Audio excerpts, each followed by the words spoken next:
Chapter 1. She wasn't dead, much to her disappointment. With a sharp intake of breath due to the pain, Tian Suisui struggled to touch the wound on her forehead while lying on the ground. The sun was glaring, so bright that it rendered her unable to open her eyes. Hey, you're not dead, are you? Someone kicked her, but hadn't she died? She vividly recalled taking poison beside her grandparents' grave, ending her life. Was it possible that the poison had failed to take effect? Straining to open her eyes, she gazed upward and noticed a woman clad in coarse fabric scrutinizing her. The attire seemed oddly reminiscent of an ancient era. Suddenly, a sharp pain coursed through her mind as memories, not her own, began to infiltrate her consciousness, vague and chaotic. What was happening? As she sat up, she hadn't uttered a word, yet the woman who had previously pushed her down, causing her to hit the ground, looked at her with disappointment and displeasure upon realizing she was still alive. You're not dead, so why pretend? Crazy. Upon recognizing the woman's face, it dawned on her she had traversed time and space into the body of a woman named Tian Suisui. This Tian Suisui was rather difficult to describe in short. She was a lunatica, genuine madwoman, utterly unhinged, and a character briefly mentioned in a book. The reason for her brief mention was her insanity, particularly as it pertained to being drowned by her own husband. Tian Suisui rose to her feet, massaging her aching head, and retorted to the woman who had just pushed her. What's the matter? Disappointed to see him still alive? Clearly taken aback by Tian Suisui's rebuttal, the woman momentarily fell silent. Ignoring her, Tian Suisui's gaze was drawn to a man sitting beneath the eaves, observing the scene with indifference. Her husband, Zhou Huaishu. The bravado she had just mustered dissipated instantly. Zhou Huaishu, her husband, was the very one who had pushed the original owner of this body into the river during the frigid winter, watching as she struggled and then forcefully holding her head underwater until she drowned, all while maintaining a facade of grief, garnering sympathy and a commendable reputation. Eventually, he succeeded in the imperial examination, becoming an official and amassing wealth. However, Zhou Huaishu had now suffered a broken leg, rendering him immobile. Tian Suisui knew he harbored contempt for her, yet emboldened by his current incapacity to act against her, she glared defiantly. What are you staring at? You must be quite disappointed that I'm not dead. Huh. Zhou Huaishu calmly averted his gaze, remaining silent. It appeared that Tian Suisui was lucid at this moment. However, he was not concerned. Her moments of clarity were infrequent, and he would not hesitate to take matters into his own hands should the opportunity arise. Tian Suisui's survival was indeed a source of disappointment for Hema madwoman still bearing his wife's name. Had she perished, it would have been for the best, sparing him the trouble of dealing with her himself. Alas, this madwoman seemed to possess an unyielding life force. Did not say that Zhou Huaishu and Yang Ying are disappointed. She herself is quite disheartened as well. Despite having consumed pesticide, believing her demise was inevitable, she unexpectedly found herself in a different realm upon opening her eyes, much to her chagrin. Yet, she may harbor disappointment towards herself, but others are not permitted to express disillusionment towards her. Such is the nature of her unreasonable disposition. Seeing Yang Ying still gazing at her, Tian Suisui turned around and glared. Aren't you leaving? Are you waiting for me to treat you to a meal? Oh, my mistake. Are you waiting for your beloved Huaishu to invite you to stay for dinner? Yang Ying, uninterested in her antics, lifted the basket in her hand and addressed Zhou Huaishu.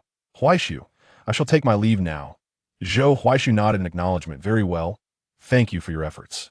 Yang Ying is the daughter of old Yang from the village. Their relationship could indeed be described as childhood sweethearts. She had long harbored feelings for Zhou Huaishu, only for the circumstances to change for years ago when Tian Suisui fell into the water and Zhou Huaishu fortuitously rescued her. Tian's mother insisted that Zhou Huaishu marry her daughter, citing that Zhou had touched her inappropriately during the rescue, while Zhou's mother, desiring to avoid the expense of marrying off her son, saw an opportunity in a girl who came with no dowry and a promise of no bride price. She could not resist such a fortuitous bargain, even knowing full well Tian Suisui's mental state was precarious at best. After Tian Suisui entered the household, her erratic behavior persisted. She often sat by the roadside, grinning vacantly at passers-by, her appearance disheveled and unkempt, utterly incapable of managing any household duties, and frequently causing disturbances as a mother-in-law. Zhou's mother naturally viewed her with disdain, and coupled with her existing aversion to Zhou Huaishu, who had both an elder brother and younger siblings, her dislike for Tian Suisui only intensified, perceiving her as a harbinger of misfortune. From the moment Tian Suisui became part of the family, Zhou's mother frequently berated and struck her. During her bouts of madness, Tian Suisui would receive blows without retaliating, often going without food. It could be said she routinely endured hunger, somehow surviving despite the grim circumstances. Even when food was available, it was invariably spoiled, and with a large family to feed, there was little left over to spare for her. Tian Suisui brushed off the dirt on her clothes, however. It mattered little, for her garments were so soiled that their original color was nearly indiscernible. One might even mistake her for wearing an entirely black outfit. Not only were her clothes filthy, but her entire being was encrusted with grime. Perhaps a thick layer of filth clung to her. She wrinkled her nose, catching a whiff of her own odor, nearly gagging at the unpleasant scent. After cursing the original owner's lack of self-care, she stepped into her sleeping quarters. To her dismay, the room resembled a pigsty, in utter disarray. Crucially, it lacked even a bed. How had the original owner managed to sleep here? Through the remnants of her memory, she recalled that she had merely slept on the tattered straw mat on the floor. A throbbing headache ensued. Given her current state of filth, Tian Suisui resolved to tidy up the room. In truth, there was little to organize, as the room contained scarce belongings.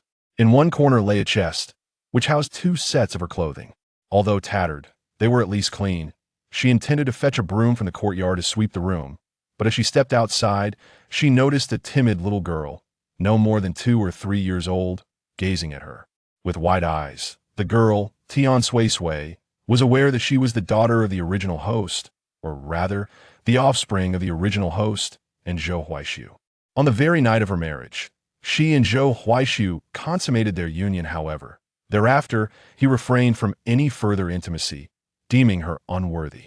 Yet, it was on that fateful night that Tian Suisui conceived, and after a full term of 10 months, she gave birth to their daughter, Zhou Linghuan.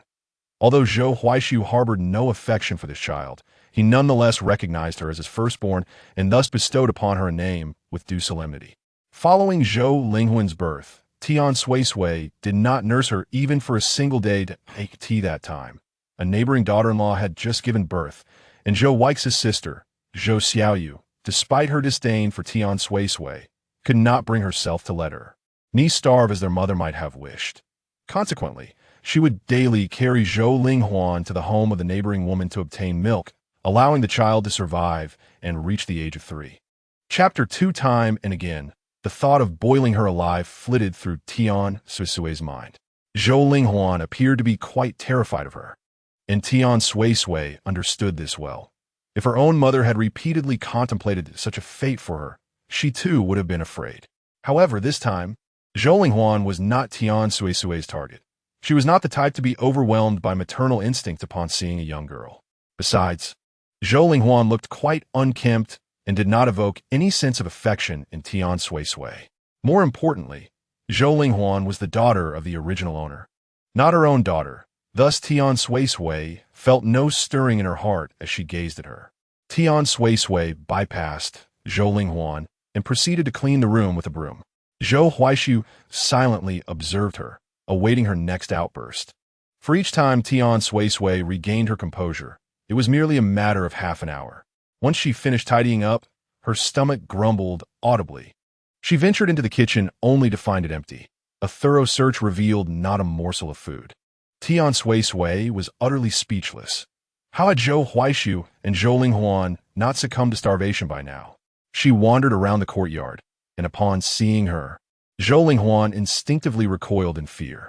Tian Suisui paid her no mind, and after confirming that there was nothing edible in the yard, she finally relinquished her struggle. Retrieving a set of clean clothes she had discovered in a box before heading out, Zhou Huaishu remained silent as he watched her leave with the garments, secretly praying that she would venture to a depth of water where she might drown and not return. Under the cover of night, Tian Suisui intended to wash herself by the riverside, cleanse her hair, her body, and her clothes. With her current state, Even a single barrel of hot water would prove insufficient for her needs. Fortunately, she had arrived during the summer. Had it been winter, she might have perished from hunger, cold, or her own filth. The moonlight was cool and serene, guiding Tian Suisui to an upstream stretch of a small river not far from her home. The water was shallow, with a bed of smooth pebbles beneath, a rather pristine setting. Once in the water, she shed her clothing and used soap pods to cleanse her hair and face, scrubbing her entire body. As she washed, she felt acutely aware of her own dirtiness, the water turning dark as it flowed away. Thankfully, she was self-aware enough to recognize she was bathing in a river. After her bath, she took the opportunity to wash her soiled garments. With only a few sets of clothes, neglecting to clean today would mean a lack of attire for tomorrow. Among the 2 sets in the box, one was her wedding dress, leaving her with only these 2 for regular wear. After laundering her clothes, she noticed an abundance of mint growing by the riverbank. She gathered a generous handful, intending to use it both to prepare a soup to satiate her hunger and to place them in her home to ward off mosquitoes. Upon returning to her so-called home, Tian Suisui fell into contemplation as she surveyed the dilapidated straw huts. Truly impoverished, the 3 rickety structures seemed on the verge of collapse. Aside from the 2 rooms on either side, the middle section served as a makeshift living room akin to a modern-day parlor, complemented by a kitchen. Apart from that, there was nothing else. Even the thatched cottage where Du Fu resided must surely be in better condition than Zhou Huaishu's abode. Nevertheless, even under such circumstances, Tian Suisui could not leave. She had to remain, for she was devoid of funds. Without money, she could not venture outside. If she were to be cast out, she would have nowhere to take refuge, and stepping out would be akin to courting death. Thus, she must stay until she could gather sufficient resources to depart.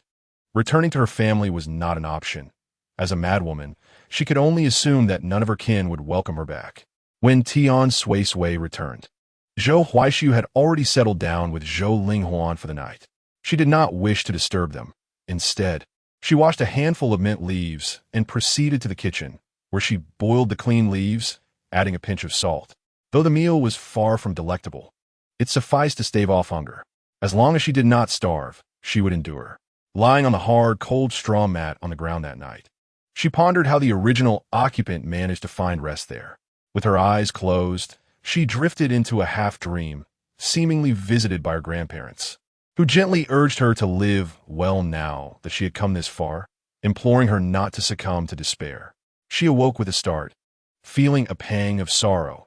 It was remarkable how her grandparents could find her even within the pages of a book. Yet, their words rang true. Since she had not perished and had arrived, she ought to embrace life. After all, living, even in hardship, was better than the alternative. She resolved not to let herself perish in this new world. From a young age, she had been acquainted with various wild vegetables, well aware of what was edible and what was not. During her bath the previous day, she had noticed that across the small river lay a mountain. Relying on the resources of the land, she was determined not to let herself go hungry. After awakening from her dream, Tian Suisui found it impossible to return to sleep. The ground was too uncomfortable. She kept her eyes open until the first light of dawn. Rising from her makeshift bed, she recalled the saying that the early bird catches the worm, and she hoped to find breakfast. Stepping out of the courtyard, she noted that Zhou Huaishu and Zhou Linghuan were still asleep. In the yard, she rinsed her mouth and washed her face, recalling a tattered backpack she had seen while searching for a broom. Although the backpack appeared worn and somewhat unreliable, she decided to venture into the mountains to see if she could gather some wild fruits to satiate her hunger. While retrieving the backpack, she discovered a machete tucked beneath it, which she placed inside the bag before setting out. The morning fog was thick, and the dew dampened her hem, but she paid it no mind as she made her way toward the mountain. Crossing the small river where she had bathed the day before, she soon found herself at the foot of the mountain. Having recently endured a heavy rain, the air in the mountains was refreshingly crisp. Taking a deep breath of the pure air, Tian Suisui felt invigorated as she ventured further into the wilderness. Surrounded by the sounds of chirping insects and singing birds, she scanned her surroundings for any edible offerings. After walking a short distance, she spotted some vibrant red fruits hanging not far ahead. Approaching them, she identified them as golden gooseberries. These fruits were indeed edible, possessing a slightly sweet flavor, although they would not sufficiently satiate her hunger if consumed alone. After sampling a few, she gathered some and placed them into her backpack. Noticing 2 holes at the bottom of the bag, she tore off 2 large leaves to patch them up. Continuing her exploration, she found more golden gooseberries in abundance, yet other wild fruits remained elusive. She journeyed deep into the mountains, observing her surroundings with keen interest. Unbeknownst to her, a venomous snake lay in wait, and a careless step could have ended her life prematurely. However, instead of encountering the snake, she stumbled upon a wild yam, commonly known as big yam. Unfortunately, lacking a hoe, she could not unearth it, and given that it was only June, she wondered whether it could even be consumed at this time. After traversing a short distance, Tian Suisui lifted her gaze to the sky and then lowered it to the ground, where she discovered a tree laden with fruit. Chapter 3. The Trials of Life. The tree bore an abundance of peaches, and with remarkable agility, Tian Suisui climbed it, a skill she possessed without the need for practice. Concerned that her rickety basket might not bear the weight, she refrained from plucking too many peaches, though she intended to indulge in one. The fuzz on the fruit dissuaded her. Upon glancing at her attire, she concluded that the peaches were likely cleaner than her clothes and decided against it. In addition to gathering peaches, she broke off a slender twig of peach wood, which she casually fashioned into a hairpin with her hatchet, pulling her hair up elegantly. As she descended the mountain with her bounty of peaches, she also collected a number of mushrooms along the way. It seemed that fate was not entirely unkind to her. Despite lacking space, skills, or any extraordinary advantages, it appeared she would not starve in this wilderness. Upon reaching a small river, Tian Suisui washed the mushrooms and peaches before savoring 2 of the peaches, then continued her journey home. Along the way, some villagers had risen and, upon seeing her neat appearance with her hair styled, expressed their surprise, exclaiming, "Oh, Tian, madwoman, are you finally awake? What treasures do you carry in that basket? Let me have a look." Tian Suisui remained silent, not allowing anyone to approach, and continued homeward, while the villagers spat in disdain at her retreating figure, muttering, "Madwoman." Upon her return, the house was empty. Tian Suisui surmised that Zhou Huaishu remained confined to his room, while only Zhou Linghuan played in the yard with mud. Noticing Tian Suisui's return, she instinctively sought to hide. Tian Suisui paid her no mind and proceeded to clean the mushrooms she had washed by the river, filling a bucket with water to rinse them once more. She also submerged the peaches and golden cherries in well water before entering the kitchen. The kitchen appeared unchanged from the previous night when she had left it. After washing the pot, she searched the kitchen thoroughly, discovering a lack of rice, flour, or provisions, and exhaled a sigh of relief. She then made her way to Zhou Huaishu's room. Upon awakening that morning without sight of Tian Suisui, Zhou Huaishu assumed she had once again run off in a fit of madness. To his surprise, she had returned, looking clean and with her hair elegantly styled. Was she not mad after all? This was Zhou Huaishu's first thought.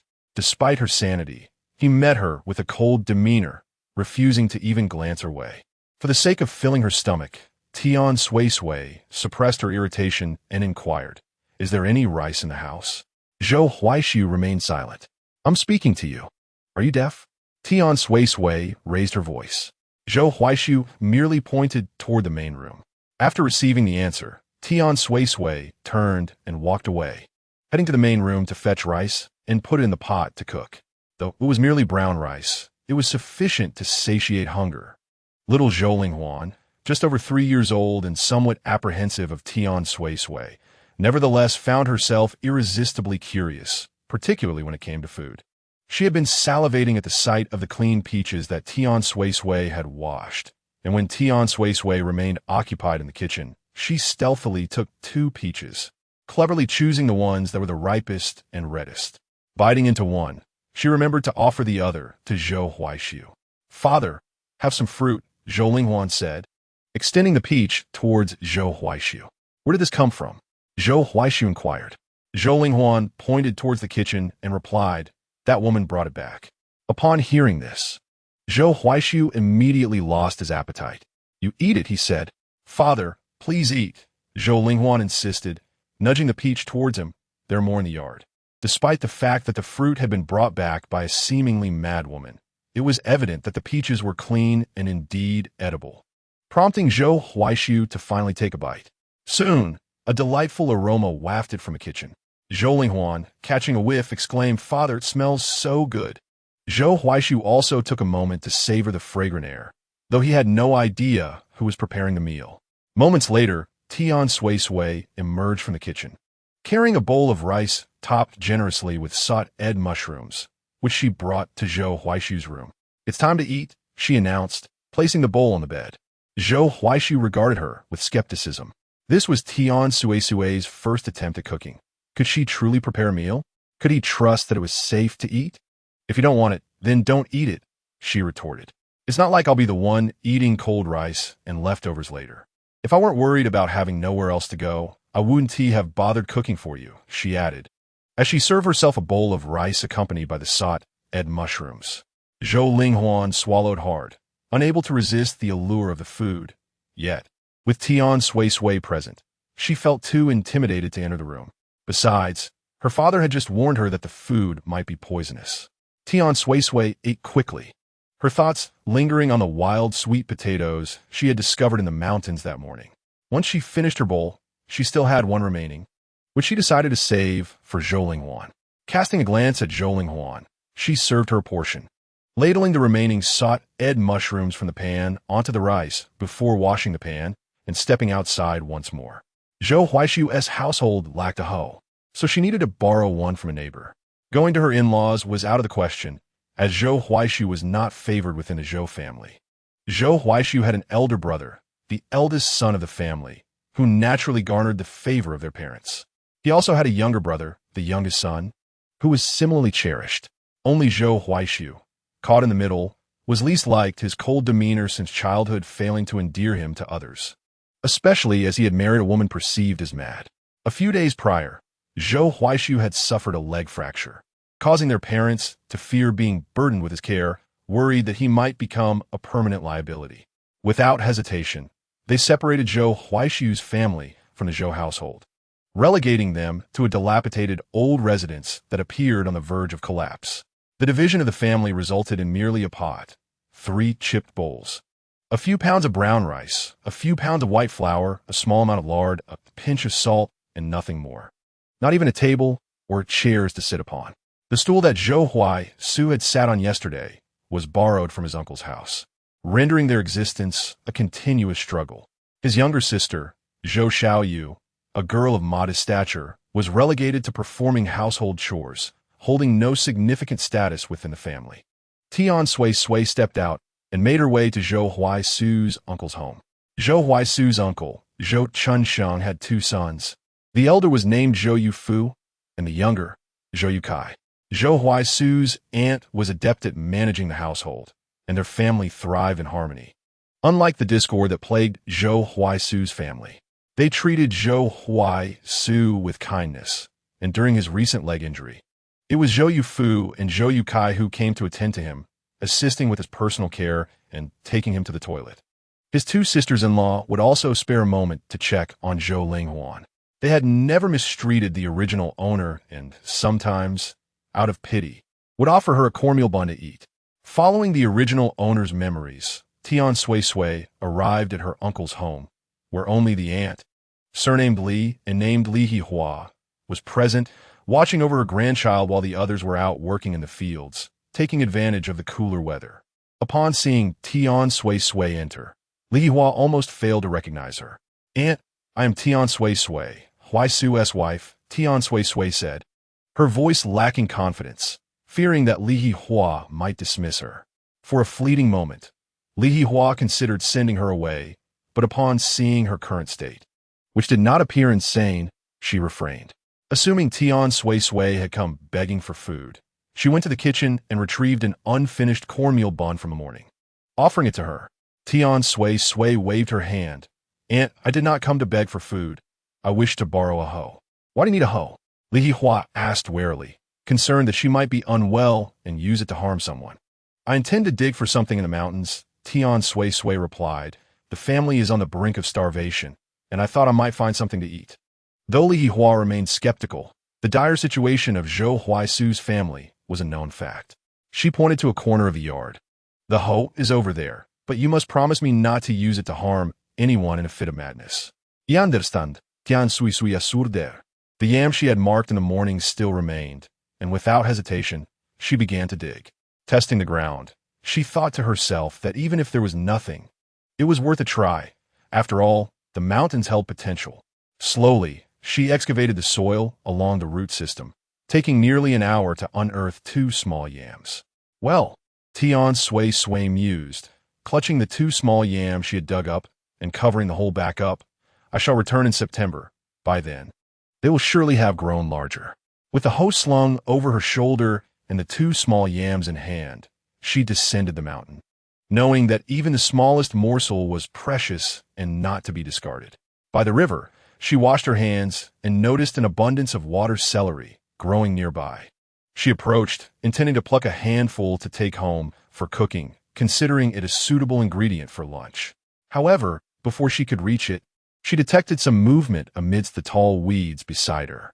Could it be a snake? Tian Suisui pondered. She was particularly afraid of snakes, but found them repulsive. Their bodies slick and slippery. She picked up a stone of moderate size and walked closer, using a stick to part the weeds. To her surprise, it was not a snake but a duck, one that was nesting. Delighted, Tian Suisui thought of capturing the duck for a hearty meal. Aware of the wild duck's keen instincts, she wondered if striking it with the stone might render it unconscious. Sensing the odds were slim, she retrieved the stick she had discarded earlier and approached cautiously. Once within striking distance, she swung the stick down with force. The nesting duck, perhaps momentarily distracted by its eggs, was stunned by the blow. As she collected the duck, she discovered several eggs in the nest. Uncertain of their edibility, she resolved to take them home regardless. On her way back, she encountered a villager attempting to take advantage of the situation, who proposed, "Hey, Tian, I'll trade you this candy for your wild duck. What do you say?" Tian Suisui regarded the speaker with a discerning eye, unimpressed by the attempt to deceive her. Although the previous owner had indeed been naive, the woman continued, oblivious to her folly. "You shouldn't doubt me. The candy is a better deal, and the duck isn't worth much." Tian Suisui replied coolly, "If you want the duck, it will cost you 5 taels of silver, cash on delivery." The woman was taken aback by the demand for money, realizing that Tian Suisui was not as foolish as she appeared.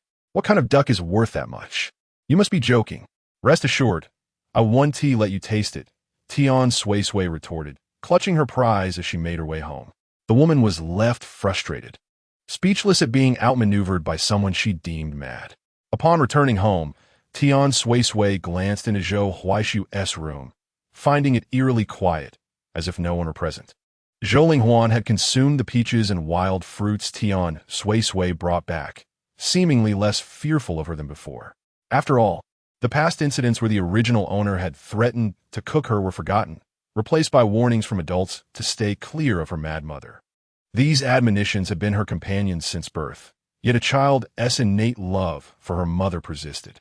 Although Tian Suisui did not regard her as a daughter nor tended to her, Zhou Linghuan still yearned for maternal affection. Zhou Linghuan approached, but did not address her as mother. Tian Suisui disregarded her and headed into the kitchen. There, the meal she had prepared earlier, along with sought-ed mushrooms, remained untouched, presumably due to Zhou Huaisu's concerns about toxicity, preventing Zhou Linghuan from eating. After placing her belongings down, Tian Suisui went to return the hoe. The Zhou family had just returned home when they spotted Tian Suisui entering, momentarily failing to recognize her until she called out, "Uncle, aunt, elder brother, sister-in-law, second brother. Second sister-in-law, I've come for the hoe." "Is it you, Suisui?" asked sister-in-law Jiang Hong. "Yes," replied Tian Suisui. "Are you well now?" Sister-in-law inquired again. "I'm well. I've awakened," Tian Suisui responded. "That's good, very good. I must return to prepared dinner now," she said, setting down the hoe. Once Tian Suisui exited their home, the Zhou family huddled together to converse. "Is it true that Huaisu's wife has truly regained her senses?" one asked. "This morning, when I borrowed the hoe, She would typically lose her mind again within half an hour, yet she appears quite lucid now. Let us hope she doesn't lose her mind again. It would be beneficial to have someone to care for Huai Su and Huan, another added. The Zhou family's residence was merely a few dozen meters from Zhou Huai Su's home. Before Tian Suisui could reach her own abode, she heard Zhou Ling Huan crying, accompanied by Zhou Huai Su's voice. Mother, put down the duck. Put it down? Why should I? You heartless wretch. Hoarding every morsel of meat for yourself and unwilling to share with your mother. Why don't you just let it die? I should never have given birth to you. You've come to collect a debt, marrying a madwoman and bringing shame upon our family for years. Taking one duck from you is a minor offense. Now I demand your life in return. That duck is not your son's. It is mine, Tian Suisui retorted, rushing back home and leaning against the gate, glaring at her so-called mother-in-law. Mother Zhou Wu de Shu had no fear of Tian Suisui, casting her a dismissive glance. What's yours? It belongs to my son. Zhou Ling Huan dashed towards Tian Suisui, pointing at the duck in Wu de Shu's hands. That is our duck. Initially, Tian Suisui felt elated to have acquired a duck, but upon seeing Mother Zhou, her anger surged. The audacity of their exploitation was intolerable. Tian Suisui coldly stated, I advise you to set that down. Otherwise, you shan't pass through this door. Who do you think you are? Wu de Shu, enraged, flung the duck aside and lunged towards Tian Suisui, aiming to slap her across the face. Help! Someone! Save me! They're stealing from me and trying to kill me. Before the slap could land, Tian Suisui sat down abruptly, raising her voice in a wail. Help! My mother-in-law is stealing and trying to kill me. She intends to beat me to death. As onlookers approached, Tian Suisui covered her face with one hand, sobbing while continuing to accuse her mother-in-law. Please do not take our duck. I fought hard to bring it home. You know my husband is unwell, and I brought this duck to nourish him. By taking it away, are you not trying to drive our family to ruin? Wu Dashu stood frozen, her hand poised to strike, but not yet having done so. A steady stream of people continued to arrive, and as the crowd grew larger, Tian Suisui lamented, Mother-in-law, as a daughter-in-law, it is my duty to honor you. However, just days ago, when Huai Su suffered a leg injury, you and my father-in-law cast us out. We returned to our old house. And now you wish to come and seize our belongings. Where's the justice in this? Clan leader, I implore you to speak fairly. Seeing the clan leader Zhou Jiqian had also arrived, Tian Suisui crawled over and continued her weeping. Clan leader, when we divided the family assets, you were present. We received only a few broken bowls, a battered pot, a handful of coarse rice, and some flour. Now, after I painstakingly found a wild duck to cook and nourish Huai Su, my mother-in-law insists that the duck belongs to her. How can such a thing be justified? Zhou Jiqian, momentarily at a loss for words, understood that Wu de Shu should not be taking their possessions. Yet the duty of a daughter-in-law to care for her mother-in-law was indeed a moral obligation. As Zhou Jiqian hesitated, Tian Suisui recognized his unreliability. Her gaze shifted to Zhou Huai Su's younger brother, Zhou Yushi, who was squeezed among the crowd, and she redirected her accusations toward him. Mother-in-law, I see what you're doing. You want to take the duck back for the third son, don't you? But Huai Su is your son too. I know you have never favored him. After he injured his leg, you and father-in-law were so eager to expel us, fearing we would consume the Zhou family's resources. Mother-in-law, is it the third son who has urged you to act this way? He is intent on driving us to our demise. Look at him, well-fed and prosperous, while Huai Su has been injured for days and cannot even afford to see a doctor. I only wish to nourish him, yet you seek to take away our duck. Do you want to starve our family? Fool, do not speak recklessly. I did not instruct your mother to take your belongings, Zhou Yushi retorted. Mother loves you. I knew that when I was in the Zhou family. Who else could it be? Tian Suisui shot back. When your second brother was injured, did you ever come to see him? Have you ever spoken a word on his behalf? The question rendered Zhou Yushi speechless, and it warmed Zhou Huai Su's heart. After all these years, no one had come to his aid, and he never anticipated that the first person to stand for him would be his wife, whom he had often deemed unworthy. Wu de Shu, unable to bear witnessing her son being bullied, interjected, a sister-in-law is like a mother. Do you not understand this principle? Utter nonsense. A voice rose from the crowd, and a figure pushed through. Are you not yet dead? How can you expect my daughter to serve as his mother? It was none other than Wang Suihua, the original protagonist's biological mother. She stepped in front of Tian Suisui and continued to berate Wu Deshu. My daughter cares for her husband, who happens to be your son. Yet you, an old wretch, show no concern for your own child and instead scheme against my daughter. My daughter is indeed unfortunate, having married into your family, enduring countless days of hunger and often being scolded and beaten by you, her mother-in-law. Even if my daughter is not the brightest, she knows to care for her man. Unlike you, who seeks to drive your own son, daughter-in-law, and granddaughter to despair, you wretched creature. Am I truly wretched? Wu Deshu, filled with indignation, questioned who had initially entangled her son.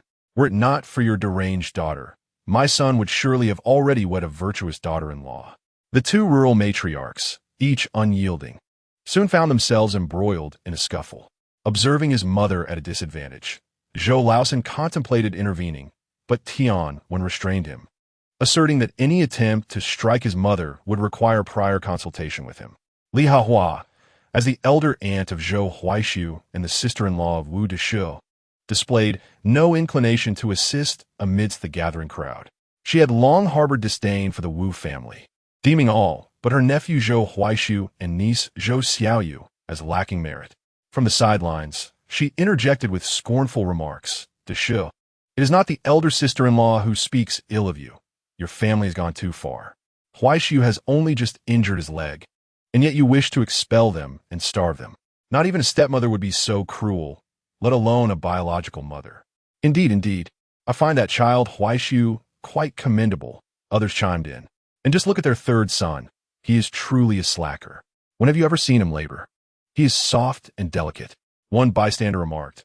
I hadn't noticed before, but Zhou Laosan indeed possesses a tender physique, and he is rather plump. As for the second son, oh dear, it is clear he suffers at home. The eldest is no better, idling about, domineering, and greedy. Ultimately, the conflict concluded with Wang Suihua and Tian emerging victorious. Wang Suihua perched upon Wu Deshu, delivering blows and exclaiming, You dare to bully my daughter. You think I am unaware of your actions? Zhou Laosan, unable to contend with Tian, fled the scene. Tian Suisui stepped forward to pull her mother away, pleading, Mother, cease the fighting. Wang Suihua dismounted from Wu Deshu, spitting at her, You old wretch, seizing the chance to torment my daughter in her mother's absence. Wu Deshu cried out, Clan leader, you must provide me with justice, otherwise I shall have no face to live. Zhou Aichuan, the clan leader, approached to mediate, saying, In-laws, let us quell our tempers.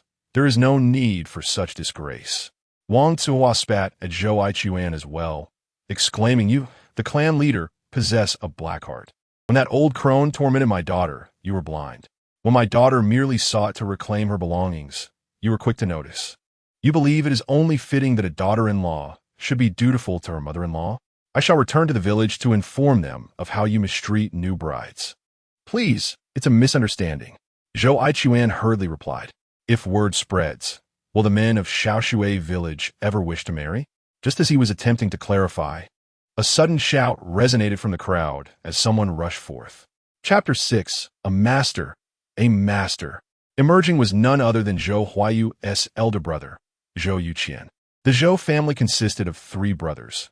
The eldest, Zhou Yuqian, the third, Zhou Yushi, and Zhou Huayu, originally named Zhou Yoxin, was given a new name by his teacher upon entering school. Before Zhou Yuqian could approach Wang Suihua, Tian seized the opportunity to deliver a kick that sent him sprawling. You wish to bully my mother? Do you even consider your own worth? Tian scoffed. The members of the Tian family possess a remarkable trait, an unwavering loyalty to their own, regardless of the circumstances. Tian Suisui silently gave a thumbs up to Tian, recognizing his prowess. Who kicked me? Zhou Yuqian seethed with indignation. It was I who delivered the kick. What of it? Tian stood his ground, tall and imposing, exuding an air of authority and intimidation. Zhou, once brash and arrogant, faltered at the sight of Tian's towering stature. In his domain he held dominion, but outside, He found no one willing to cower before him.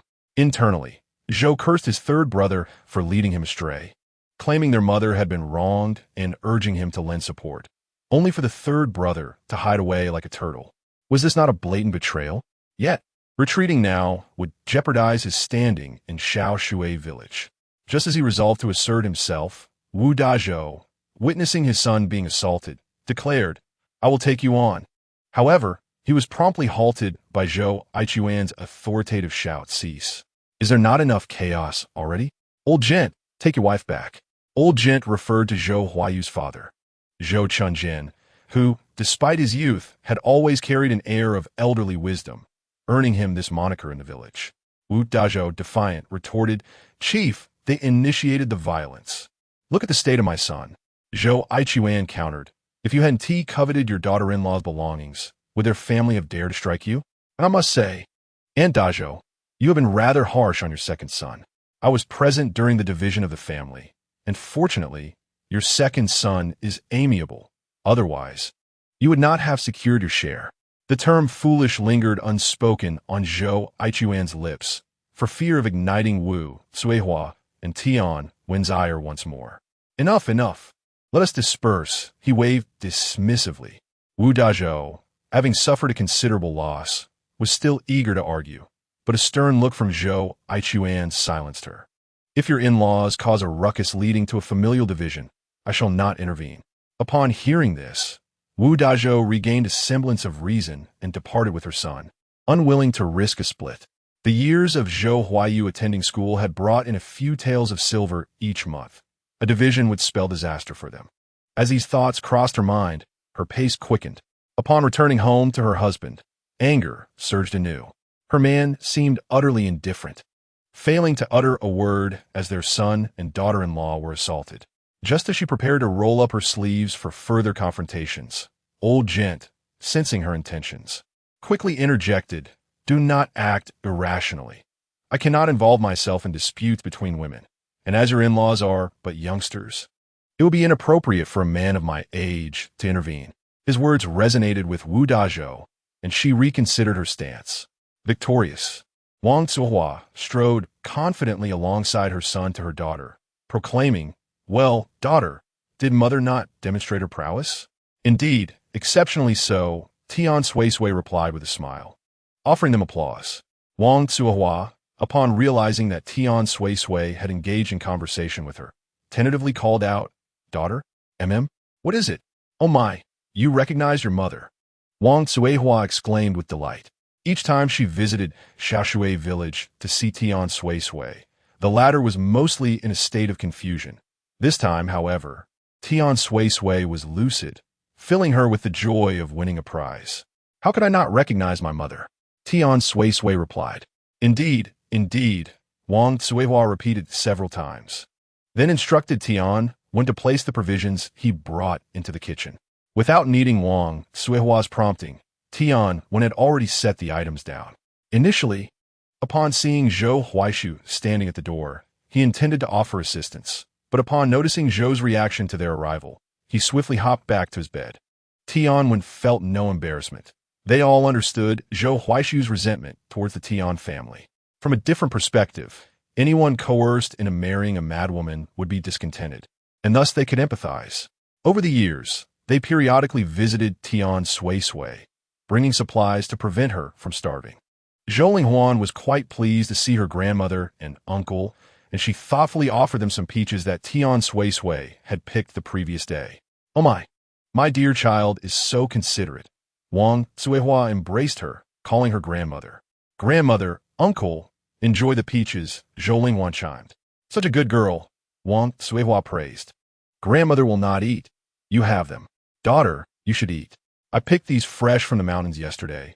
There are plenty more up there. I can go again tomorrow, and your elder brother can have some too. The mountains are quite perilous, my dear. Please listen to your mother and refrain from going there," Wang Zuohua cautioned. "All right," Tian Suisui replied, knowing that Wang Zuohua did not visit often. She would verbally comply, but still venture into the mountains as needed. Wang Zuohua glanced at the wild ducks that Wu Dashu had recently left in the courtyard and asked, "Is this the wild duck you brought back?" "Yes," Tian Suisui responded. I will go and slaughter it shortly, and you can have dinner with my brother before you head back. Let your brother handle the slaughtering. You are not suited for such tasks, Wang Suihua advised. I will take care of it now, Tianwen said. Wang Suihua continued her conversation. Daughter, remember to treat your husband kindly when you are clear-headed. People's hearts are tender. If you are good to him, he will not despise you when you are confused. Wang Suihua's words were subtle, never directly stating her daughter's past insanity. My daughter is truly beautiful. Look, with just a little tidying up, she is undoubtedly a lovely maiden. Trust your mother. I have been through this. If it were not for me insisting you marry him, sigh. Wang Suihua observed that Tian Suisui was indeed not seen through the lens of maternal bias. Tian Suisui was beautiful, and had she been of sound mind earlier, she would have been a beauty renowned throughout the countryside. Now, having bathed and donned clean attire, she appeared fair and pristine. Previously, the Zhou family often confined her in a small room, shielding her from the sun, which naturally kept her complexion fair. Mother, I am doing very well now. Tian Suisui reassured her. Do not worry. I truly am well and will not succumb to madness again. Wang Suihua, of course, harbored doubts about these reassurances. But what could she do? She could not remain by her daughter's side for eternity. Just then, the door was abruptly flung open. Chapter 7. Madness is not contagious. As the door swung open, Aunt Li Hahua, Zhou Huaishu's elder aunt, entered with 2 bowls in hand. Upon her arrival, she announced, Huaishu's wife, I have brought a bowl of sweet soup for your mother and your elder uncle. Oh, thank you, aunt. Wang Suihua quickly accepted the offering. It is merely a bowl of sweet soup. It is no trouble at all, Li Hahua replied. Little did she know, sugar was quite precious in those days, and most people hesitated to part with it readily. Tianwen also hurried to express his gratitude, saying, Thank you, aunt. No need for thanks, Li Hahua responded. I see you are a sincere child. I appreciate that. After Wang, Suihua, and Tianwen had their share of the sweet soup, Li Hahua took the bowls back. But before leaving, Tian Suisui handed her a few peaches to take home for her grandchildren, claiming she had picked them from mountains. Li Hahua accepted the gift graciously. Wang Suihua then advised Tian Suisui, Daughter, listen to your mother. Later, when you cook the duck meat, remember to send a bowl of soup with a few pieces of meat to your aunt's house. Their family is well off and has treated you and your husband kindly. It's important to maintain these relationships. If they are good to you and you do not reciprocate, the bond will only grow distant. All right, mother, I understand. Tian Suisui nodded in agreement. Wang Suihua went to check on Zhou Huaishu, but he ignored her, aware that her son-in-law did not hold her in high regard. She did not take offense, but merely reminded him, Son-in-law, take good care of your injuries. If you need anything, let Suisui handle it. Zhou Huaishu scoffed sarcastically. Can I really count on her? Wang Suihua recognized this as a veiled insult towards her daughter, who was perceived as unstable. She forced a smile, knowing not when her daughter might suddenly lapse in a madness again. Her primary reason for visiting was the news that Zhou Huaishu had been separated from others, and she feared for the well-being of her daughter and son-in-law. Thus, she had set aside her household chores and brought rice and flour from home. After Tianwen had finished butchering the duck, Wang Suihua and Tianwen prepared to leave. Tian Suisui implored, Mother, brother, please eat before you go. We cannot. Wang Suihua replied, There's a mountain of work awaiting us at home. As they prepared to depart, Zhou Linghuan rushed over to embrace Wang Suihua, exclaiming, Grandma, you can't leave with Uncle. Stay and play with me a little longer. Oh, my little sweet pea. Wang Suihua lifted Zhou Linghuan into her arms. Grandma and Uncle will come to see you again and bring you sweets. Tian Suisui sighed, Mother, brother, while I am clear-headed, can't you stay and talk with me a bit longer? Who knows when I might lose my senses again on your next visit. Ah, pish-posh, Wang Suihua exclaimed. Being clear-headed means being clear-headed. There's no reason to be muddled again. Stop saying such foolish things. Though she spoke with conviction, Wang Suihua felt a twinge of uncertainty. She feared that, as her daughter suggested, the next visit might see her fail to recognize them. Moreover, parting like this left her reluctant to leave her beloved daughter. Daughter, brother, please eat before you go, Tian Suisui continued, knowing they were reluctant to consume the provision she had brought, fearing she might go hungry. After we eat, I have something I would like to ask for your help with. What is it, little sister? Speak up. If it is within my power, I will gladly assist you. Tian Wen replied. Let us eat first. Let us eat first. We will discuss it after the meal, Tian Suisui insisted. Wang Suihua initially intended to prepare a meal, but Tian Suisui urged her to rest while she took charge of the kitchen. The household supply of bowls was insufficient. So Tian Suisui first filled a large bowl with rice for Zhou Huaishu, then poured another bowl of soup, generously laden with meat and a substantial duck leg. Wang Suihua felt a sense of satisfaction. Her daughter had finally learned to care for her man. Placing the food on the bed, Tian Suisui remained silent and averted her gaze from Zhou Huaishu, indifferent to whether he partook of the meal or not. The duck leg she provided was not out of sympathy for him, but simply because she herself had no fondness for duck legs, finding the greasy layer on top unappealing. Perhaps she had not suffered enough hunger in recent days, she mused inwardly. Zhou Huaishu, upon seeing the large duck leg in his bowl, felt an inexplicable stir of emotion. Before the family separation, he had scarcely tasted meat, let alone such a sizable duck leg. Today, not only had Tian Suisui defended him in front of numerous onlookers, but she was now offering him this generous portion. Having skipped breakfast, he found himself salivating at the sight of the meat and could no longer resist. He lifted the bowl and began to eat. In the kitchen, Wang Suihua had already fetched another duck leg for Zhou Linghuan, who was eagerly gnawing on it, alongside a bowl of soup containing several pieces of meat. Daughter, take this soup to your aunt's house. I recall they have a few children as well, Wang Suihua instructed. All right, I'll do that, Tian Suisui replied. I'll borrow a few bowls from them. No need to borrow. Your mother and your elder brother are not hungry and won't be eating, Wang Suihua called after Tian Suisui as she departed. Having been married for 4 years, Wang Suihua had never shared a meal or even a sip of water of the Zhou household. Each time, she delivered provisions. She wore a smile while enduring the mockery of the Zhou family and the scrutiny of the villagers. Though frustration simmered within her, she felt powerless. Who could blame her daughter for being the way she was? Who could fault her for having insisted that Zhou Huaishu marry her daughter?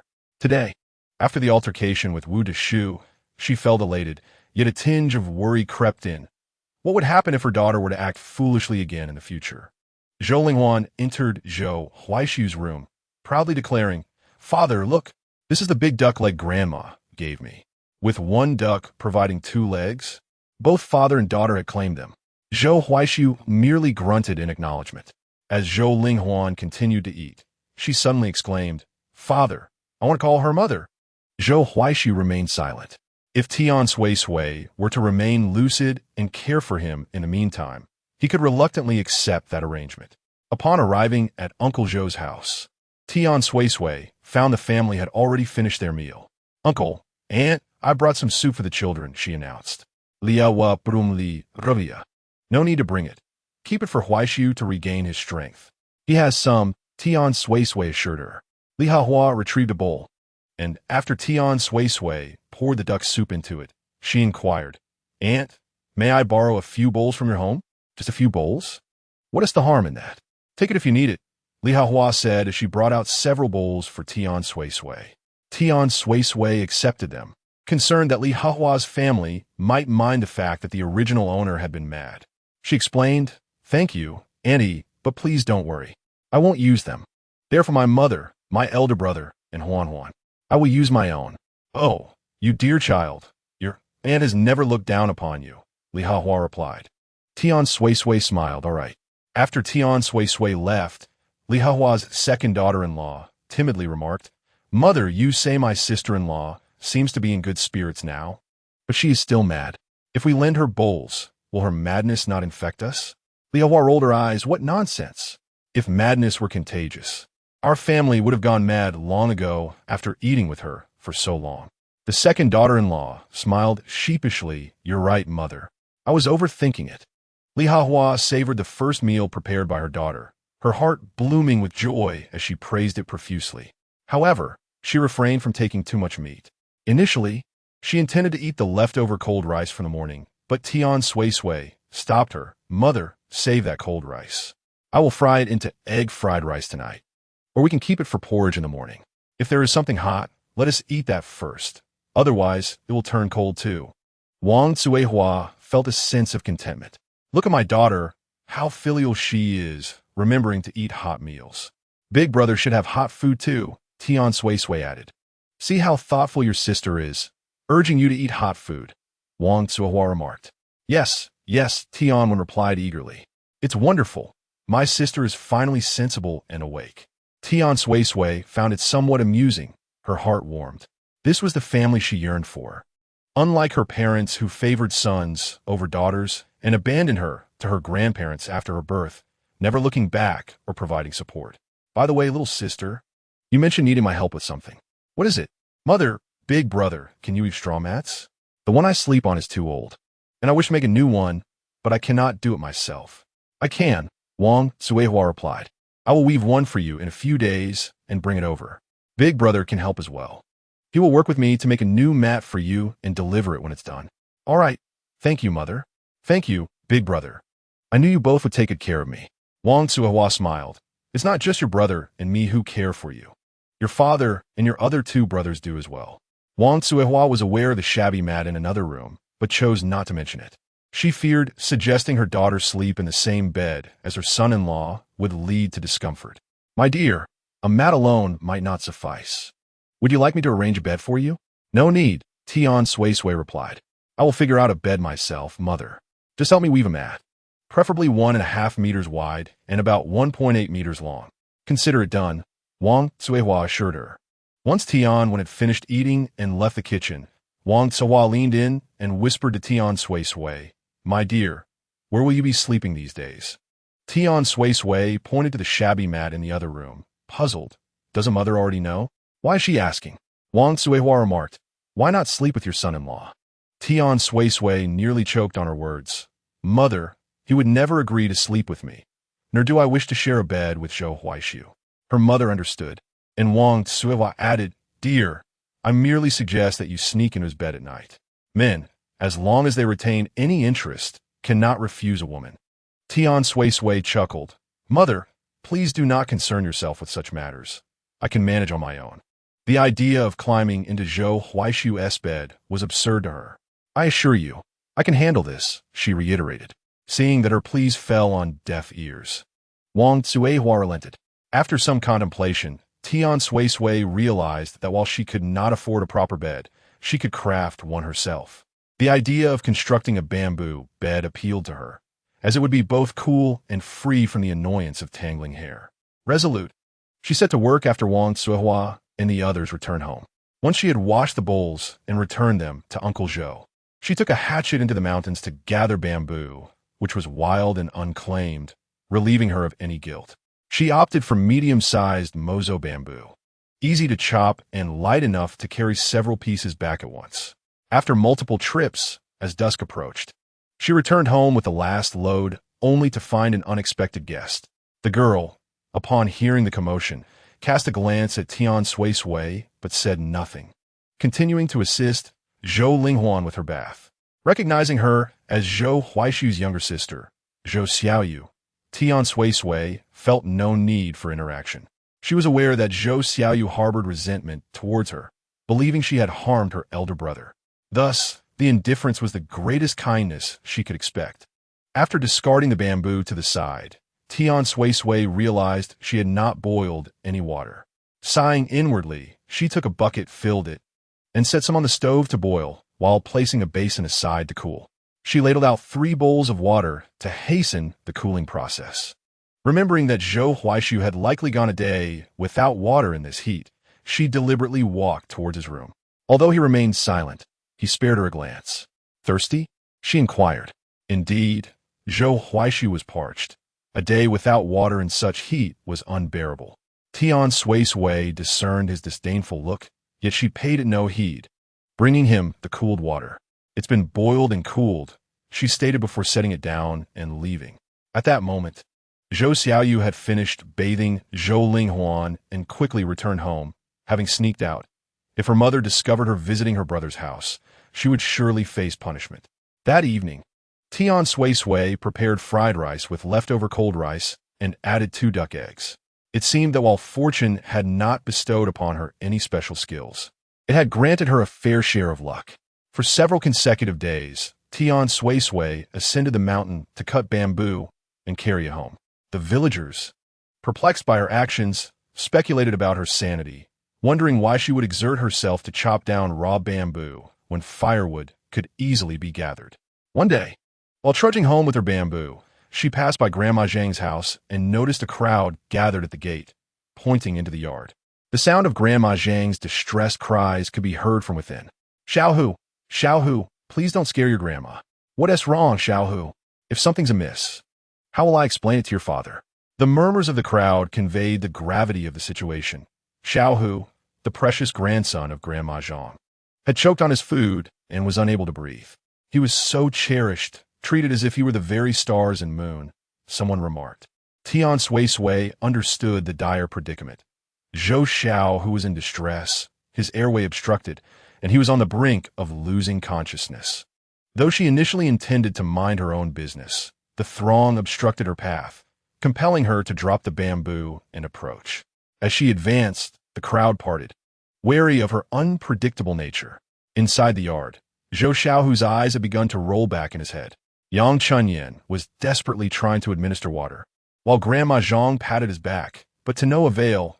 Zhou Xiao, who was nearly unconscious. Yang Chunyan was wailing, and Grandma Zhang was weeping. Xiaohu, please don't scare your grandma. Unable to bear the sight any longer, Tian Suisui stepped forward and offered, perhaps I could give it a try? The previously raucous crowd fell silent at her words. Eyes shifted between one another, incredulous at the madwoman's audacity to speak. What did you just say? One woman queried, recalling a previous incident where Tian Suisui had been deemed foolish for her actions. I said, Grandma Zhang, let me try. Perhaps I can help Xiaohu dislodge whatever is stuck in his throat.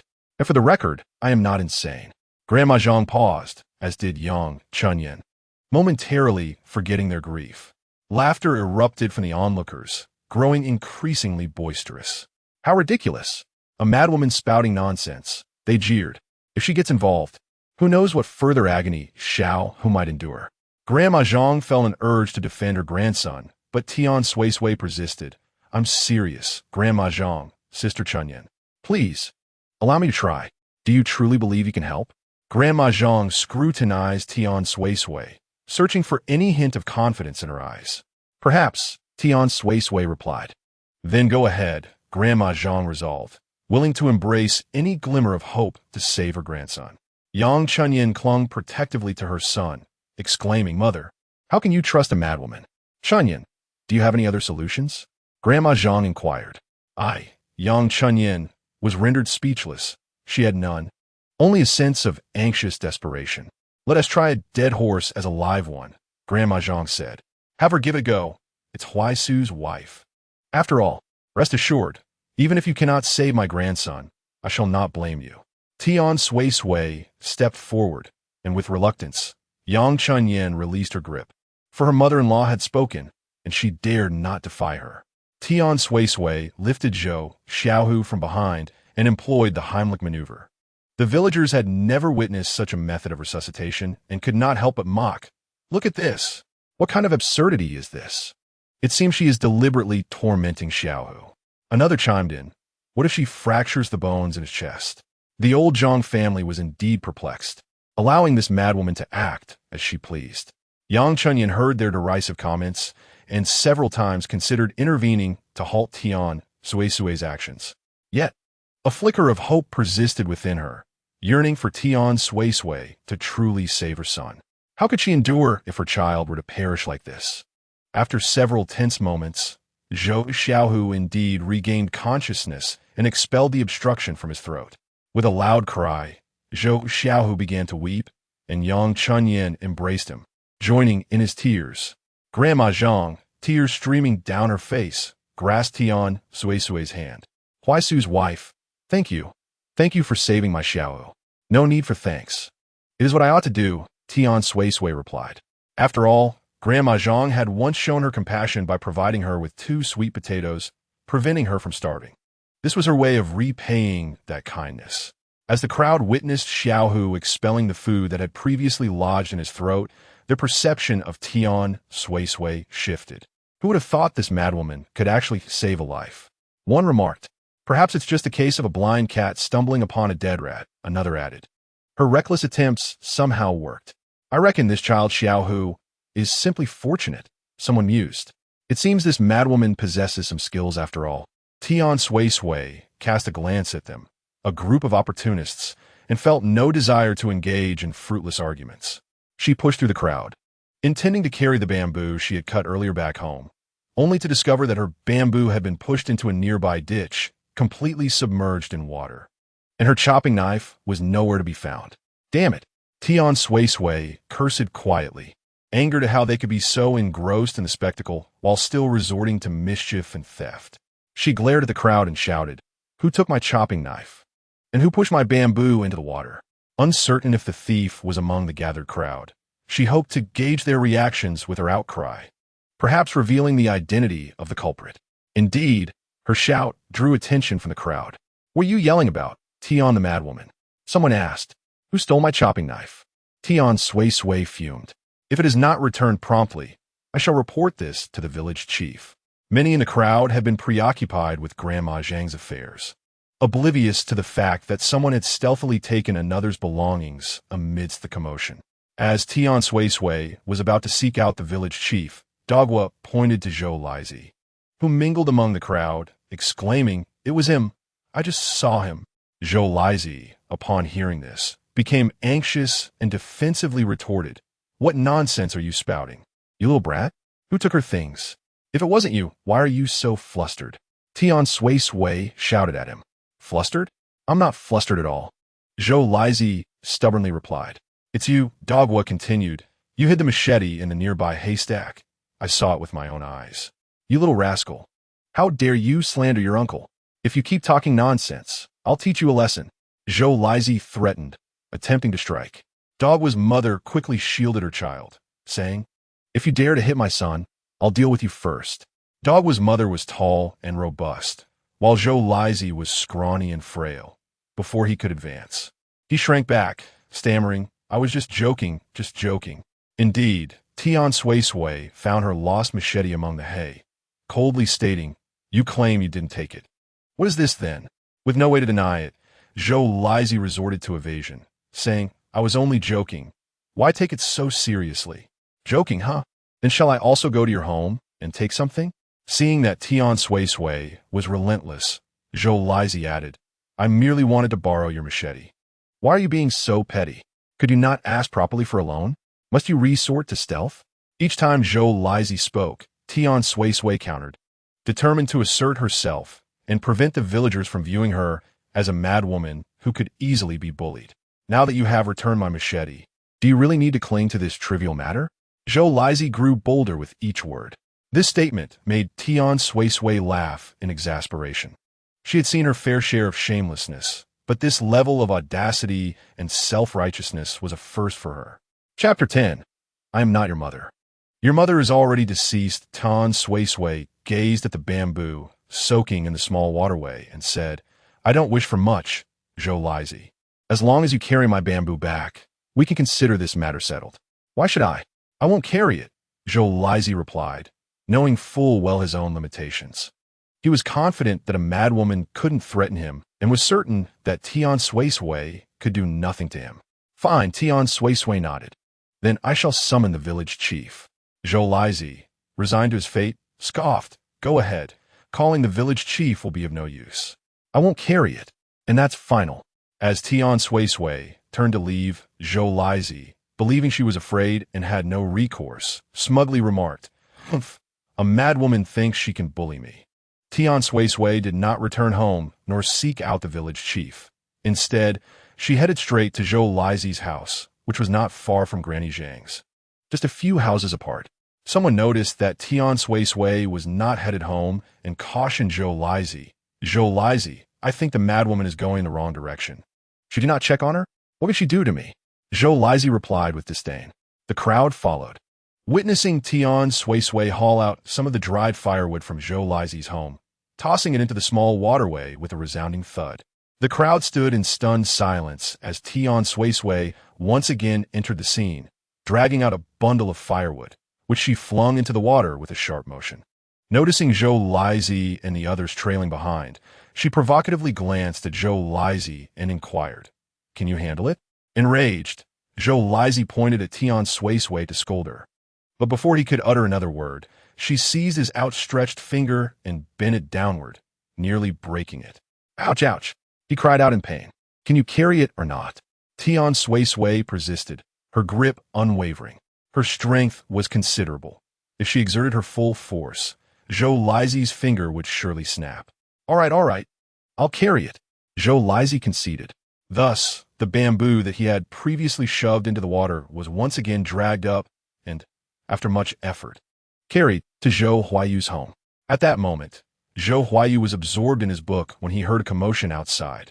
Curiosity piqued. He peeked out to see a gathering of people entering his courtyard.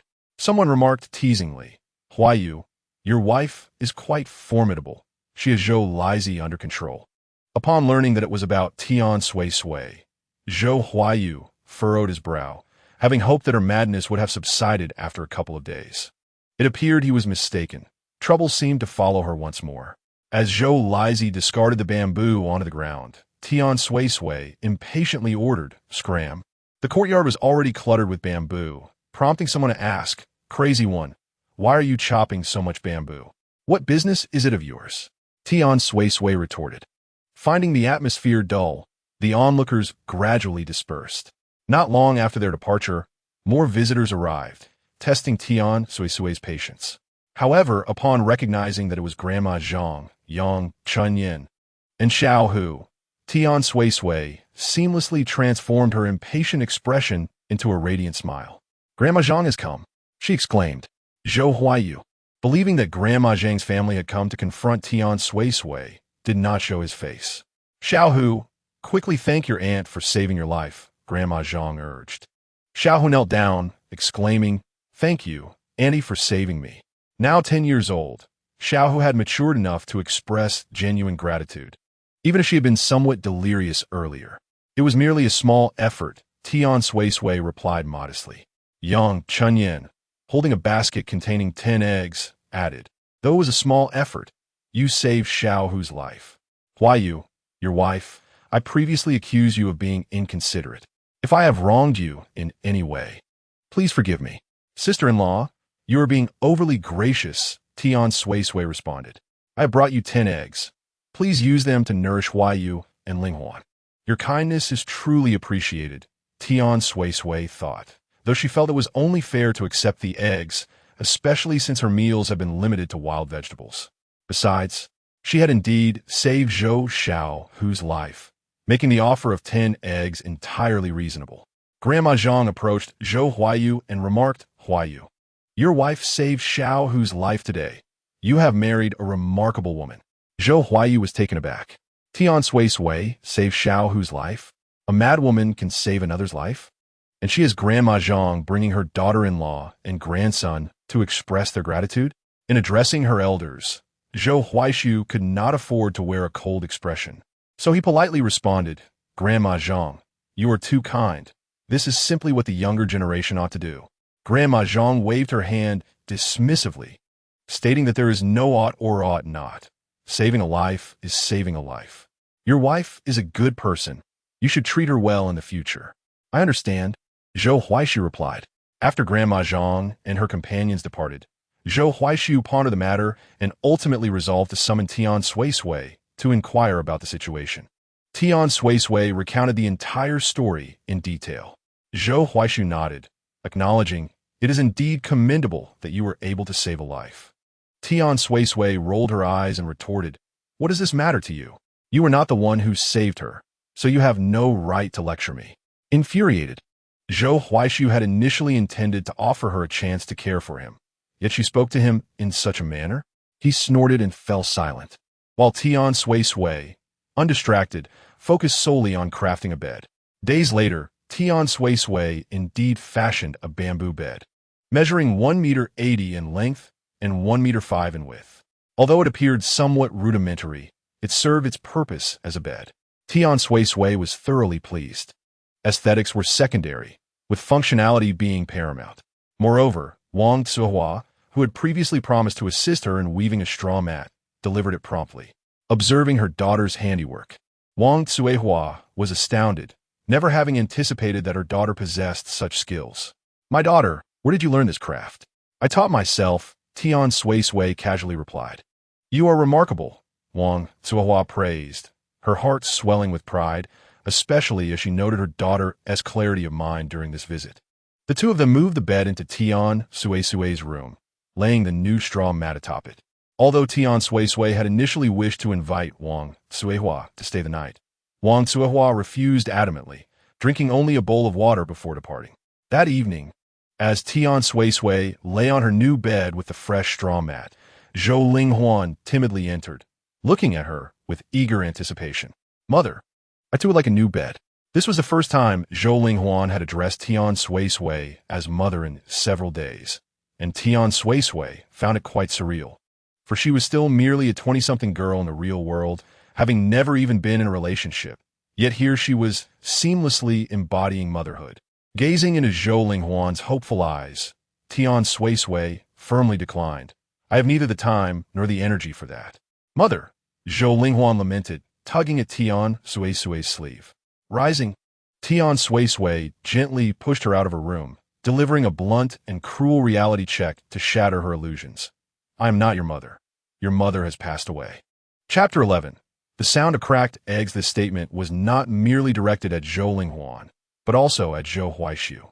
Indeed, upon hearing her words, Zhou Huaishu's countenance darkened immediately, and he admonished Tian Suisui, "Is this how you behave as a mother?" What Zhou Huaishu failed to realize was that he had always told Zhou Linghuan that Tian Suisui, this madwoman, was not her mother. Yet today, upon hearing Tian Suisui make that declaration, he instinctively rebuffed her words. Tian Suisui did not respond to him, but instead instructed Zhou Linghuan, "You should go sleep in my room." Zhou Linghuan, eager to rest on the new bed, happily trotted over to sleep. Tian Suisui entered Su Wai Xuesi chamber, gazing intently into his eyes and stating, "What I speak is the truth. Your wife has passed away. I am merely a soul that has traversed from another dimension, residing within her body." Such an absurd notion. Do you expect me to believe it? Zuhuasu Vito Gunli. Tian Suisui anticipated his reaction and slowly replied, "Whether you believe me or not is inconsequential. I merely present the facts." "Then enlighten me. How did you come to inhabit that deranged woman's form?" Tian Suisui responded, "I cannot say, Mr. Zhou. I simply wish for you to understand that I am not your wife. I am aware that you have contemplated my demise.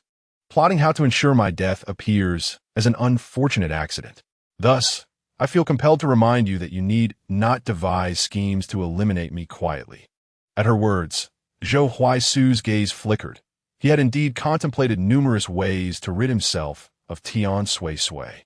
She continued, "Rest assured, I'm only temporarily residing here due to a lack of alternatives. In exchange, I shall take responsibility for your and your daughter's daily meals. Once I have earned enough money, I shall depart immediately, and you may then provide me with a divorce decree or a letter of separation." Zhou Huaishu pondered her proposition, and Tian Suisui added, "Of course, if you worry that I might linger, you may grant me a divorce decree now. I assure you, I will not pursue you further." Hearing this, Zhou Huaishu sneered, "Now that you have regained your senses, you wish to abandon me and Huan while I am injured? You must be dreaming. Then you can write me a letter of separation when the time comes. Rest assured, during your recovery, I will care for both of you. Mr. Zhou, marrying you is not my desire, nor is your marrying me yours. Once your injury has healed, and I have earned enough to purchase a home, we shall part ways amicably. I will not hinder your pursuit of fame or fortune." Zhou Huaishu remained skeptical of her words. "Are you not afraid I will disclose this to others?" "Do as you wish, if you choose to tell others. That is your affair, though I suspect they will not believe such an outlandish tale. You are aware it is preposterous. What makes you think I would believe you?" "Believe or disbelieve as you wish," Tian Suisui concluded, exiting to allow Zhou Huaishu to contemplate the matter at his leisure. The following day, Tian Suisui awoke with renewed vigor, marking the best night of sleep she had experienced since her arrival. Zhou Linghuan also stirred, immediately calling for her mother. Tian Suisui observed her small form nestled in bed. Despite her petite stature, Zhou Linghuan possessed an endearing face, a perfect blend of her parents' attractive features. "Good morning," Tian Suisui greeted. "Once you are awake, go wash up. I shall prepare porridge for you shortly." "All right," Zhou Linghuan replied, climbing out of bed. "Mother S' bed is so comfortable, unlike Father S. What is wrong with your father's bed?" "Father's bed has a broken leg. It is easy to fall off while sleeping. I have tumbled to the floor several times." This was something Tian Suisui had not previously considered. In addition to the porridge, she also boiled 3 eggs, one for each of them, gift from Granny Zhang's family during their last visit. Tian Suisui brought a bowl of congee and an egg to Zhou Huaishu. Upon seeing her, Zhou Huaishu suddenly remarked, "I agree with what you said last night. Regardless of your agreement, you cannot rise now, and I fear you cannot chase me away." Zhou Huaishu could not comprehend why a single statement from Tian Suisui could incite his anger. After breakfast, Tian Suisui boiled a pot of water to cool. Then she donned her backpack and ascended the mountain. Wang Cuihua not only wove her a mat, but also crafted a new backpack for her. In recent days, she had little time for anything beyond cutting bamboo, leaving her home stocked only with rice and flour sent over by Wang Cuihua and Tianwen. If she did not venture up the mountain for more provisions, they would soon face starvation. There remained many peaches on the previous peach tree yet to be picked. And besides the peaches, she also gathered a considerable amount of golden cherries. She intended to experiment with making sugar-coated golden cherries as a snack to replenish energy. In addition to golden cherries, she collected various other edible wild fruits as well. On her way back down, she unexpectedly encountered an old bachelor from the village, who was standing by the roadside relieving himself. A most unfortunate encounter. She intended to act as if she had not seen him, but before she could pass, the old bachelor, upon spotting her, developed a lewd interest. When Tian Suisui had been mad, filthy, and disheveled, no one had dared to harbor ill intentions towards her. Now that she was clean, it was inevitable that some unscrupulous individuals might entertain other thoughts. The old bachelor, who had neither money nor regard for life, was one such man. He blocked her path and, in a rather frivolous tone, said, "Suisui, don't go. Play with me for a while." "Oh, how shall we play?" The old bachelor, believing her mind to be muddled once more, attempted to take liberties. "Come to my home, and I will teach you. What do you say?" Tian Suisui deftly evaded his hand and smiled faintly at him. This scene was witnessed by Yang Ying, who had also come out to forage for wild vegetables. Yang Ying was filled with indignation. How could this madwoman, having scarcely regained her senses, already resort to flirting? She thought to herself. How could Brother Huaishu marry such a woman? Determined, she resolved to inform Brother Huaishu and persuade him to rid himself of this madwoman. The old bachelor, thinking he had succeeded, was caught off guard when Tian Suisui suddenly kicked him squarely in the groin.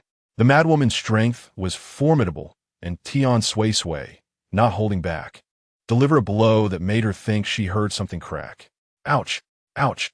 the old bachelor cried, clutching himself. "You filthy wench, I'll kill you." Grasping the hatchet from her backpack, Tian Suisui retorted, "If you have the guts, come at me. I wouldn't mind chopping off that 2 ounces of flesh for the dogs." Her expression was devoid of jest, which sent a shiver of fear through the old bachelor. To maintain his fade, he stubbornly declared, "I want to hold this against you." Upon reaching her doorstep, she had yet to enter when she heard voices from within. "Chaptel douze, ah, what a heartless man. Brother Huaishu, I speak the truth. The madwoman is indeed enticing the old bachelor of the village. I witnessed it with my own eyes." Zhou Huaishu merely responded with a faint "oh," feeling an inherent skepticism towards the situation. After all, just yesterday he had asserted that Tian Suisui was not his wife, and it seemed improbable that she would ever be inclined to entice another. "Brother Huaishu," Yang Ying raised her voice, "did you hear what I said? That madwoman is seducing older men. You ought to divorce her immediately, lest your reputation be tarnished by her." There was an unspoken continuation to her statement, suggesting that after parting ways with Tian Suisui, he should marry her instead. Having grown up alongside Zhou Huaishu, Yang Ying had long harbored feelings for him, and believed she was destined to be his bride. However, the unexpected arrival of Tian Suisui had altered her fate. To this day, she remained convinced that Zhou Huaishu would eventually dismiss Tian Suisui, allowing her the rightful opportunity to marry him. Years prior, Yang Ying's mother had betrothed her to a family from the neighboring village. Yet, on their wedding night, Yang Ying nearly harmed the groom. As her virginity was reserved solely for Zhou Huaishu, no one else could touch her. Consequently, she was hastily dismissed the following day, and since then, no suitor dared to approach her. She waited patiently, longing for the day Zhou Huaishu would recognize her worth and the loyalty she exhibited in preserving her purity for him. Tian Suisui stood quietly at the doorway, never intending to intrude upon their conversation. "Thank you for your concern, Miss Yang," Zhou Huaishu replied coolly. "This matter is mine to resolve, so there is no need for you to fret." "Brother Huaishu, please," Yang Ying pleaded after all these years. "Do you truly remain oblivious to my feelings for you?" "Miss Yang, I harbor no such thoughts for you. Please leave." "Huh, what a heartless man," she retorted, though she had anticipated such a response. In the original tale, after Zhou Huaishu's demise at the hands of Tian Suisui, he did not marry Yang Ying, but instead wed a lady from the capital, subsequently rising to prominence through his wife's family connections. Upon hearing this, Yang Ying could no longer contain her emotions. She burst into tears and rushed outside, casting a fierce glare at Tian Suisui upon reaching the courtyard gate. "Are you satisfied now?" Tian Suisui replied. "What does it have to do with her? What satisfaction could she possibly derive?" She set down her basket, washed 2 peaches, consumed one, and brought the other to Zhou Huaishu. "Your little green plum is in tears. Aren't you going to comfort her?" Zhou Huaishu simply glanced at her in silence, but honestly accepted the peach she offered. It seemed that Tian Suisui just remembered something, letting out a soft "oh. I forgot you still can't get up." This remark nearly reignited Zhou Huaishu's anger, and he shot her a glare. She had a knack for provoking him. Tian Suisui, seemingly oblivious to his expression, suggested in a conciliatory tone, "Mr. Zhou, how about this? You provide me with a sum to purchase a house, and I shall relinquish the title of your wife to her. What do you think?" Such an audacious proposal was almost palpable, aiming to exploit him without regard for his needs. "I have no money," Zhou Huaishu replied. Tian Suisui harbored skepticism. She had long recognized that Zhou Huaishu was a person of profound thoughtfulness. Even when he provided financial support to the Zhou family each month, he ensured to set aside a portion for himself. She continued to persuade him, saying, "Consider this. You will not suffer from this business arrangement. Since you seem to dislike me and wish to avoid my presence, it would be more advantageous for me to withdraw and make room for her, wouldn't it?" Without a moment's hesitation, Zhou Huaishu retorted, "Would it not be better if I simply dismissed you altogether?" This remark carried an element of playful teasing. Tian Suisui found herself at a loss for words. Such an outcome was unacceptable. After all, even in divorce, there existed the division of marital assets. What does divorce entail? What constitutes the division of shared property? In essence, he could not simply cast her aside. Otherwise, she would undoubtedly cling on, demanding compensation before relinquishing her claim to his childhood sweetheart. She was certain the young girl harbored affection for him and would care for him far more attentively than she ever could. With a sardonic laugh, Zhou Huaishu turned the tables, stating, "You are well aware that you have not been caring or attentive enough towards me." It was hard to believe that the man who once averted his gaze from Tian Suisui could now engage in such an extensive conversation with her. Fine. If you choose not to provide, then so be it," she conceded. "I am merely residing temporarily in your home. Providing me with 3 meals a day and keeping the place tidy is already sufficient, yet you still find fault with me." Tian Suisui did not genuinely expect Zhou Huaishu to provide her with financial support. It was merely idle talk. No matter how affluent he might be, he could not possibly afford to buy her a house in the county. It seemed she had forgotten that the barbs she faced were of her own making. Casting a glance around, she noticed that Zhou Linghuan was inexplicably absent from the courtyard, which explained the void she felt. "Where's Huan?" she inquired. Little Tiger took her to play. Ever since Tian Suisui had saved Zhou Xiaohu, he had eagerly volunteered to entertain Zhou Linghuan. just as she mentioned Zhou Linghuan. The little girl returned in tears, followed closely by Zhou Xiaohu, his clothes soiled and bearing the marks of a scuffle. Upon seeing Tian Suisui, Zhou Linghuan rushed forward, clinging to her leg. "Mother, Dasheng and Ershing stole my toy. The bamboo dragonfly you made for me was taken from me." Dasheng and Ershing were the children of Zhou Laoda, the cherished grandchildren of Wu Deshil. They were both 10 years old, the same age as Zhou Xiaohu. While Ershing was 7, it was entirely understandable that Zhou Xiaohu could not stand up to them. Zhou Xiaohu, looking dejected, said, "Auntie, I'm sorry. I couldn't protect Huan Huan and failed to retrieve the bamboo dragonfly. I am no match for them." "It's all right," she reassured him. "I know you did your best." Initially, Tian Suisui thought that a mere bamboo dragonfly was not worth the fuss. They could simply make another one for Zhou Linghuan. However, upon further reflection, she realized that letting this incident slide would only embolden those two unruly boys to act again. Clearly, she needed to establish some authority this time.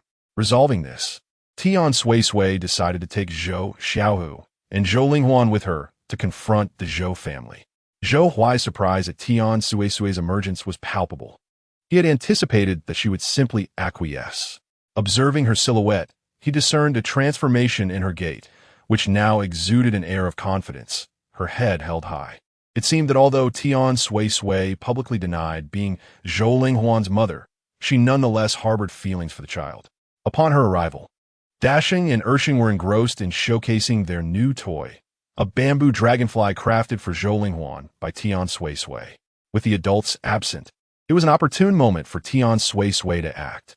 In Chapter 13, as the bamboo dragonfly soared into the air, it veered towards Tian Suisui, who swiftly reached out to grasp it. Dasheng, enraged that his hard-won toy had been seized by this madwoman, shouted, "Madwoman, return my bamboo dragonfly." "Yours?" Tian Suisui retorted with disdain. "This clearly belongs to my little Huan Huan. You two rascals have bullied her, and I have yet to demand an apology from you. Whoever seizes it first gets to keep it," Dasheng declared with brazen arrogance. Tian Suisui handed the bamboo dragonfly to Zhou Linghuan, addressing Dasheng. "It is no longer in your possession." Dasheng, who was accustomed to being a tyrant at home, had never encountered resistance when it came to his possessions. He pointed accusingly at Zhou Linghuan. "You little money waster, give me back my bamboo dragonfly." Zhou Linghuan concealed the dragonfly behind her back, refusing to return it. "This was made for me by my mother." Noting her defiance, Dasheng approached, attempting to shove her aside. However, before his hand could reach her, Tian Suisui forcefully pushed him, sending him sprawling to the ground. I detest unruly children." This scene caught the attention of Sun Yulan, who had just returned from working in the fields to prepare a meal. Witnessing her son being bullied by a madwoman, she shouted in fury, "How dare you bully my son? I shall make you pay." Dasheng, emboldened by his mother's support, wailed, "Mother, that little pest stole my toy." Though Sun Yulan was no stranger to hard labor and was strong in her own right, Tian Suisui had no intention of engaging in a direct confrontation. As Sun Yulan approached, Tian Suisui suddenly slapped her own face with great force, then lamented, "Sister-in-law, even if you harbor disdain for me and my Huan Huan, you cannot incite Dasheng and Ershing to steal from her. Even if it is just a trinket, you must not allow them to harm little Hu and Huan Huan." Sun Yulan, taken aback by this unexpected maneuver, stood momentarily stunned. Tian Suisui raised her voice further, "Sister-in-law, prior to our separation, you treated me with disdain and made countless difficulties for me. Yet, I am still Huaisu's wife. I am your sister-in-law. Is this not a source of mockery for our family in the eyes of the village?" At that moment, during the busy lunch hour, Tian Suisui's plaintive cries drew a crowd. Intentionally displaying her reddened cheek, she garnered sympathy as her heartfelt performance, combined with the visible signs of her self-inflicted injury, stirred many to speak in her defense. "Yulan, this is indeed your fault. How could you, an adult, interfere in a quarrel among children over trivial toys?" Sun Yulan retorted, "You speak nonsense. It was that madman who first shoved my son. Even if Huaisu's daughter-in-law did push your son, it was your son who initially snatched your toy. Just look at the red mark on Huaisu's daughter-in-law's face. As the elder sister-in-law, how could you be so ruthless? Sun Yulan defended herself. I did not strike her. She hit herself. Tian Suisui, feeling increasingly aggrieved, replied, Elder sister-in-law, how could I possibly hurt myself? Just moments ago, I saw Dashing trying to hit our Huahuan. In my desperation, I gently pushed him aside. Huahuan is still so young. How could she possibly defend herself against Dashing? Had I not intervened, his fist would have surely descended upon her. Although Huahuan is a girl, she is still my child. Her grandparents do not cherish her. But as her mother, I must protect her. She is a piece of my very flesh. Zhou Linghuan, quick-witted as ever, perceived the growing tension and immediately began to wail, lamenting how her grandparents favored others, how they denied her food and forced her to work, and she recounted the myriad ways in which Dasheng and Ershing bullied her. Zhou Dasheng, feeling agitated, exclaimed, Mother, I did not snatch that worthless item. Grandfather and grandmother have declared that everything in the house belongs to me. Anything I desire is rightfully mine. If I want whatever that worthless child holds, it is mine. While it is true that many families exhibit a preference for sons over daughters, it is not often so openly displayed. Yet, Sun Yulan, in her foolishness, dismissed the situation, saying, What is wrong with wanting the toy in her hands? If that worthless child refuses to surrender it, my son is entitled to strike her. My son is the foundation of the Zhou family. Everything that belongs to the Zhou family will one day be his. Whatever is at stake must be prioritized for my son. After all, that madwoman cannot bear sons. Listen to this. In front of everyone, my sister-in-law can treat us this way. Privately, she is 100 times worse. Not only did they attack my daughter, but look at Xiaohu as well. His face bears the marks of being struck by Dasheng and Ershing. Xiaohu is not even from our family. How can I explain this to Grandma Zhang? As soon as Zhou Xiaohu realized he was being implicated, he glanced at Tian Suisui, wanting to cooperate, but before he could act, Grandma Zhang intervened, furious. How dare you bully my precious grandson? I shall tear you apart. Seeing the crowd grow and many pointing fingers at her. With both Grandma Zhang and Yang Chunyan now involved, Sun Yulan sensed her chances were dwindling. She pushed her two sons, preparing to leave in disgrace. Dashing threw a tantrum, declaring, I want to leave. I want that bamboo dragonfly. Ershing joined in, rolling on the ground. I want to go either. I want that worthless toy. Sun Yulan quickly soothed them. Dasheng, Ershing, listen, it's just a broken toy. Let us not make a fuss. Tomorrow, your grandfather will make you a far better one. Reluctantly, Dasheng and Ershing finally got up from the ground. Once Sun Yulan had departed, Tian Suisui expressed her gratitude to the onlookers, saying, Thank you all for standing up for me just now. In the midst of the crowd, someone remarked, Indeed, we cannot stand that family. Their bias is utterly ridiculous. It is true. At such a tender age, they are learning nothing but the art of thievery. Concerned for her grandson's well-being, Grandma Zhang hurriedly approached to check on him. Little Zhou Xiaohu, grinning widely, whispered to Grandma Zhang, Grandma, I'm unscathed. Auntie is merely intimidating them. You mischievous little rascal, Grandma Zhang chided, playfully poking his forehead, eliciting a series of chuckles from him. After Tian Suisui took Zhou Linghuan home, the crowd gradually dispersed in small groups, with some commenting. It seems that Tian Suisui has truly regained her senses this time, finally realizing the importance of protecting her own child. Indeed, her clarity has only lasted half an hour in the past. How many days have gone by now? Could it be that Huaisu's injury has prompted her to awaken? Who knows? It's a relief that she has come to her senses. This way, Huaisu need not suffer so much. At Zhou Huaisu's home, Zhou Linghuan, brimming with excitement, rushed to his father to recount how their mother had cleverly triumphed. Upon hearing that Tian Suisui had slapped herself, Zhou Huaisu involuntarily furrowed his brow.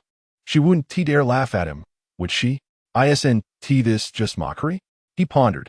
Zhou Linghuan nodded affirmatively. She did slap herself. The red mark on her face hasn't faded yet. Zhou Huaisu scoffed. Foolish woman. Nonetheless, he called for Tian Suisui to come over. Tian Suisui assumed he was either thirsty or needed to relieve himself. She approached and asked, Do you want water or do you need to go to the restroom? If it's water, I can pour it for you. If it's the restroom, I'll fetch Brother Yofu. Zhou Huaisu glanced at her face, noting the remnants of red marks on her right cheek. He opened his mouth to inquire but felt awkward and fell silent, merely stating, "It's nothing. Nothing. Yet you call for her? Does she have nothing better to do?" Zhou Linghuan suddenly chimed in, "Mother, father is concerned about you. He heard you slapped yourself." Both were momentarily taken aback. Zhou Huaisu thought, "Would I concern myself with her? Impossible." Tian Suisui mused, "Zhou Huaisu would care about me? The sun must be rising in the west." Though the likelihood seemed slim, out of politeness, she replied dryly, "It's nothing. No need to worry." Zhou Huaisu, feeling awkward, retorted, "I'm not concerned about you." Tian Suisui exclaimed, while Zhou Linghuan mercilessly exposed him, "Father, you are clearly worried about mother. When I mentioned she slapped herself, your brows furrowed, and you asked me twice." "I did not," Zhou Huaisu denied. Suddenly, Tian Suisui burst into laughter, finding Zhou Huaisu's bashful demeanor amusing. She approached him, smiling, "Zhou Huaisu, if you're concerned about me, just admit it. What s with the denial? I won't mock you for it. After all, I've taken care of you for so many days. It's only natural to show a bit of concern. And you say you wouldn't laugh at him? Is this not laughter?" Zhou Huai's intention to retort was abruptly interrupted by the voice of Wu Dazhong at the entrance. Observing the disarray of the courtyard, he remarked on the unkempt state of the place and the clutter strewn about, exclaiming, "I have never encountered such a lazy and incompetent daughter-in-law." "Well, now you have," Tian Suisui replied casually. Wu Dazhong was momentarily taken aback, nearly losing her breath. "Is this how you speak to your mother-in-law? A daughter-in-law, like you will inevitably be cast out by my son." Tian Suisui elongated her tone. "Oh, it seems you have come today to tidy up my home so that I won't be expelled by your son. How kind of you, mother-in-law. The broom is in the corner. Please feel free to use it. As for the firewood, just stack it there as well. Those bamboo sticks are of no concern to you, as I have use for them." Zhou Huai could not help but smirk slightly. He knew his mother's tactics would not work on Tian Suisui. What daughter-in-law instructs her mother-in-law to work? Wu Dazhong retorted. "Then what brings you here today?" Tian Suisui inquired directly. "I command you to make 2 bamboo dragonflies for my beloved grandsons," Wu Dazhong ordered. "I can't," Tian Suisui replied succinctly. Wu Dazhong scoffed. "Don't feign laziness. If you do not make those dragonflies for my grandsons, I shall have my son divorce you." Unfazed, Tian Suisui retorted, "But those are your grandsons, not mine. Are you suggesting that Desheng and Ersheng should be my grandsons?" Her words inadvertently insulted them. Wu Dazhong was incensed and raised her hand to strike Tian Suisui, but Zhou Huai interjected, "Mother, should you dare strike Suisui, that slap will cost you the monthly 2 taels of silver I promised to give you and father." Wu Dazhong's hand froze. Money was indeed a significant matter. "Infidèle. Do you not see how your mother has been wronged? You should heed me and divorce that madwoman, and I shall find you a virtuous wife." Zhou Huai smirked mockingly. "If you truly wish to secure me a virtuous wife, you would not have compelled me to marry Suisui all those years ago. Have you forgotten that it was you who insisted I marry her, claiming there would be no bride price and I would gain a dowry?" "Well, our family was poor back then," Wu Dazhong retorted defensively. "And now we are wealthy? The matter of remarrying can wait. It would be better for you to provide me with money to see a doctor, for I have not consulted one since injuring my leg." Hearing this, Tian Suisui frowned. How could one neglect to see a doctor for a leg injury? Not only should a doctor be consulted, but a skilled one, lest it result in a lifelong disability, leaving her unable to walk forever. Wu Dazhong felt pleased, surprised at how quickly Zhou Huai's thoughts turned, yet it was impossible for her to provide money, merely deflecting. "Where'd I find money to pay for your doctor? Our family has so many mouths to feed. You just said you would find me a new wife. How can you do that without money? However, is it possible that the mother merely wishes for her son to cast off Tiansu and leave home, allowing him to fend for himself?" Wu Dazhong, unable to counter Zhou Huaishu's words, sank down to the ground, pounding her thighs in a fit of tears. Just as she was about to weep, Tiansu interrupted her, saying, "Mother-in-law, please do not cry. I will not comfort you. Furthermore, I am not ashamed if the neighbors hear. I have faced disgrace numerous times over the years. What truly concerns me is the possibility of others pointing fingers at you, leading to your reputation as a cruel mother-in-law. Wu Dazhong forcefully swallowed her impending sobs, recalling the last time she had wished to strike Tian Su and the ensuing outcry and quarrel with her in-laws. A sense of trepidation lingered in her heart, prompting her to rise once more, declaring, "Unfilial child, one day you shall face divine retribution." Tian Su, undeterred, shouted after her retreating figure, "Rest assured, mother-in-law, I will not abandon you. I will certainly take you along. Oh, and let us not forget your two precious grandsons as well." Wu Dazhong's body stiffened, and she fled as if pursued, thinking to herself, "This madwoman's tongue is far too sharp. Does she not fear the consequences of her words?" Tian Su entered Zhou Huaishu's chamber, raising her hand to initiate a high five. To which Zhou Huaishu, perplexed, inquired, "What are you doing?" "We won. Shall we not celebrate?" Zhou Huaishu turned her face away, unimpressed. "Indeed, you are the most entertaining," Tian Su quipped, before lifting Zhou Huaishu's hand and clapping at herself. Zhou Huaishu watched her departing silhouette, retorting, "Childish," though the words were spoken with a hint of disdain. Her tone betrayed none. After leaving Zhou Huaishu's home, Wu Dazhong initially intended to head straight home, but after a moment's reflection, she altered her course, venturing in another direction. Chapter 15. The Great Love is Truly Moving. At this moment, in Yang Ying's household, Wu Dazhong was fervently persuading Yang Ying's mother to allow Yang Ying to become Zhou Huaishu's concubine. "Mother of Yang Ying, although she has been a concubine in the past, if she is willing to marry him, my son will undoubtedly divorce that madwoman at once," Wu Dazhong asserted with conviction. Recently, Zhou Huaishu's words had awakened her to the reality of their financial situation. Despite lacking funds, the desire to secure a bride for her son remained, and Yang Ying was undoubtedly the most suitable candidate. Years ago, the scandal surrounding Yang Ying had become widely known, deterring suitors from approaching her. Wu Dazhong understood well how fond Yang Ying was of her son. She had witnessed over the years how devoted Yang Ying had been to him. Therefore, if Yang Ying agreed to become a concubine, her son would surely sever ties with that madwoman. Become a concubine? Yang Ying's mother hesitated, questioning the practicality of such a notion in their rural setting. Oh, although it may be termed a concubine, in reality, she would be no different from a wife. That lunatic Tian Su would never manage the household. It would inevitably fall to Yang Ying to maintain order both inside and outside. And who knows when that madwoman might again lose her mind. Just think, will my son not divorce her then? Do I not know how much he despises that madwoman? As Yang Ying contemplated, she found merit in Wu Deshu's words. Moreover, it was no longer feasible for Yang Ying to reside at her maternal home indefinitely. After all these years, her family had endured countless jests. The fact that her unmarried brothers struggled to find brides was largely due to her own predicament. Who would wish to marry into a family with such a troublesome younger sister? At that moment, Yang Ying, who had been eavesdropping outside, suddenly burst in, exclaiming excitedly, "Aunt, I am willing to be a concubine to Huaisu Ge. As long as I can marry him, I will accept any role, whether as a concubine or otherwise." Wu Deshu beamed with delight, turning to Yang Ying. "What hesitation remains? Look, even Yang Ying is in agreement." Initially, Yang Ying had indeed been wavering, but upon hearing her daughter's willingness, she promptly expressed her consent. Yang Ying was eager to pack her belongings and head to Zhou Huaisu's home. After a brief discussion among the three, they concluded that a direct visit would be the most prudent course of action, and so they set out together.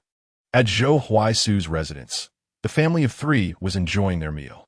Tian Suisui had prepared a porridge made from wild vegetables and a cold dish of foraged greens. Given their modest means, she felt quite helpless after her traps in the mountains yielded no catch. Just as she finished clearing the bowls, Wu Deshu arrived with Yang Ying and Yang Ying. Tian Suisui had initially intended to make a few sarcastic remarks upon seeing them, but was taken aback when Wu Deshu headed straight for Zhou Huaisu's room, proclaiming triumphantly, "Son, your mother truly intends to assist you in finding a bride. Look, I brought her with me." "Oh, this promises to be entertaining," Tian Suisui thought, swallowing her derisive words and pulling a bamboo stool to a favorable spot to observe the unfolding drama, ensuring she could see Zhou Huaisu clearly. She had crafted 2 stools during her spare time, one for herself and one for Zhou Linghuan, as Zhou Huai-Su had no need for them. Yang Ying approached, clutching a bundle, shyly calling out Huai-Su Ge. Zhou Huai-Su's expression darkened as he replied, I have no intention of remarrying. You should leave. Wu Deshe, disheartened by her son's lack of understanding, stepped inside to gently persuade him, Son, you are being foolish. That madwoman, Tian Suisui, will only be rational for a few days. Who knows when she might spiral into madness again? I suggest you divorce her and marry Yang Ying instead. Yang Ying chimed in, Indeed, nephew. My daughter excels in both household and external tasks, far surpassing that lunatic. Most importantly, my daughter is of sound mind. She pointed to her temple, emphasizing her point. Thus, if you could provide a silver or two, I would gladly allow my daughter to wed you. What do you say? Wu Deshe shot a disapproving glance at Yang Ying.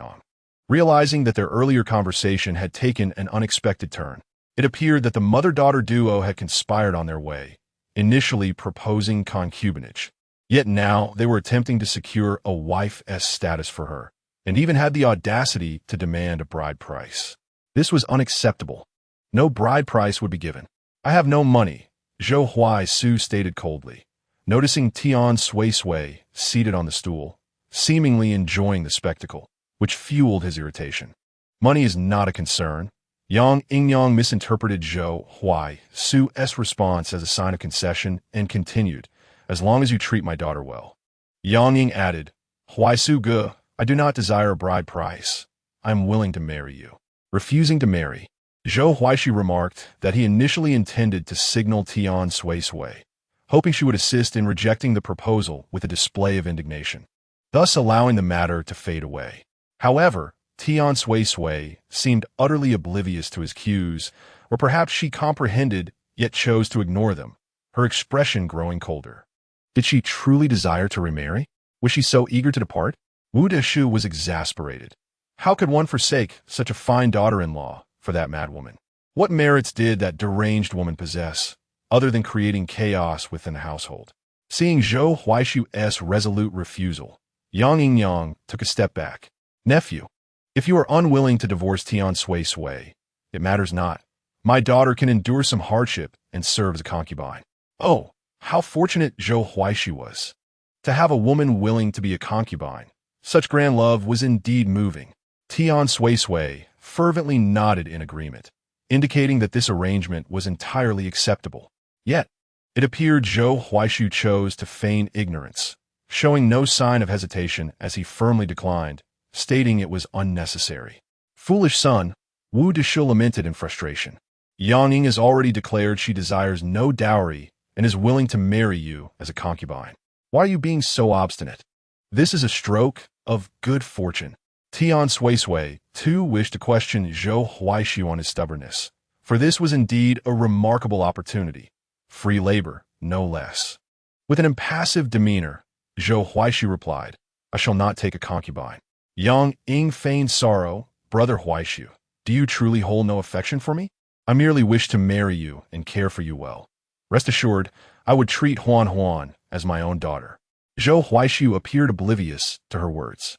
Miss Yang, I have made myself abundantly clear. I will not marry you, nor will I take a concubine. Please leave. Yang Ying felt a pang of humiliation. Her daughter had nearly harmed her own newlywed husband for Zhou, yet he remained ungrateful. She had already lowered her standards significantly, and what right did Zhou Huaishu, a man bedridden and incapable, have to maintain such an air of superiority? Resolutely, she grasped her daughter's arm, declaring, Come, my dear, we shall not marry. What is so remarkable about a mere education? Tomorrow, I shall find you a far more suitable match. However, Yang Ying was reluctant to depart. Observing Zhou Huaishu's continued indifference, she suddenly produced a sharpened dagger from her sleeve, brandishing it against her neck as a threat. Brother Huaishu, if you do not marry me today, I shall end my life before you. Chapter 16. Such a riveting performance, yet no other audience present. Tian Suisui was astounded. Was this a moral coercion? Suicide? Perhaps it was not so extreme, as she herself had traversed time only after her own demise. She wondered if Zhou Huaishu might relent and agree to marry Yang ing should she proceed with her threat, for it seemed to her that Yang Ying was quite serious. Tian Suisui glanced outside the courtyard, lamenting the absence of an audience for such a captivating spectacle. "My daughter, please do not act rashly," Yang Yingyang exclaimed, desperata. "Nephew, just marry my daughter. I ask for nothing more than for you to provide her with sustenance." Wu Deshu added, "Son, please marry Yang Ying. She truly harbors affection for you." In the stillness of the air, Zhou Huaishu regarded Yang Ying with a face as expressionless as a coffin lid. Yang Ying, believing she had finally succeeded, trembled and called out, "Huaishu, I knew you had feelings for me." To her dismay, Zhou Huaishu merely replied, "If you wish to die, do it outside. Do not die in my home, for I find it inauspicious." With a clatter, the knife slipped from Yang Ying's grasp. She had not anticipated such coldness from him even in her dire state. After a moment of laughter mingled with tears, she exclaimed, "Zhou Huaishu, I despise you." With that, she wept as she fled the courtyard. Once everyone had departed, Tian Suisui approached Zhou Huaishu's door. "You do not appreciate a good person, a free laborer, Zhou Huaishu. What are you thinking? Try to exploit a wife." Zhou Huaishu did not respond to her remarks, but retorted, "Why did you not assist me earlier? Why should I help you?" Tian Suisui replied defiantly, "If you refuse to aid me again, I shall not draft the divorce papers," Zhou Huaishu warned. "You won't write them? Will I not simply run away?" Tian Suisui scoffed. Unfazed, Zhou Huaishu countered, "Should you flee, I will report you to the authorities, accusing you of abandoning your husband and children to elope, compelling them to pursue you, ensuring your life is fraught with turmoil." Upon hearing this, Tian Suisui's bravado crumbled, and she quickly relented. "I will help, I promise. Is that satisfactory?" Zhou Huaishu calmly withdrew his gaze, surprised that he had resorted to using the threat of divorce to sway Tian Suisui. She, too, was taken aback by how effortlessly she had been cornered by the prospect of such papers. The midday sun blazed fiercely overhead, waves of heat enveloping the air. Unable to sleep on her bed, Tian Suisui resolved to venture into the mountains, setting traps in hopes of capturing a rabbit or wild chicken to satiate her hunger, and perhaps to cut some bamboo for a simple table, as they lacked a surface for their meals. Rising from her bed, she glanced at Zhou Huaishu and noticed that the water in the bamboo cup he had was depleted. She filled it anew and placed it by his bedside. "I'm going to set some traps in the mountains. I haven't had meat in days, and I will also cut some bamboo to make a simple table." She did not feel the need to explain her whereabouts or intentions, but as Zhou Huaishu was engrossed in a book, she simply mentioned it. He replied with a succinct affirmation. The mountains offered a refreshing coolness compared to the village. A gentle breeze swept through.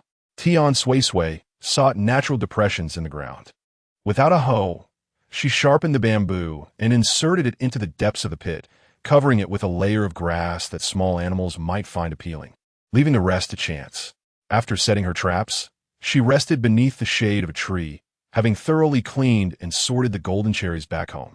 She awaited the drying process before beginning to concoct syrup, optimistic that, given the weather, she might start the following day. As she contemplated laying more traps, she suddenly heard voices nearby. "Qian Sheng, hold on. I will fetch herbs to bandage you. Hurry, go find the herbs. Do not move. I will help you detoxify."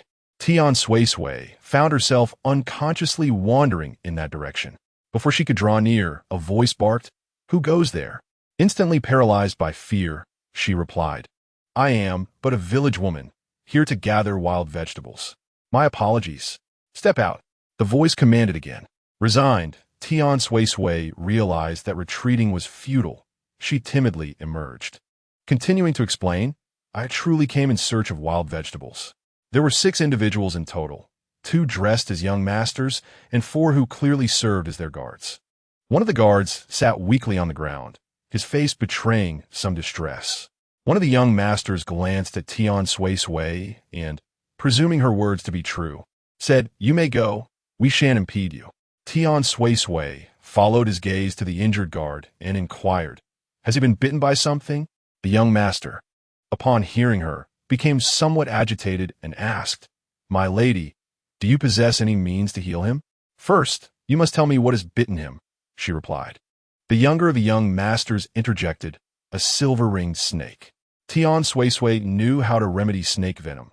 Once, during her childhood, while carrying her grandparents up the mountain, she had been bitten by a silver-ringed snake. Fortunately, Mr. Zhong, who owned the nearby herbal shop, had passed by and saved her life. Otherwise, she would have perished. Subsequently, she often visited Mr. Zhong, who took a liking to her and taught her to identify herbs, frequently bringing her along to gather medicinal plants and instructing her on which herbs could counteract which poisons. Though she had memorized these remedies, her knowledge remained theoretical, as she had never applied it practically. "Are you certain it's a silver-ringed snake?" Tian Suisui asked. "I caught a glimpse earlier. I cannot be mistaken," the young master replied. Tian Suisui approached to inspect the injured guard, noting that the wound had already been treated and the venom had been drawn out. "Is this not a good sign?" She pondered.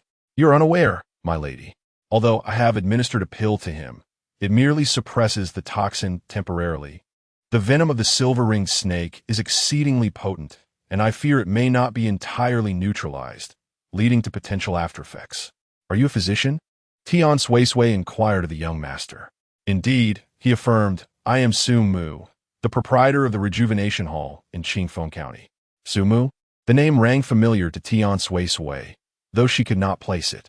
Not wishing to dwell on it further, she proposed, "How about this? I shall inform you how to counteract the silver-ringed snake's venom, and in return, you will accompany me to the village to check on my husband, who injured his leg some days ago and has yet to seek a physician." "Very well," Su Mu agreed readily.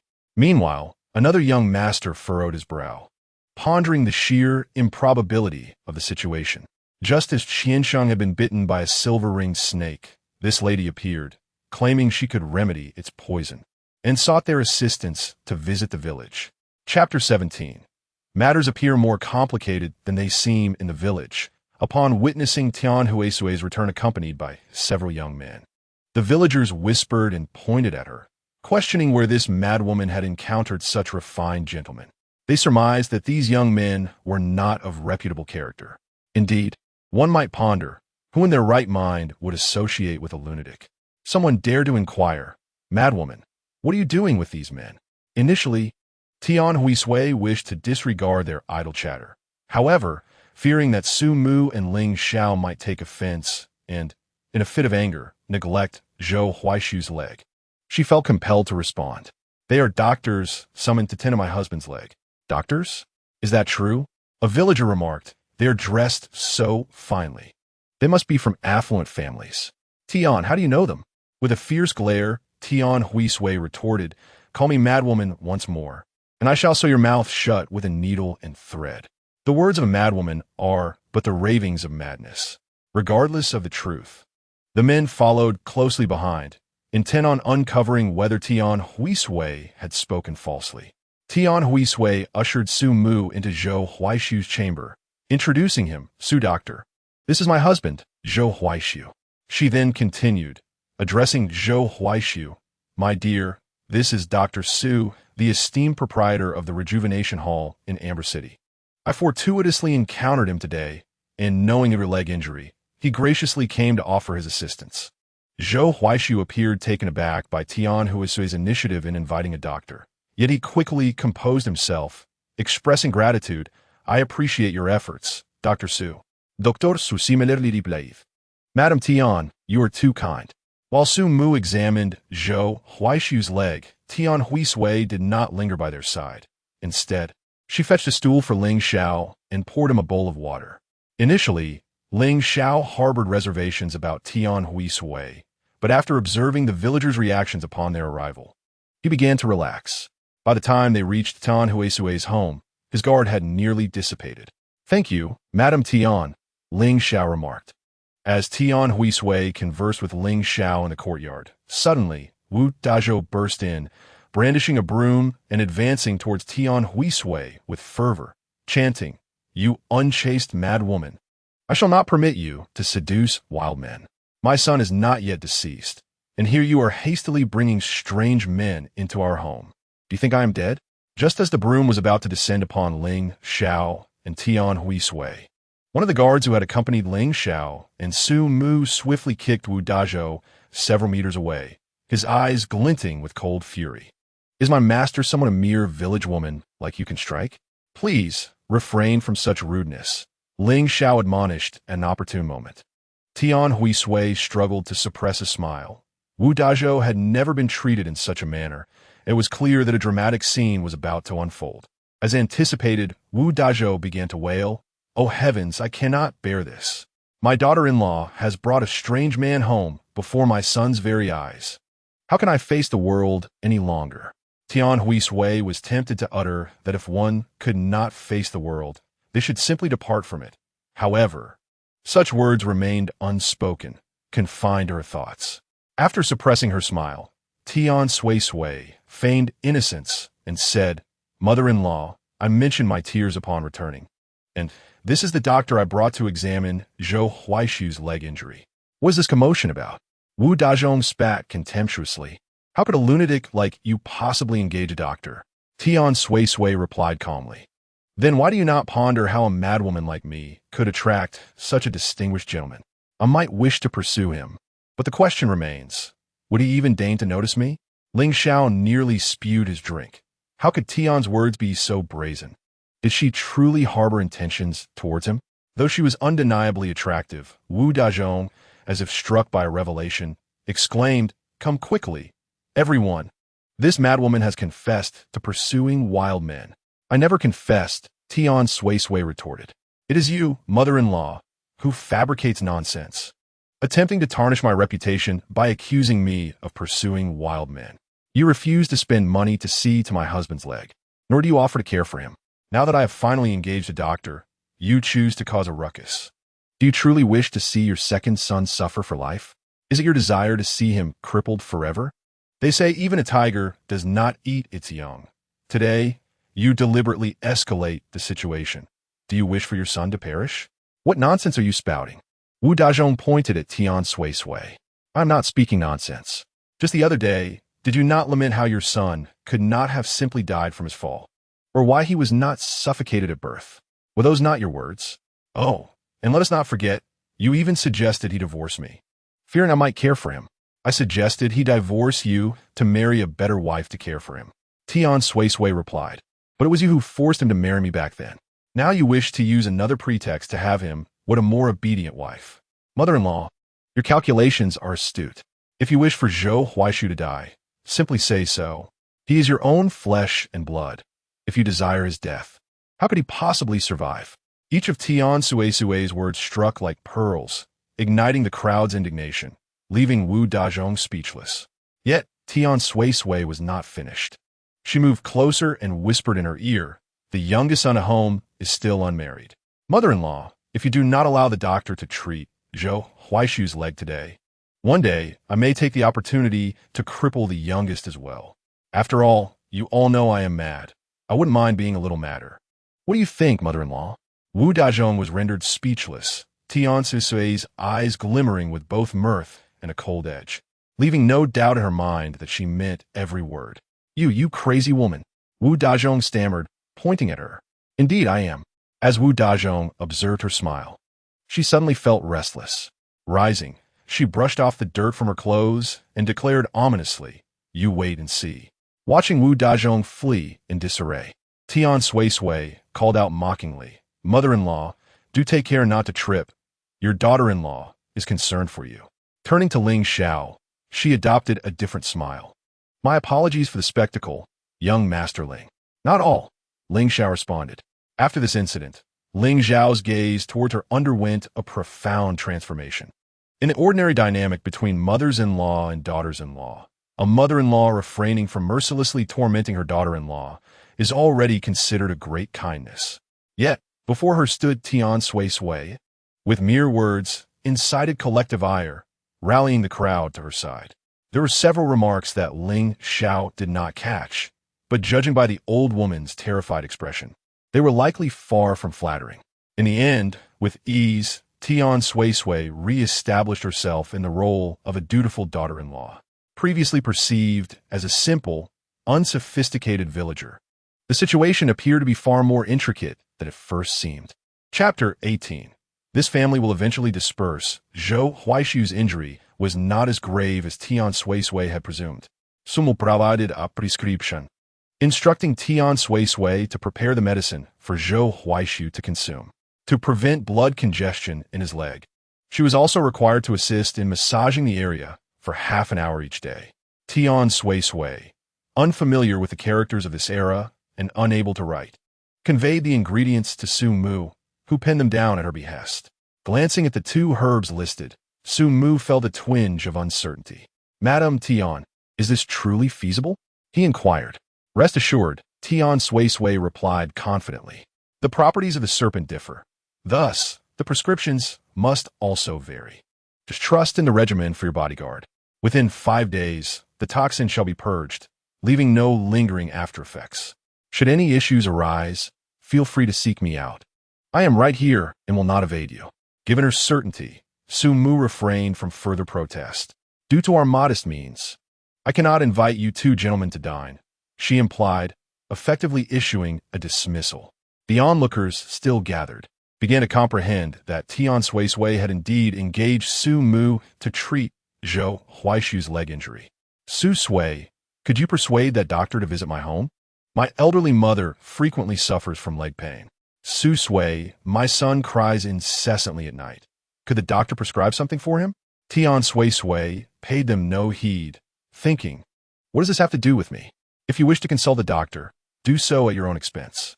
"Hey, how can you be so ungracious? We are all from the same village," one villager protested. Although Su Mu was a physician, his true purpose for coming was not to tend to the villagers' ailments. So he directly deflected, "Dear villagers, if you are unwell, you may visit the Huichun Hall in the city for medical assistance. But consulting a doctor costs money," one voiced. Tian Suisui retorted, "Oh, so you wish to take advantage of my generosity? I have no such allowances to spare. How can you say that? We're neighbors and should help one another. Yet I have never seen your assistance before. When my mother-in-law came to confront me, why did you not come to my aid?" Tian Suisui spoke without restraint. Su Mu chose not to treat the villagers, but returned to the Huichun Hall in the county instead. Before departing, Tian Suisui inquired, "Ling Gongzi, Su Daifu, if I were to gather herbs in the mountains, could I sell them at the Huichun Hall?" "Of course," Su Mu replied. "Thank you." Once Su Mu and the others had left, Tian Suisui entered Zhou Huaishu's room. "Dr. Su just informed me that your leg requires daily massage for half an hour to avoid blood congestion. From now on, I shall have Yofu or Yukai assist you with that. How does that sound?" "That works," Zhou Huaishu replied. "Very well, then it is settled," Tian Suisui declared. As Tian Suisui approached the door of the room, Zhou Huaishu awkwardly expressed his gratitude, saying, "Thank you." She replied, "No need to thank me. It was not solely for you, but rather for my own sake." Nevertheless, it remained undeniable that he played a significant role in her decision. Just as Zhou Huaishu had once harbored great disdain for the original owner, he found it impossible to feel the same towards Tian Suisui. After returning from the mountains in the afternoon, where she had carried back the previously cut bamboo, Tian Suisui began crafting a table with a machete. She had no intentions of making it particularly refined. It simply needed to be functional. Zhou Huaishu, who had initially been engrossed in his reading, found his attention drawn away by the rhythmic sound of the machete striking the bamboo in the courtyard. Unbeknownst to him, he had been watching Tian Suisui for the entire afternoon. That evening, Zhou Yofu came to take Zhou Huaishu to the restroom. Upon their return, Tian Suisui relayed the words of Dr. Su to Zhou Yofu. "Brother, could you please come by for half an hour each evening to massage Huaishu's legs?" Zhou Yofu, puzzled, inquired, "Sister-in-law, can't you do it as well?" His question was devoid of any reluctance, merely a genuine curiosity. Tian Suisui responded with a slight gasp, then without hesitation, directed the blame towards Zhou Huaishu. "He dislikes me and won't allow me to touch him." Zhou Yofu, upon hearing this, felt a sense of alarm. It was essential for spouses to care for and understand one another. If Zhou Huaishu maintained such a mindset, their household would inevitably face turmoil. Thus, he spoke earnestly to Zhou Huaishu. "Huaishu, this behavior is unacceptable. A couple should be united as one. Your sister-in-law has even sought the doctor's assistance for you, and she has been the one caring for you all this time. You are in the wrong." Ironically, As Zhou Youfu conveyed this, Tian Suisui nodded earnestly in agreement. Zhou Huaishu, with a hint of mischief, retorted, "Brother, I do not disdain Suisui. She is the one unwilling to massage my legs." After saying this, he provocatively raised an eyebrow towards Tian Suisui, as if to say, "Is it not something anyone could do? What is going on between this couple?" Zhou Youfu was quite perplexed. Tian Suisui immediately defended herself, saying, "Brother, I do not mind at all.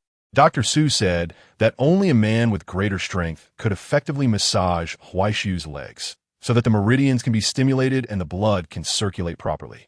Yes, that is it. Tian Suisui's talent for fabricating excuses was remarkable. Did Dr. Su actually say that? I was unaware of it. Zhou Huaishu continued. He mentioned it to me outside.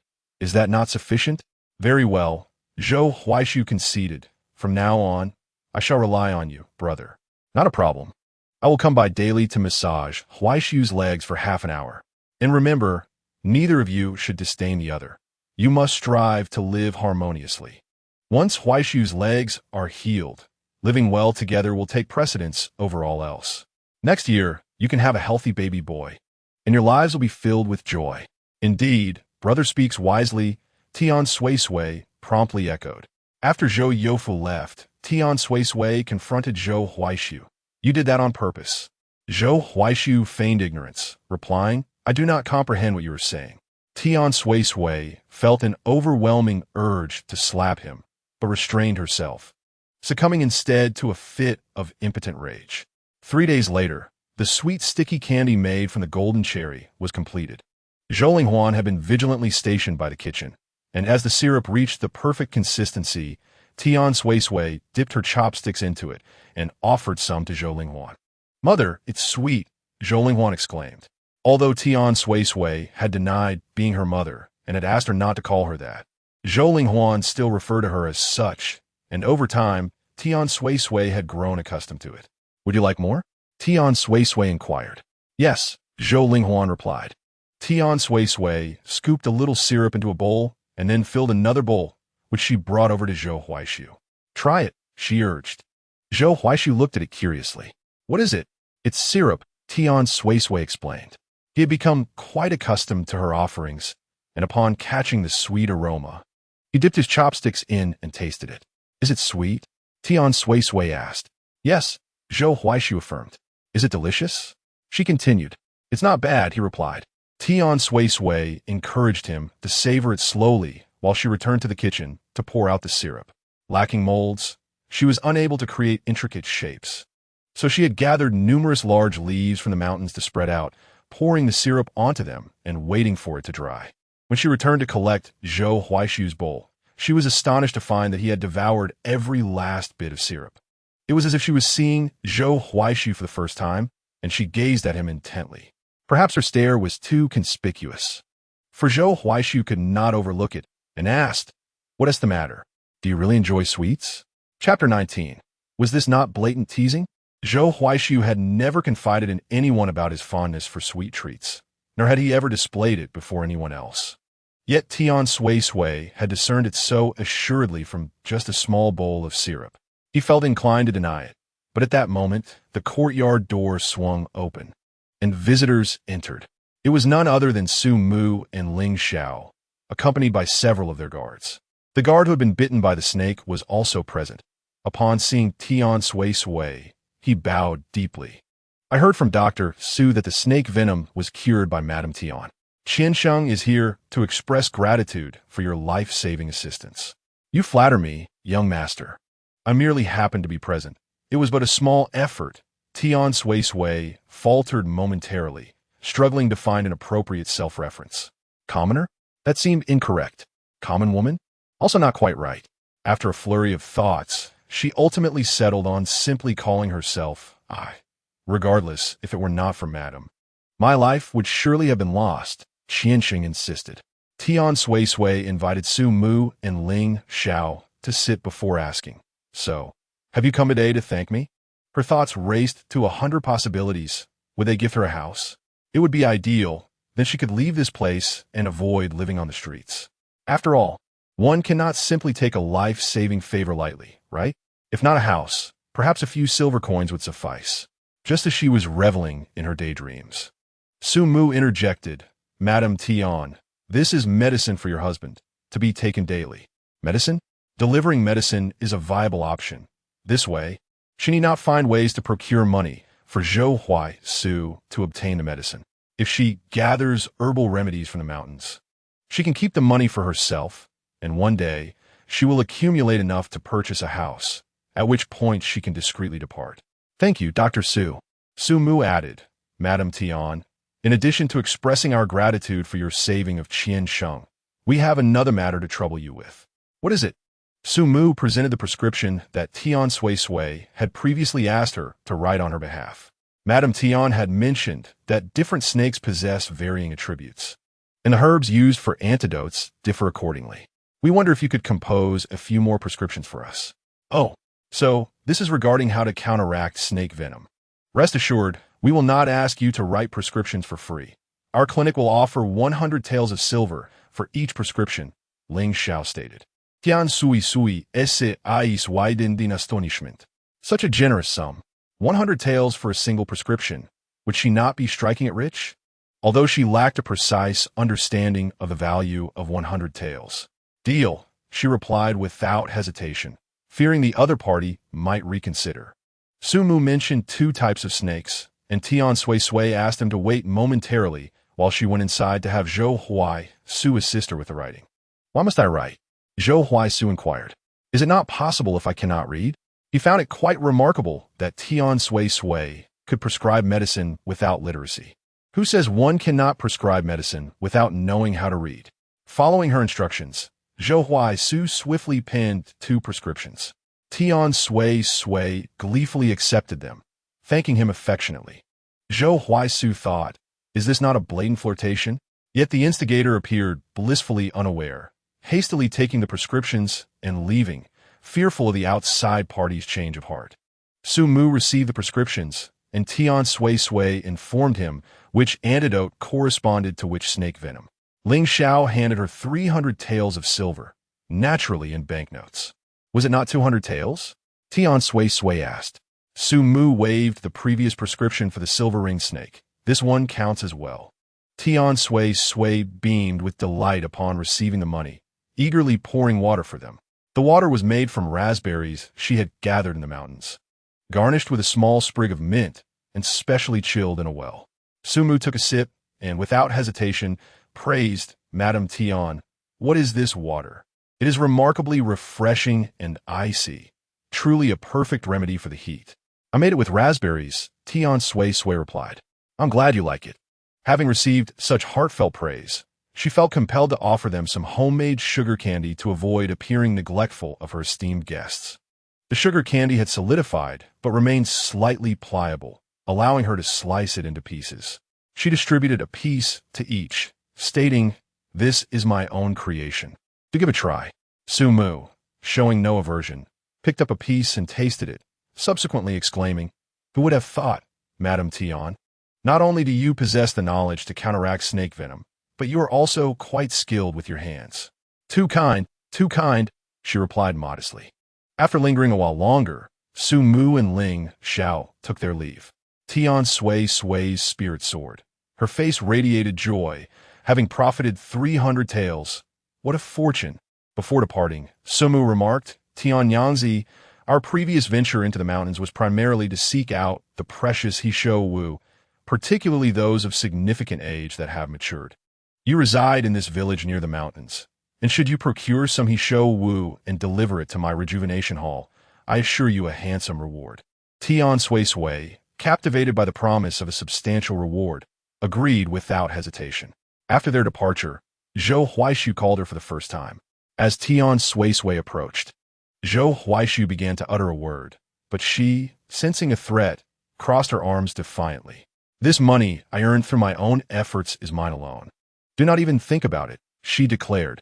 Zhou Huaishu retorted, "Who wants your money?" Tian Suisui shot back, "If you have no desire for my money, why then do you call for me?" Zhou Huaishu, exasperated, expressed his curiosity. "How is it that you can antidote snake venom? Aren't you illiterate? How can one write prescriptions without literacy?" Tian Suisui replied, You already asked me this question. Zhou Huaishu countered, but you did not provide an answer. I shall not tell you, she insisted. Madwoman, he muttered. Dogman, she retaliated, unwilling to back down. Surprisingly, Zhou Huaishu did not respond with anger, but rather found the exchange amusing. Do you dare insult me? He asked, intrigued. What's wrong with that? You have insulted me as well. When others insult me, I do not hesitate to retaliate physically, she asserted. Zhou Huaishu, devoid of irritation, had initially hoped to see Tian Suisui falter, but found himself on the receiving end instead. Lately, he inexplicably relished sparring verbally with her and found great delight in her spirited responses. Tian Suisui had gathered a considerable amount of common herbs, though none of extraordinary value that would fetch a high price. She resolved to search the mountains for a couple more days before selling her findings to the rejuvenation hall in the county. Regardless of their worth, it would still contribute to her income. That morning, she had caught a rabbit in a trap she had set, though by the time she discovered it, the creature had already succumbed. After preparing the rabbit, she made a braised rabbit dish. Although lacking certain ingredients, she utilized various plants she had foraged from the mountains, which sufficed for flavoring. The household had not enjoyed meat in quite some time, and Zhou Linghuan found herself craving it immensely, as did Zhou Huaishu, though he concealed his longing. When Tian Suisui brought him a portion of the meal, Zhou Huaishu suggested, Tian Suisui, from now on, you shall assist me with massages. Chapter 20. Oh my. Engaging in such affairs in broad daylight, Tian Suisui doubted her hearing. Otherwise, Zhou Huaishu must have lost his mind. She rubbed her ears and asked, What did you say? Please repeat that. Zhou Huaishu, maintaining a serious demeanor, replied, My elder brother and second brother work in the fields daily, and upon their return, they require my assistance with massages. Massaging also demands physical strength, and they feel too embarrassed to ask you directly, so they requested I convey the message. I shall inquire with my elder brother, Tian Suisui said, intending to leave, but Zhou Huaishu stopped her. If you simply approach them, they will assuredly continue to assist me. Tian Suisui considered this and questioned, Then why do you presume I would assist you? I too am quite fatigued each day. I have long understood that no one would ever pity me. From a young age, my parents showed me disdain, subjecting me to their cruelty. My elder brother and younger brother also held me in contempt, constantly targeting me. Now, it seems you too harbor a dislike for me. Is that truly the case? Zhou Huaishu appeared despondent, evoking a sense of sympathy. Tian Suisui could not bear to see him in such a pitiful state. Softening her heart, she conceded, All right, I shall comply. It is not a matter of great significance. Well then, after we have eaten, let us begin. Did she misinterpret the situation? Why did she feel as though she had unwittingly boarded a pirate ship? After washing the dishes, Tian Suisui entered Zhou Huaishu's room, feeling an odd sensation in her heart. Zhou Huaishu maintained an exceptionally serious expression, further unsettling her. Are you certain you want me to come? Tian Suisui asked, uncertainty lacing her voice. With a deep sigh, Zhou Huaishu appeared forlorn. All right, if you insist, she surrendered completely. She climbed onto Zhou Huaishu's bed, kneeling beside him, unsure of how to proceed. Zhou Huaishu watched her silently. Let us begin, he urged. Tian Suisui, suddenly realizing, responded with an O and started her task. Being her first attempt, she lacked precision. When she pressed down for the first time, Zhou Huaishu merely remarked, Apply more pressure. Tian Suisui acknowledged this and increased her force, but it seemed excessive, causing Zhou Huaishu to grimace. Are you trying to incapacitate me? Internally, Tian Suisui grumbled about how demanding he was. After some time, Zhou Huaishu remained silent, prompting her to inquire, Do you feel anything? I have merely injured my leg. It's not as though I am paralyzed. Of course, I can feel something, he replied. Then I shall continue. Indeed, the bed was rather poor in quality, creaking with every movement Tian Suisui made, and their conversation inadvertently attracted the attention of a nosy neighbor. This woman, known for her penchant for gossip, misinterpreted the sounds. Oh my, engaging in such activities in broad daylight, utterly shameless. Huaishu's leg injury is not yet fully healed, and this madwoman is so impatient. Before long, the tale of Tian Suisui and Zhou Huaishu's midday rendezvous spread throughout the village, taking on a life of its own. Let me tell you, it is likely that Tian is forcing herself upon him. However, from what I hear, it does not seem that way. Zhou Huaishu appears quite cooperative. What do you know? Though Tian may have been mad for years, she can still be presentable, and Zhou is a vigorous young man, unable to resist such temptation. True enough, during those years of Tian's madness, it is likely that Zhou did not engage with her. Now that she is presentable, is it not like opening the floodgates? Amidst this, Yang Ying, caught in the midst of such rumors, nearly ground her teeth in frustration. No. It is inconceivable that Brother Huaishu would have any affection for that lunatic. It is utterly impossible for him to engage in such activities with her. Unbeknownst to Tian Suisui, the rumors circulating in the village had not reached her ears, nor had anyone taken the initiative to inform her. Accompanied by Zhou Linghuan, she ventured to the home of Uncle Zhou, where only Li Haohua was present, tending to the children while also managing the household meals. "Auntie, I have brought you some homemade sugar candy to treat the children," Tian Suisui announced. "Oh my, save some for Huan Huan. With so many children in our home, this will hardly suffice," Li Haohua replied. "Just give it a taste," Tian Suisui urged. "Grandma, where's brother? Where's brother?" Zhou Linghuan scampered over, and Li Haohua promptly scooped her up. "Your brother has gone out to play. He will return shortly," Li Haohua reassured her. Candy. Zhou Linghuan pointed eagerly at the sugary treats that Tian Suisui had set down. "All right, Huan can have some," Li Haohua declared, preparing to feed a piece to Zhou Linghuan, but was halted by Tian Suisui. "Auntie, please don't give her any more. She has already had quite enough at home. If she consumes any more, her teeth will suffer," Tian Suisui cautioned. "Children will eventually lose their baby teeth. They need not worry," Li Haohua countered. Just as Zhou Linghuan was about to open her mouth, Tian Suisui called out to her, and upon seeing her mother's stern gaze, Zhou Linghuan quickly covered her mouth. "Grandma, I want to eat anymore. I don't want to ruin my teeth." Li Haohua chuckled and remarked, "What a well-behaved little girl you are." "Of course. I listened to mother," Zhou Linghuan responded, her eyes searching for Tian Suisui's approval. Tian Suisui gave her a thumbs up, exclaiming, Huan, you are truly wonderful." Overjoyed, Zhou Linghuan danced with delight. Tian Suisui did not engage in conversation with Li Haohua for long, as the latter seemed hesitant to speak. However, just as Tian Suisui was about to take her leave, Li Haohua called out to her, saying, "Well, Suisui, I do like to share a few candid thoughts with you. And I hope you won't find me too intrusive." "Not at all, Auntie. Please, go ahead," Tian Suisui replied. Huayu's leg injury has yet to heal. When you two are engaging in certain activities, do be cautious not to bump into his leg, Li Haohua advised. Tian Suisui was perplexed. How could one help with a massage without touching his leg? What did Li Haohua mean by that? Noticing her bewilderment, Li Haohua elaborated, "What I mean is, you should exercise some restraint. If such activities are to occur, it would be wise to wait until nightfall. Even if you find it difficult to control your urges at your age, you should take the initiative to be mindful of his leg and avoid drawing attention." Tian Suisui finally understood, feeling both amused and exasperated. What was this all about? She had merely been massaging Zhou Huayu's leg. Realizing that her midday assistance in massaging Zhou Huayu had led to this misunderstanding, she clarified, "Annie, we didn't do anything inappropriate. I was merely helping him with his leg as the doctor advised daily massages. I thought since the older brothers work so hard in the fields, I would take it upon myself to help him out, sparing them the trouble." "Oh, I see. It seems I misunderstood," Li Haohua replied, somewhat embarrassed. "That's good to hear.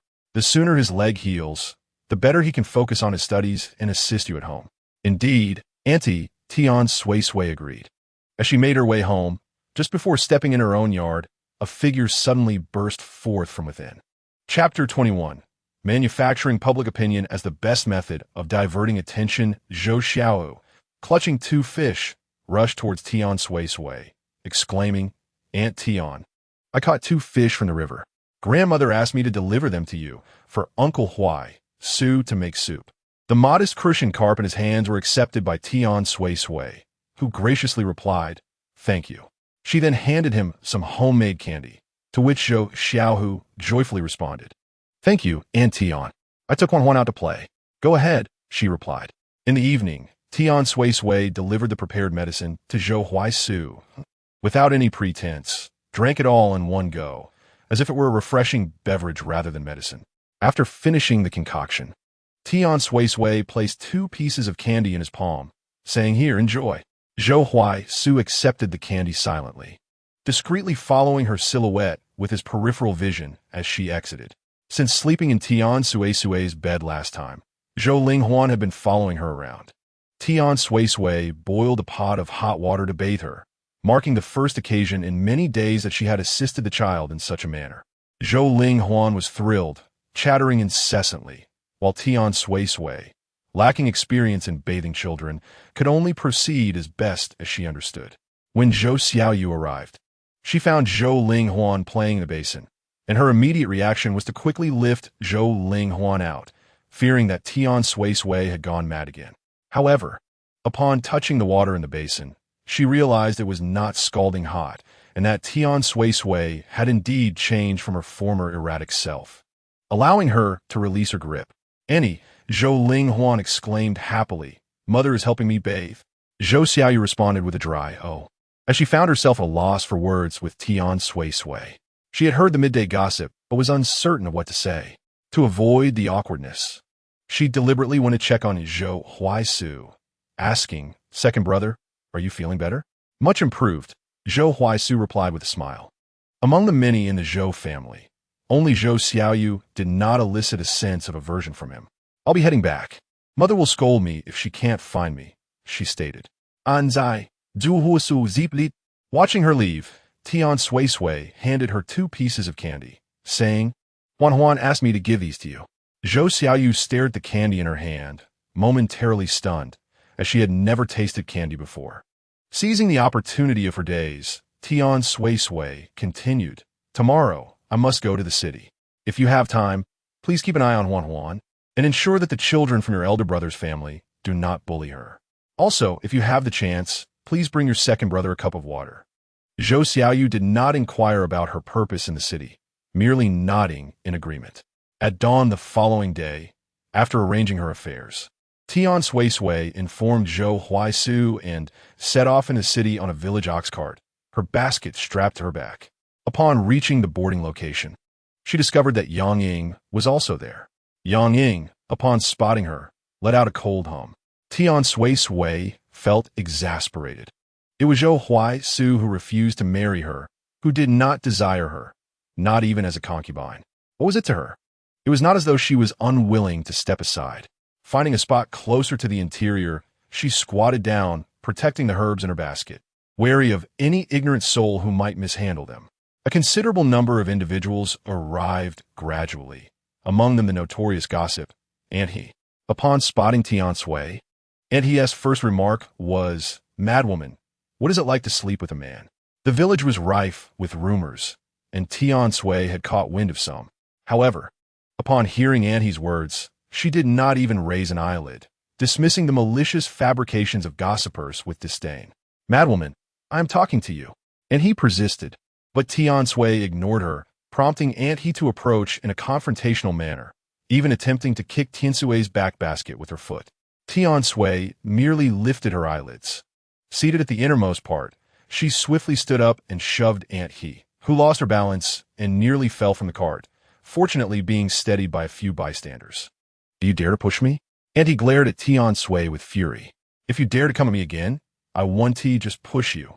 I will strike you," Tian Sui retorted with a scoff. "You've gone too far. I am your elder." Anhe rolled up her sleeves, ready for a brawl. However, her reputation in the village was less than favorable, as many families had been the subject of her gossip, leaving few willing to support her. "Let it go. Let it go. You know she is not in her right mind," someone advised. Indeed, why engage with a madwoman? Tian Sui experienced, for the first time, the advantages of being regarded as such. "I see no madness in her," and he insisted, still seething. "Didn't you provoke and insult me first?" Tian Sui shot her a cold glance. Yang Ying, disapproving of Tian Sui, sought to humiliate her further. "Aunt, I see no intent of insult from you. She simply refuses to answer your inquiry." Upon hearing support, Anhe grew even more smug. "Listen to that. Yang Ying understands reason and shows empathy. Aunt, Yuyist. I merely cannot abide certain individuals, Yang Ying replied, their exchange dripping with insincerity, eliciting a laugh from Tian Suisui, who found it amusing that Yang Ying, whose own affairs were far from tidy, had the audacity to target her. She shifted her focus from Aunt He to Yang Ying, smirking. Yang Ying, what is the matter? Zhou Huayu scorns the idea of marrying you. Even your mother's attempt to offer you as a free concubine to my husband was rejected. How could you possibly be of any worth? The villagers were oblivious to Yang Ying's past attempts to become a concubine, and Tian Suisui's revelation captured their attention, drawing them to the unfolding drama. Indeed, stirring public discourse proved to be the most effective method of diverting attention. You, what nonsense are you spouting? Yang Ying stammered, taken aback by Tian Suisui's audacity to expose such matters before a crowd. Nonsense? Tian Suisui's smile was unsettling. Just days ago, didn't my mother-in-law bring you and your mother to our door? My mother-in-law hoped my husband would divorce me to marry you, yet he declined. You claimed you were willing to be a concubine, but still, he turned you down. What can I do if he finds you unworthy? Is that true? Murmurs of disbelief rippled through the crowd as they regarded Tian Suisuy's words with a mix of skepticism and intrigue. It seems plausible. Remember when Yang Ying mutilated that man during her wedding, declaring she would reserve her first night for Zhou Huayu? It became evident that Zhou Huayu would rather choose a madwoman than take Yang Ying as his bride. Tian Suisui is quite ruthless in her dealings. Yang Ying, in desperation, threatens my husband, insisting he keeps his distance lest he soil our courtyard. Oh, and by the way, I have already returned that dagger to my mother. We have no need for your belongings. Yang Ying trembles with fury, pointing at Tian Suisui, ready to confront her. You are too much. Have I spoken any untruths? Which of my words is false? Dare you swear to the heavens? Chapter 22. A tongue for slander. Yang Ying, incensed, storms off, while Tian Suisui coolly gazes at her retreating figure. As she shifts her gaze, it lingers momentarily on He Dezue, for reasons unknown, flinches under her stare, too intimidated to meet her eyes. In the carriage, others wish to inquire about the details of the incident, but Tian Suisui remains silent, pretending not to hear any questions directed her way. Upon reaching the city, Tian Suisui is unaware of the location of the Rejuvenation Hall and asks around for directions. Some, seeing her tattered attire, do not even spare her a glance. Yet this does not hinder her from successfully locating the hall. Inside the Rejuvenation Hall, there are numerous patients. As Tian Suisui enters with her basket on her back, a clerk approaches her, inquiring, "Are you here to seek treatment or to collect medicine?"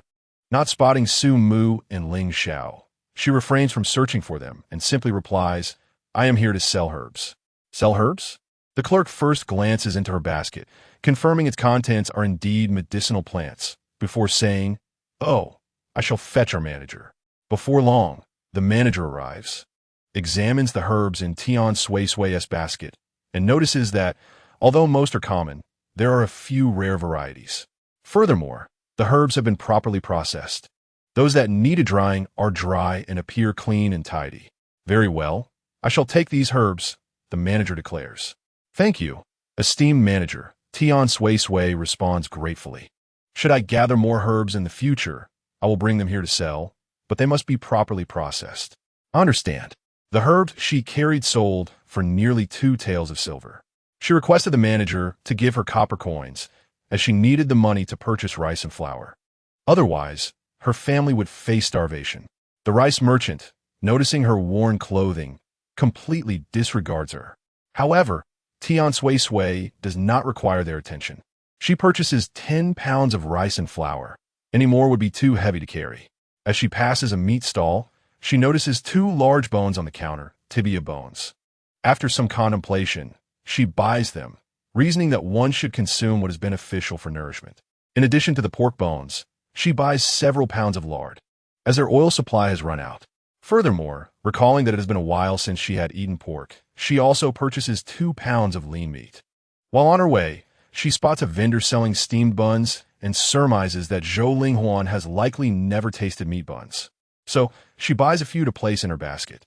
She also wishes to acquire some fabric to make clothes for Zhou Linghuan, whose garments are now tattered and worn. And she is uncertain when she last received new attire, often wearing hand-me-downs from Dasheng and Ershing. The fabric that Tian Suisui could afford was rather coarse, sufficient only for Zhou Linghuan to make 2 sets of clothes for changing. She also purchased several feet of cotton fabric for Zhou Huaishu, who spent his days seated on the bed. Although he had only lost one leg, the other remained functional, yet the risks were considerable. Thus, Tian Suisui procured the cotton fabric to craft trousers for Zhou Huaishu, selecting better quality material to prevent him from developing sores. The expenses incurred from purchasing these items consumed more than half of the earnings from selling herbal medicine. It was disheartening, a stark reminder of the burdens of managing a household. She reflected, yet in a whimsical turn, she found herself rather adept at playing the role of Zhou Huaishu's wife, which struck her as amusing. In addition to these purchases, she acquired several bowls and 2 basins. While the table was now furnished, the bowls still bore chips, leaving her concerned that one day Zhou Linghuan might inadvertently cut herself. The basins were also necessary, for without them, there would be no place to store vegetables, which would have to be left in the pot. Once her shopping was complete, she made her way back to the spot where Zhou Dainiu had instructed them to wait. Before she arrived, she spotted a figure squatting in the corner, surrounded by numerous eggs. Tian Suisui recognized the youth as Mingyuan from Shaoshui village, who was said to be merely 13 years old. He had accompanied her earlier, mentioning that he intended to sell eggs. However, it appeared he had not sold a single one. Approaching him, she inquired, "How much are you selling these eggs for?" Mingyuan indicated a quantity, and, after counting the eggs, she produced a sufficient number of copper coins to purchase them, stating, "I will take them." She always needed to buy eggs for her family to ensure they received adequate nutrition. Mingyuan looked at Tian Suisui in disbelief as she asked, "Not for sale?" "I will sell them," he replied, handing her the eggs along with the basket. Noticing how much she was already carrying, he offered, "Let me carry the basket to Brother Daniel's ox cart." "All right," Tian Suisui agreed, handing him the money. Mingyuan accepted the coins and followed closely behind her, carrying the eggs. Upon reaching the ox cart, a few individuals had returned, and Zhou Dainiu was already waiting. Mingyuan placed the eggs down and said to Zhou Dainiu, "Brother Dainiu, I wish to buy some grain. Could you please wait for me?" Zhou Dainiu waved his hand. "Go ahead." Mingyuan dashed away, fearing that Zhou Dainiu might leave without him. If he had to return alone, it was uncertain how long it would take. As villagers gradually returned, they noticed Tian Suisui's bulging basket. Someone called out, "Crazy Tian, what good things have you bought? Let me see." As they spoke, they reached out, but before they could touch the basket, Tian Suisui swiftly swatted their hand away, saying, "What are you doing? Have you grown a third hand?" The person retorted angrily, "What do you mean by that?" "I mean your hands are too many," Tian Suisui replied, casting a disinterested glance at them. "Do you understand the concept of respecting your elders? What kind of elder would randomly rummage through someone else's belongings? Do you even resemble one?" "I was only taking a look," the person scoffed. "Is it not permissible for me to decline showing you?" Zhou Dainiu interjected, "Enough of the quarreling. We are all from the same village. What is there to argue about? Aunt Yo, perhaps you could say a little less, and you too." Huaishu's wife. Since Zhou Dainiu has spoken up, Tian Suisui naturally has nothing more to say, accepting the opportunity to step down. The ox cart was driven by Zhou Dainiu, and Aunt Nyo felt it inappropriate to comment further, though a sense of frustration lingered within her. Someone quietly remarked to a companion, "Have you noticed? Ever since Huaishu's wife regained consciousness, her words have been laced with barbs whenever someone provokes her." Another person concurred, realizing that Huaishu's wife is no longer easily intimidated and advised to tread carefully around her in the future. Villagers gradually returned, yet Mingyuan was still missing. The heat was unbearable. Even in the shade, it was stifling. "Dainiu, perhaps we should head back. We have no idea when that lad from the Ming family will return. Indeed, it's quite the spectacle waiting for him. Let him walk back alone. We cannot let one person delay the entire group." Zhou Dainiu remained unfazed by their words, retorting, "Anyone who doesn't wish to wait may leave." In such sweltering weather, and with a long journey ahead, no one was eager to walk back. So they resigned themselves to continue waiting. Before long, Mingyuan returned, carrying a small bag of grain. Just as he placed it on the cart, Hidazue, with keen eyes, noticed that the grain he intended to sell earlier that morning was still there and began to spread rumors. Ming, weren't you supposed to be selling eggs this morning? If you didn't sell them, how could you afford grain? Surely, you didn't steal it? Chapter 23. None of your business. Ming Yuan's family had relocated from afar, reportedly consisting only of his grandparents. His grandmother was bedridden, unable to move, while his grandfather, with graying hair, was nearing his final days. Being newcomers to the village, they owned no land or property. The house they occupied was granted to them by the village chief out of pity, rendering their lives exceedingly difficult. They had 2 hens, but often lacked food to feed them. Ming Yuan would catch small fish and shrimp from the river for their sustenance. Occasionally, kind-hearted villagers would provide some vegetable scraps, yet consistent aid was not feasible, as everyone struggled in their own right. The basket of eggs Ming Yuan carried was the result of his long-term efforts. Faced with Hidazue's accusations, Ming Yuan, timid by nature, weakly protested, "I didn't steal. The money came from Sister Tian. She bought my eggs." Nonsense. Where would that lunatic Tian get money from? If you're going to lie, at least choose a credible target. She can barely care for herself, let alone buy your eggs. I sold them to her. What's it to you? Tian Suisui interjected, lifting her gaze to meet Hidazue's. She had a profound dislike for individuals of that ilk. Where did you get the money? Hidazue questioned, his tone accusatory. None of your business, Tian Suisui replied. It was rare for Hidazue to find herself at a loss, her chest heaving with anger. Someone recalled that when Tian Suisui arrived that morning, her basket was filled with plants, which were now conspicuously absent, and remarked, "Tian Suisui, were you carrying herbs this morning?" Indeed, Tian Suisui confirmed. "Did you sell the herbs for money?" "Yes." With a quick wit, one of them approached with a pleasing smile and inquired, "Could you teach me to gather some herbs for sale? You know my family situation is dire, and I wish to collect some herbs to supplement our household income." "Me too," another chimed in. "No, I cannot teach you," Tian Suisui replied without a moment's hesitation. She was not familiar with the villagers, and even if she taught them, there was no guarantee they would remember her kindness. "Please," the crowd urged, "there are so many herbs in the mountains. Our gathering a few won't diminish your share. We won't compete with you." Yet, Tian Suisui remained resolute, repeating her refusal. Regardless of their pleas, she would not relent, offering no further words, which only served to frustrate them. Yet, they had no recourse. If she chose not to teach, that was her prerogative. Ming Yuan secretly observed Tian Suisui. He too wished to learn. If he could identify herbs, he and his grandparents would no longer need to fear starvation. But he lacked the courage to voice his desire. Zhou Daini, whose home was not far from Zhou Huaishu's, noticing the abundance of Tian Suisui's gathered herbs, drove her home on his ox cart. "Thank you, Brother Dainiu," Tian Suisui expressed gratefully. Zhou Dainiu waved his hand dismissively, saying, "I remember your kindness in saving my big tiger." His mother mentioned it. It was a mere trifle. Tian Suisui replied modestly. At the entrance of Zhou Huaishu's home stood a horse-drawn carriage, with voices of lively conversation emanating from within. Zhou Dainiu peered inside and remarked, "Huaishu's wife, it seems you have guests." "Indeed," Tian Suisui replied. "Brother Dainiu, would you care to come in for a moment?" "No, I must remember to return and tend to the fields." Standing at the door with her belongings, Tian Suisui felt exasperated. These visitors had a knack for choosing the most inconvenient times to arrive. They must have come upon her purchase of rice and flour. Although she understood it was merely a coincidence, it still irked her. She would have to prepare a meal and wash the dishes afterward, which was particularly bothersome. "Oh, never mind," she thought. "For the sake of Zhou Huaishu, I shall entertain them, even though I am uncertain what favor he holds over me. A man who relies on me for sustenance and requires my care."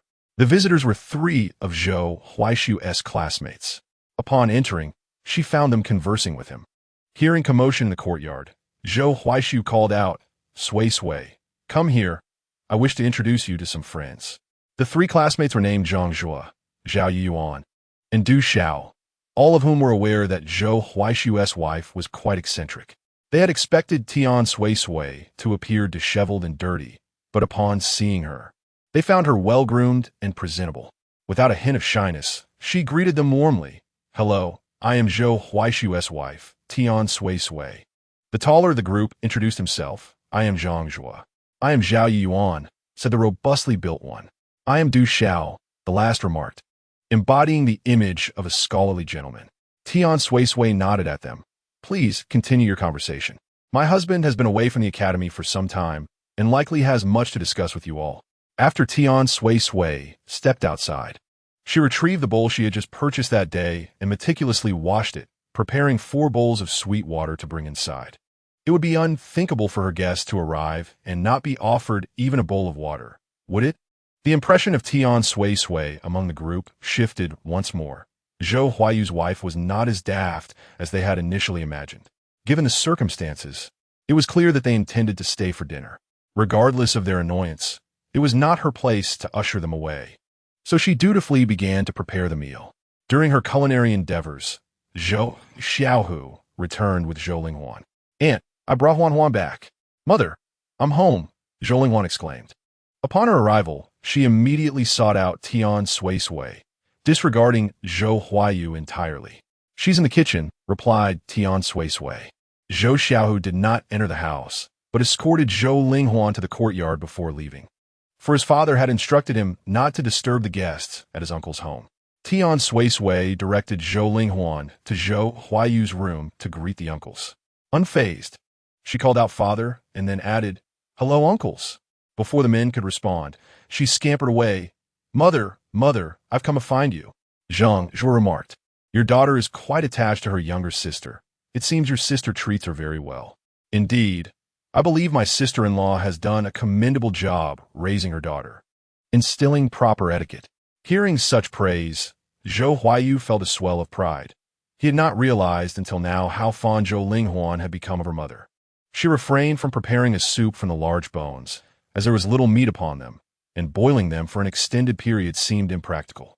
Instead, she opted to prepare a lean meat and wild vegetable soup, stir-fried eggs, and a cucumber salad. The cucumbers gifted from Grandma Zhang. With limited ingredients at hand, Tian Suisui could not conjure any elaborate dishes. Finding the stools insufficient, she borrowed several from Uncle Zhou's house. Uncle Zhou, pleased to hear that Zhou Huayu's classmates were visiting, took it as a sign that his nephew was well liked at the academy and sent his son to assist Tian Suisui in transporting the stools. Brother, I fear I may not host adequately. Why not stay and help with the reception? Tian Suisui suggested. Zhou Youfu waved his hand dismissively. I'm merely a farmer, knowledgeable only in tilling the land. It's best I refrain, lest Huayu's classmates mock him. During the meal, Zhou Huayu's classmates helped him to a stool, while Tian Suisui chose to dine separately. She had no desire to listen to their discussions about various matters at the academy. Earlier, while cooking, she had already filled Zhou Linghuan's belly and saved some food for herself. She was no fool. She would not sacrifice her own meal for the sake of appearances in front of her guests. After bidding farewell to them, Tian Suisui tidied up the house and then took the fabric she had purchased that morning to Uncle Zhou's residence. She vaguely recalled that Auntie Zhou's family was skilled with needlework, though she was unsure if they had the time to assist her. Upon entering, she found the family at home during the peak of the midday heat. Seeing Tian Suisui, Auntie Zhou inquired, Have the guests departed? Having just seen off her guests, Tian Suisui set the buns she held in her hands down. Aunt, these are the meat buns I purchased today on the street, a treat for my nephews and nieces. Upon hearing the promise of meat buns, the children at home rushed forward, and Li Hahua chided playfully, Oh my, a flock of hungry ghosts reincarnated. With that, she divided the buns into 5 portions, ensuring that each child received a small piece. Li Hahua had 4 grandsons and 1 granddaughter, yet in their household, there was no distinction made between them based on gender. Once the children had dispersed, Li Hahua remarked, Suisui, heed your aunt's advice. Let us refrain from spending frivolously. It will be wiser to save that money to supplement Huaisu's nutrition. I shall remember, Aunt, Tian Suisui replied. Today, I bought several yards of fabric with the intention of sewing 2 outfits for Huan, and I also wish to make Huaisu a couple of pairs of trousers. He spends all day in bed, and breathable pants would be more comfortable for him. However, my skills in sewing are rather lacking. So I was hoping you could assist me, if you have the time. If not, I can seek help elsewhere. You silly child. How could I possibly refuse to make clothes? Li Hua responded with a smile. It is indeed time for Huan to have 2 new outfits, as she usually wears what others discard. Huaisu also deserve a couple of new pairs of trousers. Rest assured, your sisters-in-law and I are quite skilled and will have them ready for you in no time. Thank you, Aunt. I truly appreciate the effort from my sisters-in-law. Tian Suisui expressed gratefully. Both sister-in-law Wu Hong and second sister-in-law Yang Suqin replied in unison. It is no trouble at all. As Tian Suisui set down the fabric and prepared to leave, she suddenly heard second sister-in-law inquire, Suisui, is the money you used to buy these things earned from collecting herbs? The family of Zhou Debo was aware of Tian Suisui's herb-gathering endeavors, as the 2 families lived in close proximity, making it difficult to hide anything. Tian Suisui had no intention of concealing it. Yes, if you two are interested in learning, I can teach you, she said. However, once I teach you to recognize the herbs, you must not share this knowledge with outsiders. The family brightened at her words. Really? Tian Suisui nodded. I am willing to teach because I know that uncle and aunt have treated us well. I would not extend this offer to anyone else. Very well. Rest assured we will keep it to ourselves, they assured her. After Tian Suisui departed, Li Haohua's family expressed their admiration. Suisui is truly a wonderful child. She always thinks of us when she has something good. Indeed, Wu Hong. She possesses skills and knows how to earn money. The bed she sleeps on was crafted by her own hands, and I have seen it. It is quite good, Yang Suqin added. Li Haohua urged them. Remember to treat her family even better in the future. We shall not suffer any loss. We will remember, mother. Upon returning home, Tian Suisui was surprised to find Zhou Ling Huan still at home, not out playing. Huan, why are you still at home and not outside? She inquired. Mother, I want to eat a large bun and share it with Brother Xiao Hu. Zhou Ling Huan replied in a sweet voice. Very well, I will get one for you. Tian Suisui said, handing her a bun to take to Granny Zhang's house. Although the 2 families lived nearby, she felt uneasy allowing Zhou Ling Huan to go alone, fearing that the troublesome brothers De Sheng and Heir Sheng might bully her. As she passed by the Zhou residence, she encountered Sun Yulan, who, upon seeing her, without a cold huff, Tian Suisui ignored her entirely, treating her as if she were invisible. De Sheng was nearby when he saw Zhou Ling Huan holding a large steamed bun, and he rushed over to snatch it. However, Tian Suisui positioned herself protectively behind Zhou Ling Huan, her expression darkening as she glared at him. If you dare to take Huan's food, I shall not hesitate to teach you a lesson, she warned. De Sheng, though fearless among others, halted in his tracks, daunted by Tian Suisui's ominous demeanor. Sun Yulan, upon hearing this, became anxious. What do you mean, Tian lunatic? My son is not your responsibility to educate. If you do not educate him, there will be plenty of others who will, replied Tian Suisui. Not stopping at that, she provocatively inquired of Zhou Ling Huan. Huan, is the meat bun delicious? Confused by her sudden question, Zhou Ling Huan answered truthfully, yes, it's delicious. Tian Suisui then turned to De Sheng, saying, De Sheng, did you hear that? The meat bun is delicious. Quickly ask your mother to buy you some. If she doesn't it means she doesn't care for you, but prefers your younger brother. Having successfully stirred the pot, Tian Suisui leisurely departed with Zhou Ling Huan, leaving the sounds of De Sheng's wailing echoing behind them. Sun Yulan attempted to soothe him, saying, my dear son, we won tia buns. What's so good about them? I'll make you some eggs instead. De Sheng rolled on the ground, insisting, I don't want eggs, I want meat buns. Frustrated, Sun Yulan spat in the direction of Tian Suisui's retreating figure, exclaiming, Pa, eating those useless things, not even fearing to choke. Upon arriving at Grandma Zhang's house, Zhou Ling Huan rushed into the yard with her bun, exclaiming, Little tiger brother, look what I brought you. Grandma Zhang, who was mending clothes nearby, noticed the bun in Zhou Ling Huan's hand and cautioned, Oh dear, Huan, slow down, don't trip. Little tiger, having never tasted a meat bun before, was tempted but waited for Grandma Zhang's approval before accepting it. He shared half with Zhou Ling Huan, and the two sat beneath the eaves to enjoy their treat together. Grandma Zhang remarked, Sway, in the future, buy less of these. It's better to buy more flour with the money. I've noted it, Tian Suisui replied, then turned to Little Tiger, saying, Little Tiger, I'm leaving my sister in your capable hands. Rest assured, Aunt Tian, I will take good care of Huan Huan, he promised. As they were about to leave, Tian Suisui suddenly remembered something and called out to Yang Chunyan, who was hanging clothes in the yard. Sister Chunyan, would you like to learn how to gather medicinal herbs? Yang Chunyan, taken aback by such a fortunate opportunity, thought she had misheard and asked sister-in-law, What did you say? I said, Do you wish to learn how to collect medicinal herbs? If you do, I can teach you, Tian Suisui replied. Since Grandma Zhang's family was as kind to her as Uncle Zhou's, and with Little Tiger often helping to look after Zhou Linghuan, adding Yang Chunyan to the mix would not be a burden, especially as she also needed to instruct Wu Hong and Yang Suqin. Chapter 25. Why not just let them change their surname? Tian Suisui ventured into the mountains, not merely to gather herbs, but to seek out the elusive Hishou Wu, her true objective.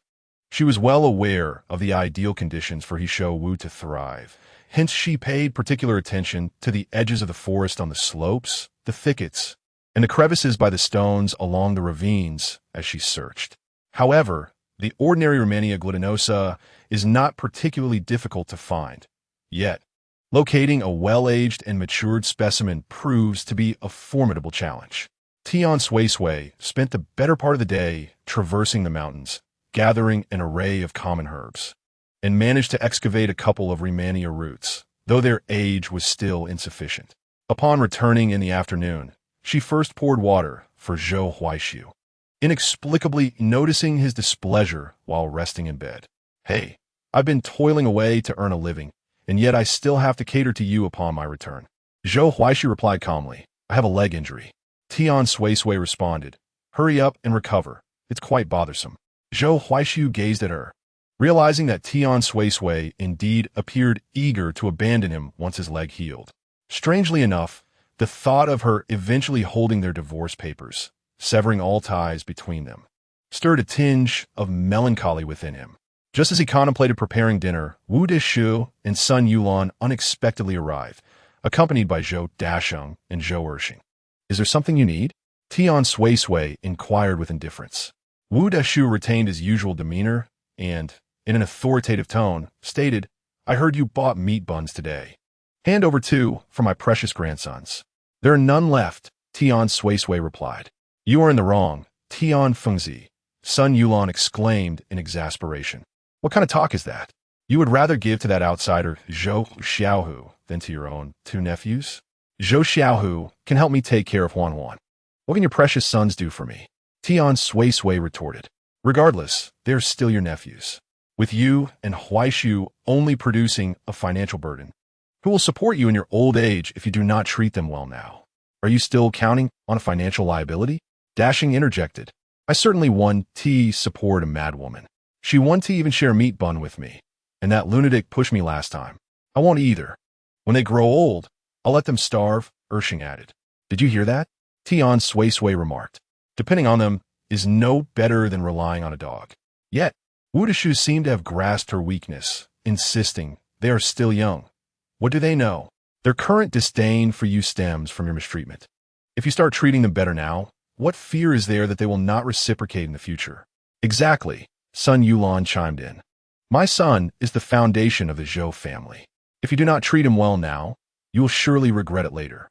That financial burden of yours will eventually be married off, and a married daughter is like spilled water.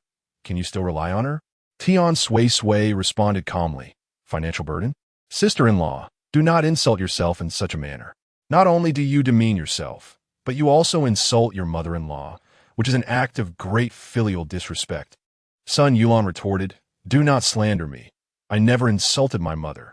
Tian Suisui countered, Did you not refer to her as a financial burden? At that moment, Zhou Huaishu emerged, standing at the doorway. Mother, sister-in-law, my Huan Huan is not a financial burden. She is our treasure. Wu Dishu banged his thigh in frustration, lamenting, What a misfortune for our family. How can one regard a girl as a treasure? Dashing and Ershing are the true foundation of the Zhou family. Zhou Huaishu replied, They are my elder brother's foundation. What does it have to do with me? They are not my foundation. You Wu Dishu, pointed at Zhou Huaishu, exclaiming, "I will strike you down, you unfilial son." However, before Wu Deshu could lift her hand, Tian Suisui had already positioned herself at the doorway of Zhou Huaishu's room. "Mother-in-law, what did my husband say wrong that warrants such punishment? Is it wrong to say that De Sheng and Er Sheng are your elder brother's offspring? You madwoman, do not slander me. Of course, De Sheng and Er Sheng are the sons of your elder brother, the legitimate grandsons of the Zhou family," Sun Yulan interjected. Tian Suisui let out a long, knowing no, and remarked, "You do not wish to raise your own son, yet expect others to do so. Sister-in-law, why not simply let them change their surname? You, what nonsense are you spouting?" Wu Deshu pointed at her, lamenting the misfortune of her family. "How could my son marry such a calamity? Wasn't it you who arranged the marriage?" Tian Suisui retorted, "You ought to know that nothing good comes without a price. What can you expect from a daughter-in-law acquired without spending a dime?" Tian Suisui, in her fierce demeanor, spared no one, not even herself. Zhou Huaishu interjected, "It is not all that bad." Zhou Dasheng and Zhou Ersheng, having watched the argument unfold without receiving any buns, began to wail simultaneously on the floor, "I want meat buns! I want meat buns!" Tian Suisui coldly observed them. "Aren't you leaving? I am preparing for dinner here. And I haven't tea made any for you." Wu Deshu and Sun Yulan each took hold of a child, saying, "Come, we are going home. Tomorrow, we will have Grandpa buy you meat buns." Tian Suisui assisted Zhou Huaishu back to bed and looked at him with keen interest, her eyes sparkling with excitement. Zhou Huaishu felt a bit uncomfortable under her gaze, asking, "Why are you looking at me like that?" "Because you are handsome," Tian Suisui replied. Zhou Huaishu responded, "I know I am handsome." Tian Suisui moved closer until there was merely the span of a palm between them. Suddenly, she grasped his chin and teased, "My dear, the way you defended me just now was incredibly handsome. A man who stands up for his wife is the most attractive. From now on, in my heart, you are the most handsome man in Xiaoshui village." Zhou Huaishu replied, "I always have been." Tian Suisui chuckled softly, then licked her lips, saying, "What should I do? I think I'm falling in love with you. Once your leg is healed, you'll surely divorce me. Or perhaps I should take advantage of your current predicament and dispose of you right here." Zhou Huaishu, taken aback by such frivolous teasing for the first time, was astonished by Tian Suisui's demeanor. He brushed her hand away, saying, "Have you no sense of decorum?" Tian Suisui replied, "Is it not said that we are perfectly matched? You are far too serious. A lively wife like me is exactly what you need to bring balance to your life. Only then can our lives flourish together. Wouldn't you agree?" Zhou Huaishu scoffed, "Dream on. I would never be a perfect match with a madwoman." Tian Suisui withdrew slightly, patting him and speaking in a tone meant to soothe the child. "All right, I won't tease you anymore. In light of your courageous first step today, I will prepare a rich bone soup for you this evening." The bone soup simmered for an hour, transforming into a thick, creamy concoction that was aromatic even from a distance. The tendons attached to the bones had softened beautifully, and Tian Suisui ladled several bowls of soup for Zhou Huaishu before retiring for the night. Zhou Huaishu turned to Tian Suisui and said, "Have you forgotten something?" Chapter 26. Enduring to the Limit. On the verge of explosion, Zhou Huaishu awoke in the middle of the night after a restless slumber, primarily due to the pressing need to relieve himself. He had consumed several large bowls of soup that evening, and the discomfort of his full bladder roused him from his sleep. He contemplated calling out to Tian Suisui for assistance, but hesitated, ultimately enduring the torment until dawn when Zhou Youfu arrived to guide him to the latrine, granting him much-needed liberation. This amusing predicament left Tian Suisui in fits of laughter for quite some time. "You could have called me," she teased. Zhou Huaishu, gritting his teeth, retorted, "I did call, but you remained oblivious." "My apologies," she replied. "I was utterly exhausted after massaging your legs last night, and simply dozed off." Zhou Huaishu cast her a resentful glance, his irritation palpable. Tian Suisui, suppressing her laughter, assured him, "I won't laugh anymore, truly. Today." Wu Hong and the others had not accompanied Tian Suisui to identify medicinal herbs, as it was the peak of the farming season. They planned to learn alongside her once the busy days of harvest had passed. After breakfast, Tian Suisui ventured alone into the mountains, her back laden with a basket and a hoe. Before departing, she had inquired of Zhou Huaishu, "Shall I assist you to the latrine first?" His expression fell, and he snapped, "No need." The vegetation in the mountains was lush, and Tian Suisui meticulously searched inch by inch. After several days of searching, she still found no sign of the desired Hishou Wu. Suspecting that Su Mu had deceived her, surely there were no mature specimens on this mountain. As she approached a gently sloping cliff with somewhat loose soil, she intended only to take a cursory glance. However, just as she turned to leave, her peripheral vision caught a glimpse of what appeared to be a Hishou Wu growing at the edge of the cliff. Although its age was indiscernible, she felt compelled to investigate further. Estimating the distance, she deemed the risk manageable. Though it was precarious at the cliff's edge, she reasoned that with careful navigation, she would not tumble down. She set her basket aside and gingerly approached with her hoe in hand.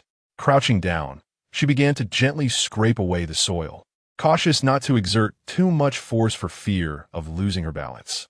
It proved challenging to dig effectively from a crouch position, and since the Hishou Wu had established deep roots, she labored for a full hour before finally unearthing it. Indeed, it was a mature specimen, quite substantial. Tian Suisui beamed with delight, envisioning the fortune it might bring her. Whether this would elevate her to the pinnacle of success remained to be seen. Fortune favors the bold. After all, once she had rested sufficiently, she placed the Hishou Wu in her basket and, with the hoe held proudly, began her descent down the mountain. However, as fate would have it, misfortune lurked nearby. Just as she reached the halfway point, a sound from behind sent a chill down her spine, the hairs on her neck standing on end. Surely, it cannot be a wild beast? Her skills were far from adequate for such encounters. She cautiously turned her head, peering back with her peripheral vision, and discovered a wild boar trailing behind her. Although it was not particularly large, it was formidable enough. She was no warrior like Wu Song, capable of vanquishing fierce beasts. All she could do was silently pray that the boar was merely foraging for food and would not attack her indiscriminately. However, such is the nature of human fortune. What one wishes to evade often comes charging forth. The wild boar, initially engrossed in munching on the foliage, suddenly lifted its head and, spotting Tian Sui, charged toward her without a hint of warning after pausing for a mere 2 seconds. Realizing the wild boar was closing in, Tian Sui hastily removed the burden from her back and cast aside her hoe. Upon witnessing the boar's advance, she took flight. The boar, encouraged by her sprint, pursued her with renewed vigor. As she fled downhill, she scanned the surrounding terrain, aware that outrunning a wild boar was an impossible feat. Her only hope lay in devising an alternate strategy. Ahead loomed a large tree. The wild boar, being unable to climb, could only pace anxiously around its base as she deftly ascended a branch. Before long, the wild boar likely deemed Tian Sui no longer a threat and ambled away leisurely. Once assured of its departure, she descended from the tree and resumed her ascent. Life may be forfeit and blood may spill, but one must never relinquish their wealth. Yet, before she could return to the spot where she had left her burden, the wild boar re-emerged once more. "Damn it," Tian Sui muttered under her breath, realizing that the creature seemed to be toying with her. With no other option, she took off running again. This time, she did not flee down the same path as before. She understood that to reclaim her belongings, she needed a plan, either to lure the beast or to eliminate it. Not far down the hill lay a trap she had previously set. As she dashed toward it, she recognized that her 2 legs could not compete with the wild boar's 4. Just as the boar nearly collided with her, an arrow suddenly shot forth from an unseen source and struck the wild boar, causing it to become even more frenzied. It abandoned its pursuit of Tian Sui and charged in the direction from whence the arrow had come. Tian Sui, equally intrigued, turned to see none other than Ming Yuan, the archer responsible for the shot. As the wild boar bore down on him, Ming Yuan rolled to the side, having taken advantage of the boar's moment of surprise. Yet, as the boar raced toward him, urgency gripped him. There was no time to knock a second arrow, forcing him to flee as well. "You little brat," Tian Sui thought, trailing the direction of the wild boar. When she saw the beast nearly ram into Ming Yuan, She hefted a large stone and hurled it at the creature with all her might. Ming Yuan looked up, momentarily stunned by her actions. Noticing his daze, she scolded him. "What are you staring at? Hurry and run." Awakened from his stupor, Ming Yuan joined her in a simultaneous dash downhill. As they ran, Tian Suisui called out, "Not far ahead lies a trap I set. I'll lure it there." The trap, which she had excavated 2 days prior, had been checked for prey and was found empty. She had covered it with a layer of grass and placed some fruits atop to attract larger game. The pair split up, racing in different directions. As the wild boar pursued Tian Suisui, Ming Yuan seized the opportunity to draw his bow and released another arrow, which struck the wild boar squarely in the rear. The wild boar, utterly devoid of reason, darted about uncontrollably. Tian Suisui and Ming Yuan hastened down mountain. As they approached the trap, Tian Suisui pointed to it, cautioning, "It's right there. Be careful not to fall in." "Understood," Ming Yuan replied. The two halted just before the trap, awaiting the boar's charge. However, the creature came to a sudden stop not far from them. Ming Yuan swiftly drew his bow and released an arrow, inciting the boar's fury as it charged towards them at full speed. In that split second, as the wild beast nearly collided with them, both rolled to the ground, evading to either side. The boar, having sprinted too fast, could not halt its momentum and plunged directly into the trap, impaled by the sharpened bamboo stakes below. Chapter 27. You wouldn't abandon us, would you? The two sat on the ground, exchanging smiles. "You little rascal, your archery skills are quite impressive," Tian Suisui remarked. "I never expected you could shoot." "My grandfather taught me," Ming Yuan replied, a hint of shyness in his tone, "but my skills are still lacking. I can hardly hit a small bird." "Your grandfather? Is he truly that remarkable?"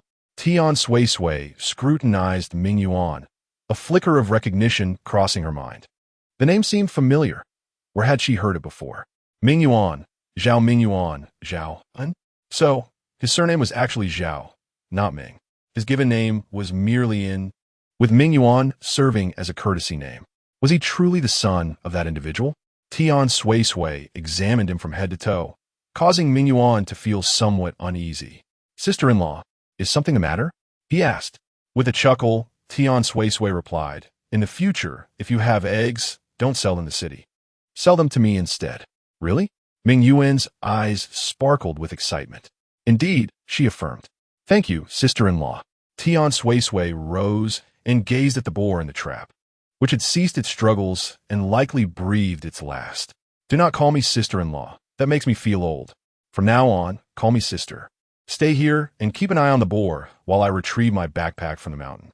Once I return, we shall find the villagers together." "Sister Suisui, I will accompany you," Ming Yuan insisted. "What if there are other beasts? If you leave, what if someone comes and steals our boar?" Tian Suisui countered. Ming Yuan found himself at an impasse. "Do not worry," she reassured him. "I have traversed this mountain many times. It is merely unfortunate that I encountered a wild boar this time. You stay here and watch the boar, and when I return from the mountain, we shall split it evenly." Her backpack was still hidden where she had left it earlier. She retrieved it along with a hoe and descended to find Ming Yuan, who was indeed waiting for her. The wild boar was not particularly large, weighing perhaps around 100 pounds. Tian Suisui instructed Ming Yuan to continue guarding it while she dashed back to the village to summon help. After returning home to conceal the He Shou Wu in her room, she called for Uncle Zhou and his 3 sons and also summoned Zhou Dainiu. When the 4 of them reached the mountain and beheld the wild boar in the trap, they were rendered speechless. Initially, they had doubted Tian Suisui's account, but now they were astonished to see she had indeed captured a wild boar. United in purpose, they worked together to lift the boar from the trap and carried it back to the village. On the way back to the village, Uncle Zhou encountered numerous people, his heart swelling with pride as he proclaimed to each passerby that the wild boar had been hunted by his niece-in-law. Someone inquired, "Is the wild boar for sale?" "Indeed," replied Tian Suisui. By the time they reached home, a considerable crowd had gathered at Zhou Huaishu's residence. Zhou Huaishu, who had been engrossed in his reading, was taken aback to see his uncle and 2 cousins carrying in the wild boar. "Uncle, where did this wild boar come from?" he asked. "Your aunt caught it," Uncle Zhou boasted, as though he himself had been the one to capture it. Tian Suisui quickly interjected, "It wasn't just me. Mingyuan helped too. We hunted it together, each taking half." With each introduction his uncle made, Tian Suisui reiterated her point. Mingyuan felt a surge of emotion upon hearing her words. He had thought her earlier mention of sharing the meat was merely a casual remark, intended only to ensure the boar's safety. He was pleasantly surprised to discover that she genuinely intended to share the prize catch with him. Tian Suisui then asked Zhou Huaishu, "Would you like to witness the butchering of the pig?" Zhou Huaishu replied coolly, "Who cares?" "Father, Huan is interested," Zhou Linghuan chimed in. "And you may go," Zhou Huaishu said, ruffling her hair. The pig was slaughtered by Zhou Dainiu, whose family possessed a butcher's knife. After boiling a pot of hot water, they collectively scalded the pig to remove its hair, followed by evisceration. Due to its active lifestyle, the wild boar had little fat, and once processed, its weight was measured at just under 100 pounds. In the crowd, someone asked, "Tian Madman, how much do you plan to sell the wild boar meat for?" 20 per pound, Tian Suisui replied, having inquired about prices during her last visit to the market and having an approximate idea of its worth. "So expensive.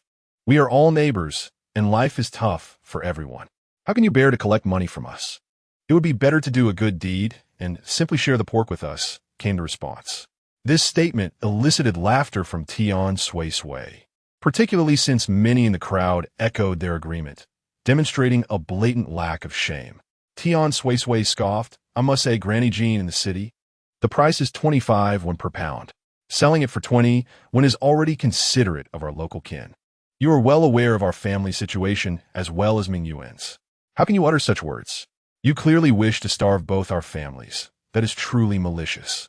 "Exactly. Such an ungrateful person, only knowing how to take advantage of others," added Li Haohua.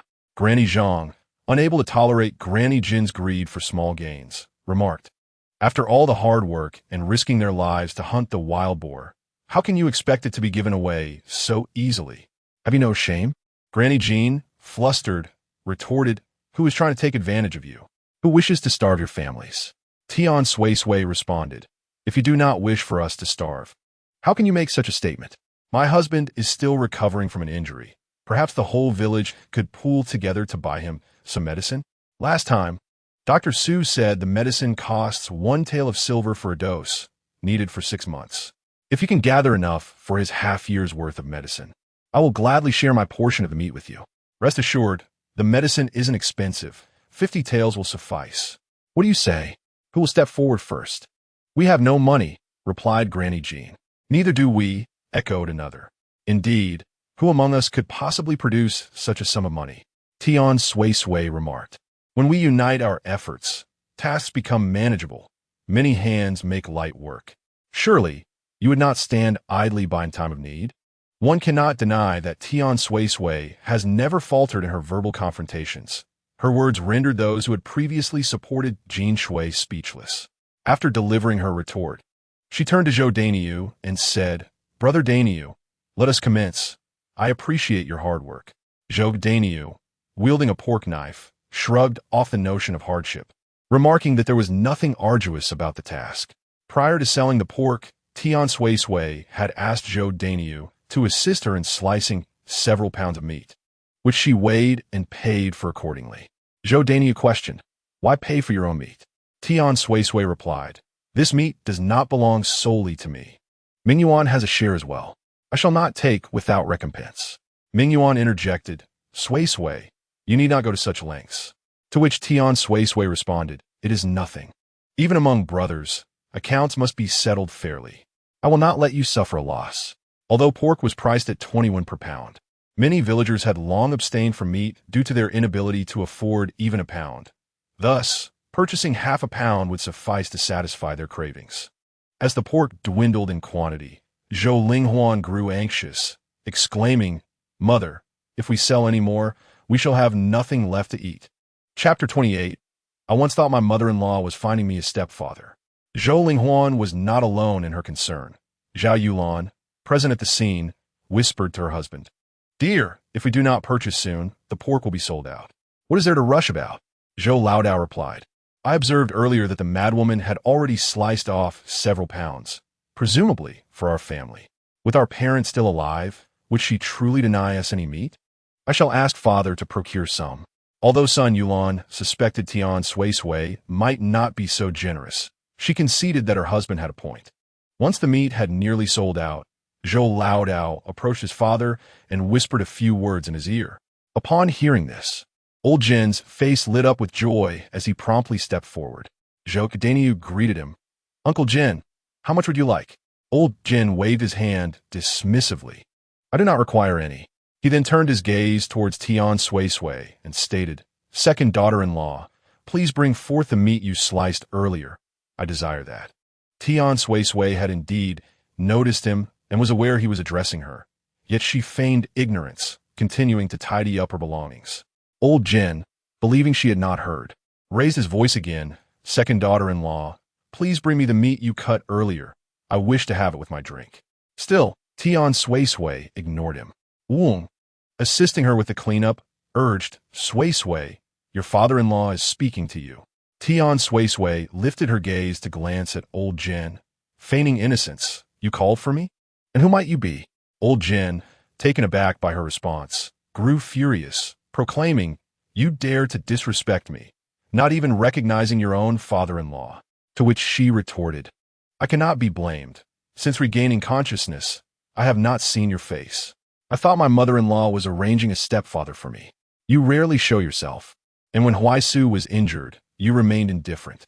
Now that you know I am selling meat, you appear as if drawn by the scent. Old Jin, infuriated, rolled up his sleeves, exclaiming, You dare to insult me. Today, I shall punish you for your insolent tongue. Father-in-law, do not wrongfully accuse me. I have never called you a dog. It was you who made that assertion. Upon observing the unfolding drama, the onlookers gathered around to intervene.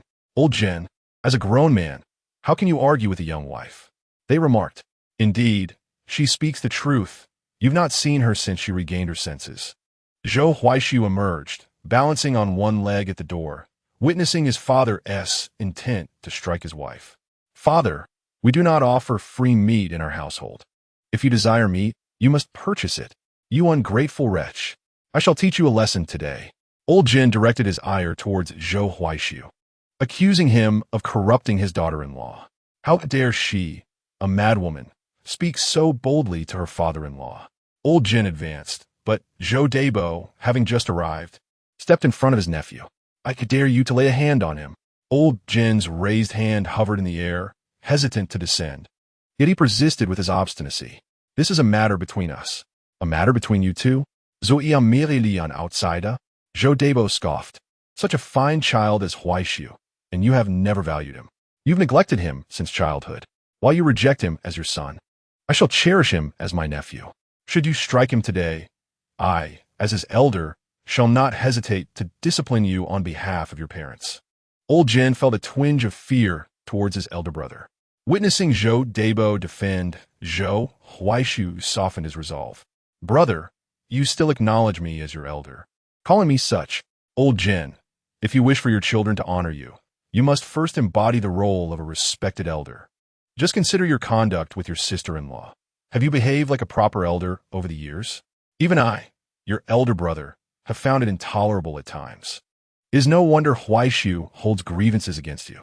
Look at Suisui, who has cared for Huaishu and Huan impeccably since the division of the family. Now, consider your own situation. I advise you, if you do not wish for Huaishu to resent you in the future, treat him kindly. Kindness is impossible.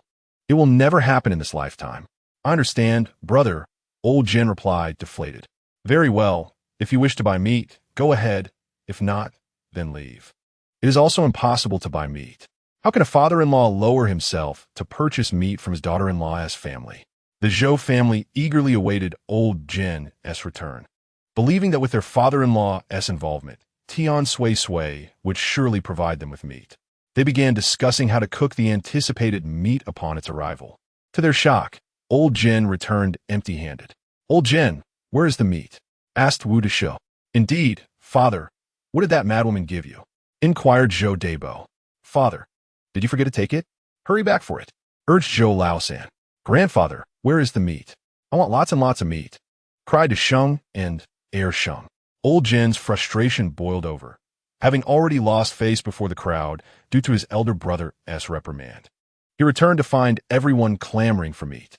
Enraged, he exclaimed, "What meat? If you want meat, go buy it yourselves. You're all just mouths to feed. Are you dead?" The crowd exchanged bewildered glances. What transpired? Had he exploded? And what of the meat? Without it, what would they eat today? After the pork was sold out, only some meticulously cleaned bones and pig heads remained, unwanted by anyone. There were also some leftover pig offal.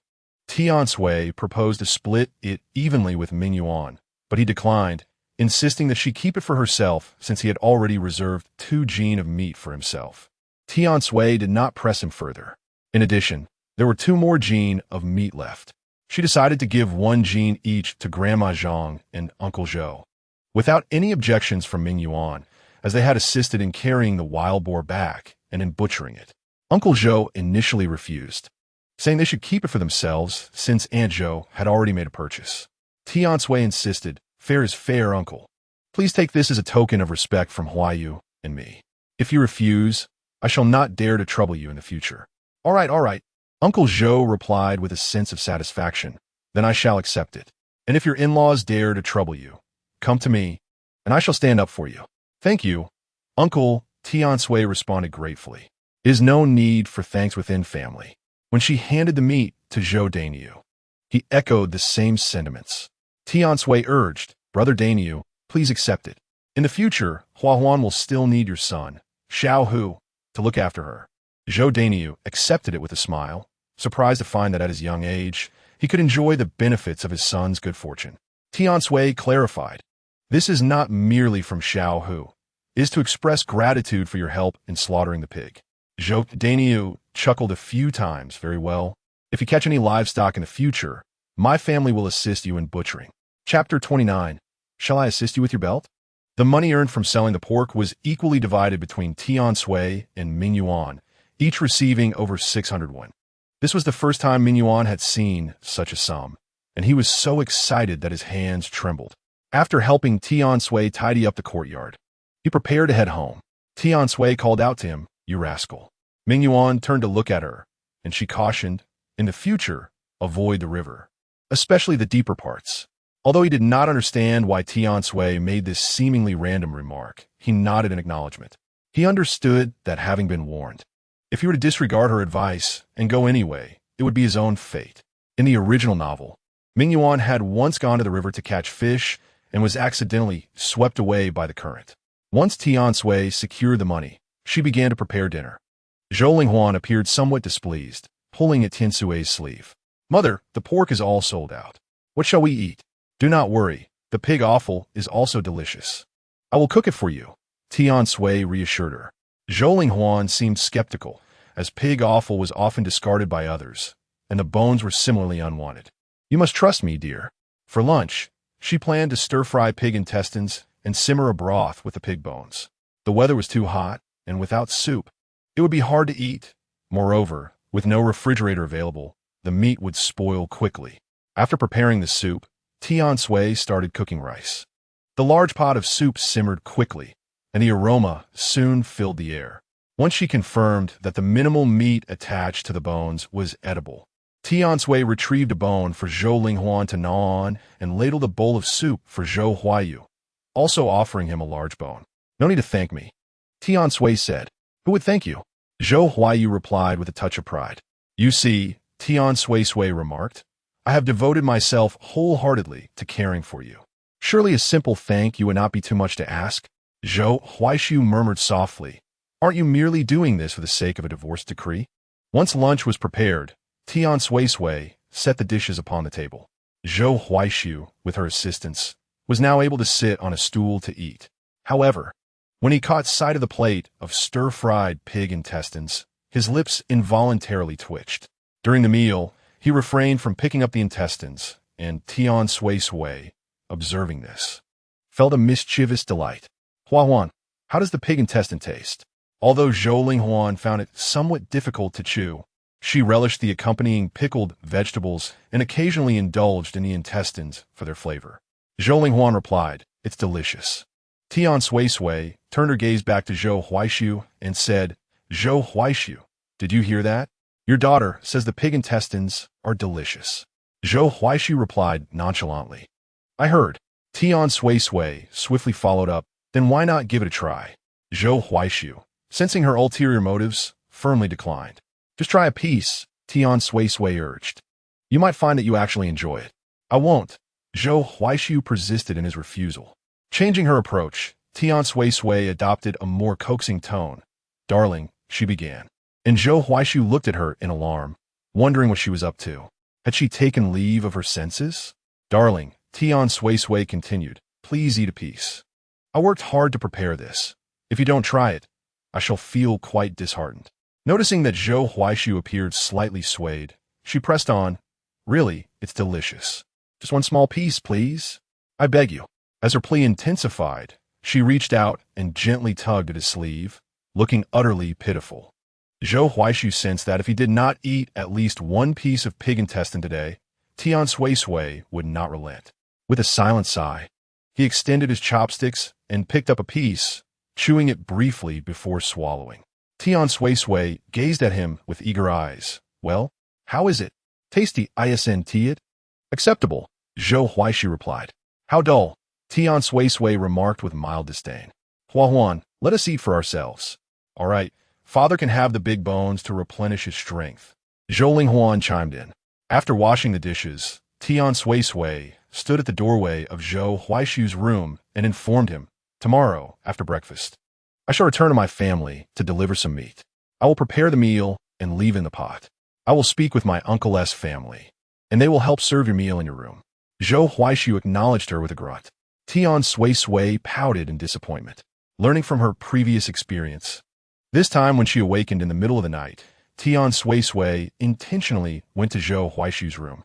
Regardless of whether he was asleep or awake, she inquired, Zhou Huaishu, do you need to use the restroom? Though he had not consumed as much soup as before, he had indeed drunk enough to necessitate a trip. Upon hearing Tian Suisui's voice, he propped himself up and replied, that would be much appreciated. Tian Suisui chuckled. I thought you were rather aloof, but it seems you're just like the rest. She helped him to his feet and acted as a support, guiding him to the restroom while teasing him. Can you manage on your own? Do you need me to help you with your belt? Zhou Huaishu wore a frown, questioning whether she was truly a woman and if she possessed any sense of shame. Of course I know, Tian Suisui replied dismissively. Given that you and your late wife already have children, stop pretending to be a chaste man, shall we?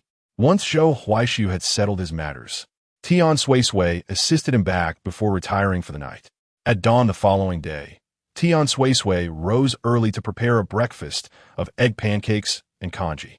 After cooking lunch, she placed some pork in her backpack, readying herself for departure. Suddenly, Zhou Huaishu called out to her, gazing at her with an unspoken hesitation. What is it? Tian Suisui inquired. You will come back, right? A mischievous smile spread across Tian Suisui's face as she teased. Why? Do you not want me to? Afraid I might vanish without a trace? Not at all. Zhou Huaishu turned his face away, unwilling to concede. Tian Suisui's smile widened with triumph. If you're reluctant, just admit it. No need to be stubborn. I know you don't want me to leave. Zhou Huaishu regretted his earlier question and urged her. You should go now. Waving goodbye, Tian Suisui reassured him, don't worry, I will definitely return. Your leg is still injured, and I have yet to obtain the divorce papers. Just as she was about to leave the courtyard, Zhou Linghuan unexpectedly returned. She had overheard Tian Suisui mentioning her intent to visit her mother's home and had been waiting by the gate, opting not to play outside with Zhou Xiaohu. Mother, Zhou Linghuan exclaimed, embracing her. I want to go to Grandma's house too. Tian Suisui hesitated. An additional child would mean more complications. What if they had to carry Zhou Linghuan part way? Would she still manage to reach her original family's home today? Sweetheart, she coaxed. I'm just delivering meat to Grandma. I'll be back tonight. You can wait at home for me. I don't want to. I want to go too. Zhou Linghuan insisted, clinging tightly. Tian Suisui exchanged a glance with Zhou Xiaohu, who gently pried Zhou Linghuan away. Let us stay home and wait for your mother to return, shall we? Mother is lying. If you leave, you won't come back. Chapter 30. Decree divorced? Tian Suisui found herself perplexed by Zhou Linghuan's words. wondering why she would make such a statement. She had never uttered anything about a divorce in front of the child. However, she had no time to ponder this further. She instructed Zhou Xiaohu to take Zhou Linghuan away and proceeded to her original family's home, though not her biological parents. Wu, Zihua, and Tian Wen had treated her kindly, and being a person of gratitude, it was only fitting to deliver a few pounds of meat. The village where her original family resided was called Tianjia Village, located quite a distance from Shaoshui Village, separated by a mountain. Tian Suisui set out in the morning and arrived by noon, having walked for 2 solid hours. As she entered the village, a group of children playing nearby spotted her and immediately surrounded her, chanting, "Crazy Tian has returned! Crazy Tian has returned!" Tian Suisui regarded the unruly children with a cold gaze.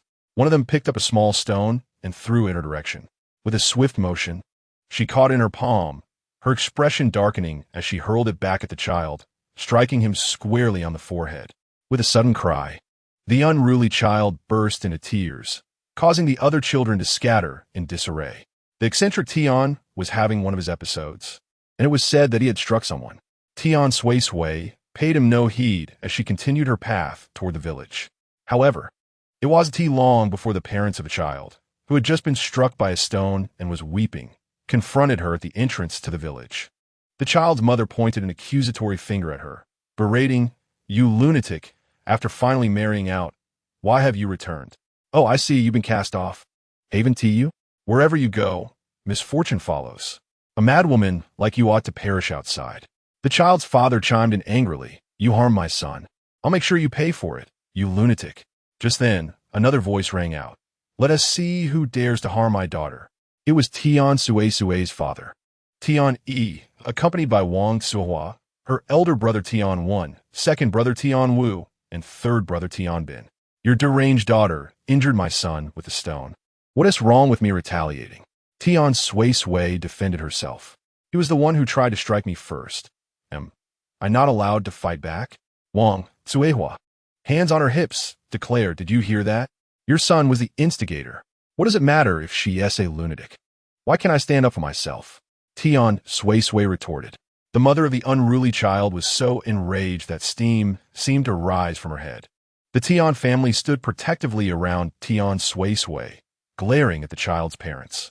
Unable to vent their frustration physically, the parents could only leave with a spiteful remark, "A madwoman. And you treat her like a treasure. Now that she has been discarded, one day she'll drag your family down with her." As they stormed off, the Tian family reacted as if a momentous event had occurred. "Suisui, have you truly been cast off?" Tian Suisui blinked innocently. "No, I just came back to see you all." "You haven't been discarded?" Wang Suihua asked again, to which Tian Suisui affirmed, "No, indeed." "Good, good," Wang Suihua exclaimed. Taking her hand, "Let us return home." Previously, Tian Wu and Tian Bin had been skeptical about their mother and brother's claims of Tian Suisui's recovery, but now, seeing her demeanor and actions were as normal as anyone else's, they believed it.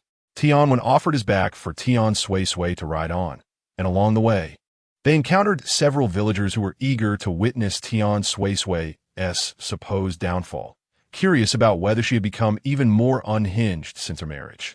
Through the remnants of the original owner's memories, Tian Suisui could recognize many of these people, yet she chose to remain silent. Someone inquired, "Tian lunatic, why have you returned? Were you cast off? I knew no one could tolerate you. What nonsense are you spouting?" Wang Suihua retorted, "My daughter and son-in-law are quite well. If they're so well, why haven't you seen your daughter return home in years? Mind your own business." Wang Suihua spat back, "Worry about your own affairs first. You're such a busybody. Being cast off is a fact. If she wasn't how could she return alone? Whereas your son-in-law?" Tian Bin jested. "Was it your eldest son who gave you a bouncing grandson? With so much time to meddle in others' affairs. Perhaps you should focus on getting your son to produce a grandchild first. If he can't, maybe I should step in. What do you think?" The age of your grandmother weighs heavily upon her heart, for she has yet to embrace a grandchild. Upon returning to the Tian family home, both the elder and younger sisters-in-law were present, along with several children frolicking about. Tian Suisui greeted her sisters-in-law, and the elder sister, Li Xia, approached with a warm smile, while the younger sister, Qian Zhaodi, dismissed her with a disdainful snort, remaining seated. Tian Suisui chose to overlook this slight and instructed Tian to set down the basket. To shield the meat from the sun, large leaves that she had gathered had concealed its contents, leaving them unaware of what lay inside. She removed the leaves and pointed to the meat, declaring, "Father, mother, this is wild boar meat that I hunted in the mountains. I brought some for you." "Little sister, you managed to hunt a wild boar?" Tian exclaimed in disbelief. "Are you speaking the truth?" Tian Wu echoed, equally astonished. "Sister, you cannot be jesting." Tian added. Tian Suisui retorted, "Isn't the meat right here? What just could I possibly make?" Only Wang Suihua circled around her, asking, "Did you sustain any injuries?" "You must refrain from hunting wild boars in the future. They can be ferocious and powerful. What if something were to happen to you, being a girl?" "Do not worry." "Mother," Tian Suisui reassured, "I am perfectly fine." Tian chuckled. "My daughter is remarkable. She can even hunt wild boars." The others nodded in agreement. In addition to the wild boar meat, there were also a dozen pieces of sweet rice candy wrapped in leaves. Tian Suisui distributed them to the children in the yard, saying, "Come here, nieces and nephews, I have some candy for you." Qian Zhaodi scoffed, muttering about how, after returning only every few years, she brought back but a few pieces of candy and some pork, calling her stingy. The children eagerly accepted their portions, and Tian Suisui handed the remainder to Wu Suihua, saying, "Mother, you should try some too." Wang Suihua took the candy and remarked, "Daughter, why did you buy this sweet rice candy? It is quite expensive. Do not waste your money in the future, do you understand? This candy was not purchased. I made it myself." Tian Suisui replied astonishingly. "You can make sweet rice candy?"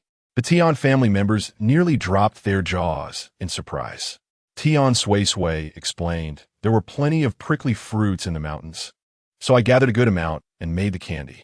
"What of it?" Prickly fruit, known as golden currants in their region, was a reference. To flaunt a few pieces of candy is quite audacious. Qian Zhaodi continued to grumble. Chapter 31. You wretched creature. Wang Suihua busied herself in the kitchen, with Li Xia assisting her. Wang Suihua remarked, "We owe much to Suisui. Without her, how would we enjoy meat today?" "What you say is true," Li Xia agreed. Unlike Qian Zhaodi, she was not shrewd or calculating, but rather an honest and simple person. She deferred to Tian in all matters, listening to both her in-laws and him, and treated Tian Suisui kindly, at least more so than she did Qian Zhaodi. During the meal, Wang Suihua served her daughter some meat, saying, "Dear, enjoy the meat you brought back." Qian Zhaodi mockingly retorted, "Some people bring back meat only to consume it themselves. They truly know how to calculate." She stuffed a piece of meat into her mouth as she spoke. Wang Suihua sharply struck her chopsticks against Qian Zhaodi's, exclaiming, "If you do not wish to eat, then do not. My daughter has brought back this meat, and despite offering some to you, you remain dissatisfied. Do not think I am oblivious to your constant murmuring." "Mother," Qian Zhaodi stammered, "I did not mean it that way. Do not let me hear you speak ill of my daughter again, or I shall tear your mouth apart. Furthermore, if you disdain the meat my daughter has brought, then refrain from eating it," Wang Suihua retorted. Qian Zhaodi fell silent, tugging at Tian Wu's sleeve, signaling him to intercede on her behalf. Tian Wu glanced at his mother's expression and tentatively began, "Mother, Zhaodi, silence." Wang Suihua interrupted, "If you do not want to eat, then do not. Get out." Tian Wu, too, dared not speak further. After lunch, Tian Sui prepared to leave, but Wang Suihua, reluctant to part with her, suggested, "Daughter, why not stay the night before you go?" "Mother, I cannot. Huaisu's leg is still injured, and Huan needs care," Tian Sui replied. Realizing she could not keep her daughter, Wang Suihua retrieved rice and grains from the house, hoping to send them back with her. Qian Zhaodi, however, displayed her lack of memory once more, insisting, "Mother, why should we give food to my sister-in-law? A daughter married is like water spilled. Haven't you already supported her with enough food over the years? Do not forget this grain is partly ours. She has consumed and enjoyed our hospitality for so long. And now that she is married, you still wish to provide for her?" "I do not agree." Wang Suihua huffed. "A daughter married is like water spilled? Then what do you call the things you bring to your maternal home over the years?" "That is different," Qian Zhaodi countered. "Those are my parents. I take things back to my family, while my sister-in-law is taking things away from her family. ISNT everything you take mine from the Tian family? Wang Suihua shot back. Have you gone deaf and blind, allowing your wife to speak to your mother this way? Tian Sui remained silent, observing her second brother. If he continued to defend Qian Zhaodi, she would reconsider her bond with him. She would not extend kindness to those who treated her poorly. Tian Wu grasped Qian Zhaodi's arm. What nonsense are you spouting? She's my sister. Your sister is married, Qian Zhaodi retorted. If you insist on letting her take things back, I will return to my family. Tian Wu found himself caught between the two, while Wang Suihua stood firm, declaring, if you wish to return to your blood-sucking family, then go ahead, but do not expect my son to come fetch you. I am neither going nor staying. Qian Zhaodi complained. Tian Sui suppressed a smile. She had no intention of accepting the grain. If necessary, she could sell the herb in the city tomorrow to buy some more, for she had money in hand and felt no anxiety. Mother, there is no need for you to carry anything for me. It is too heavy. I can earn money now, Tian Sui asserted. Your earnings are merely from selling pork, and not all the money from an entire pig belongs to you, Wang Suihua replied. Your husband is still unwell, and medication requires funds. Listen to your mother. Save what you can. Tian Sui reassured her, do not worry, mother. I can take care of myself. I'm heading home now. Yet Wang Suihua remained uneasy about her daughter returning alone, especially as it was nearing afternoon, and insisted that Tian Bin accompany her. Reluctantly, Tian Sui acquiesced. After Tian Suisui departed, Wang Suihua invited the family into the courtyard.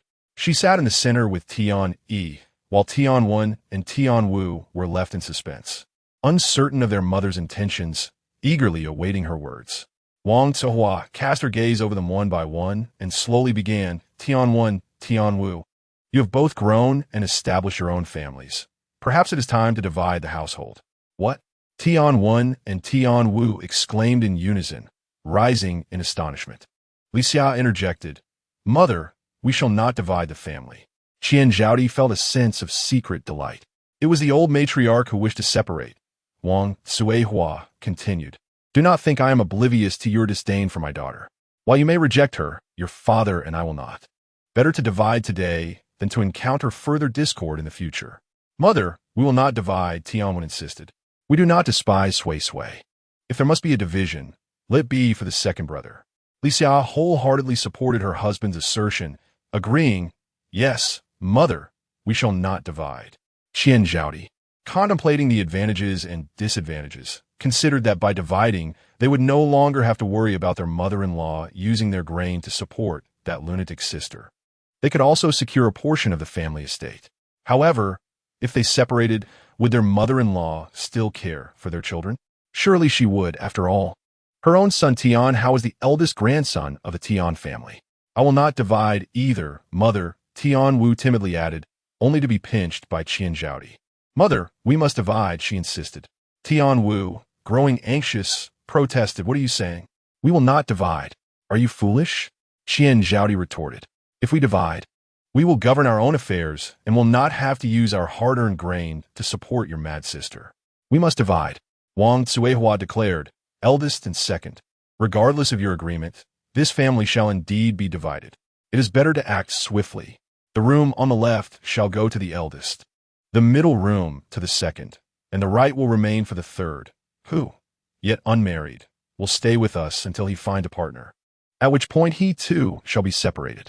All assets would be divided into 4 portions. Upon hearing this, Qian Zhaodi grew anxious. Mother, why should it be 4 portions? That lunatic Suisui has already married off. Why should she receive a share of the family estate? Wang Suihua slammed her hand on the table, exclaiming angrily, if we were to divide for Suisui, it should be 5 portions. What? Are your father and I not human? Do we not require food, clothing, and necessities? But do you not eat with the third brother? Today, Qian Zhaodi seemed to tread upon every one of Wang Suihua's sensitive points, and finally, Wang Suihua could no longer contain herself. In front of everyone, she delivered a stinging slap across Qian Zhaodi's face. Qian Zhaodi, I have endured you for long enough. Let me make this clear. When you married into the Tian family, you became a daughter-in-law of the Tian household. This family is still governed by me, the matriarch, and it is not your place to interject. Qian Zhaodi, covering her face, attempted to leave. Wang Tsuehua issued a stern warning. If you return to your family today, do not expect to come back ever again. At worst, I will simply find another wife for my son. Having said this, she pointed at Tian Wu and scolded. You miserable wretch, a spineless coward. After enduring such treatment from your wife, you dare not utter a word.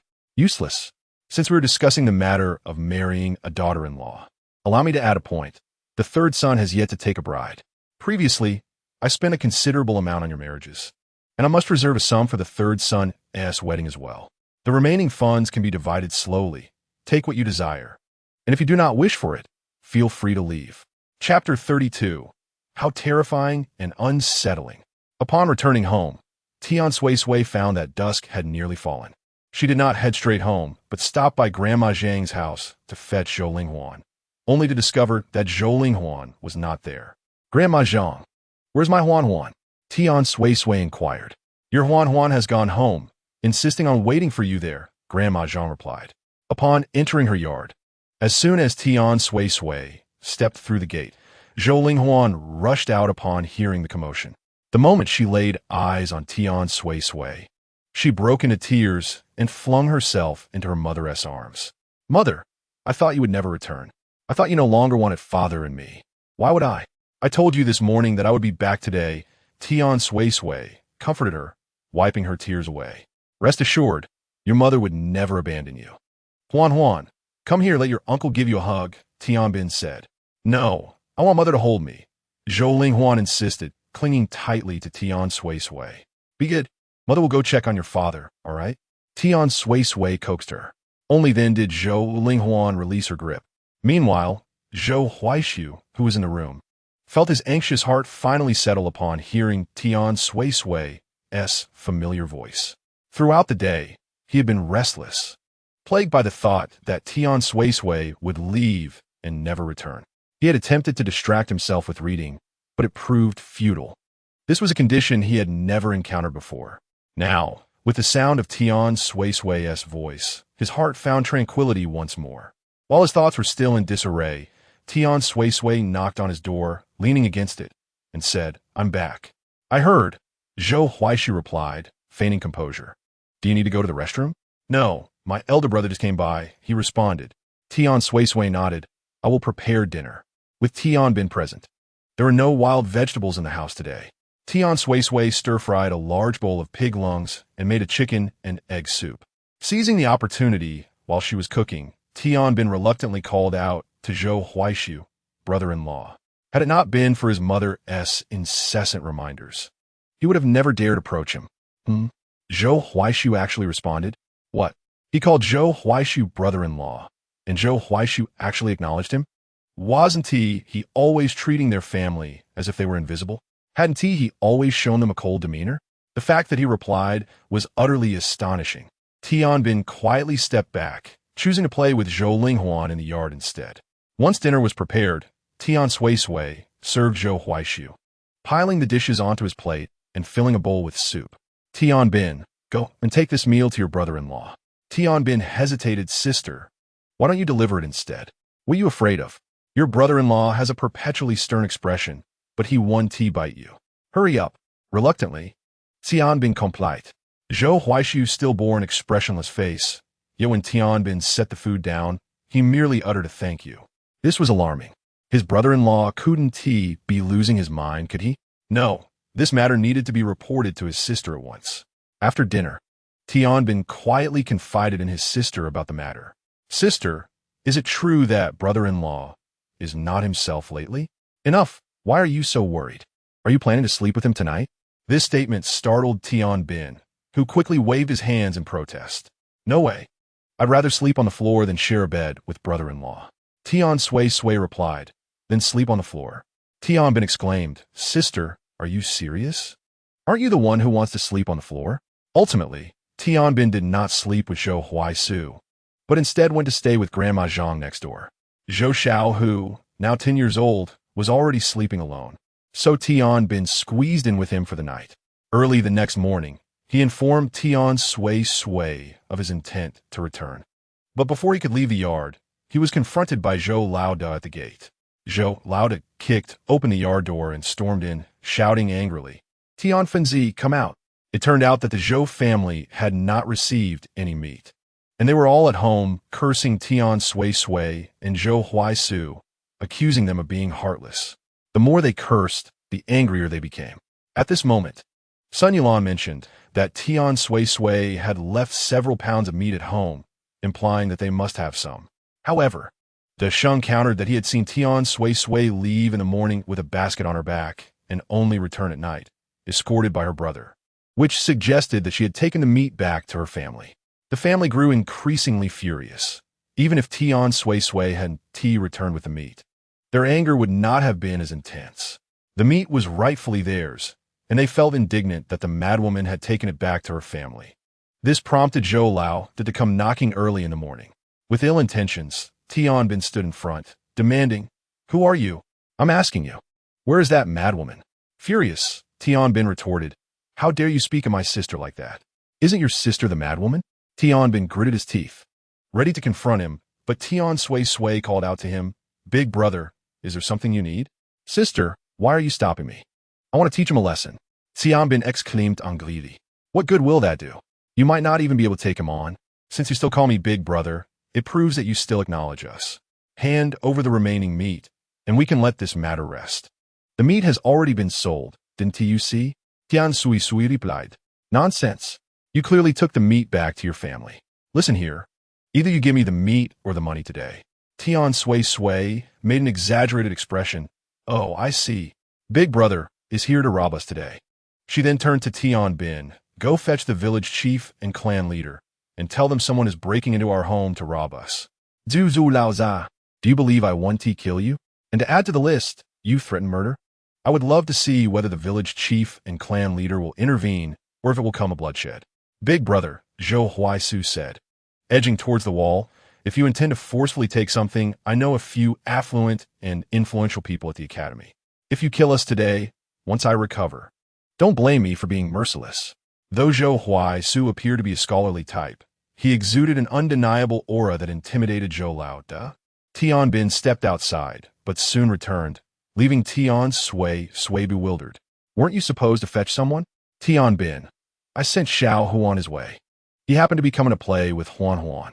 Upon witnessing Tian Sui and the others arriving in earnest, Boss Zhou faltered, ultimately leaving behind a harsh remark. "Madman, you shall wait."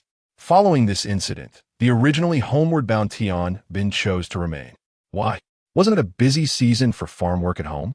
Would you not return to assist?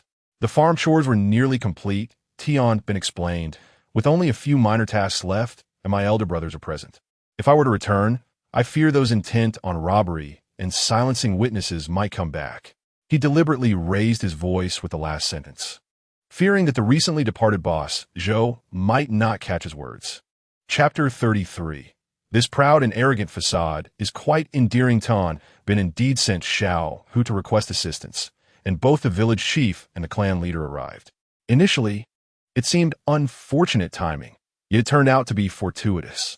Wu Deijiu was in the courtyard of Zhou Huaisu, hurling insults with a vociferous tongue, and Tian Bin found the cacophony unbearable, while Tian Sui remained remarkably composed. "Sister, are you truly going to endure that wretched old hag's curses? Let her curse." Tian Sui replied nonchalantly, "After all, it won't cost me a piece of flesh." However, before Tian Bin could voice further objections, Tian Sui restrained him, insisting, "Let her vent. She will leave shortly." The village chief and clan leader, upon hearing Wu Deijiu's tirade from afar, felt their eyelids twitch. After all, Zhou Huaisu was their own son. How could they tolerate her wishing ill upon him and his wife? "Enough, Deijiu," the village chief interjected. Wu Deijiu remained defiantly insolent. "I am cursing my son. What concern is it of yours? Or do you fancy my daughter-in-law, that madwoman, and wish to defend her? You are unreasonable." The village chief fumed, feeling his temper rise. Yet, as a man, he could not easily resort to violence against a woman. "Clan leader, you must arbitrate." Upon hearing that the clan leader had arrived, Zhou Huaisu allowed Tian Sui to assist him to the door, speaking softly, "From now on, there will only be a couple of coins each month. Wu Daijiu's tirade abruptly ceased. That is unacceptable. The pension must be provided each month, though there is no specified amount. Even if Zhou Huaisu were to provide only 2 coins, it would still be excessive. Observing her inclination to continue the invective, Zhou Huaisu calmly interjected. 101. This time, Wu Daijiu was utterly speechless, collapsing onto the ground, wailing as she pounded her thighs, lamenting, "Heaven is blind. How did I end up with such a scoundrel for a son? Why hasn't a bolt of lightning struck him dead?"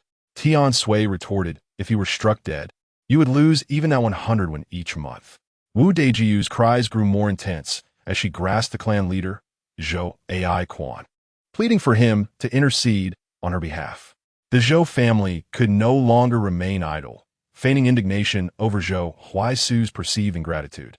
Yet in the village, who was unaware of the affairs of each household, as the sole individual in Shaoshui village with the potential to become a scholar, the clan leader and village chief would not compromise Zhou Huaisu for the sake of the Zhou family.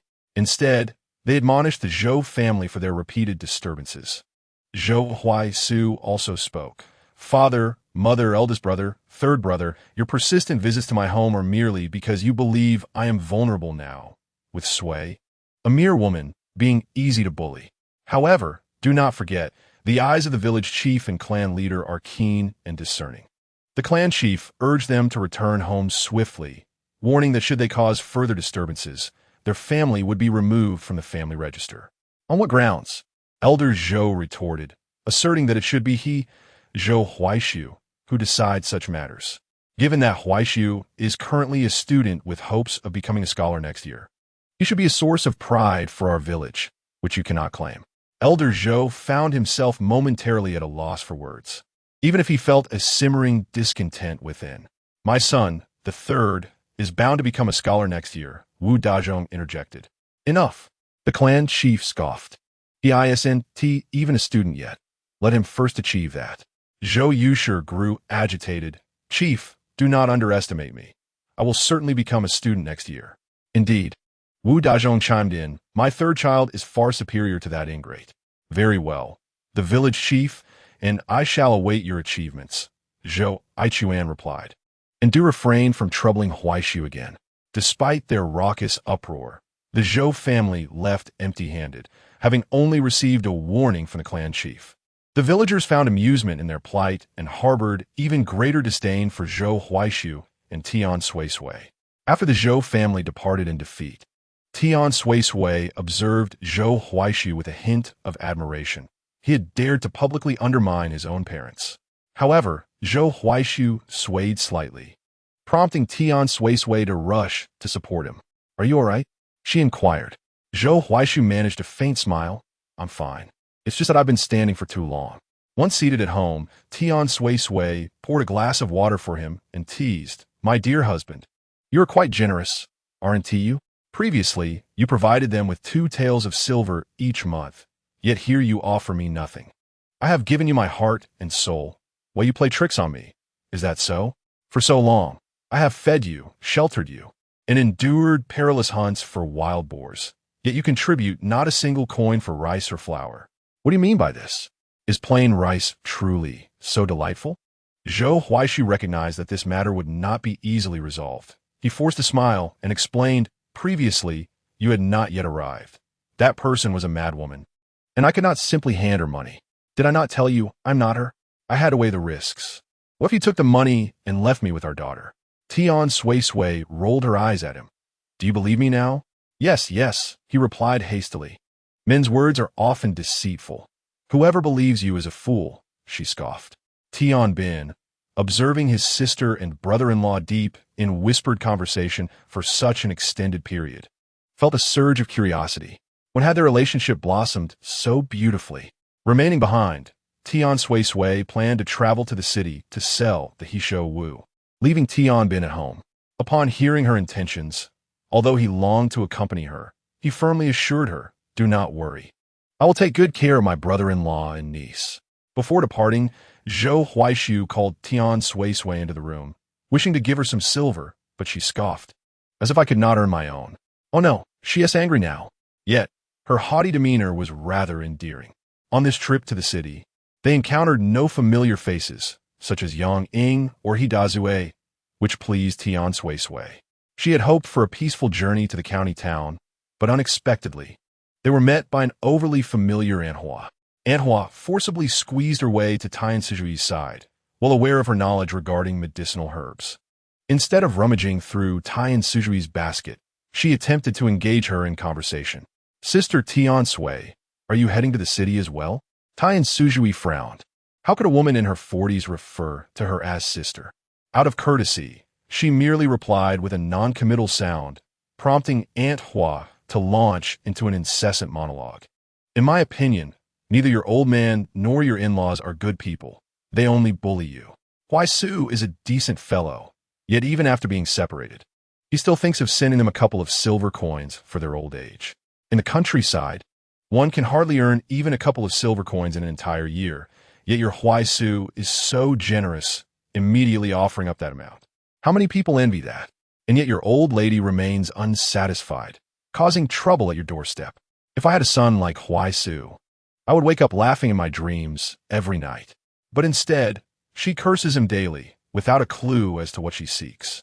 As for Huaisu's two brothers, I cannot fathom their thoughts. They evidently cannot bear to see you happy. Zhou Laosan even claims he'll surely pass the scholar's examination next year. It's utterly laughable." Thus, Tian Suisui endured Aunt Hua's complaints all the way to the city. Chapter 34. Heartfelt words. Tian Suisui's ears buzzed, primarily due to Aunt Hua's incessant chatter. Even her minimal responses only fueled Aunt Hua's loquacity, and Tian Suisui regretted engaging with her initially. Eventually, Aunt Hua arrived at her objective, her smile tinged with a hint of flattery. "Sister, I've heard you're knowledgeable about various herbs, right? Could you perhaps teach my son and daughter-in-law? Our family is in dire straits, and we wish to gather some herbs to supplement our income." Aunt Hua assumed that after such a lengthy conversation, and given her status as an elder who had taken the initiative to speak, Tian Suisui would never refuse. However, just as Zhou Dania's cart arrived at their destination, Tian Suisui slung her basket over her shoulder and, before Aunt Hua could react, uttered two words, "I want to teach," and hastily departed. If she lingered any longer, Aunt Hua's incessant prattle would surely infuriate her. She had never encountered anyone so garrulous. Aunt Hua wished to persuade her further, but Tian Suisui had already vanished from sight. Guided by memory, she arrived at Huachuntang. The attendant spotted her and called for the shopkeeper. Upon the shopkeeper's arrival, he inspected the medicinal herbs in Lu Qingyue's basket. Tian Suisui had concealed the largest piece of Hishou Wu beneath, and upon seeing the shopkeeper, she inquired, "Excuse me, is Dr. Sumu here? And Master Ling Xiao? You know our employer?" The shopkeeper asked. "Indeed," Tian Suisui replied, "the herbs I have are what they are seeking." The shopkeeper had indeed heard about the employer's search for herbs, so he wasted no time and went to summon Su Mu and Ling Xiao. Presumably, the shopkeeper relayed some information, for Su Mu appeared quite excited upon his arrival. "Madam Tian Sui, what a coincidence to see you again. Last time, you mentioned you were looking for mature Hishou Wu. Do you think this year's batch is sufficient?"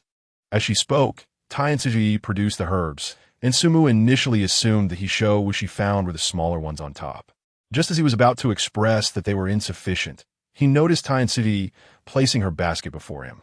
"Dr. Su, please take a look." Su Mu and Ling Xiao simultaneously leaned in, their eyes lighting up at the sight of the well-formed Hishou Wu nestled at the bottom of the basket. A wave of joy washed over them. This was more than sufficient. Su Mu guided Tian Suisui into the inner hall and took the initiative to speak. "Madam Tian, I offer you 300 taels for this Hishou Wu. What do you think?" The agreement came swiftly from Tian Suisui. "Shall I provide you with a banknote?" she inquired.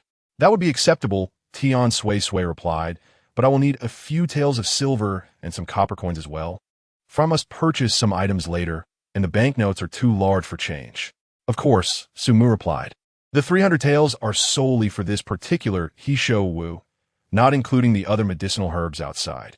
After receiving the banknote, Tian Suisui collected the previously gathered herbs, and the shopkeeper provided her with the requested silver and copper coins, with Su Mu accompanying her throughout the process. Once the transaction was complete, Tian Suisui suddenly asked, "Shopkeeper, do you sell niter?" The shopkeeper paused, momentarily taken aback, before responding, "Yes, we do. May I inquire what Madame Tian intends to use it for?" "Oh, the weather is unbearably hot, and I wish to make some ice to cool off," she explained. Upon hearing this, both Su Mu and the previously reluctant Ling Xiao perked up with interest. "You can make ice?" Ling Xiao inquired. "Would you like the recipe?" Tian Suisui countered. "If possible, I would be willing to pay 1,000 taels for it," Ling Xiao stated, assuming that a rural woman like Tian Suisui would be thrilled at such a sum. To his surprise, she merely shook her head and replied, "I do not want silver." "Then what is it that you desire?" he pressed. "Ici cachir," Tian Suisui declared. She had contemplated this carefully. While selling a recipe would yield her a quick 1,000 taels, ice was a highly sought-after commodity at present. If she could secure a percentage of the profits, it would alleviate her financial burdens for a lifetime. Su Mu and Ling Xiao exchanged glances, each perceiving something remarkably astute in the other's eyes. It was clear that Madame Tian was not just an ordinary rural woman. Tian Suisui continued without haste, "Dr. Su, young Master Ling, I will provide the technique, and you shall supply the labor. My request is modest. A mere 20% will suffice. Consider this proposal, and if it aligns with your interests, do visit me at Xiao Shui village." Both Su Mu and Ling Xiao needed time to ponder, as did Tian Suisui. Based on her intuition, she surmised that these two were certainly not as simple as they appeared. They might very well be scions of wealthy families, wielding power and influence. Otherwise, parting with several hundred taels so readily would not be conceivable. Moreover, her observation suggested that young Master Ling possessed an extraordinary demeanor. Possessing an extraordinary presence was one matter. However, should Tian Suisui impart the recipe to them, whether they could safeguard it was another issue entirely. If they lacked a solid foundation, maintaining their enterprise would be challenging. Thus, she resolved to cast a line, and if Ling Xiao could indeed safeguard the venture, she would not hesitate to share the method of extracting white sugar from cane sugar thereafter. Upon exiting the rejuvenation hall, Tian Suisui did not head directly to the ox cart. Instead, she planned to purchase a new bed for Zhou Huaisu, as she had long found his current bedding unsatisfactory. The seller, an apprentice, noticed her tattered attire and waved her away dismissively, as if shooing away a beggar. "Shoo, this is no place for you," he said. "What? Do you not sell beds here?" Tian Suisui retorted boldly. "Upon a mere glance, it is evident that you cannot afford this. Do not squander my efforts. You project an air of destitution, my dear apprentice." "Oh, as an apprentice, have you mastered your craft? What goods could you possibly produce? How much can you earn in a month? When I choose my items shortly, I shall be sure to avoid you, for someone with such a disdainful demeanor surely possesses a poor disposition. Your words strike deep, yet do you dare to insult me?" The apprentice retorted angrily. Tian Suisui replied, "Do you understand why your business suffers so greatly? It is precisely because of individuals like you that potential customers are driven away. No clientele means no sales. You deserve to fail." The apprentice seethed with indignation. His teeth clenched in frustration. The shopkeeper observed Tian Suisui's unwavering composure, uncharacteristic of the typical village woman, as she calmly assessed the bedding. He approached her. "Madam, may I inquire what you wish to purchase? Allow me to assist you." Tian Suisui withdrew her gaze and declared, "Given your service attitude, I shall not make a purchase." With that, she exited and entered the shop across the street, which was also a furniture establishment. The shopkeeper admonished the previous apprentice. "Have I not instructed you to improve your demeanor?" The apprentice spat contemptuously. "Cousin, it's obvious she is a beggar. Just wait and see. She will surely be expelled by the family across the way." The shopkeeper, uncertain if he had misjudged the situation, lingered at the entrance, anticipating the moment when Tian Suisui would be dismissed. To his surprise, it was not long before he witnessed the staff from the opposing shop begin to transport beds, appearing to offer delivery services. Chapter 35. Is it appropriate for you to reprimand another child? The shopkeeper, incensed, pointed at the previous apprentice and scolded, "Zhang Tao, how many times must I tell you not to judge by appearances? You refuse to heed my warnings. Just look at how many sales you cost us. If you do not amend this foul habit, you may as well return home and cease to hinder my business." Zhang Tao felt no remorse for his actions. Instead, he retorted, "Cousin, one cannot blame me for misjudging. Who would dress so poorly if they were wealthy?" The shopkeeper, exasperated, pointed at him, "Leave, and do not return starting tomorrow." Zhang Tao protested, "If I leave, how will I explain my mother? I shall not go." The shopkeeper, infuriated, replied, "Very well. I will inform your mother tomorrow."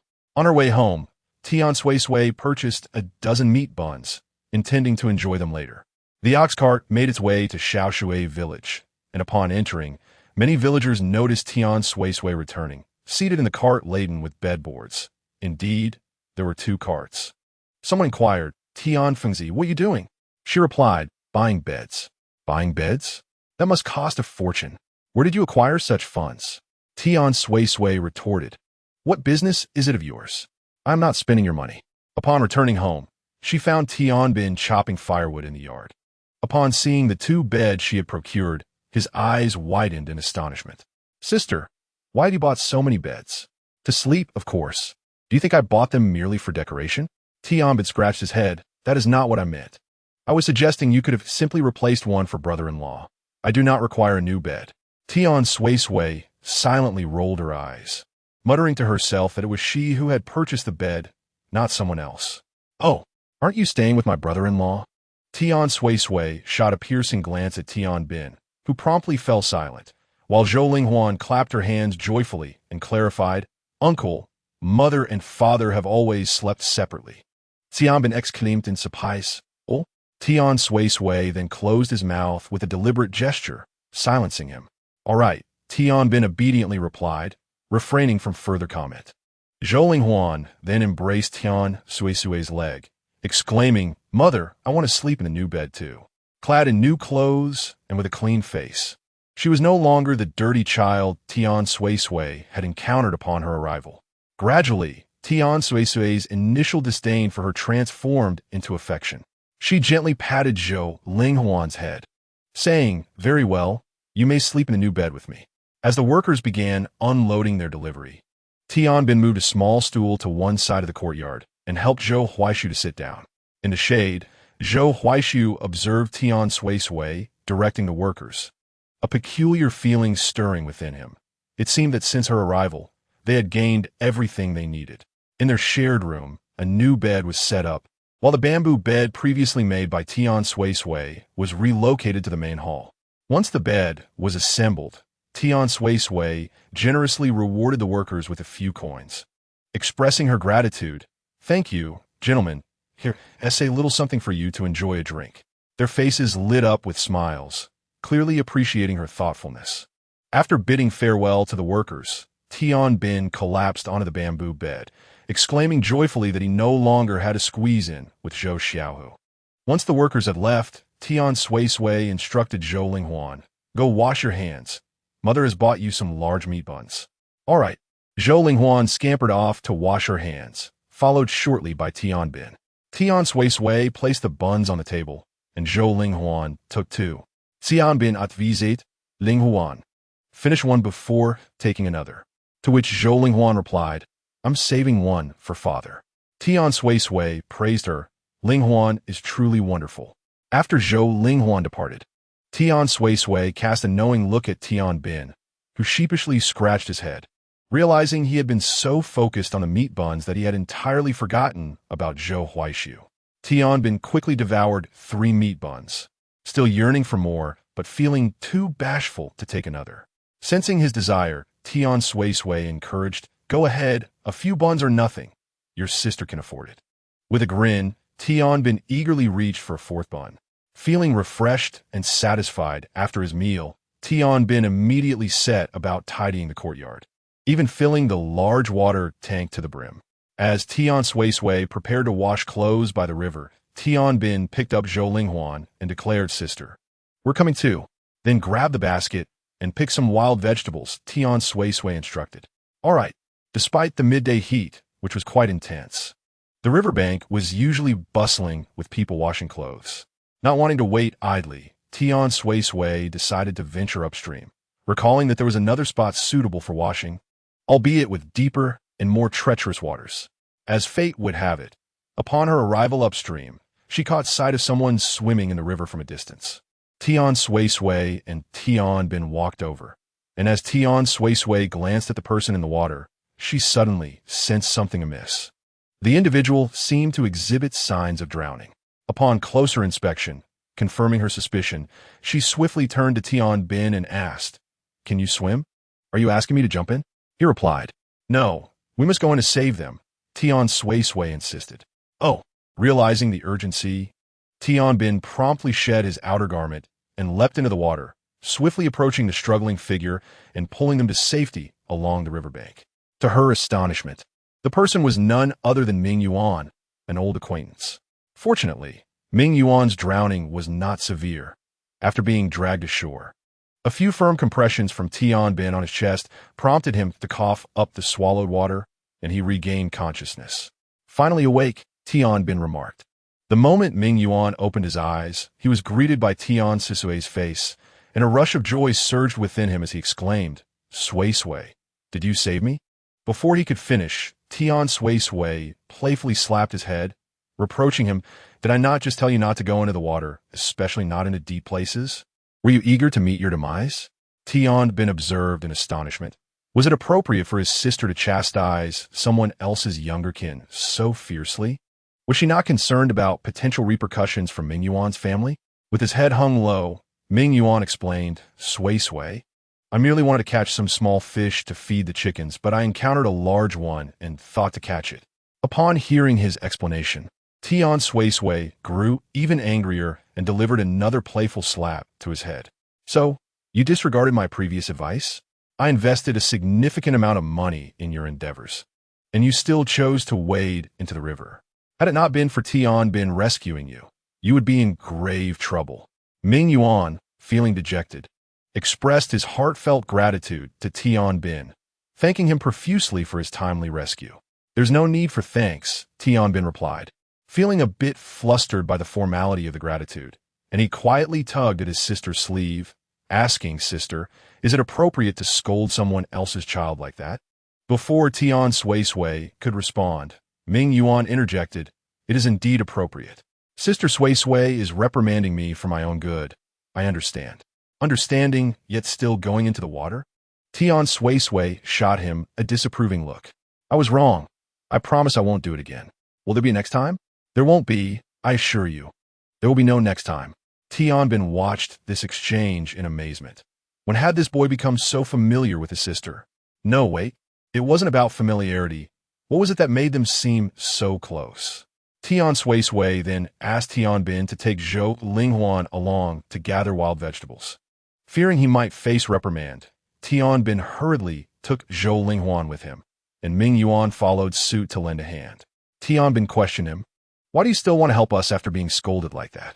A smile briefly crossed Ming Yuan's face as he replied, "Sister Suisui is very kind." "I know that." Tian Bin looked at him in surprise, smirking slightly. "Not many in the village think my sister is kind." Ming Yuan recounted the incident of battling wild boars alongside Tian Suisui, leaving Tian Bin utterly astonished. Upon hearing this, he remarked, "Indeed, my sister is quite remarkable. She specifically instructed me not to venture into the water, but I was disobedient. Had I heeded her advice, I would not have nearly lost my life today. Therefore, I must extend my gratitude to you." "It's nothing. We are all brothers," came the reply. After foraging for wild vegetables, Tian Suisui had finished washing her clothes. Spotting Ming Yuan returning with a large bucket of small fish to feed the chickens, she offered, "You can keep these small fish. I will pay you for them. However, I currently do not have money on me, so please collect it from my house." Ming Yuan replied, "Suisui, these fish are too small and not particularly palatable. If you wish to take them, feel free. There is no need for payment.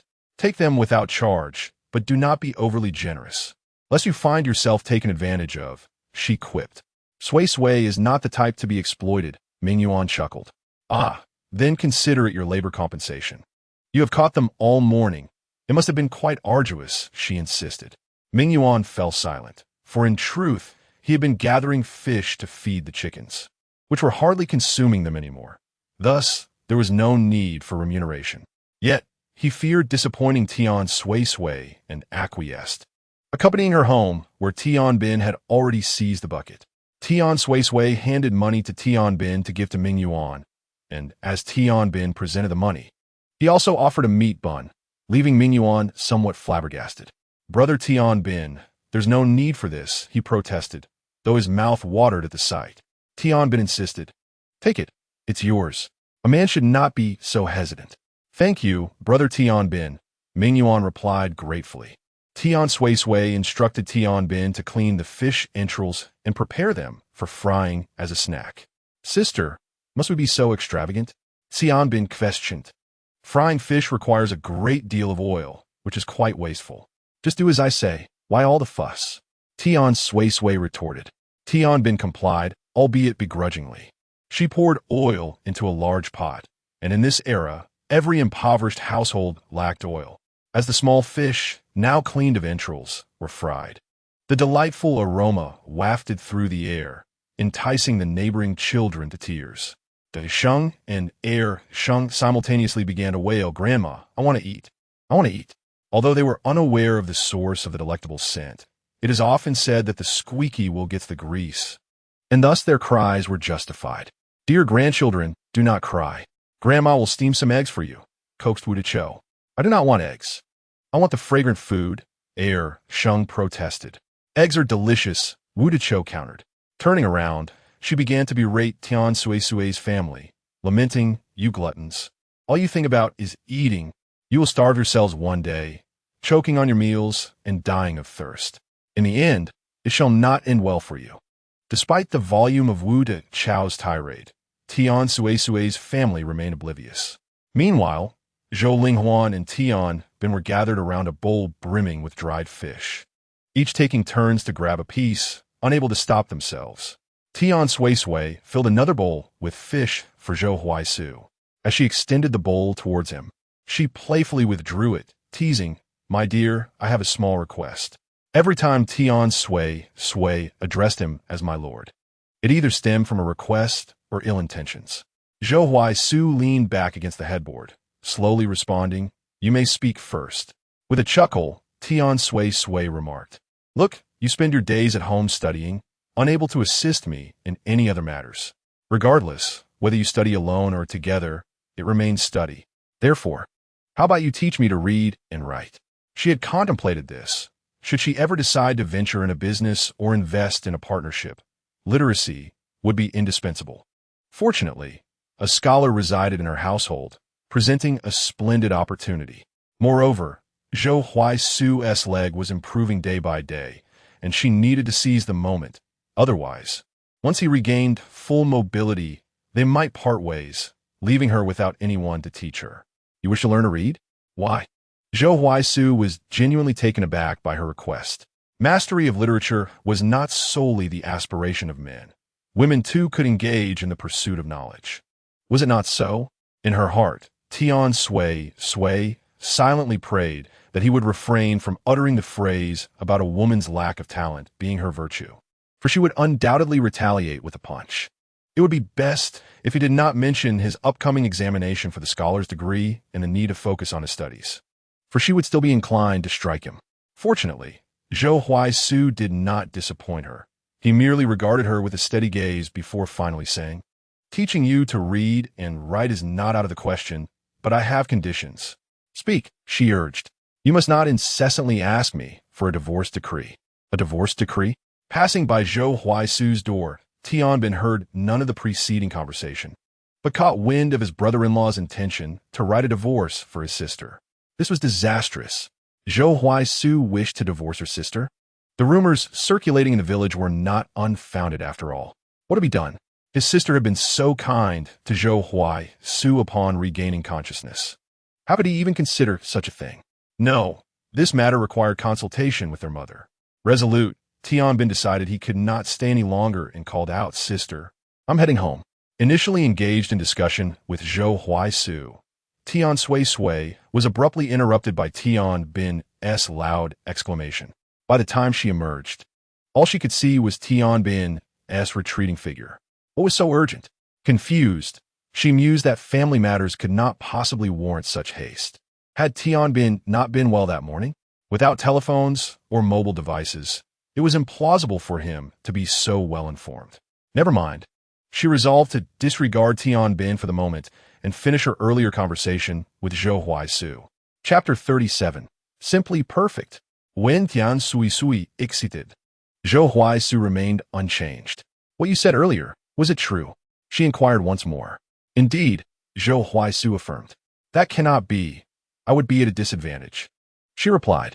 This statement nearly amused Tian Suisui to the point of exasperation, for he had never encountered a woman who, upon hearing her husband state his reluctance to grant her a divorce, felt she was at a loss. If you never provided, would I not be bound to serve you for a lifetime? Moreover, you mentioned that I should not take the initiative to ask you. But who can foresee the day when you might tire of me and cast me aside? Wouldn't that leave me at a greater loss? Tian Suisui's words hold some truth.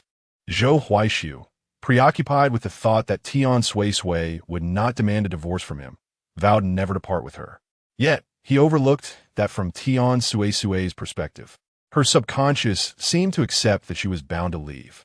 After some contemplation, Tian Suisui proposed, why not establish this, as long as I do not broach the subject? You cannot ask me for a divorce or separation. Moreover, if you truly desire it, you must wait until I have attained my scholarly title, for you are aware that my leg is nearly healed. However, should you depart, I would be left to care for Huan and pursue my studies alone, which is beyond my capacity. You could give Huan to me, Tian Suisui blurted out. So, I'm the only one deemed superfluous, is that it? Tian Suisui retorted. That is not permissible. Huan is my daughter as well, and I cannot agree, he asserted with gravitas. This cannot be done, nor can that. What do you truly desire? Unless you acquiesce to my demands, Tian Suisui pondered. In truth, Tian Suisui's conditions were not unreasonable for himself, yet she found herself in a passive position, waiting for the day when he might tire of her and cast her aside. To mitigate her losses, she added, let me clarify, should you ever wish to separate or divorce me, you must leave without any possessions. Very well, Tian Suisui readily agreed. Was his agreement too swift? Perhaps indicative of some deceit? Regardless of the potential trickery, Tian Suisui found herself bereft of better alternatives. Tian Suisui drafted 2 agreements, and they each signed a copy. Subsequently, Tian Suisui began to formally study literacy under Tian Suisui's guidance. Although she recognized contemporary characters, she was largely unfamiliar with the intricacies of ancient script, managing to guess some by their resemblance. Tian Suisui provided her with a copy of the 3-character classic, encouraging her to start with the simplest material. Having memorized the classic, she learned quickly. Whenever she encountered unfamiliar characters, she attempted to record them phonetically. It dawned on her, however, that her struggles extended beyond recognition, as she was also incapable of writing in calligraphy. Tian Suisui then instructed her on the fundamentals of holding a brush. Previously, Tian Suisui's handwriting had been quite elegant in regular script, yet she found the brushwork difficult to control. Nonetheless, her foundational skills remained intact, even with an improper grip. Her characters were not lacking. How does it look? She inquired of Tian Suisui. He was taken aback for the first time. How could she, in her inaugural attempt at writing, produce such commendable characters? What is the matter? Is it unsightly? Tian Suisui scrutinized her work, noting its imperfections, but thinking the reaction was excessive. Tian Suisui coughed lightly, continued to persevere. A few days later, Su Mu and Ling Xiao visited. Tian Suisui had spoken of their project, and they were indeed intrigued. If they could successfully create ice blocks, it would yield immense wealth. When Su Mu and Ling Xiao arrived shortly after noon, they immediately resumed discussions about the ice-making venture. Su Mu exchanged pleasantries with Tian Suisui. How do you fare, young Master Zhou? Much improved, thank you, Dr. Su, Tian Suisui replied. Su Mu waved his hand dismissively. It was merely a trifling matter, if thanks are to be given. It is your wife who deserves the gratitude. Indeed, Tian Suisui concurred. In the morning, Tian Suisui had just crafted some saltpeter, with a portion still not fully dissolved. She poured 2 bowls of a beverage made from wild fruits she had gathered that morning, adding a couple of ice cubes to each. Initially, both individuals harbored skepticism towards Tian Suisui's words, but upon witnessing the ice cubes in the bowls, their doubts dissipated entirely. Moreover, they discovered that the drink she had concocted was delightful, a harmonious blend of sweet and sour flavors. This time, Ling Xiao had brought along contract, which Tian Suisui examined. There were some characters she did not recognize, prompting her to take it into Zhou Huaisu's room for assistance. She had no intention of concealing her business endeavors from Zhou Huaisu. Living under the same roof made such secrecy impossible. Zhou Huaisu, upon viewing the 2 seemingly legitimate contracts, was taken aback. He anticipated that Tian Suisui's ambitions were so grand. He had learned of her ability to create ice 2 days prior, which had equally astonished him, though she had provided little explanation. Do you know who they are? Do you dare to sign a contract with them? Are you familiar with them? Zhou Huaisu questioned. Yet, Tian Suisui appeared notably composed. I do not fully understand them, but I can guess a bit. Please, help me check the contracts for any issues. If all is well, I shall sign. At that moment, Zhou Huaisu realized that Tian Suisui possessed a remarkable audacity, a boldness that was truly extraordinary. He meticulously reviewed the 2 contracts and confirmed they contained no flaws. With a cheerful demeanor, Tian Suisui inscribed her name and returned 1 copy to Ling Xiao. She then raised her bamboo cup, clinking it with Ling Xiao and Su Mu, proclaiming, "Young Master Ling, Dr. Su, may our collaboration be pleasant." Typically, after signing the contract, Ling Xiao and Su Mu would take their leave. Yet upon Tian Suisui's casual suggestion, "Since you're here, why not stay for a meal before departing?" Both men exchanged glances before their legs, which had been poised to rise, synchronized to settle back down.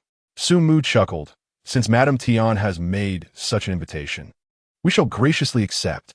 This maneuver left Tian Suisui momentarily astonished. Could it truly be this simple? Meanwhile, Su Mu and Ling Xiao were pondering whether, given her many skills, her cooking would be equally delectable. Tian Suisui assisted Zhou Huaisu out of the room, instructing, "You stay with them.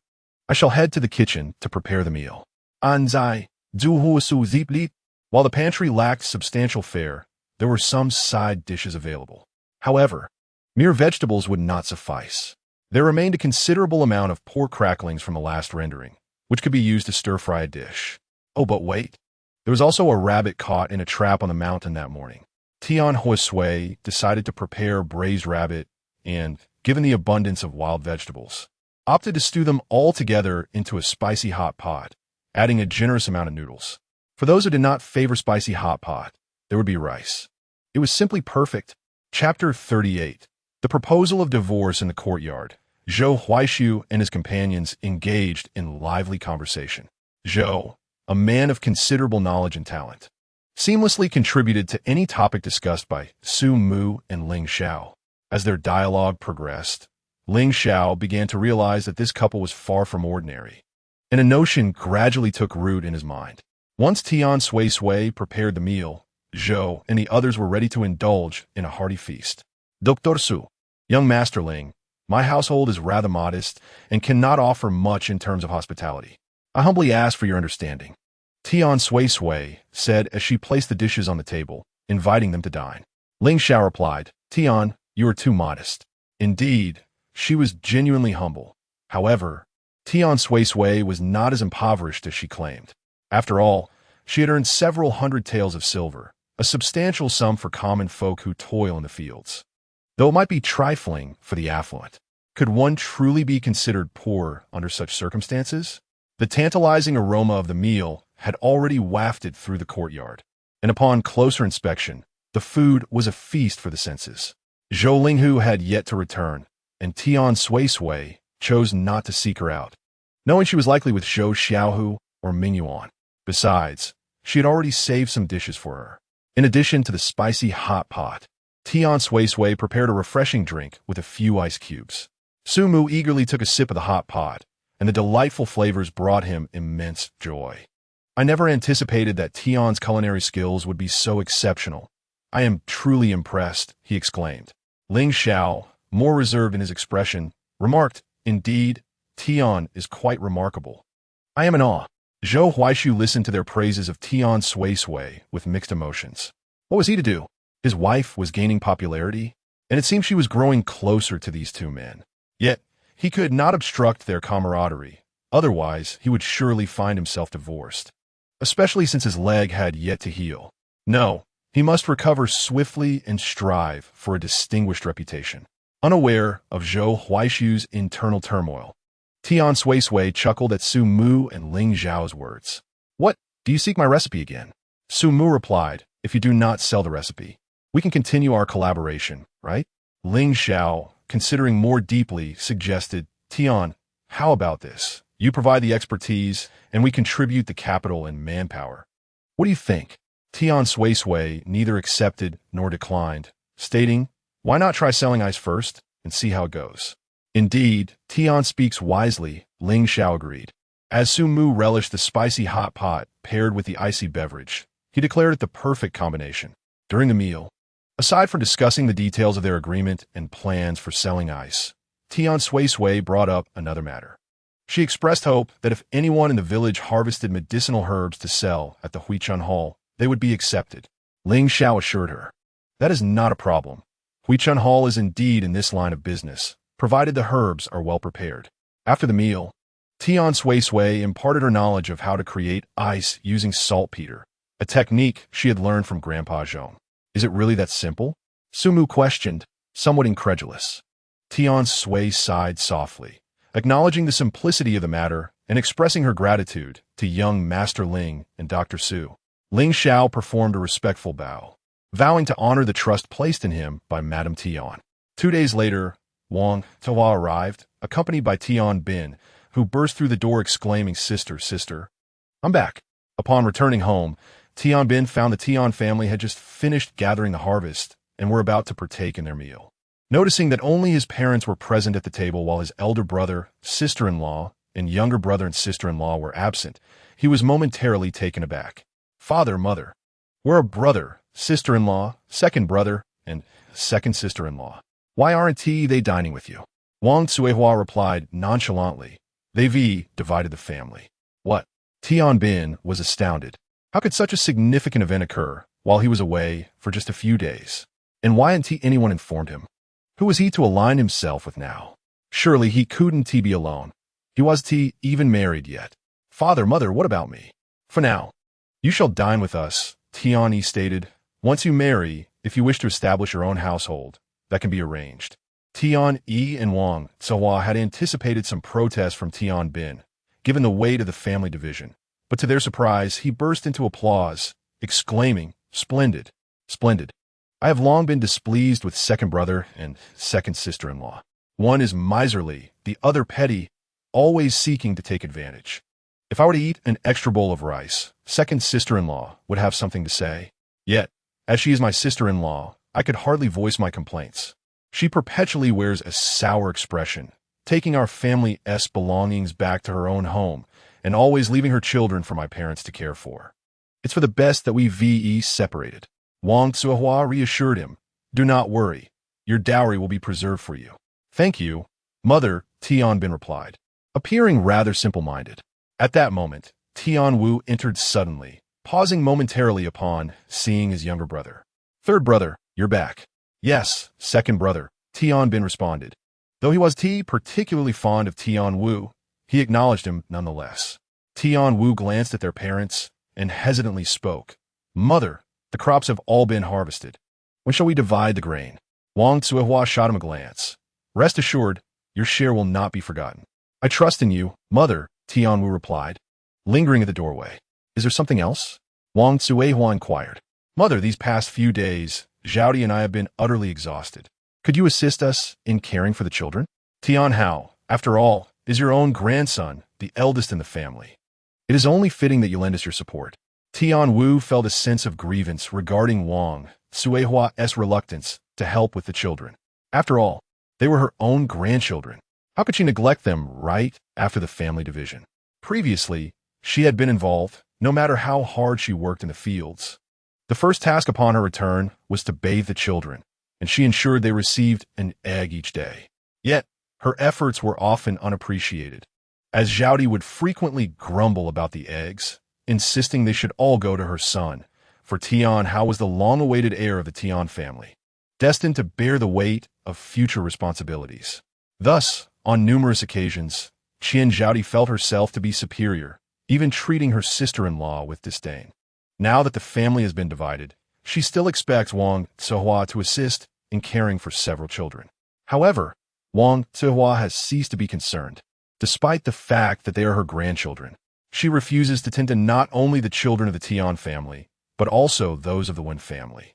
During the busy farming season, everyone is exhausted and laboring hard, including herself, who toils daily alongside others.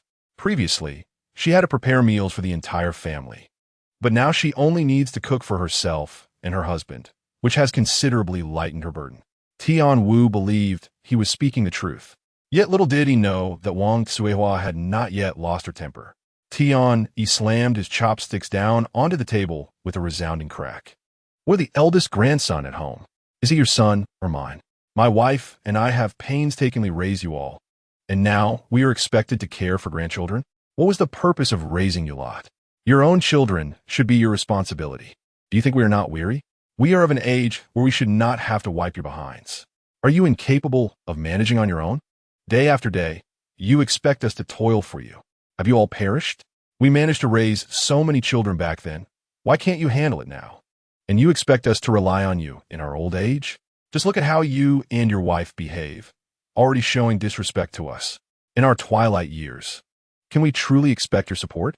One must admit, Tian Yi was remarkably astute. His words rendered Tian Wu utterly speechless, and he retreated in embarrassment. Tian Bin, delighted by his father's words, clapped his hands and exclaimed, "Father, that was splendid. You should confront my second brother like that. Otherwise, they will never regard you and mother with the respect you deserve." Tian Yi, satisfied, let out a hum of approval, maintaining his composure. Did they truly believe he was without temper? In his eagerness to flatter, Tian Bin had forgotten the pressing matter at hand until Wang Zihua inquired, "Why are you back?" It suddenly struck him. "My brother-in-law said he wants to divorce my sister." "What? He dares?" Wang Zihua exclaimed, slamming her hand on the table and rising to assert herself on behalf of Tian Sui. "My dear, sit down," Tian Yi replied. "It is far too late for you to go now. That heartless man, Sui, has been taking care of him and Huan since his leg injury. Now that he is healed, he cannot wait to dismiss our daughter. This cannot stand. I must go and defend her honor." Tian Bin also restrained her, saying, "Mother, it is late. Wait until tomorrow. I shall accompany you then." And indeed, they arrived, specifically when Tian Sui was absent, and immediately confronted Zhou Huaishu in his quarters. "Zhou Huaishu, what wrong has my sister done to you?" Tian Wen demanded angrily. Although Tian Wen had also separated from the family, he still held affection for his younger sister. Therefore, upon hearing from Tian Bin that Zhou Huaishu intended to divorce Tian Sui, he felt compelled to seek justice for her. If necessary, even if he were to proceed with the divorce, he would ensure that his sister received her due compensation. Zhou Huaishu was perplexed by Tian Wen's words. Yet upon observing the disapproving expressions of his mother-in-law and younger brother-in-law, it became evident that they had come to provoke him. Rather than responding with ire, he remarked, "Mother-in-law has arrived, and the son-in-law is unclear about the meaning of this statement from my elder brother-in-law." As soon as Zhou Huaishu uttered these words, he left the three of them utterly astonished. What did this mean? He had the audacity to address them, even calling out to his mother-in-law and elder brother-in-law. This was an unprecedented treatment for him after years of marriage to Tian Sui. "Stop pretending to be confused," Tian Bin interjected. "I distinctly heard you conversing with my sister in the house, where you clearly stated your intention to write her a divorce decree. Now that you deny it, do you believe we are helpless against you?" Tian Wen quickly grasped the situation, realizing that if one wished to divorce his sister, he must first contend with him. Wang Zihua took on the role of the stern voice, "Son-in-law, while my daughter was indeed troublesome in the past, you must see that she hasn't fallen ill since awakening, and she has been taking excellent care of both you and your daughter. If Sui has erred in any way, please inform me, her mother, so that I may guide her. If you intend to divorce her, how will she manage thereafter?" Zhou Huaishu clarified, "Mother-in-law, It is not I who wishes to divorce Sui, but rather she has requested a divorce decree from me. Without a moment's hesitation, he cast Tian Suisui aside, his eyes betraying no hint of remorse. What? Wang Tsuhua and the others were once again struck dumb, unable to fathom the truth. How could a woman so brazenly ask her husband for a divorce? Moreover, it seemed inconceivable that Tian Suisui would take such an initiative. With a husband like Zhou Huaishu, who possessed such potential, where could she possibly find another? Surely, she cannot be so foolish. Was it possible she had relapsed into her previous condition? Feigning sorrow, Zhou Huaishu lamented. It is because Sui finds me a burden, fearing that I shall hinder her, that she desires to part ways. Wang Tsuhua and the others exchanged incredulous glances, instinctively disbelieving Zhou Huaishu's claims. However, the sincerity etched upon his face made it difficult to dismiss his words entirely. Ultimately, it was Wang Tsuhua who offered him solace, assuring him, "Rest assured, son-in-law, if my daughter dares to act in such a manner, I shall certainly advocate for you." "What shall you advocate for?" Just then, while Wang Tsuhua and her companions had entered the village, they were spotted by the village chief's family. The daughter-in-law of the village chief, who also knew herbal medicine, had been acquainted with Tian Suisui.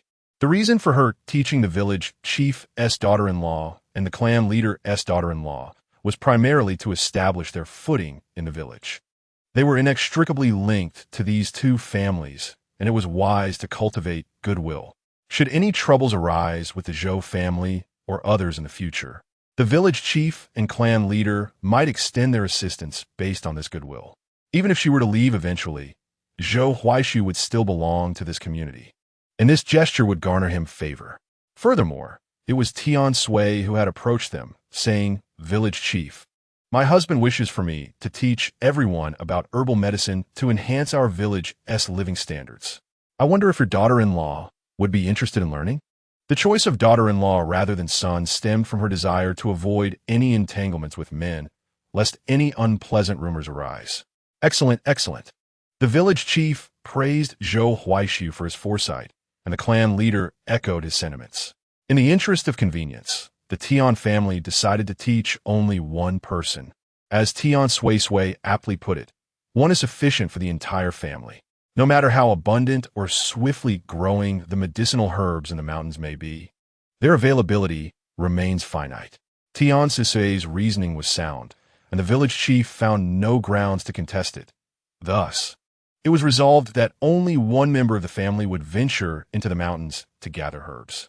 Upon learning that visitors had arrived from her maternal home, Tian Suisui instructed them to begin gathering herbs using the few methods she had just taught them. She then returned home to check on matters there. As she entered her house, she overheard Wang Tsuhua discussing the arrangements for Zhou Huaishu.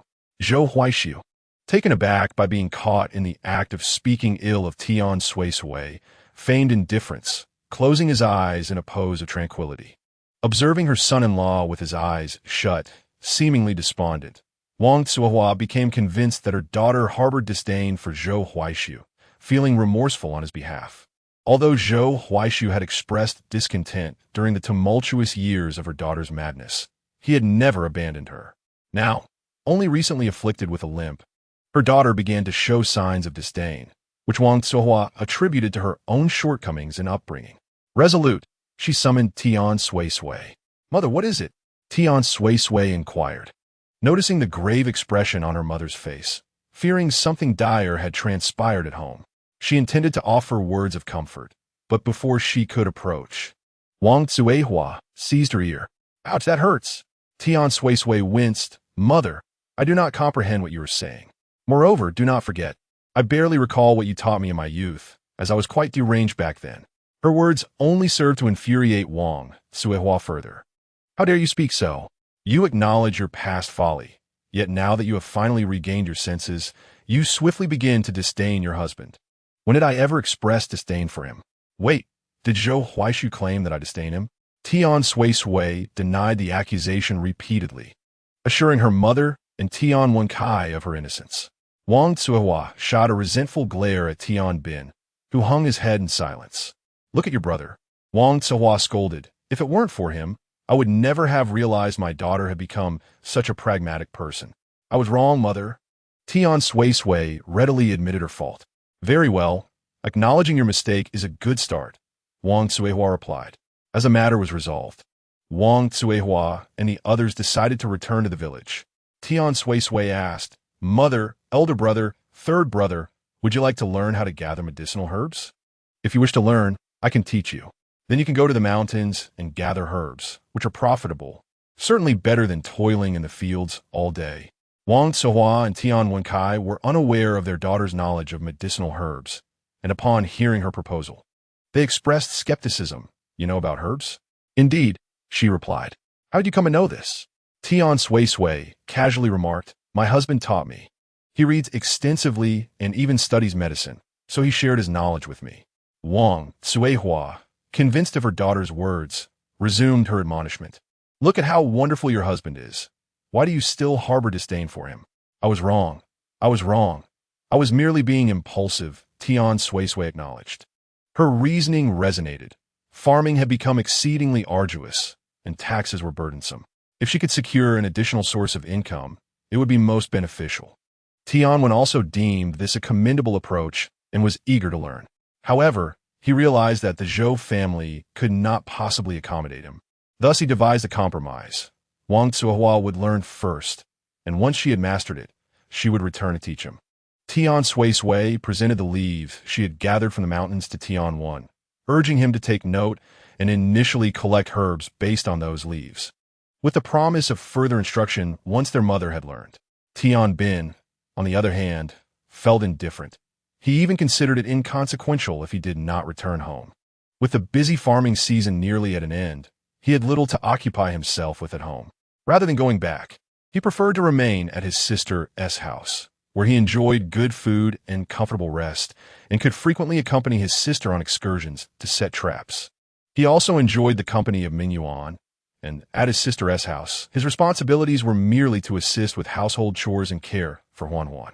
Yet, he was reluctant to express his desire to stay, fearing reprimand from his mother and sister for lacking ambition.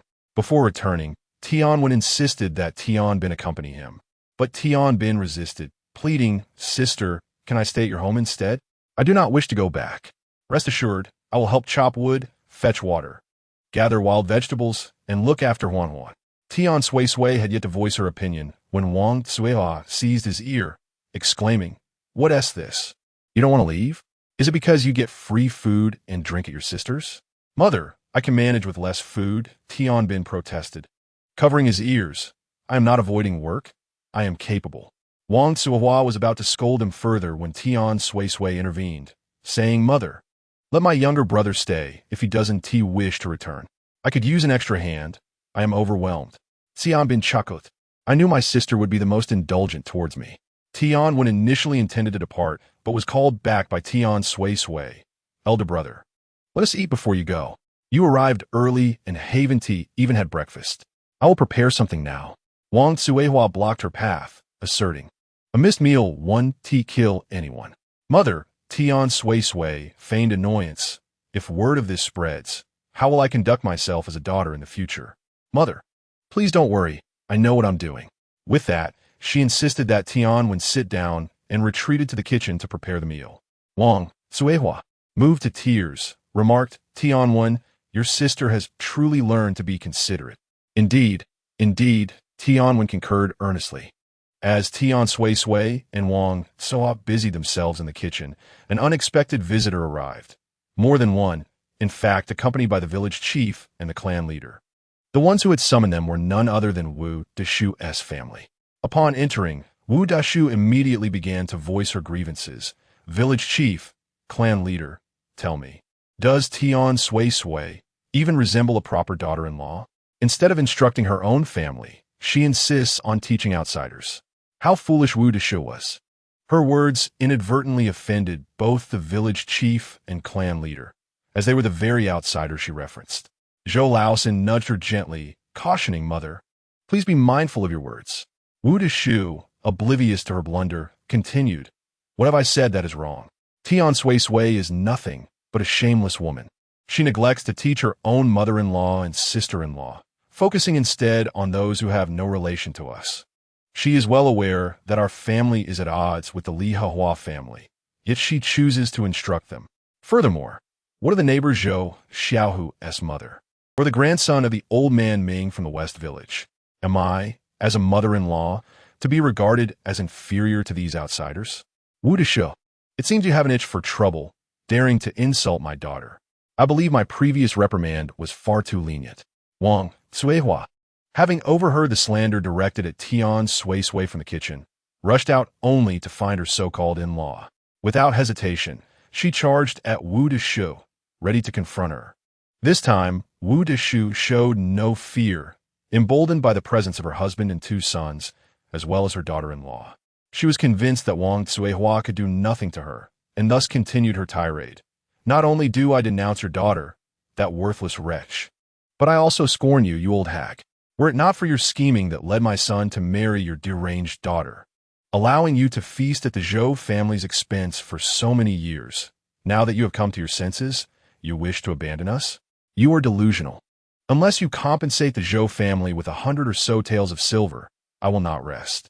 Your family has ruined my son's life and his promising future, and you owe him restitution.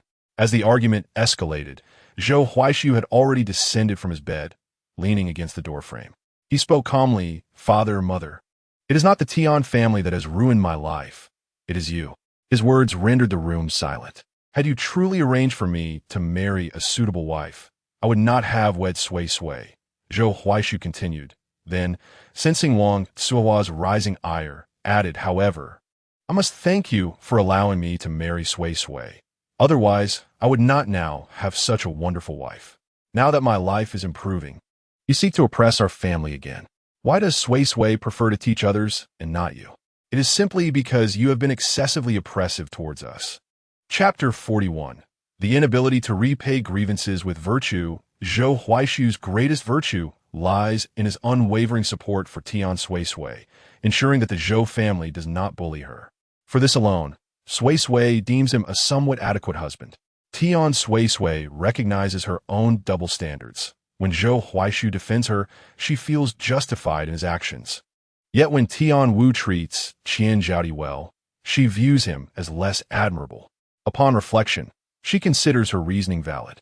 At least Wang Suihua treats the second brother and sister-in-law decently, whereas Wu Deshu's treatment of her is indeed atrocious, bordering on outrageous.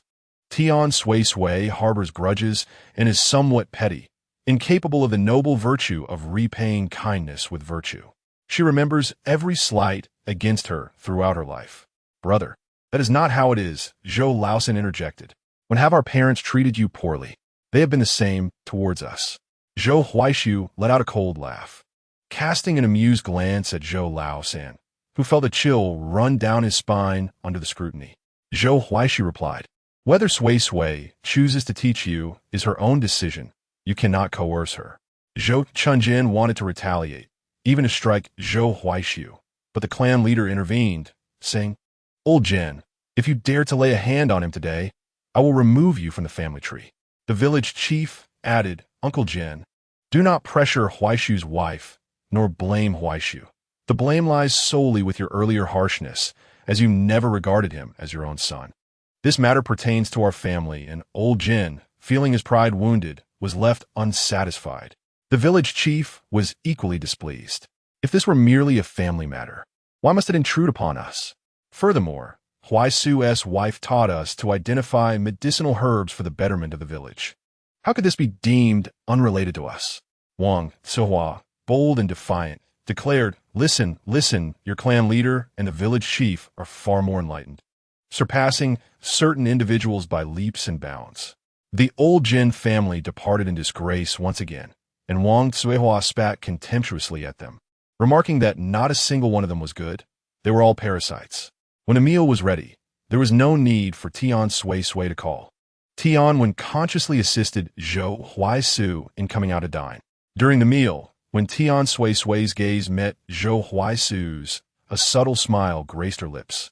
Zhou Huaisu felt a chill in his heart, realizing that the matter he had reported to his mother-in-law without basis had not yet faded into oblivion.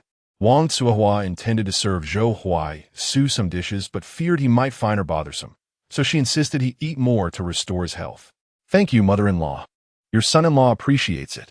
The more Wang Tsuhua observed Zhou Huaisu, the more satisfied she became, and she increasingly felt her daughter was ungrateful.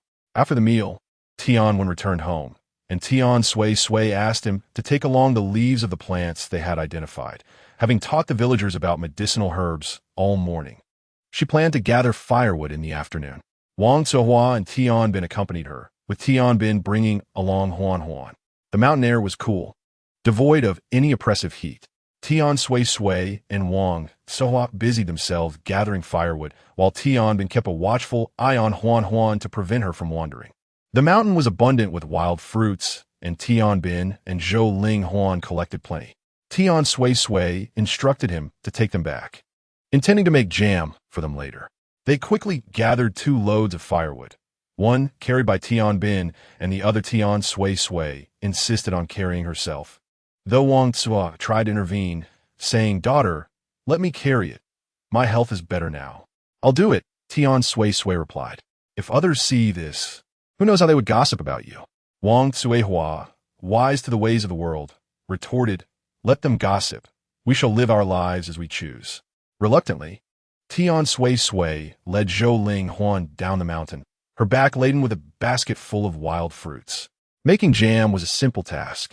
All that was required was to wash the fruits thoroughly and simmer them with rock candy until they formed a thick sauce.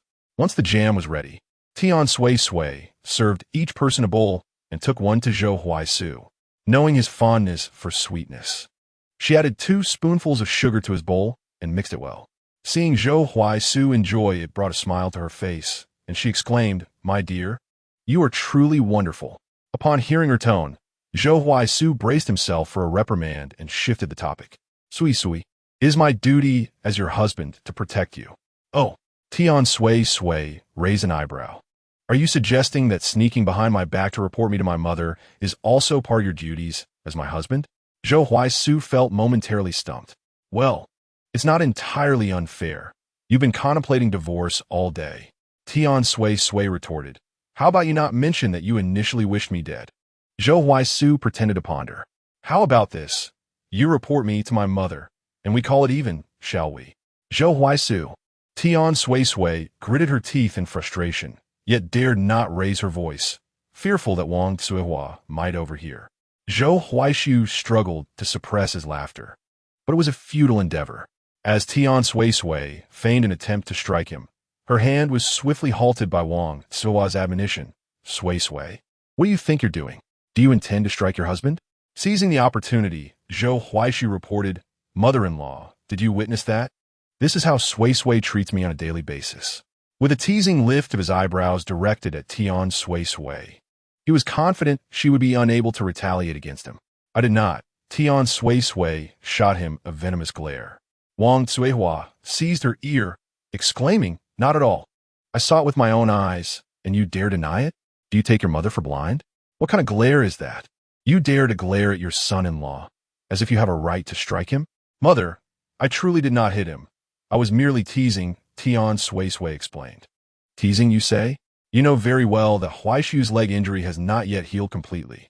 What if you inadvertently hurt his leg? Do you wish for him to limp for another month?" "Mother, I was wrong. I was wrong." Tian Suisui repeatedly admitted her fault. That night, when it came time to sleep, Tian Bin opted for the bamboo bed in the main room. Tian Suisui turned to Wang Tsuehua and said, "Mother, you should sleep with me." Wang Tsuehua scrutinized Tian Suisui suspiciously. "Aren't you going to sleep with your husband?" Zhou Linghuan, ever the opportunist, immediately chimed in, "Grandmother, mother and father have always slept apart. Mother usually sleeps with me, while father sleeps alone."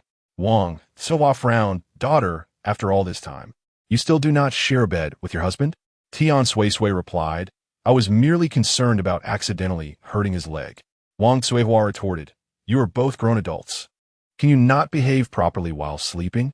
Listen to your mother. Tonight you will sleep with your husband, and I will take Huan." Zhou Linghuan exclaimed, "Hooray! Finally, mother and father will sleep together. I heard from Brother Xiao who that his parents share a small bed." Tian Suisui felt utterly distressed, wanting to suggest that Tian Bin sleep with Zhou Huaishu, but Tian Bin was adamant against it. Under the pressure of Wang Suihua's gaze, he reluctantly made his way to Zhou Huaishu's room. Chapter 42. How can life possibly be the same for everyone? As Tian Suisui entered Zhou Huaishu's room to sleep, she carried nothing with her except herself. Earlier, when she spoke with Wang Suihua, her voice had been low, and Wang Suihua had deliberately kept her tone subdued to catch Tian Suisui off guard. Thus, when Zhou Huaishu observed Tian Suisui walking in with an expression of helplessness, he had likely already deduced the situation. "You need not inquire. I understand what this signifies," he acknowledged, noting her expression suggested she was not there of her own volition. Indeed, the next moment, Tian Suisui spoke. "This is not my choice. My mother insisted I come here.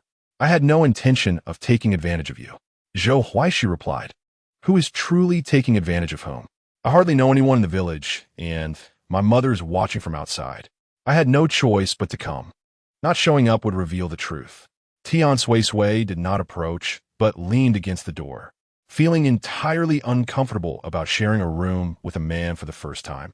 Zhou Huaishu sat on the bed, gazing at Tian Suisui, momentarily at a loss for words. Tian Suisui suggested, "You should go to sleep." Zhou Huaishu replied, "Aren't you going to sleep?" Tian Suisui remarked, "Wait until my mother falls asleep, then I shall go out. Let Tian Bin sleep on the worn straw mat. I will take the bamboo bed." Zhou Huaishu scoffed lightly. "Are you truly going to share a room with an unrelated man? Are you not an unrelated man?" She countered. "Regardless, I'm still your nominal husband," Zhou Huaishu asserted. "And Tian Bin is my nominal brother," Tian Suisui retorted, refusing to back down. "But can they be compared? Is he your biological brother?" Zhou Huaishu challenged. "You're not my biological husband either. Who shares a room with their brother after marriage? That simply will not do," Zhou Huaishu objected. Tian Suisui laughed, leaning closer with a mischievous glint in her eye. "Zhou Huaishu, you must confess. Surely, you're not developing feelings for me? Do not tell me you are merely playing the jealous game." "Who, me? Jealous?" Zhou Huaishu denied. "That is for the best," Tian Suisui replied. As she prepared to remove her shoes and climb into bed, Zhou Huaishu looked on with suspicion. "What are you doing?" "Why, to sleep, of course. Since you are unwilling for me to share a room with my brother, it seems I must compromise and share a bed with you instead. Or are you afraid? Scared that I might take advantage of you in the night?" She teased. "Are you even a woman?" Zhou Huaishu gazed at her with skepticism. Tian Suisui smiled. "Would you like me to prove my identity? Should I undress for you? Or would you prefer to experience it firsthand?" Zhou Huaishu found it incomprehensible how Tian Suisui could utter such words without a hint of embarrassment. As he observed her suppressed laughter, she continued, "Oh, I forgot you are currently indisposed. You shall have to endure it." She climbed onto the side of the bed against the wall, fully clothed, and lay down. "Darling, go to sleep. Rest assured, I would never take advantage of you while you slumber. I am, after all, a person of virtue," she laughed. Tian Suisui was certainly one to boast. When it came to boasting, none could surpass her, yet her actual endeavors were negligible. Tian Suisui fell asleep swiftly, exhausted from the day's activities, and cared little for the thought of Zhou Huaishu taking advantage of her slumber. Zhou Huaishu, however, was not as carefree. He tossed and turned, unable to find rest. The moonlight streamed through the window, illuminating Tian Suisui's face, her breathing so light it was nearly imperceptible. Zhou Huaishu gazed at her profile, his first earnest look at Tian Suisui, observing intently, even the delicate flutter of her eyelashes. As he watched, he recalled a statement she had made. A serious and dull person like him ought to be paired with someone as lively as her for life to be interesting. For the first time, Zhou Huaishu felt the truth in her words. Previously, he had been solely focused on diligent study, aspiring for fame and a successful career. But now his perspective had shifted. How could life be the same with anyone? A person as mundane as him was indeed more suited to spend a lifetime with someone as captivating as Tian Suisui. When he eventually fell asleep, he was unaware, only realizing upon waking that Tian Suisui was staring intently at him. "What are you doing?" Zhou Huaishu asked, a hint of wariness in his voice. Tian Suisui chuckled lightly, assuring, "Do not worry. I merely wish to see you. I have no intention of causing any trouble this early in the morning." With that, She rose from her bed, disregarding Zhou Huaishu. Inside the room, Zhou Huaishu heard his mother-in-law inquire, "Why are you up so early? Can't you sleep a little longer?" Yet, Tian Suisui understood Wang Suihua's implication and casually replied, "I am up to prepare breakfast. Your fine son-in-law must be starving. Doesn't tea that concern you?" He was quite exhausted last night. Wang Suihua responded, "Child, what nonsense are you speaking?" Tian Suisui laughed heartily. "Ah, I stand corrected. It was I who was worn out." He did not lift a finger. Wang Suihua playfully poked her forehead with her finger, warning her against such frivolous talk, lest it corrupt the children. Tian Suisui remarked, Huan does not comprehend, and my younger brother is nearing the age to consider marriage." She did not lower her voice intentionally, and naturally, Zhou Huaishu heard her. He found himself at a loss for words. Tian Suisui was indeed audacious, unafraid to speak her mind. Tian Bin, feeling rather embarrassed, interjected, "Sister, I'm not in a hurry." "Not in a hurry?" Tian Suisui countered. "You are about to turn 17, and at 17, one can marry." "Sister, truly." "There is no rush," Tian Bin insisted. "I have yet to find a girl I fancy." Tian Suisui replied, "Isn't marrying a matter decided by parental arrangement? Isn't it your mother who will make the choice for you?" She had no inclination to resist the societal norms of her time, for she was already married. There was no need for her to scrutinize potential partners. Tian Bin remarked, "Indeed, it is up to our parents, otherwise like our second brother. One might insist on marrying for love, yet end up with someone like that. When I marry, I must prioritize character first, and then appearance." Wang Suihua doused him with cold water, saying, "Then you should first consider if you are worthy of such a girl. Can she even look at you?" "Ha ha!" Tian Suisui laughed mockingly. Tian Bin pouted, "Mother, why do you not support your son? I am not lacking, am I?" He added the latter half of his statement with less conviction. Wang Suihua chose not to respond and retreated to the kitchen to prepare the meal. Tian Bin turned his attention back to Tian Suisui, hoping to hear some encouraging words from her, but she was even more forthright. "In what way are you not lacking?" Tian Bin protested. "In what way am I lacking? Do you possess wealth?" Tian Suisui inquired. "Money is not everything," Tian Bin replied, "as long as I work hard. I am certain I can earn money." Tian Suisui patted him on the back, saying, "Keep it up. Your sister believes in you. You will certainly be able to marry a beautiful wife on your own merits." Tian Bin nodded emphatically, feeling that his sister's words held much truth, but upon reflection, he realized he had not claimed he would rely solely on himself to marry. After all, when his older brothers wed, they had spent family money. Why was it that he was expected to earn his own way to marriage? Chapter 43. Have a bunch of children? Are you a pig? Wang Suihua returned home after a 2-day visit, escorted by Tian Bin. At noon, Tian Suisui washed clothes, and on her way home, she had to cross a tall stone bridge.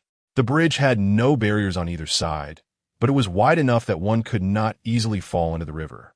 However, that day, while carrying her clothes home, she unexpectedly encountered Yang Ying on the bridge. Since the last time she confronted Yang Ying in front of everyone, Yang Ying had not appeared before her again. She had nearly forgotten about such a person. As she reached the middle of the bridge, Yang Ying suddenly charged towards her without warning, colliding into her forcefully, nearly sending Tian Suisui tumbling into the river. Fortunately, Tian Suisui reacted swiftly, having already sidestepped as Yang Ying approached, thus avoiding the impact. "Have you lost your mind?" Tian Suisui exclaimed in anger. "Ha ha! I am indeed mad. Driven to insanity by you, Tian Suisui. You have caused me great suffering," Yang Ying retorted with a venomous glare filled with resentment, wishing nothing more than to see her torn to pieces. "I caused you suffering?" Tian Suisui pointed at herself, bewildered. "What does this have to do with me?" Yang Ying's eyes fixated on her. "If it weren't for you, I would have been married to Huaisu by now. We would surely have a brood of children and live happily together. It's all your fault. You, a lunatic. How dare you think you deserve Huaisu? Only I am worthy of him. Only I can truly care for him. Have a brood of children? Are you a pig?" Tian Suisui scoffed. Moreover, Yang Ying's reasoning was astonishing. She blamed not Wu Dazhong for preventing Zhou Huaisu from marrying her, nor her own mother for not allowing her to wed him, nor herself for resorting to desperate measures to marry him. Instead, she chose to blame a madwoman who, at the time, was also a victim of circumstance. How ironic. Seeing Tian Suisui silent, Yang Ying misinterpreted her silence as provocation, her eyes growing even more venomous. Tian Suisui, why don't you just die? If you died, I could marry Huai Su. If you died, Huai Su would see my worth and recognize that I am the only one who is truly good for him. The only one truly suited for him. She's lost it, Tian Suisui thought, feeling a twinge of sympathy. For a man who does not love her, Yang Ying had forced herself into the role of a delusional madwoman. Yet Yang Ying believed her words were entirely rational. Charging at Tian Suisui once more in an attempt to push her into the river. However, Tian Suisui would not allow her wishes to come to fruition. As Yang Ying neared her, she deftly sidestepped at the last moment, and taking advantage of Yang Ying's inattentiveness, she pushed back, sending Yang Ying tumbling into the water with a loud splash.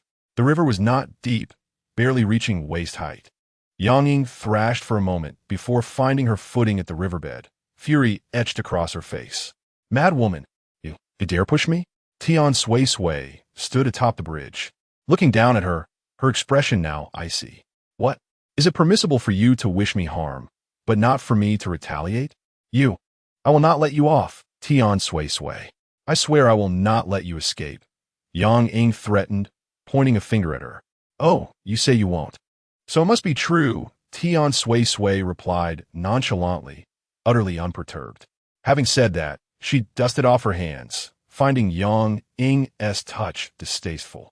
Just as she turned away, she noticed Zhou Huaisu's sister, Zhou Xiaoyu, standing at the edge of the bridge, looking at her with a mix of fear and surprise. Upon realizing Tian Suisui was looking at her, she waved her hands in a flustered manner.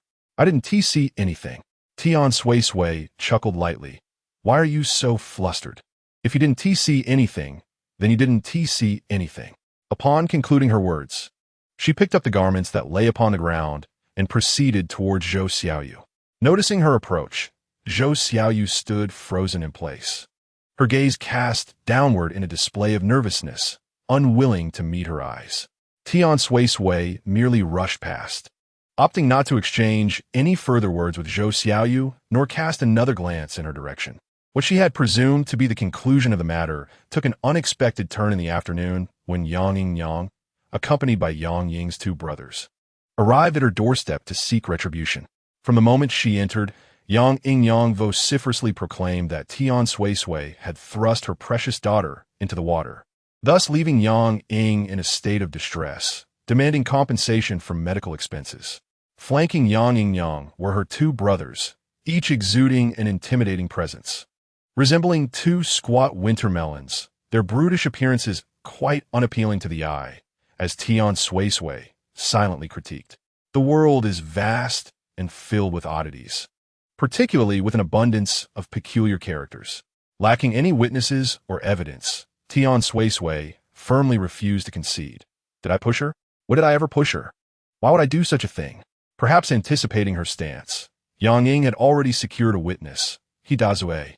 After having been publicly rebuffed by Tian Suisui previously, Hidazue had harbored resentment. Thus, when Yang Ying sought her assistance, she readily acquiesced. It was you who pushed Yang Ying. I saw it clearly, Hidazue asserted, pointing an accusatory finger at Tian Suisui. How intriguing. You two foul flies have gathered to buzz about someone's misdeeds. Perhaps it is I you speak of? Tian Suisui retorted. Pray tell, where exactly did I push her? How did I push her? Hidazue rambled on, confirming the location but entirely misrepresenting the details. Yang Ying's elder brother, Yang Dali, was not inclined to engage in idle chatter. He pointed at Tian Suisui and declared, Let me make myself perfectly clear. Either you compensate my sister for her medical expenses, or you consent to her entering the Zhou household as Zhou Huaishu's concubine, sharing in his life. Otherwise, my brother and I shall not rest until this matter is resolved. So, marrying Zhou Huaishu was indeed their ultimate objective. I cannot possibly marry her, Zhou Huaishu interjected. That is not for you to decide, Yang Dali countered. While my nephew may be unable to dictate whom he marries, he certainly can choose whom he does not wish to wed, came the voice of Uncle Zhou from the doorway. Following this, the trio of father and sons. Alongside Li Hehua, Wu Hong, and Yang Suqin entered simultaneously, positioning themselves before Tian Suisui. Uncle Zhou addressed Yang Yingyang. You allege that my niece-in-law pushed your daughter. Do you possess any evidence? I am the witness, he Dazue proclaimed. At this moment, Yang Danyu stepped forward. Aunt Dazue, you jest. This morning, you were busy weeding in the fields, as our Chun Yin can attest. Nonsense. I saw her while returning from weeding, he Dazue insisted. However, you clearly did not return by the riverside today. You have always taken a shortcut home. What caused you to suddenly choose the riverside path this morning? I was merely seized by a whim. Tian Suisui interjected. Then kindly repeat how I pushed her. From which side of the bridge did she fall into the river? Was it the side with flowers or the side with writing? Hidazue was at a loss for such specifics, only knowing that Yang Ying had sought her assistance. And for a small sum, she had come forth. I cannot recall, Hidazue replied, somewhat flustered. Tian Suisui expressed her curiosity, remarking, I cannot recall from which side Yang Ying fell, yet I can distinctly see that it was I who pushed her. Hidazue, your eyesight is indeed rather unreliable. I saw it, Hidazue insisted stubbornly. At that moment, a voice suddenly resonated from behind her, declaring, You are speaking nonsense. Yang Ying clearly fell on her own. Chapter 44. One day, you will be sold to a brothel. The crowd turned their gazes toward the source of the voice, only to discover that it was Zhou Xiaoyu who had spoken. Feeling the weight of so many eyes upon her, Zhou Xiaoyu nervously tugged at her clothing. Tian Suisui's attention also shifted to Zhou Xiaoyu, and truth be told, she was somewhat surprised that Zhou Xiaoyu had suddenly interjected on her behalf. Yang Ying's mother was not pleased, exclaiming, You are Zhou Huaishu's sister, and Tian Suisui is your second sister-in-law. Of course, you would speak in her favor. Wu Dishu had initially hoped to witness Tian Suisui's humiliation, anticipating that Yang Ying would seize the opportunity to undermine her. However, upon hearing his daughter defend Tian Suisui, he felt an urgent need to pull Zhou Xiaoyu back. Your aunt is making sense. Your words hold no weight. Do not add to the chaos. I'm not adding to the chaos. Mother, Zhou Xiaoyu replied loudly. That wicked woman fell on her own. She initially intended to push my second sister-in-law into the water, but my sister-in-law evaded her, causing her to lose her balance and fall. She was cursing my sister-in-law, wishing for her demise, even claiming that if my sister-in-law died, she could marry my second brother. I speak the truth, village chief. You must believe me. As Zhou Xiaoyu continued to recount the events, she was tugged by Wu Dishu, yet her words flowed unabated. Wow, this little sister-in-law is quite something. Tian Suisui resolved to treat her better in the future.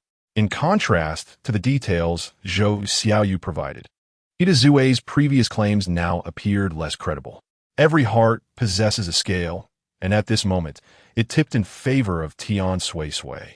Seizing the opportunity, Yang Ying lamented, Village chief, it was that madwoman Tian Suisui who pushed me. I am not lying. Now clad in a clean outfit, Yang Ying caught Tian Suisui's gaze, who calmly inquired, Hidaze, you asserted that I pushed Yang Ying. Pray tell, what color was her dress when I supposedly did so? Hidazue, perplexed by the multitude of colors in Yang Ying's wardrobe, hesitated and finally admitted, I do not remember. Tian Suisui scoffed. You remember nothing else. Yet you only recall that I pushed her, correct? Blue, it was blue. Hidazue blurted in desperation. Is that so? Tian Suisui fixed her gaze upon her. I am certain it was blue, Hidazue insisted resolutely. You are lying, Zhou Xiaoyu exclaimed, agitated. When she fell into the river, she was clearly wearing a green dress.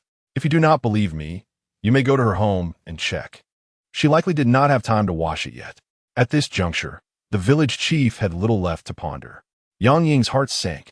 She had not anticipated that today, this opportunity would be thwarted by that wretched girl, Zhou Xiaoyu.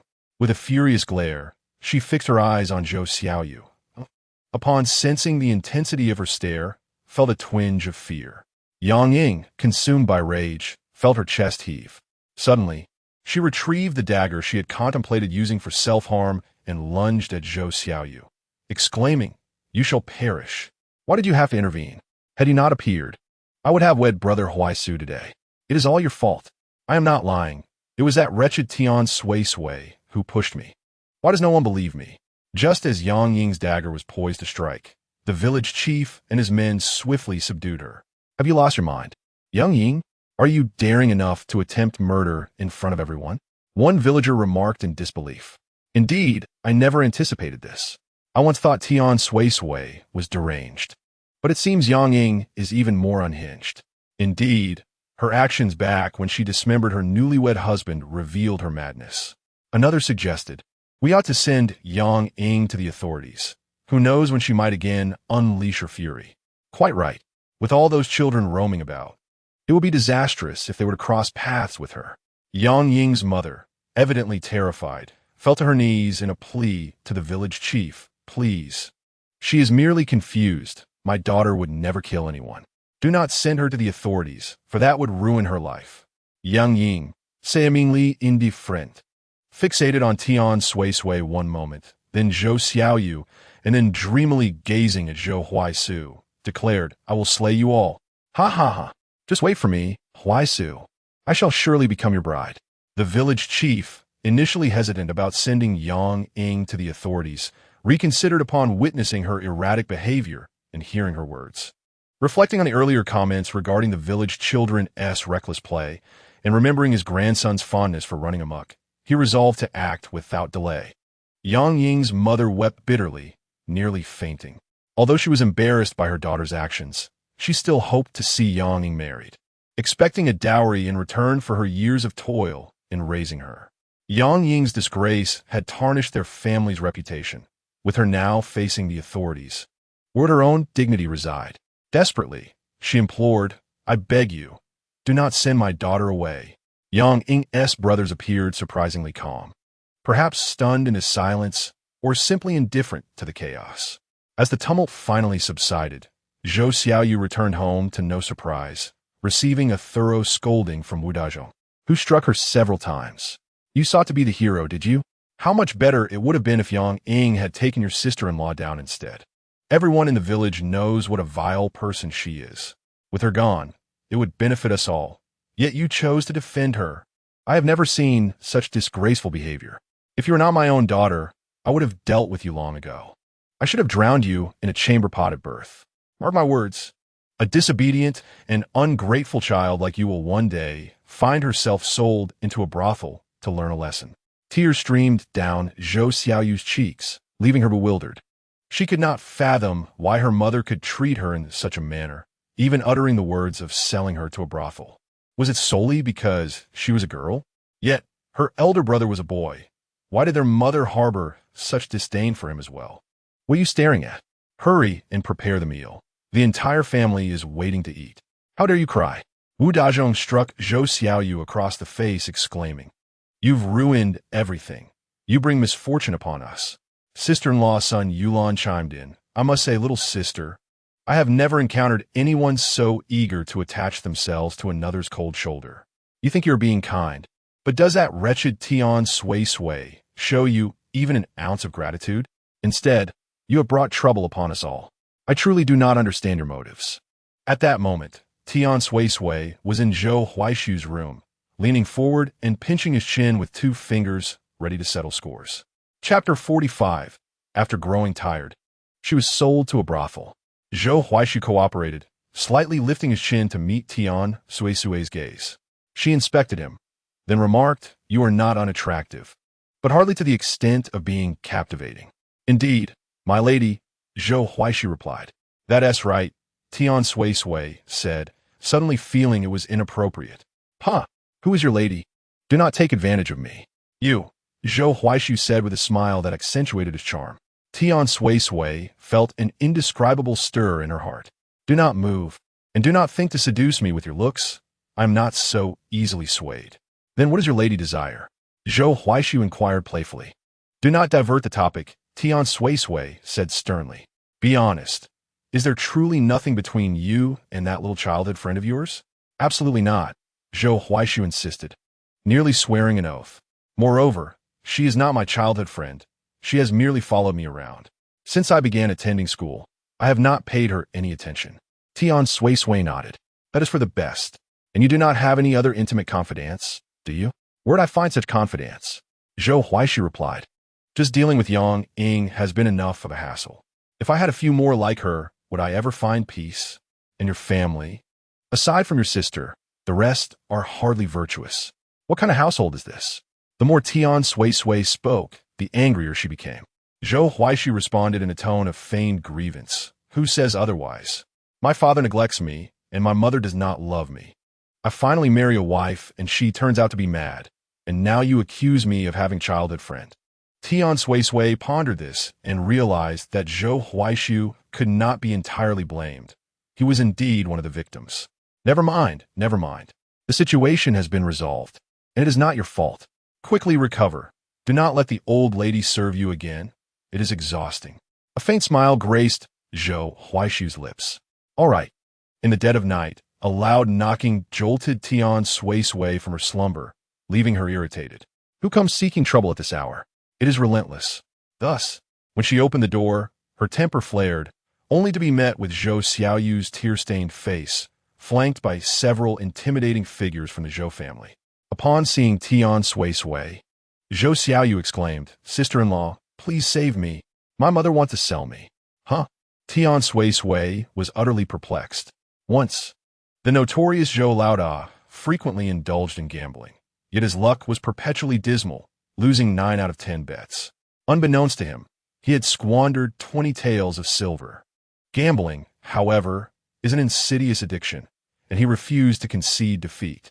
Consequently, he resorted to borrowing at exorbitant interest rates from loan sharks, and in a matter of days, his debt escalated from 20 taels to 50.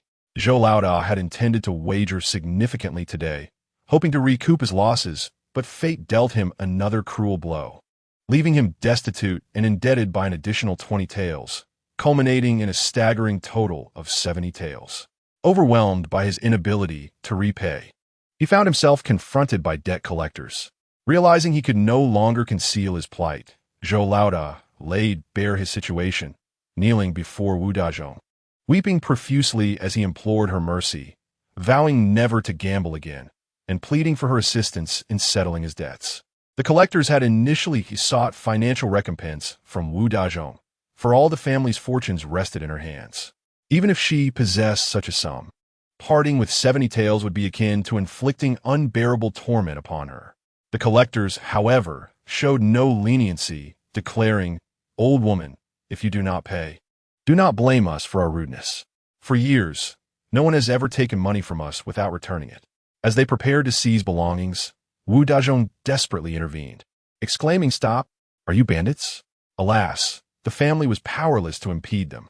It was an unfortunate twist of fate that Zhou Xiaoyu emerged at that moment. Drawn by the commotion, the collectors, initially intent on looting, were taken aback when Zhou Xiaoyu, with her innocent zeal for justice, boldly questioned their actions. What are you doing? Why are you taking our things? The leader of the group, upon catching sight of her, immediately brightened, abandoning his previous intentions. He turned to Wu Dazhong, sneering. You old hag, why didn't you mention you had an unmarried daughter at home? His gaze remained fixated on Zhou Xiaoyu, lecherous and predatory. Startled by his gaze, Zhou Xiaoyu instinctively retreated behind Wu Dazhong, pleading, Mother, I don't want to be sold. Although Wu Dazhong was not particularly affectionate towards her own daughter, she had not yet succumbed to the depths of depravity that would compel her to sell her child into a brothel. Faced with a moral quandary, Zhou Laoda swiftly pulled Wu Dazhong aside, stating, Mother, please agree. Can you truly produce 70 taels? Just think, offering my sister could settle the debt. It's an incredible bargain. What family would pay 70 taels for a marriage? Yet, Wu Dazhong remained hesitant. Zhou Laoda continued to apply drops. Mother, I am your son. In the future, you must rely on me for your support in old age. It's merely a worthless liability, if sold. So be it. It's of no consequence. Do you wish to watch helplessly as they sever your son as hands and feet? Mother, you have always cherished me. You cannot simply stand by and let them beat me to death, can you? Wu Deshu, realizing the validity of his son's words, gritted his teeth and acquiesced. Very well, let my daughter serve as compensation for the debt. Old Jin was somewhat troubled. What is this? Wu Deshu retorted. Is my son not worth more than my daughter? Zhao Yulan chimed in. Indeed, Xiaoyu has reached the age for marriage. Even if we were to accept a bride price, it would hardly exceed 70 taels of silver. Father, mother, if we sacrifice Xiaoyu, we can live our lives in peace. Old Jin was swayed by their arguments. Indeed, they lacked sufficient silver. If they were to remove their belongings, could they continue their lives? Zhou Xiaoyu looked around at the room filled with people. These were her so-called relatives, each one wishing to exploit her for monetary gain, none speaking a word in her defense, nor inquiring whether she consented. Among them, the most delighted was Fifth Master, who, after tiring of Zhou Xiaoyu, intended to sell her to a brothel. All right, Fifth Master declared with a wave of his hand. I shall suffer a slight loss today. Although I deem this girl not worth 70 taels, what can I say? We are brothers after all. I shall grant you this favor. Thank you. Fifth Master, Zhou Laoda continued to ingratiate himself. Just as Fifth Master's men were about to seize Zhou Xiaoyu, she seized the opportunity to escape. Chapter 46. Words that shock. Death is unavoidable. Upon hearing Zhou Xiaoyu's words, Tian Suisui fell silent. It is often said that even a tiger does not consume its own cubs, yet the Zhou family not only devours their offspring, but also chews every last bone, leaving nothing behind. Zhou Huaishu, upon hearing his sister's words, was consumed with rage, his fists tightly clenched. The Zhou family was akin to vampires, nay, more terrible than vampires, as they callously sold their own daughter to a brothel. Fifth Master, spotting yet another woman entering, felt a glimmer of hope. It seemed fortune favored him once more. How fortunate I am, he thought, to be presented with another woman. Tian Suisui was unfazed. What? The Zhou family sold their daughter to you, but they did not sell me. Are you attempting to abduct a commoner? Fifth Master laughed heartily. Ah, indeed. I do know how to abduct a maiden. I shall simply make you comply. Tian Suisui stepped in front of Zhou Xiaoyu. If you wish to take her away, you may. However, I must first fetch the village head and clan leader to witness this. My dear lady, repaying debts is a matter of principle. Even if the King of Heaven were to come, what fear have I? Fifth Master declared. Since Fifth Master was not being overly aggressive or unreasonable, Tian Suisui felt a sense of relief. She soothingly patted Zhou Xiaoyu. You go home and wait. I will fetch help. Trust me, I will not let anyone take you away tonight. Do you believe me? Zhou Xiaoyu gazed into Tian Suisui's eyes, and for some reason, her heart suddenly calmed. She nodded emphatically. I believe you, sister-in-law. Go to your brother, Tian Suisui instructed. All right. Zhou Xiaoyu complied and went. Zhou Huaishu looked at Tian Suisui with concern. Suisui, you come here too. Tian Suisui gently shook her head at him, offering a reassuring glance to indicate that she was fine. However, before she could step outside, another figure appeared at the door. Who are you? What brings you to the Huai family in our village at this late hour? Upon recognizing the visitor, Tian Suisui let out a heavy sigh of relief and said to Zhou Dainiu, Brother Dainiu, could you kindly go to my family's home and fetch my uncle? Also, please summon the clan leader and the village chief. Sure, Zhou Dainiu replied. Are you all right here by yourself? I'm fine, don't worry, Tian Suisui reassured him. Just as he was about to leave, she called out to him again. Oh, Brother Dainiu, please also bring my in-laws. This matter concerns them as well. All right, wait for me, I will go now. Zhou Dainiu decided to visit Zhou Debo's home first, as it was the closest to the Huai family, and he was concerned for Tian Suisui's safety alone. Zhou Debo arrived quickly, accompanied by Zhou Youfu, Zhou Yukai, and Li Hua. Zhou Debo thought it inappropriate for several men to visit Tian Suisui alone, so he brought Li Hua along. Once a few men were present in the house, Tian Suisui's anxious heart finally found some solace. Her greatest fear was that Fifth Master might grow impatient and resort to violence. Dear niece, what has happened? Li Hua inquired with concern. Tian Suisui called Zhou Xiaoyu forward, who then recounted the events that had transpired at the Zhou household word for word, incensing Zhou Debo and the others. Such a heartless family. Only they would stoop so low as to sell their own daughter, Li Hua exclaimed angrily, almost wishing to storm into the Zhou household and give Lao Gengto's family a thorough beating. Tian Suisui urged her to remain calm, assuring her that Zhou Dainiu had gone to summon others. Zhou Dabo shook his head in disbelief, never imagining that his brother had descended to a state lower than that of an animal. He was utterly ruined. Before long, the clan leader and the village chief arrived, accompanied by the Zhou family, with the exception of Zhou Laosan. The clan leader and village chief were unaware of the unfolding events, bewildered as to why they were summoned at such an hour, particularly since it often involved Tian Suisui. Recently, the Zhou family had been embroiled in numerous troubles. Lao Gungtou and Wu Deshu had initially planned to discreetly sell Zhou Xiaoyu, intending to claim she had eloped with some wild man. However, upon discovering Zhou Xiaoyu standing in Tian Suisui's courtyard alongside those debt collectors, they felt a chill of apprehension. Zhou Dabo, upon spotting Lao Gungtou, was enraged and nearly charged at him, only to be restrained by his two sons. "Why, family daughter-in-law, what is the matter?" the village chief inquired. Tian Suisui called Zhou Xiaoyu over, allowing her to speak as she was the one directly involved. Before Zhou Xiaoyu could begin, Fifth Master boisterously proclaimed, "Is everyone here now?" "Yes," Tian Suisui confirmed. "Good, then allow me to explain," Fifth Master continued. "The situation is as follows. Zhou Yuqian came to our gambling den, incurred a debt of 70 taels of silver, and refused to repay it. We had no choice but to demand payment at his home. Since they could not settle the debt, we decided to take the young girl as collateral. It is only just that debts are repaid, and even if this reaches the authorities, I, Fifth Master, am in the right." "What? Selling a daughter?" The village chief and the clan leader were both astonished, gazing in disbelief at old Jin and ugly Wu. "Indeed," declared the Fifth Master with resolute conviction, "this is a decision made willingly by her parents. Not when I have imposed upon them. Is it not, old man?" All eyes in the assembly turned towards old Jin, who was rendered speechless. The clan leader and the chief were incensed. This was the first instance in their village of a family contemplating selling their own daughter into a brothel. "You and your family," the clan leader pointed an accusatory finger at them. Seeing her husband silent, ugly Wu stepped forward, stating, "Village chief, clan leader, we are left with no choice. If we do not offer Xiao Yu as collateral to settle our debts, our eldest will be doomed. What is wrong with trading a liability for a son?" Xiao Yu's eyes were swollen with tears. Though her parents had never shown her affection and had worked her to exhaustion without complaint, she had always been grateful for their upbringing. However, today she truly witnessed their heartlessness, and her heart was irrevocably chilled. "Silence!" The village chief bellowed at her. "While it was one thing for you to mistreat Xiao Yu, she is your daughter. It is inappropriate for us outsiders to interfere.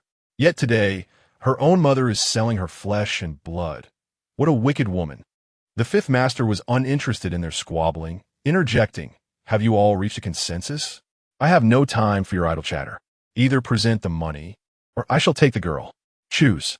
Suddenly, ugly Wu collapsed on the ground, weeping profusely. "Heavens, are you not condemning our entire family? We cannot possibly raise 70 taels of silver. If you are so compassionate, why not gather 70 taels to help us repay our debts?" The Fifth Master's implication was clear. Whoever could produce 70 taels would be able to keep the girl, correct? "Then let your eldest son perish," came the words from Tian Suisui. "Indeed," the Fifth Master replied unabashedly. Tian Suisui then turned to her in-laws, asking, "Do you also agree that whoever provides 70 taels will claim Xiao Yu as their own, severing all ties with you?" Since the situation had escalated to this point, old Jin no longer cared about his dignity, responding simply, "Yes." This was precisely what Tian Suisui sought. She nodded and remarked, "Excellent." Shifting her gaze back to the Fifth Master, she smiled, "Fifth Master, I possess the silver. I can repay the debt." Before she could finish her sentence, ugly Wu hurriedly interrupted, "If you have the money, why not produce it sooner? Quickly, daughter-in-law, bring forth the silver to settle our debts." Recognizing Tian Suisui's wealth, ugly Wu immediately adopted a different demeanor. "I knew my daughter-in-law would be the most filial." "Do not rush, mother," Tian Suisui replied slowly. "I will repay the debt. But I have two conditions." "Two conditions?" "I would agree to 200. Ugly Wu hastily replied, fearing that an unwise remark might upset Tian Suisui and lead her to withdraw her offer. The other members of the Zhou family nodded in agreement, assuring her, "We consent. As long as the debt is settled, we will comply with whatever you ask. You may state your demands. We are all family." Tian Suisui let out a cold laugh. "Now that we are family, I shall speak plainly. First, you must provide me with a contract for Zhou Xiaoyu's servitude. The 70 taels I am offering is the price for her. From now on, her life and death, as well as matters of marriage and mourning, will be decided solely by me and Zhou Huaishu, with no further ties to you." Lao Jintu and Wu Deshu exchanged glances, finding this arrangement acceptable. After all, they had intended to sell their daughter anyway. Selling her to Tian Suisui was preferable to letting her go elsewhere. Thus, they consented. Tian Suisui turned to Zhou Xiaoyu and inquired, "Zhou Xiaoyu, do you agree? If you consent, you will no longer have any relationship with them. You will essentially be an orphan, bound to my household." Zhou Xiaoyu nodded. "I am willing. As long as she was not sold to a brothel, she would accept any hardship or mistreatment." "And what is the second condition?" Zhou Yuqian asked eagerly. Tian Suisui replied calmly, "Earlier, when your parents were absent, I conferred with Huaishu and the eldest uncle's family. We have resolved to sever ties with you. You must sign a letter of disconnection, ensuring that henceforth, our families will have no further connection." "Sever ties?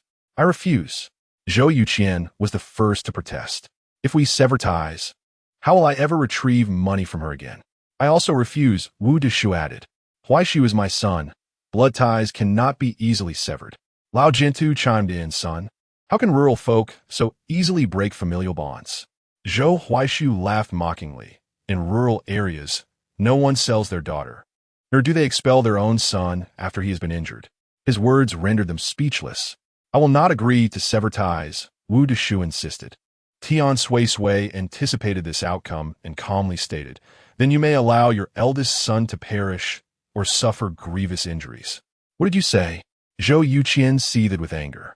"You, a debtor, have no right to negotiate with me," Tian Suisui retorted. "If you cannot repay your debts, do you think that Lord Wu and the others will let you off? With the village chief present, do you believe they will tolerate your attempts to sell Zhou Xiaoyu to a brothel? Therefore, if you do not agree, you must choose either death or dismemberment."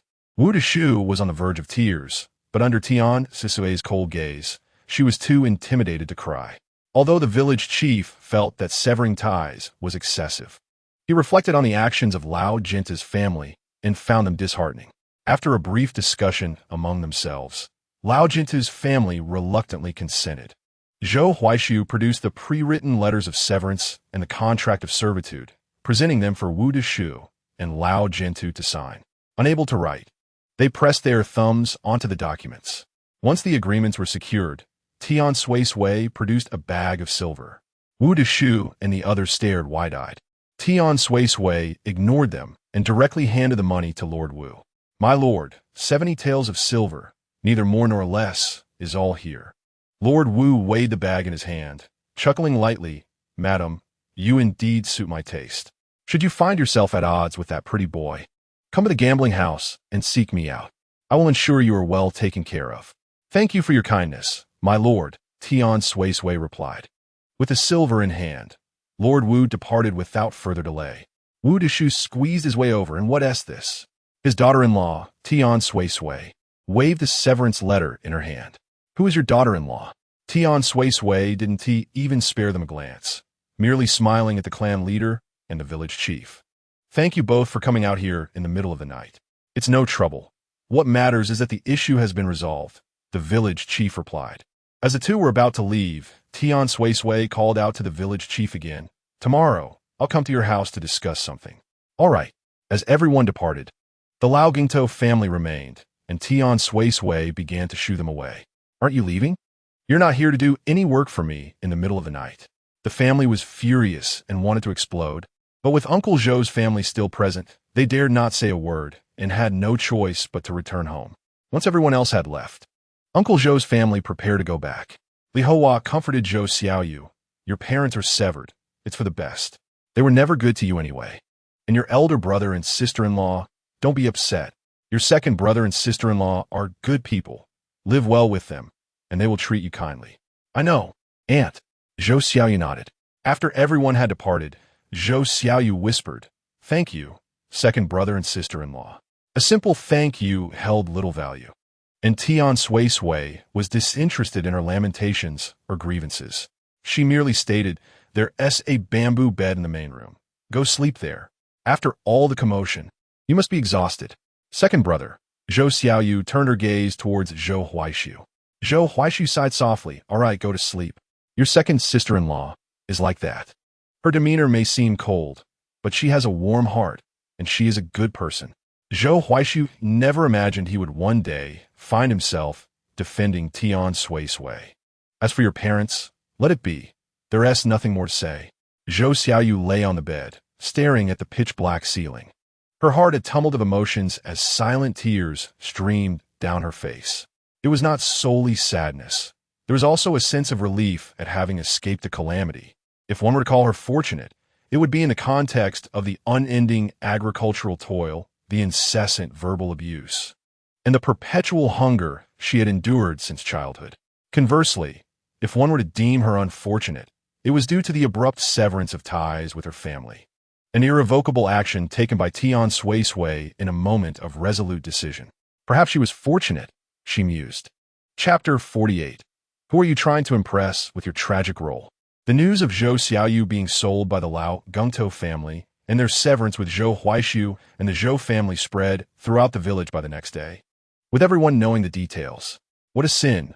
They even sold their own daughter. In my opinion, Tian Suisui is cunning. If she had the money, why didn't she present it sooner? Instead, she made Lao Gungtou sell his daughter first. How unbecoming for someone of her stature. If you had money, why didn't you take action? What does that have to do with me? When that madman Tian gets the money, when he gets it, it's none of your business. Tian Suisui paid no mind to their gossip. She had not slept well the previous night, and her mood was irritable. Rising early to prepare breakfast for Zhou Huaishu and Zhou Linghuan only added to her agitation. However, when she finally got up, she was pleasantly surprised to find that breakfast had already been prepared. Zhou Huaishu and Zhou Linghuan had eaten, and Zhou Xiaoyu was outside hanging clothes to dry. Zhou Xiaoyu observed her and proactively said, "Sister-in-law, I have prepared breakfast and placed it on the table for you." Tian Suisui responded with a slight, momentarily at a loss for how to react. How industrious, truly a diligent little bee. Zhou Xiaoyu felt a twinge of anxiety, fearing that her efforts might not meet Tian Suisui's expectations and result in her dismissal. As Tian Suisui approached, she noticed the table was adorned with a bowl of congee and 3 boiled eggs. She invited Zhou Xiaoyu to join her for a meal, but Zhou Xiaoyu hesitated, replying, "You all eat first. I will eat afterward. Come and sit," Tian Suisui reiterated. It was only then that Zhou Xiaoyu reluctantly took a seat, yet remained motionless. Tian Suisui cast a puzzled glance at her. "Aren't you hungry?" "Not really," Zhou Xiaoyu replied faintly, though in truth she was famished. She feared that if she ate too much, it might displease Tian Suisui. Earlier, Zhou Huaishu had already called her over once, but she had stubbornly resisted until Tian Suisui had risen first. "Go eat if you're hungry. Are you waiting for me to serve it for you?" "No. I will go now," Zhou Xiaoyu said. While she busied herself with serving the congee, Tian Suisui turned to Zhou Huaishu and asked, "What? Do I look frightening? Do I not seem like a good person?" Zhou Huaishu sipped his congee slowly and replied, "Perhaps, mainly because you were quite intimidating last night." Tian Suisui retorted, "That was all for whom? I did it to intimidate Fifth Master and your heartless father. So you are frightening," Zhou Huaishu remarked. "Then why are you not afraid of me?" Zhou Huaishu fell silent. Zhou Linghuan exclaimed, "Mother is the best. She is the best mother in the world." Tian Suisui handed her a boiled egg and began peeling one for herself. Zhou Linghuan obediently set to work peeling her egg. "You should eat too," Tian Suisui said, offering another egg to Zhou Huaishu. When Zhou Xiaoyu returned, the bowl of congee was so clear it could be seen through. Tian Suisui glanced at her, exasperated. "Is this water or congee? Will this even fill you up? I can fill up on this. I eat very little. Please don't send me away, sister-in-law. When did I ever say I would send you away? I've spent so much of your money. It's only natural you wouldn't tea like me. Rest assured, I will help you with chores every day, Zhou Xiaoyu's voice grew softer. The money was provided by your brother. It has nothing to do with me, Tian Suisui replied. You know your brother has spent quite a bit on you, so eat well and work hard. Don't starve yourself. Holding the last egg, she continued, and tomorrow. Boil an extra egg. 3 eggs for 4 people, 1 tea suffice. It's fine if I don't eat an egg, Zhou Xiaoyu hurriedly said. Tian Suisui rubbed her forehead. Why do you insist on portraying such a pitiful character? If someone didn't know better, they'd think I was mistreating you. Zhou Xiaoyu did not grasp the reference to a pitiful character, but dared not ask. Sister-in-law is not mistreating me, she affirmed. All right, Tian Suisui, I must say, there's no need for you to adopt such a pitiful demeanor, as if anyone can easily take advantage of you. Honestly, let me cook when needed and eat when necessary. One cannot labor effectively on an empty stomach. We are not so destitute that we cannot afford an egg. After finishing, serve yourself another bowl of porridge, a thicker one. Not just plain water. Zhou Xiaoyu chuckled and quickly consumed her first bowl of porridge, promptly going for a second. Tian Suisui sighed and remarked, Your sister looks so meek that I can't help but feel the urge to step on her. Zhou Huaishu gently tapped her, advising her to refrain from speaking so thoughtlessly. Tian Suisui swatted his hand away, insisting he not touch her. When Wu Deshu arrived, Zhou Xiaoyu was seated at the table, savoring the second bowl of thick porridge. Wu Deshu was instantly filled with ire, exclaiming, You little girl, all you do is eat. There is a mountain of chores at home. If you don't do them, who will? Hurry back with me to work. Truly forgetful, aren't you? In reality, Wu Deshu was not forgetful. Rather, the entire family had a keen memory. After returning home the previous evening, they regretted signing the contract of servitude and severing familial ties. Upon waking, they had expected Zhou Xiaoyu to have prepared breakfast and washed the clothes, waiting for them to rise and eat. To their astonishment, they found the stove cold and the pot empty, suddenly recalling that Zhou Xiaoyu had indeed been sold. After a brief discussion, they concluded that if Tian Suisui could not manage her, surely Zhou Xiaoyu could. Thus, as soon as Wu Deshu entered, she enacted this dramatic scene. Just as her mother was about to grab her, Zhou Xiaoyu looked to Tian Suisui for help. In response, Tian Suisui swiftly slapped Wu Deshu's hand away. Goodness, the daughter-in-law has struck the mother-in-law. Is there no sense of propriety left? I can no longer endure this. Tian Suisui coolly regarded her. Do not create a scene in my home. I am not your daughter-in-law at present, and I will not hesitate to strike you should you provoke me further. Others are powerless to intervene. Do not utter insults. If I hear you curse me, I shall strike you again, Tian Suisui retorted. Wu Deshu, undeterred, then directed her wrath towards Zhou Xiaoyu, demanding, You little wretch, come home with me. Tian Suisui pulled Zhou Xiaoyu behind her, addressing Wu Deshu. What are you saying? I see you have aged and your memory has failed you. Last night, you sold Zhou Xiaoyu to me. The contract is clearly documented in black and white. What do you mean? I cannot read. Wu Deshu attempted to feign ignorance. Not being able to read is of no consequence. Your and my father-in-law's fingerprints are on it. Have you forgotten so soon? Of course. If you have forgotten, it matters not. The village chief and clan leader were witnesses. Would you like me to summon them to jog your memory? I just momentarily forgot. Wu Deshu conceded, now reluctant to involve the village chief, casting a final glare at Zhou Xiaoyu before departing. Chapter 49. You two are quite casual. The Zhou family awaited Zhou Xiaoyu's return, eager for her to continue her tireless servitude. Thus, when they saw Wu Deshu returning alone, disappointment washed over them. Mother, is that little girl unwilling to come back? Mother, where's my sister? Why didn't you bring her back? Indeed, with the absence of third sister, what shall our family eat and drink? Wu Deshu, having endured a bellyful of grievances at Tian Suisui's home, felt exasperated upon returning home only to be met with such tone from everyone. Sister, what's the matter? Without you, do you think we would starve? Yulan, you shall cook today. Son Yulan, displeased, retorted, Mother, why must it be me? I have borne 2 sons for our family. Wu Deshu, not lacking in wit, replied, I have given birth to a 3rd son as well. Must I not cook regardless? Though reluctant, son Yulan complied. Before Tian Suisui could seek out the village head, someone had already come knocking. Is Madame Tian at home? Sumu rapped on the door. Dr. Su, Tian Suisui please. I am here. Zhou Xiaoyu, seeing that it was Dr. Su accompanied by another young gentleman, inferred that their visit was of importance, and took Zhou Linghuan out to play. Having met Tian Suisui several times and now engaging in business together, Su Mu had come to regard her as kin, entering with a broad smile. Madam Tian, I brought you some silver. Not merely silver, for in his hand he bore a glistening piece of pork, interspersed with fat and lean, alongside several large ribs. Tian Suisui gazed at him in astonishment, for such offerings seemed incongruous for these two gentlemen. Have you earned income so soon? She inquired, attempting to divert the topic and overlook the meat in Su Mu's grasp. Isn't Madame Tian remarkable? Su Mu praised, unceremoniously placing the meat into the kitchen. Following tradition, alongside a whole silver note, there was also a significant amount of small coins. 558 taels. Please take care of it, Su Mu stated. Thank you. Tian Suisui accepted the money. Su Mu settled down without prompting. Madam Tian, may I impose on you to share a meal with Ling Xiao? He is quite fond of your cooking and insisted on dragging me along. Ling Xiao shot him a glare. Do you even hear yourself? Is it you who enjoys it, or I? Is it you who dragged me here, or I who brought you? Su Mu replied earnestly, that is of no consequence.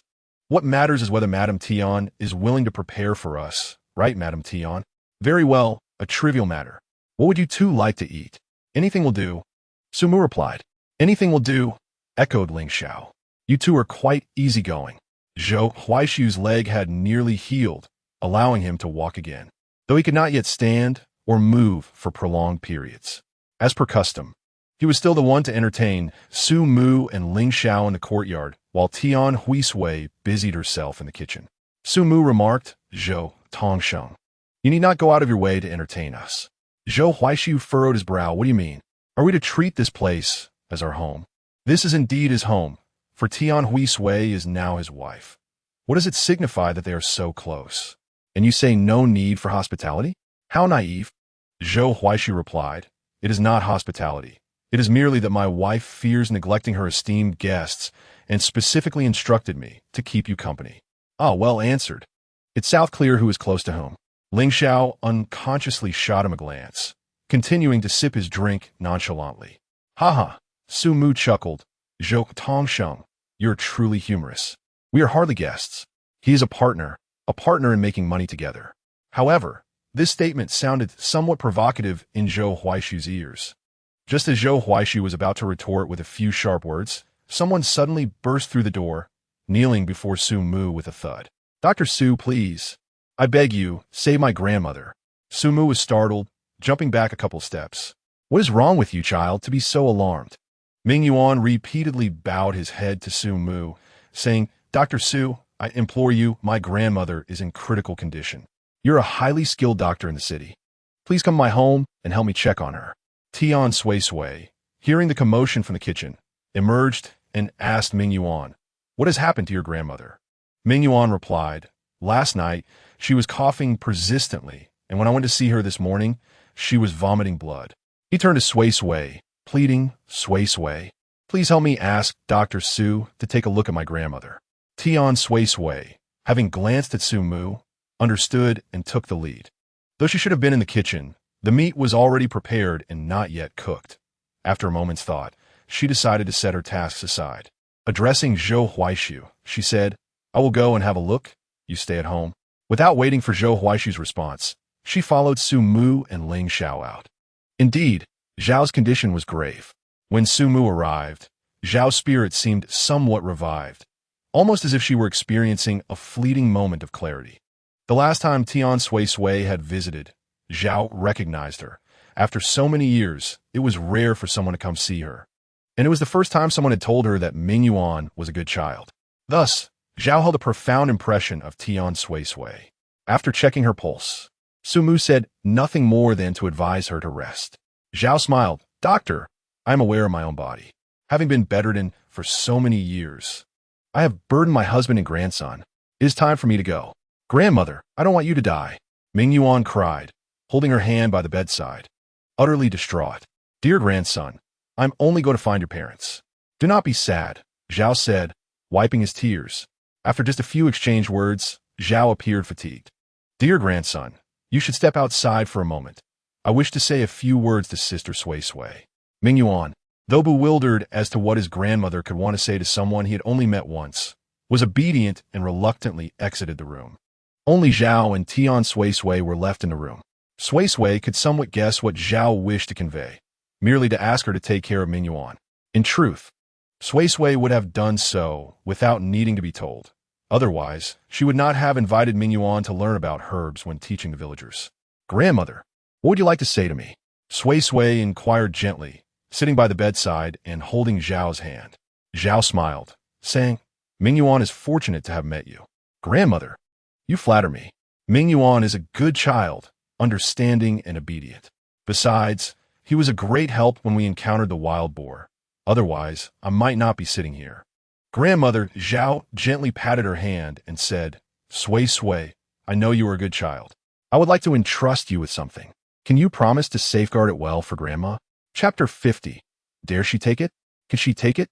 Tian Suisui gazed contemplatively at the blood letter in Grandmother Zhao's hand, aware of its existence and able to surmise its probable contents. She understood that the letter had remained in Grandmother Zhao's possession all along, but the reason for Grandmother Zhao's decision to entrust it to her was an enigma. In the original narrative, the blood letter was not revealed until Grandmother Zhao's demise, leaving the Zhao family to suffer an unjust stigma. This matter traced back to the father of Ling Xiao, indeed, General Ling Yunji. Ling Yunji was a prominent general of the Tsang Kingdom who, 5 years prior, was falsely accused of treason.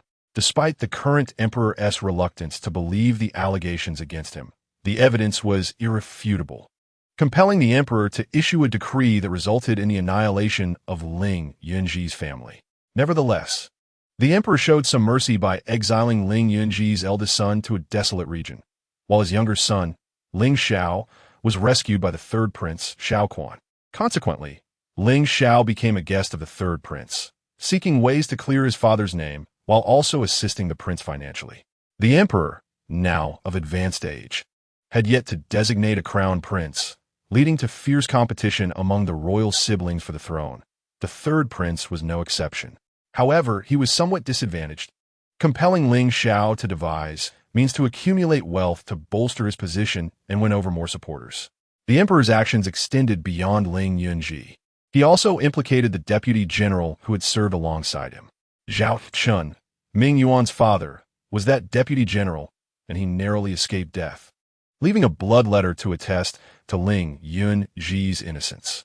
He entrusted this letter to his mother shortly before his demise. Before the turmoil, grandfather and grandmother Zhao had been living in the countryside, preferring their tranquil rural life over the bustling city. Following the incident, Zhao Chun endeavored to send Ming Yuan away. At that time, Ming Yuan was merely a child, unaware of his father's plight and the existence of the blood letter. Not only was Ming Yuan oblivious, but apart from grandfather and grandmother Zhao, no one else knew of it. Tian Suisui remained silent for a long while, contemplating the contents of the blood letter. She had never imagined she would find herself embroiled in such matters. Her aspirations had merely been to earn a modest living and live a stable life. As for Ming Yuan, she had only felt a tinge of sympathy for him while reading novels and had attempted to lend him a hand. Her decision to engage in business with Ling Xiao had been purely for monetary gain. She was aware of Ling Xiao's character, as well as that of the third prince, which emboldened her to take a risk. However, in the narrative, the third prince was not the one who ultimately ascended to the throne. His fate was rather tragic, marked by betrayal. Did she dare to take this blood letter? Could she take it? Grandmother Zhao acknowledged the burden she was placing upon her and said, Suisui, I know I am putting you in a difficult position, but you also understand that apart from you, I have no one else to rely on. Why not directly entrust it to Ming Yuan? Grandma Zhao shook her head, remarking that Ming Yuan was still young, merely a child of 13, with an unstable temperament. She and his grandfather had never spoken to him about his father's matters. Then why give it to me? She asked. Grandma Zhao smiled. From the moment you first arrived, I sense you were a trustworthy individual. Tian Suisui also smiled. What gave you that impression? When you first came, there was not a trace of disdain on your face towards this old body of mine. Ming Yuan listens to you. When you told him not to go back into the water, he truly refrained. Despite my countless attempts to dissuade him, he never paid heed until you spoke. She continued. He has spoken of you countless times, his tone filled with admiration. Over the years, although his grandfather never mentioned anything about his father, he never allowed Ming Yuan to slack off. Each day, he taught him archery, and Ming Yuan never questioned why. If his grandfather instructed him to practice, he would do so. Tian Suisui, though I present you with this blood letter, it is not my demand for you to clear the injustices faced by General Ling, our Zhao family, or other generals. I merely wish for you to safeguard it. My only hope is that my grandson Ming Yuan can live a safe and peaceful life. Understood, Tian Suisui replied as she accepted the blood letter, assuring Grandma Zhao that she would do her utmost to protect Ming Yuan in the future. Unable to rise, Grandma Zhao leaned against the headboard, giving Tian Suisui a slight nod. Thank you for your kindness. Now, please call Ming Yuan in. I wish to speak with him a moment longer. Shortly after Ming Yuan entered, his cries echoed within the room. Grandma, Grandma. Moments later, he emerged with red-rimmed eyes. Tian Suisui patted him gently, saying, Do not be sorrowful. Your parents have come to take Grandma away. Moreover, after being confined to her bed for so long, it is a release for her. Ming Yuan sniffled, responding, I understand. Sister Tian Suisui, well, see her off properly. If you find yourself short on funds, come to me. I shall lend you what you need. Thank you, Sister Tian Suisui. As Ming Yuan departed, Su Mu and Ling Xiao had intended to leave, but were called back by Tian Suisui. Dr. Su, young Master Ling, do you not wish to savor the meal I have prepared for you? She inquired. Su Mu teased. I thought perhaps Madame Tian Suisui was not in the mood to cook for us. Tian Suisui laughed. How could that be? I have matters I wish to request of you both. In that case, we must certainly dine, they replied. Upon returning home, Tian Suisui informed Zhou Huaishu of Grandma Ming Yuan's passing, revealing no further details. Zhou Huaishu merely acknowledged with an as this matter held little connection to him, and Tian Suisui expected no profound reaction. She merely wished to share the news.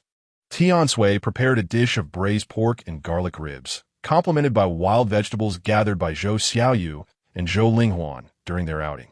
She concocted a spicy hot pot with the wild greens.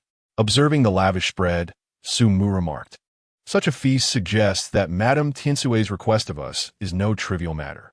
Indeed, Tian Suisui replied, seizing the opportunity to share her aspirations of cultivating medicinal herbs in the village's mountains to improve the villagers' livelihoods, hoping to sell the harvest at Huichuntang. Even if Tian Suisui had not consulted them before directly planting the herbs and bringing them over, they would have accepted her offering. However, now that she had not only informed them in advance, but also humbled herself in a supplicating manner, Ling Xiao found that Tian Suisui, both in her interpersonal dealings and her business acumen, was quite commendable. It seemed that, if necessary, she could be integrated into the third prince's faction, thereby enhancing his chances in the struggle for succession. Chapter 51. I have no desire for a future with you. During their meal, Tian Suisui's gaze occasionally drifted towards Ling Xiao. How old was he when his family was destroyed? What had he felt at that moment? Madame Tian? Madame Tian? Huh? Tian Suisui snapped back to reality. Why do you keep staring at Ling Xiao? Su Mu's eyes sparkled with curiosity. Since leaving Ming Yuan's residence, Tian Suisui had clearly been acting differently. Oh, it's nothing, Tian Suisui replied. I was just wondering if today's dishes suit your palate. Su Mu interjected, indeed. They are particularly delightful. That is good to hear, Tian Suisui responded. As she bid farewell to Su Mu and Ling Xiao, she suddenly called out to Ling Xiao. Do you have something to say, Madame Tian? Ling Xiao inquired. With a bright smile, she suddenly said, Young Master Ling, do make sure to earn well. Ling Xiao nodded. I will. After seeing them off, Tian Suisui did not head to the mountains, but instead sat alone in the courtyard, gazing vacantly at the sky. She needed to contemplate the path ahead. The unfolding narrative seemed to have shifted due to her presence. She was uncertain whether these alterations were beneficial or detrimental, and whether she could withstand them. She yearned for someone to confide in, to process the words spoken by grandmother Zhao that morning, to digest the contents of the blood letter. Yet she realized there was not a single person she could turn to. Zhou Huaishu was in his room. though not engrossed in a book. Instead, he cast sidelong glances at Tian Suisui. Suddenly, she stood and approached him. "Zhou Huaishu, may I sit here with you? Rest assured, I'll want to speak. You can pretend I'm not even here." Before Zhou Huaishu could decline, Tian Suisui had already removed her shoes and climbed onto the bed. She indeed kept silent, merely sitting beside him, staring out the window, her mind blank. In that moment, she resembled a small creature seeking solace, not wanting to be alone. Zhou Huaishu might not understand her, might not know her thoughts, and might not offer her comfort, but she needed someone by her side, regardless of what that person was doing. She just needed the presence of another to assure her she was not alone. Zhou Huaishu remained silent, continuing his own tasks, though he occasionally diverted his attention to glance at Tian Suisui. She seemed oblivious to his gaze, lost in her contemplation, as still as a statue. Tian Suisui sat on Zhou Huaishu's bed for 2 hours, during which she did not ponder anything in particular. She simply allowed her mind to wander. However, after this period of reflection, she discerned the direction she needed to take. With a sigh, she muttered, "The road ahead is long and arduous. I shall seek knowledge both above and below." Zhou Huaishu responded, "There's progress. Indeed, one ought to consider who the mentor is." Tian Suisui, with a single remark, has lauded both herself and Zhou Huaishu. She attempted to rise from the bed, but upon moving slightly, she winced. "What is it?" Zhou Huaishu asked with concern. Tian Suisui, cradling her foot, replied slowly, "My foot is numb." Zhou Huaishu chuckled softly and, placing his hand where she was pressing, said naturally, "Let me massage it for you." The moment his hand touched her, Tian Suisui instinctively recoiled. "No, it will be fine soon." Zhou Huaishu withdrew his hand, and a silence enveloped them. After a while, he retrieved an object from his pocket and presented it to Tian Suisui. "This is for you." Upon closer inspection, she discovered it was a hairpin made of peach wood, with a somewhat coarse design, unmistakably crafted by Zhou Huaishu himself. "I carved it myself," he explained. "I noticed you always use a twig to tie up your hair, so I took the opportunity over the past few days to make you a hairpin. I hope you like it." The peach wood was from a previous trip when Tian Suisui had ventured to the city to sell Hishou Wu, and Zhou Huaishu had asked Tian Bin to bring it back.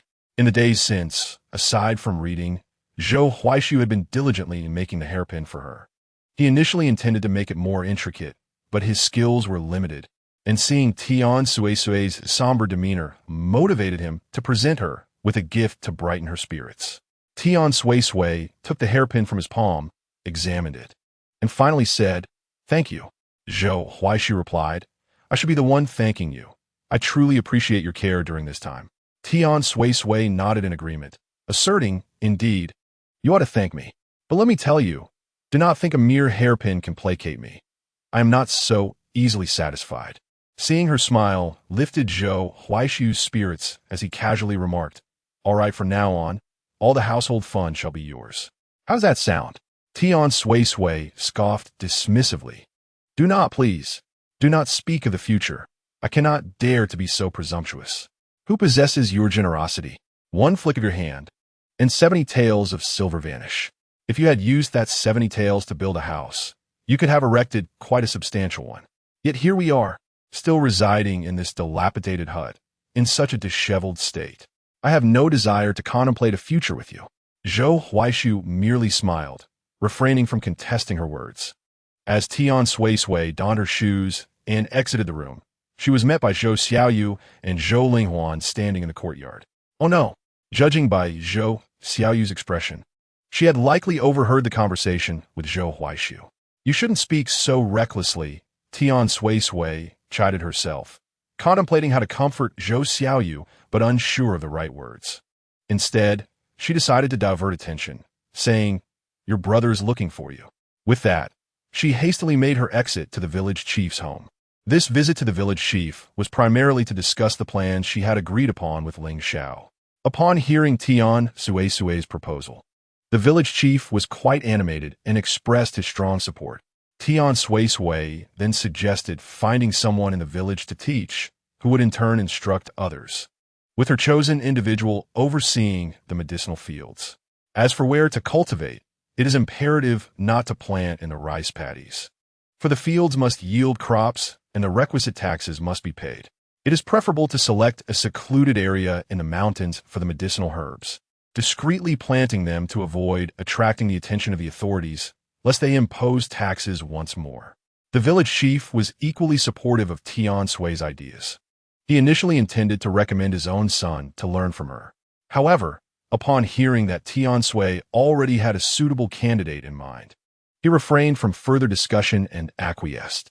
In addition to this matter, Tian Sui also mentioned that she had taught numerous villagers how to harvest medicinal materials. The villagers could collectively send the processed herbs to the village chief, who would take them to Huichun Hall for sale, thus sparing each villager from the chaotic journey to the city. Zhou Dainiu's family owned an ox cart, and the chief proposed that villagers could weigh the cleaned herbs at Zhou Dainiu's house, recording their weights, before he transported them to Huichun Hall. Provided that Zhou Dainiu had no objections, Tian Sui was entirely agreeable to this arrangement. The individual Tian Sui had in mind was Zhou Youfu, the eldest son of Uncle Zhou. He was a quintessential farmer, exceptionally skilled in cultivation, diligent, honest, and well acquainted with them. Therefore, when Tian Sui shared her thoughts with him, the Zhou family was elated. "What about our family's fortune?" inquired the straightforward second sister-in-law, Yang Suqin. Tian Sui's ability to teach Youfu is indeed a tremendous blessing, reproached the second daughter-in-law, Li Houhua. "One must learn to be content." Yang Suqin, wishing to voice further concerns, held her tongue. Indeed, it was a significant opportunity, yet it did not directly benefit her husband. Everyone knew that those with superior cultivation skills and management capabilities would rise above others in the village. Tian Sui remarked, "Once I have taught my elder brother, he can select a few individuals to train, and, if my second brother wishes to learn, he can be taught by my elder brother. The elder brother will manage the group, while those he instructs can serve as team leaders, overseeing their own subordinates." Upon hearing this, Yang Suqin felt somewhat reassured. After all, Zhou Youfu was the eldest son, and it was appropriate for him to be taught. The village chief convened a meeting to discuss this with the villagers, and many aspired to be the appointed manager. However, the chief affirmed that Tian Sui had chosen Zhou Youfu. Dissent arose among some. "I thought Tian Sui was a visionary, but it turns out she is merely supporting her own kin. If not for one's own family, who else would one support? If it were me, I would also select from my own. With profits to be made, how can one not be satisfied? Why pursue it all? Such thinking belongs in dreams." Unbeknownst to Tian Sui, these debates occurred. Otherwise, she could hardly have fathomed that someone would speak on her behalf. Upon returning home, she was unaware of how Zhou Huaishu had communicated with Zhou Xiaoyu, but it seemed that everything was as usual, and she appeared not to have wept. Ming Yuan organized a funeral for Grandma Zhao, and the village chief rallied the villagers to assist. Tian Sui paid her respects with a stick of incense, and Zhou Huaishu accompanied her. She had initially anticipated that few villagers would attend, yet she was pleasantly surprised by the turnout. It seemed that good people were indeed plentiful. "Sister Sui," Ming Yuan called to her. As Tian Suisui gently stroked his hair, she reassured him, "Do not be sorrowful. Grandma is in heaven and surely wishes for your well-being." Ming Yuan nodded earnestly. Zhou Huaishu also offered a stick of incense. Acknowledging that his relationship with Ming Yuan was not as intimate, he simply uttered 2 words, "Be mournful." "Thank you, brother-in-law," Ming Yuan replied. Zhou Huaishu felt a sense of estrangement, as if he had become an outsider, calling Tian Suisui's sister and him brother-in-law. In the days that followed, Tian Suisui took upon herself the responsibility of teaching Zhou Youfu the techniques of cultivating medicinal herbs. Since Zhou Xiaoyu's arrival, she had largely relinquished her household duties, focusing on childcare and domestic responsibilities. One could not deny that Zhou Xiaoyu's arrival was indeed timely. Zhou Xiaoyu's presence was not only fortuitous for Tian Suisui, but also for Sun Yulan. Aware that Tian Suisui intended to impart her knowledge of herbal cultivation to Zhou Youfu, Sun Yulan discreetly approached Zhou Xiaoyu. "What a coincidence," Sun Yulan remarked. Zhou Xiaoyu, washing clothes by the riverside, chose to ignore her greeting, lowering her brow in silence. She had not forgotten that Sun Yulan was among those who had spoken of selling her. Unperturbed by Zhou Xiaoyu's coldness, Sun Yulan maintained her cheerful demeanor, saying, "Sister, are you still upset with your elder brother and sister-in-law? Do not be. Your sister-in-law had no other choice." Zhou Xiaoyu remained silent, unconvinced that a mere no other choice could absolve the matter of her intended sale. Sun Yulan, undeterred by her lack of response, continued, "Sister, I have heard that madwoman is currently teaching Zhou Youfu the techniques of cultivating medicinal herbs. Why not assist your elder brother by speaking a few kind words? If that madwoman were to teach him, it would benefit us all. When one thrives, all thrive. If we prosper, her reputation will also flourish. Do you not agree?" "I do not believe that my sister-in-law's reputation is poor," Zhou Xiaoyu replied. "That is splendid." Sun Yulan, now with a request, adopted an exceptionally amiable manner. "Moreover, consider this.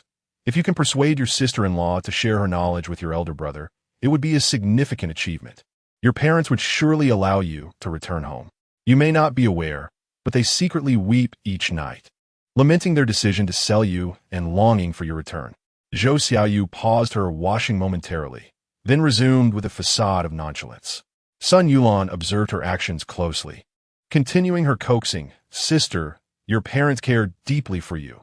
You are forever a piece of their flesh. Your separation from them is a harsh decision. How could they not be heartbroken? Your elder brother is equally distressed, expressing his regrets and yearning for a chance to make amends by bringing you back home. Sister, we are indeed family, but how could that madman possibly regard you as one of his own? The silver you received was undoubtedly given by your second brother, wasn't it? Listen to your sister-in-law. Sooner or later, they will sell you off. You are currently bound to that lunatic by a contract of servitude, and she is surely treating you as a mere servant, forcing you to toil like a beast of burden. Do not allow yourself to be deceived by her. As your sister-in-law, I sincerely have your best interests at heart. Heed my advice. If you allow that madwoman to teach your elder brother skill, our parents will undoubtedly take you back. We will still be family then."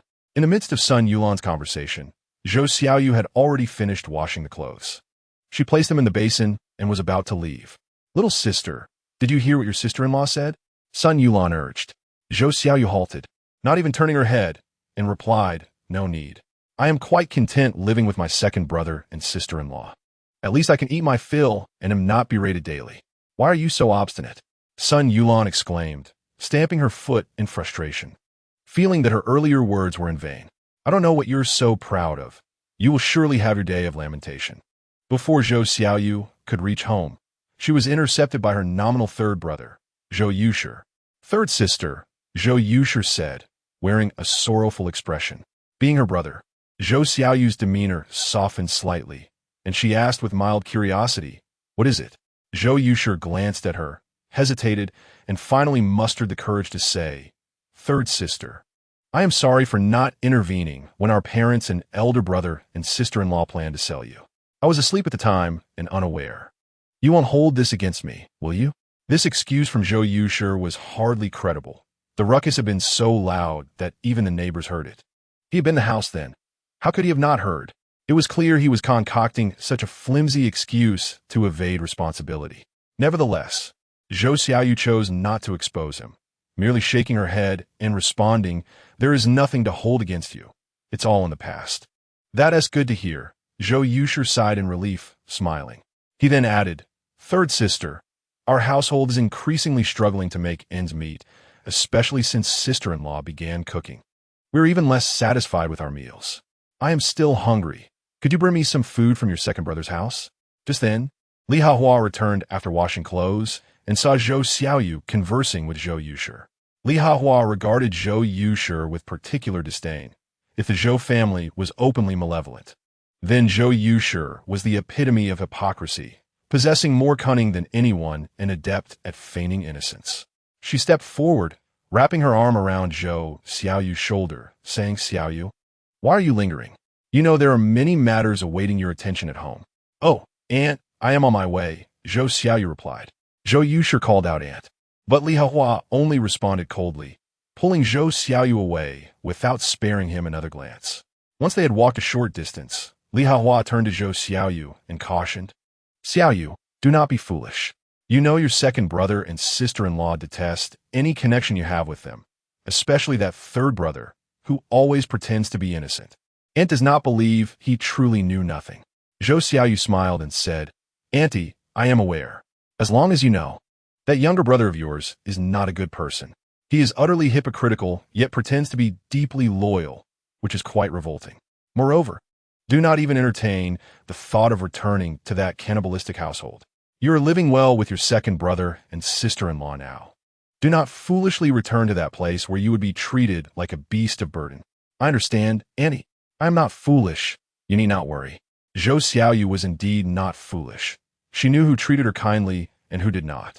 Although Tian Sui's words could be a bit sharp, she had never scolded her or let her go hungry. Li Hua was concerned for her and had even approached Tian Sui privately. Sui, please keep an eye on Xiaoyu. A few days ago, I saw Zhou Lao-san trying to get her to bring things. His sister-in-law was also speaking to her. Do not let Xiaoyu be deceived into going back, and do not allow her to take things from home to support them. As the saying goes, it is hard to persuade a dying ghost with kind words. Tian Sui merely responded coldly. Auntie, one cannot guard against a person's folly. If she is truly that foolish and desires to return, she may do so. I will neither stop her nor intervene in subsequent matters. However, if she dares to take our family's belongings to aid those people, I shall not hesitate to cast her out.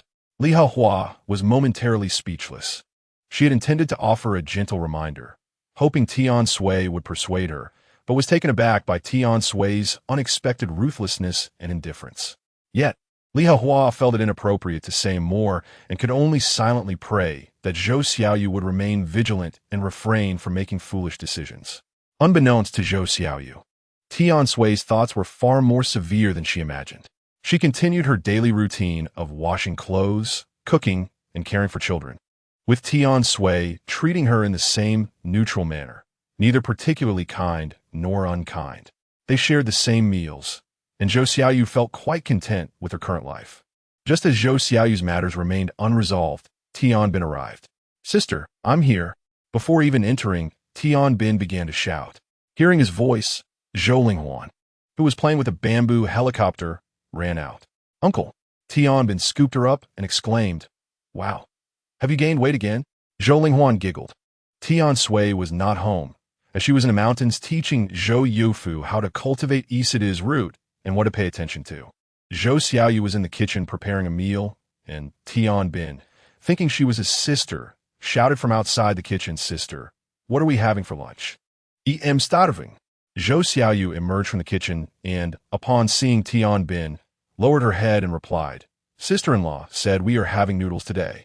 She asked me to roll the dough and prepare the sauce. As soon as Tian Bin saw it was a member of the Zhou family, his expression soured. What are you doing at my sister's house? Zhou Xiaoyu lacked the confidence to respond as assertively as Tian Bin. Upon hearing his accusatory tone, she could only lower her head. My sister is living with us now, Zhou Huaishu said as he stepped out. Tian Bin exclaimed in confusion, but then suddenly recalled that the main focus was not this, but rather that his brother-in-law could now stand and walk. Brother-in-law, your leg is better? Yes, Zhou Huaishu replied. Where's my sister? In the mountains. What? Brother-in-law, your leg has healed, yet why do you allow my sister to venture into the mountains alone? I must find her. She will return shortly. Zhou Huaishu rarely exhibits patience. However, Tian Bin still harbors some concern. Zhou Linghuan clutched at his pant leg. Uncle, mother has become quite formidable, teaching uncle how to cultivate medicinal herbs. The villagers have grown quite fond of her. Tian Bin lifted her up. Indeed, she is impressive. Just as the saying goes, speak of the devil, and he shall appear, Tian Sui returned. Sister, you are back. Tian Bin eagerly approached. What brings you here? Why aren't you at home helping mother gather herbs? Tian Sui inquired, somewhat puzzled. Don't mention it, Tian Bin replied, his annoyance evident. We gathered the herbs and sold quite a few, but after sister-in-law learned of it, she has been causing a ruckus at home, demanding half of the earnings or insisting on being taught. It's been relentless. What a brother. He says he cannot manage sister-in-law, Tian Bin explained. And mother? Does she allow her to create such chaos? Not all. Sister-in-law sought to claim the earnings, but mother refused. When we went to gather herbs, she pilfered some of what we had dried in the yard. Mother scolded her fiercely and even reprimanded brother. Now brother and sister-in-law have quieted down, but mother fears sister-in-law may come to disturb you, so she sent me ahead to inform you. Understood. I'm not afraid of her. If necessary, I would mind confronting her, Tian Suisui stated confidently. Tian Bin glanced towards the kitchen and inquired, Sister, brother-in-law mentioned you're now living with them. Is that true? Why is that? Why so many questions? Tian Suisui, push him away. Mind your own affairs. Can you handle everything? If she resides with you, where shall I go? I have nowhere to stay, Tian Bin lamented, his tone tinged with grievance. What? Do you intend to stay with me indefinitely? I won't be returning home just yet. If sister-in-law truly causes a scene, I can assist you. I can also lend support regarding the Zhou family, he added, unaware that the two families had severed ties and still believed the Zhou family sought trouble. The Zhou family did wish to intervene. But once Tian Suisui proposed cultivating medicinal herbs, the villagers unconsciously rallied behind her. Tian Suisui chose not to elaborate, merely suggesting Tian Bin sleep with Xiao Hu that night. Given Tian Bin's unexpected arrival, Zhou Xiaoyu prepared additional scrambled eggs, as the noodle she had made might not suffice. Tian Suisui now procured eggs not only from Minyuan's family, but also from other villagers selling eggs. Enjoyment and indulgence were paramount. She must not neglect her own well-being. As the family dined, a sudden commotion erupted at the door. Someone has died. Someone has died. Chapter 54. Have they engaged in a quarrel? Yang Chunyan Rushed In. Addressing Tian Suisui, a death has occurred in the village. What? They all exclaimed in unison. Yang Chunyan said, just now in the village. Zhou Tieju's mother quarreled with her daughter-in-law, Xiao Chao. Then, Zhou Dama punched Xiao Chao, who, unable to bear the humiliation, jumped into the river with her child. Fortunately, she was discovered and rescued, and the child has regained consciousness, but Xiao Chao remains unresponsive. What? Tian Suisui exclaimed louder. What kind of argument must have ensued for one to leap into the river? Is life so easily forsaken? Suisui, come with me to take a look. Didn't you save my little Hu last time? Perhaps you can help Xiao Chao. She is a pitiable soul who has endured nothing but hardship since her marriage. Having borne 3 daughters, Zhou Dama has always treated her poorly, frequently berating her. Xiao Chao has done all the household chores and has borne 3 children for the Zhou family. Surely her efforts, if not acknowledged, should at least be recognized. Now, driven by Zhou Dama, she has resorted to this desperate act. It is a tragedy. Zhou Dama has even threatened that once they cultivate medicinal herbs and amass wealth, she would have Taiju divorce Xiao Chao and marry another woman. This drove Xiao Chao to jump into the river, worried about the fate of her children. Tian Suisui cursed under her breath and followed Yang Chunyan out. Zhou Huaishu pondered for a moment before addressing the others. I shall also go and see. Tian Suisui ran to the riverside, where a crowd had gathered, including the village head. Zhou Tieju's mother continued to shout by the riverbank, cursing her daughter-in-law for her misfortune, lamenting that she wished to take her granddaughter with her into death, and declaring that her demise was fortuitous, for it would allow Taiju to remarry and produce a son. Tian Suisui had no time to listen to her vile words. She checked Xiao Cao's breath and confirmed that she was indeed lifeless. No need for examination, Zhou Dama remarked, her tone laced with a sense of schadenfreude. Tian Suisui, with a cold gaze, pressed her hands against Xiao Cao's chest, attempting resuscitation.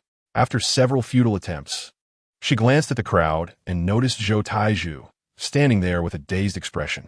Zhou Taiju, come here, Tian Suisui barked.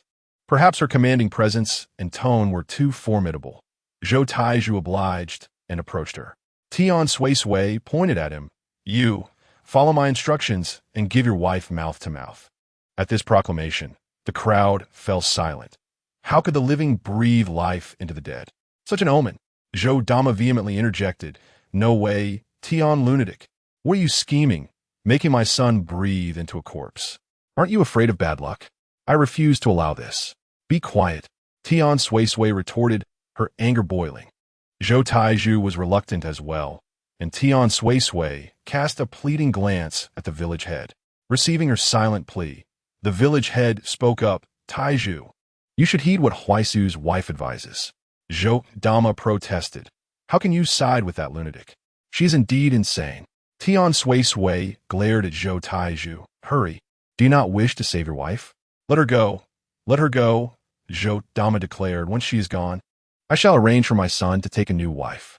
Zhou Taizhu's daughters wept. Father, please, save our mother. Under the oppressive gaze of Tian Suisui, Zhou Taizhu had no choice but to reluctantly follow her instructions to perform artificial respiration on Xiao Qiao. Madame Zhou stood by, cursing under her breath. After several moments, the little grass finally spat out the water with a loud gasp, awakening slowly. The children, upon seeing their mother regain consciousness, rushed over, calling "Mother, Mother." Madame Zhou watched her daughter-in-law and the children weeping in each other's arms, and continued her tirade. You wretched children, crying incessantly. Have you not realized that your misfortune is your own doing? Your mother brings despair, and so do you, when our family acquires wealth. Just wait and see if I allow Taizhu to divorce you.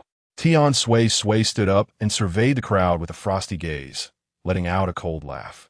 I shall no longer teach you how to cultivate. The initiative to cultivate medicinal herbs in our village is hereby cancelled. She continued, before you even think about earning money.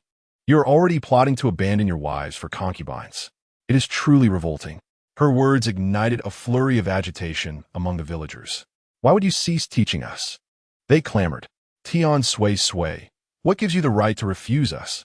They pressed on. If you don't teach, how shall we earn our livelihood? The village head stepped forward, addressing Huai Su. What is happening here? Tian Suisui replied. I am willing to teach you how to earn money, but not at the cost of your families. With that, she turned to leave. Someone noticed Huai Su and urged, Huai Su, you should persuade your wife. Huai Su had followed her out precisely to support Tian Suisui, and upon hearing this, he merely stated, I stand with my wife. If she wishes to teach, she may do so. If not, I shall not pressure her. The village head could only offer a forced smile. Huai Su, not many in the village are considering divorce. It's merely Taizhu's mother. If you don't speak to your wife, we are all counting on her to improve our lives. Indeed, Huai Su, none of us intend to abandon our wives, echoed another. Only Taizhu's mother has such thoughts, we do not. Huai Su feigen ze lu den. I will try to persuade my wife, but I cannot guarantee success. After he departed, the villagers turned their ire towards Taizhu and his mother. Our family affairs are none of your business, Madame Zhou retorted defiantly. If you do not wish to earn money, do not drag us down with you. Exactly. You haven't even seen a penny, yet you speak of divorce. I believe what Huai Su's wife said is correct. Teaching us to earn is not meant for you to abandon your families. Now that she refuses, are you pleased? Upon returning home, Tian Suisui resumed her meal nonchalantly. Tian Bin and Zhou Xiao, you had already finished eating. Tian Bin, curious, asked, Sister, what was that about someone dying? Nothing, Tian Suisui replied. The person has awakened.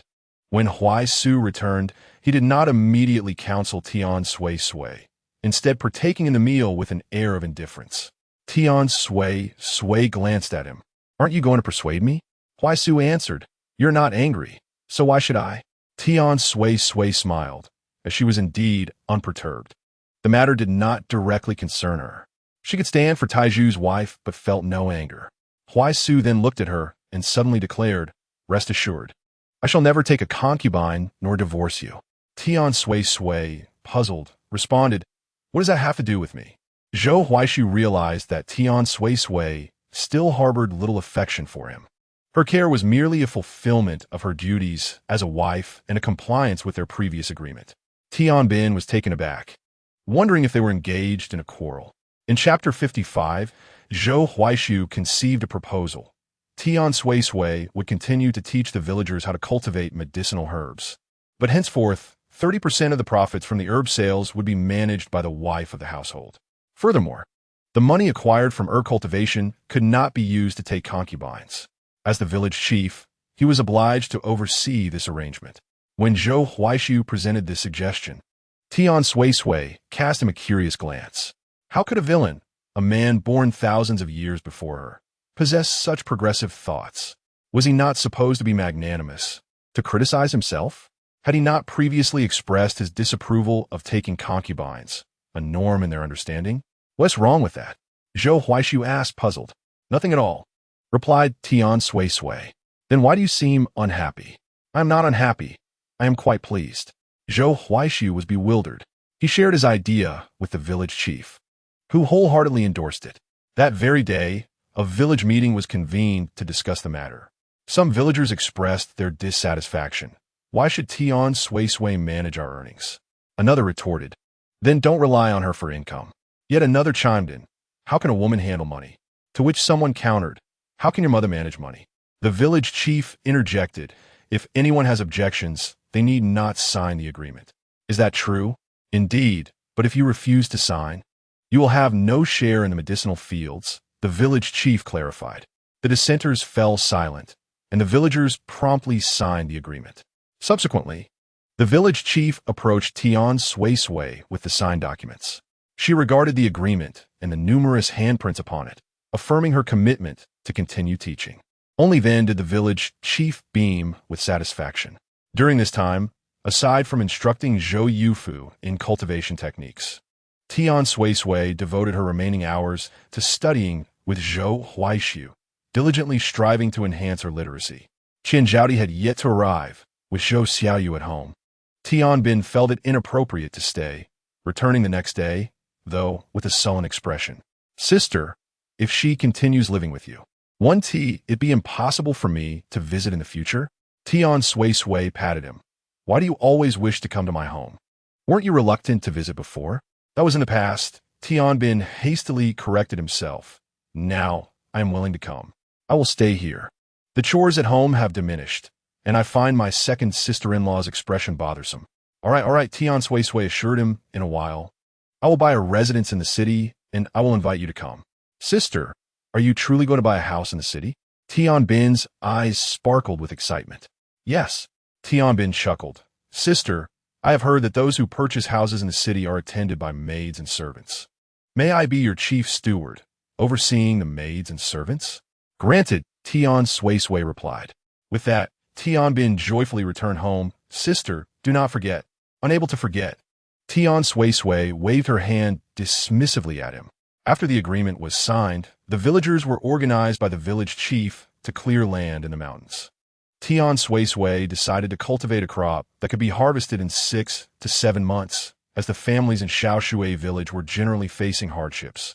The swift yield of the medicinal herbs was crucial. It was imperative for the villagers to see tangible financial returns. Everyone was filled with enthusiasm, and under Tian Suisui's guidance, they unearthed a considerable amount of Isatis root from the mountains. The smaller plants were directly transplanted into the medicinal fields that had already been cleared by the villagers. Zhou Youfu, being a farmer by trade, grasped the technique after just one demonstration from Tian Suisui. In addition to Isatis root, Tian Suisui made sure to set aside any small medicinal herbs that were suitable for planting, and her companions did likewise. On the evening of the Mid-Yuan festival, July 15th, after nightfall, Tian Suisui lit the candles, incense, and paper money she had prepared in the courtyard. As a person who had traversed through time, she was uncertain how to set up a spirit table for her grandparents, nor did she know if it would be effective, so she opted not to set one up at all. While burning the paper money, she murmured, Grandma, Grandpa, I'm doing well here, so please do not worry. Also, I will burn a little extra incense and paper money for you. Do not hold back, spend freely. I can earn money now. My parents, with their cold hearts, surely won't do this for you, and neither will my uncles.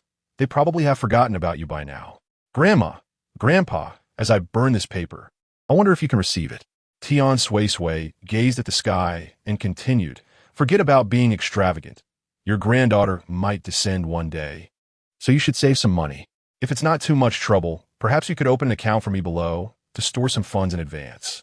Otherwise, when I arrive, I might have to rely on you. She spoke intermittently about her life there, sharing thoughts she could not disclose to others. Once the paper money was consumed, she added, if you receive this, please give me a sign. As soon as her words fell, a sudden gust of wind swirled around the courtyard, dancing around Tian Suisui before vanishing. Stunned, she remained rooted in place, and, after a few seconds, a smile mingled with tears escaped her lips. You old folks can truly hear me. In truth, her tears were nearly overflowing but she managed to hold them back. Zhou Xiaoyu was perplexed. Her sister-in-law as parents were well. So whom was she burning paper money for? She asked, second brother. Who is sister-in-law burning paper money for? Zhou Huaishu shook his head, unsure. He only knew that the current Tian Suisui was not the same as the one from before, yet he remained oblivious to her origins. He could merely guess that Tian Suisui belonged to a world distinct from his own, and she had never shared a word about her story with him. He had only caught snippets of her speech, vaguely hearing her mention that if one day she were to descend. Zhou Huaishu's emotions were complex. In just 2 short months, the land in the mountains that has been cleared for the cultivation of traditional Chinese medicinal herbs has already exceeded 100 acres. In areas where there are excessive stones or large boulders, they simply abandon those spots, choosing instead to cultivate the soil-rich locations. For those accustomed to farming, clearing land is not a daunting task. Rather, it is the pursuit of profit that holds paramount importance. During this period, Zhou Youfu has already mastered the art of planting and has imparted his knowledge to a few others. Tian Suisui, on the other hand, has shifted her focus entirely to learning characters with Zhou Huaishu, making significant progress. On one occasion, when Zhou Huaishu noticed her using unfamiliar pinyin annotations, he couldn't resist asking, "What is this?" With a smile, Tian Suisui replied, "Never mind, this is my method of marking. Next time I forget this character, I can simply sound it out with pinyin." Zhou Huaishu did not comprehend the intricacies of pinyin, but took note of it, as Tian Suisui referred to it. In the past 2 months, Su Mu and Ling Xiao have visited several times, each time bringing money, funds from selling ice, and from their spicy hot pot venture. The last time they visited, Tian Suisui shared the recipe for hot pot and the method for making fruit juices. Ling Xiao opened a hot pot shop in the city, which, when paired with a refreshing drink, became a sensation. Within a month, he had already established 2 branches. However, some business people wishing to replicate their success found themselves unable to match the unique flavor of the hot pot and lacked sufficient ice to accompany their beverages, leading to their eventual downfall. Previously, Tian Suisui had requested Su Mu and Ling Xiao to keep an eye out for a house in the city, preferably one close to the school, as the environment is crucial. Seizing the opportunity during this less busy period, she decided to return to her family home, reasoning that once she moved to the city, visits to Wang Tsuehua would likely diminish. Upon learning of Tian Suisui's intention to return home, Zhou Huaishu proposed, "Shall I accompany you?" "No need," she replied. "I can return by myself." Zhou Huaishu, with earnest persuasion, remarked, "Suisui, considering we have been married for so many years, I have yet to visit my in-laws. It is indeed time for me to pay them a visit, especially now that my leg is healed. After all these years, it won't hurt to make the trip this time." Tian Suisui, unenthusiastic, thought that since they had not visited in so long, this time would serve to silence the village gossip about her parents. "Fine, we shall go," she conceded, knowing that no matter how much they debated, Zhou Huaishu would insist on accompanying her. Tian Suisui then purchased a non-laying hen from a villager and acquired a duck from another who raised ducks, thus carrying a chicken in her left hand and a duck in her right, accompanied by Zhou Huaishu and Zhou Linghuan back to her family home, while Zhou Xiaoyu stayed behind to guard the house. Originally, Tian Suisui had intended to walk back, but with Zhou Huaishu and Zhou Linghuan joining her, she sought out Zhou Dainiu, explaining her situation and hoping he would be willing to take them in his ox cart. Zhou Dainiu happily agreed. Upon reaching the village entrance, a villager caught sight of them and exclaimed in astonishment, "Oh, the lunatic Tian has returned, accompanied by her husband and child." This outburst attracted a considerable crowd eager to witness the spectacle. Tian Suisui chose to ignore them, but she surmised that Zhou Huaishu would not appreciate being regarded as a mere curiosity. Just as she contemplated dispersing the onlookers, someone approached Zhou Huaishu directly, inquiring, "Are you the husband of the madwoman Tian?" Zhou Huaishu replied coolly, "My wife is named Tian Suisui, not the madwoman." Zhou Linghuan chimed in from the side, "My mother is not insane. She is the best mother in the world. Do not refer to her as such." The elder, relying on their seniority, dismissed Tian Suisui entirely, retorting, "Your mother was indeed a lunatic. Everyone in the village knows it, right? The madwoman Tian." Without allowing Tian Suisui to respond, The elder continued to fan the flames, saying, "Ah, young man, I see you're quite handsome and, I hear, scholar. Why would you marry this madwoman? How about this? Divorce her, and I will introduce you to my daughter, who is also quite lovely and would be a perfect match for you." "Is your daughter akin to you?" Zhou Linghuan interjected suddenly. The elder assumed Zhou Linghuan was complimenting her, and her weathered face broke into a grin. "Yes, she resembles her grandmother, and is certainly 1,000 times more beautiful than your mother." "You must be lying," Zhou Linghuan retorted. "With your appearance, how could your daughter possibly be attractive? Moreover, I wager she has halitosis, for your foul breath surely must have been inherited." At this, Tian Suisui could no longer contain her laughter, turning her face aside, unable to suppress the smile that crept upon her lips. "How dare you, you little brat!" the elder shouted, raising her hand to strike Zhou Linghuan. Yet, before she could reach her, Zhou Huaishu seized her wrist, his gaze icy and intent upon her. The middle-aged woman was taken aback by Zhou Huaishu's fierce demeanor, but soon regained her composure, believing her status as an elder would deter him. She straightened her posture defiantly. Zhou Huaishu released her wrist, regarding any further contact as an affront to himself. Tian Suisui enveloped Zhou Linghuan protectively, saying, "Annie, please do not be angry. My Huan does not lie. She merely speaks her mind with unfiltered honesty. If you find her words unpalatable, I ask for your understanding. Why quarrel with a child? She is clearly insulting me." The woman referred to as Auntie protested, "You must discipline your daughter today. If you do not, I shall teach her a lesson myself." "Do not speak such nonsense." Wang Zuohua's voice echoed from a distance. "When has it become your place to chastise my granddaughter? What authority do you possess to reprimand her? If your granddaughter insults me, how can I not correct her? A girl must be disciplined, or she will grow unruly. Regardless, I am Suisui's elder. Surely I have the right to teach her a lesson." Wang Zuohua, unwilling to be outdone, exclaimed, "Pray tell me, what did my granddaughter say that was erroneous? You wish for my son-in-law to divorce my daughter and marry your daughter? Have you taken a good look at your daughter? With her plump visage, lazy demeanor, a face riddled with blemishes, and a foul odor to boot, my granddaughter merely speaks the unvarnished truth, urging you to confront reality. You seem to believe your daughter possesses the beauty of a celestial being, yet the entire village knows of her character. What is this? Since your daughter cannot find a husband, you wish to meddle with my son-in-law? Have you considered whether you are worthy? Bah, wishing for beauty while being so unappealing. Surely there must be a mirror in your home, or at the very least, a reflection to behold." Tian Suisui, listening to her mother's fervent tirade, silently raised her thumb in admiration. Truly, her mother was remarkable, adept at both derision and reproach, a paragon for our generation. The woman was left speechless by Wang Zuohua's relentless barrage, each word striking at her vulnerabilities, nearly choking her with indignation. Wang Zuohua then pulled Tian Suisui close and declared, "Daughter, son-in-law, let us return home." "Certainly," Tian Suisui replied as she dismounted from the cart. Zhou Huaishu, initially intending to follow suit, was gently restrained by Wang Zuohua. "Stay seated, son-in-law. We still have some distance to cover. And your legs are just fine. No need to exert yourself further." "It's no trouble at all, mother-in-law," Zhou Huaishu replied, rising to disembark nonetheless. Zhou Linghuan also stood up, descending from the cart with outstretched arms. "Grandmother, I want to come down too." "Grandmother, please hold me."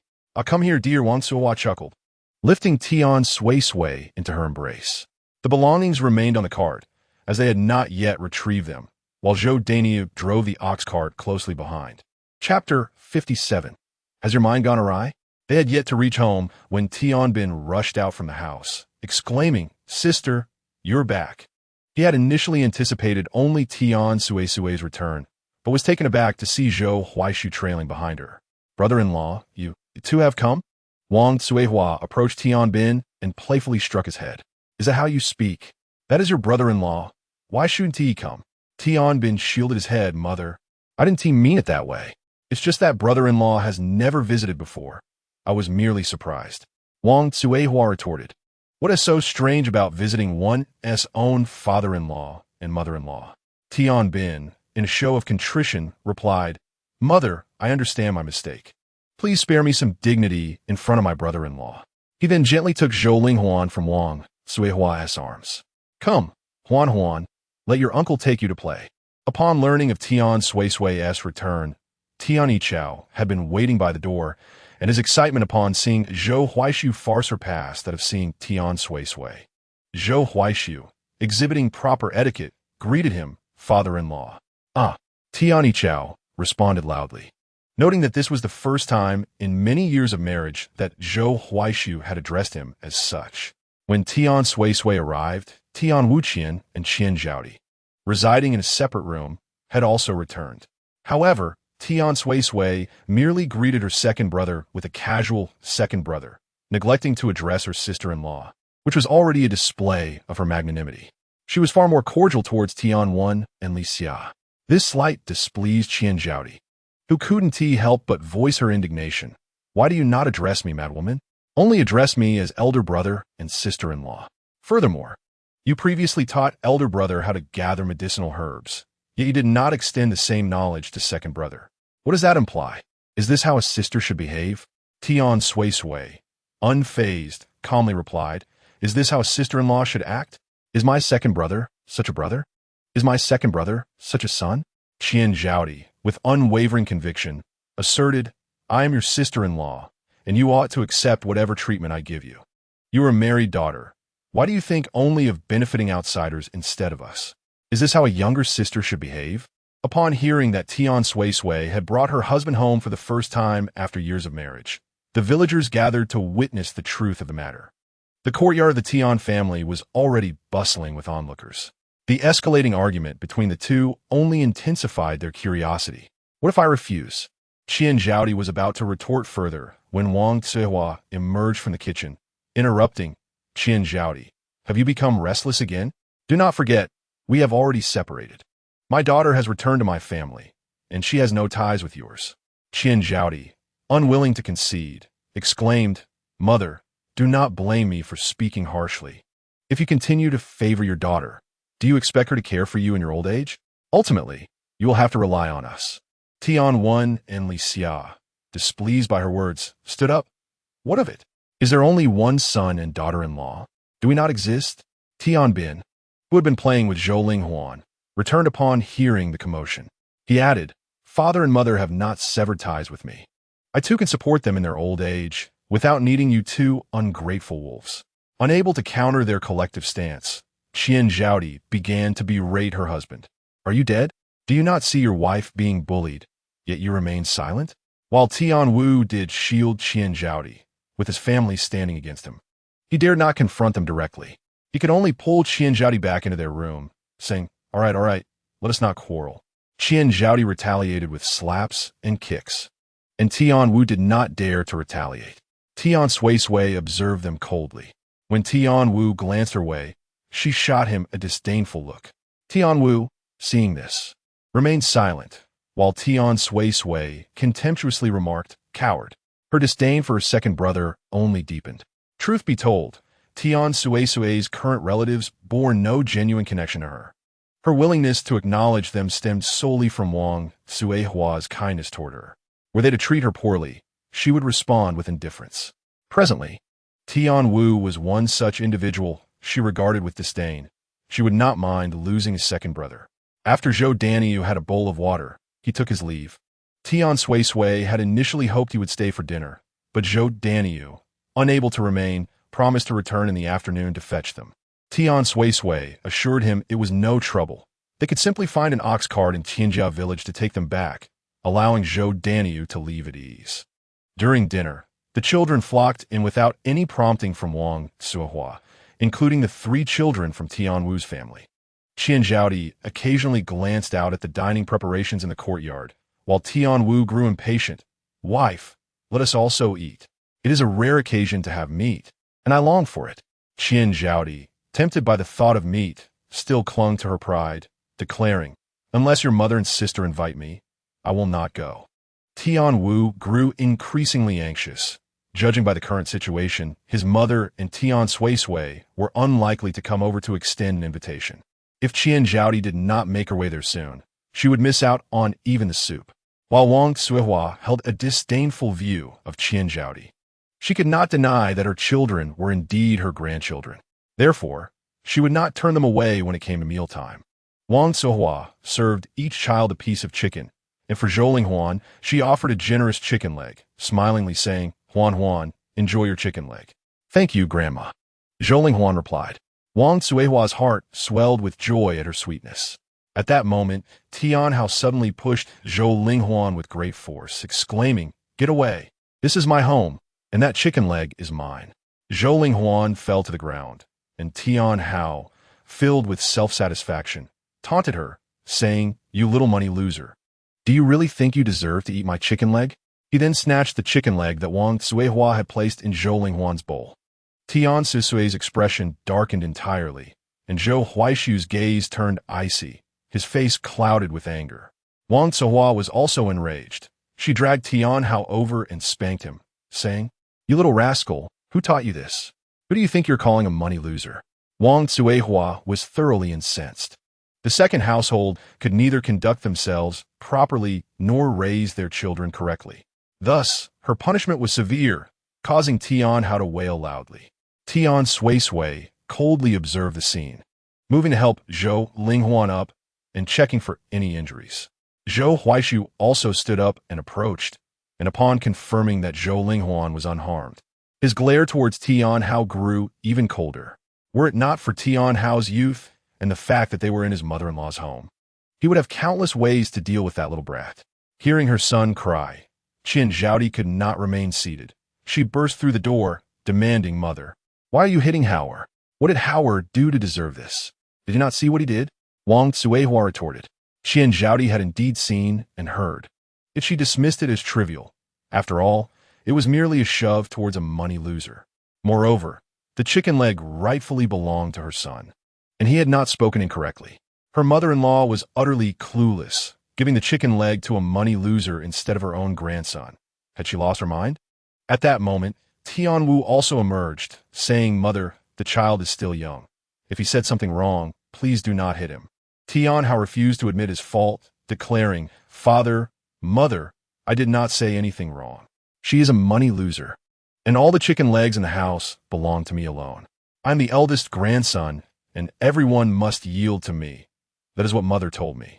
Wang Suihua, infuriated, struck him again, exclaiming, "So you think being the eldest grandson means everyone must yield to you? Who do you think you are?" Tian Hao cried out, "Mother, please save me. Grandma is going to kill me. She's an old hag, an old witch who cares more for outsiders than her own grandchildren." Wang Suihua, incensed by his words, ceased her punishment and instead shoved him towards Qian Zhaodi, saying, "Take your son and get out of here. Mother, Howard is still young." "Do not dwell on this," Tian Wu interjected.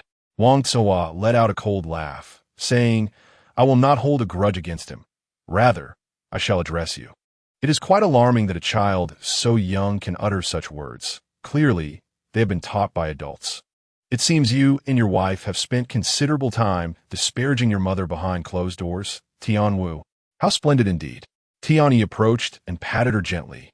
"My dear wife, let us not be upset. It is unworthy to ruin our health over such matters."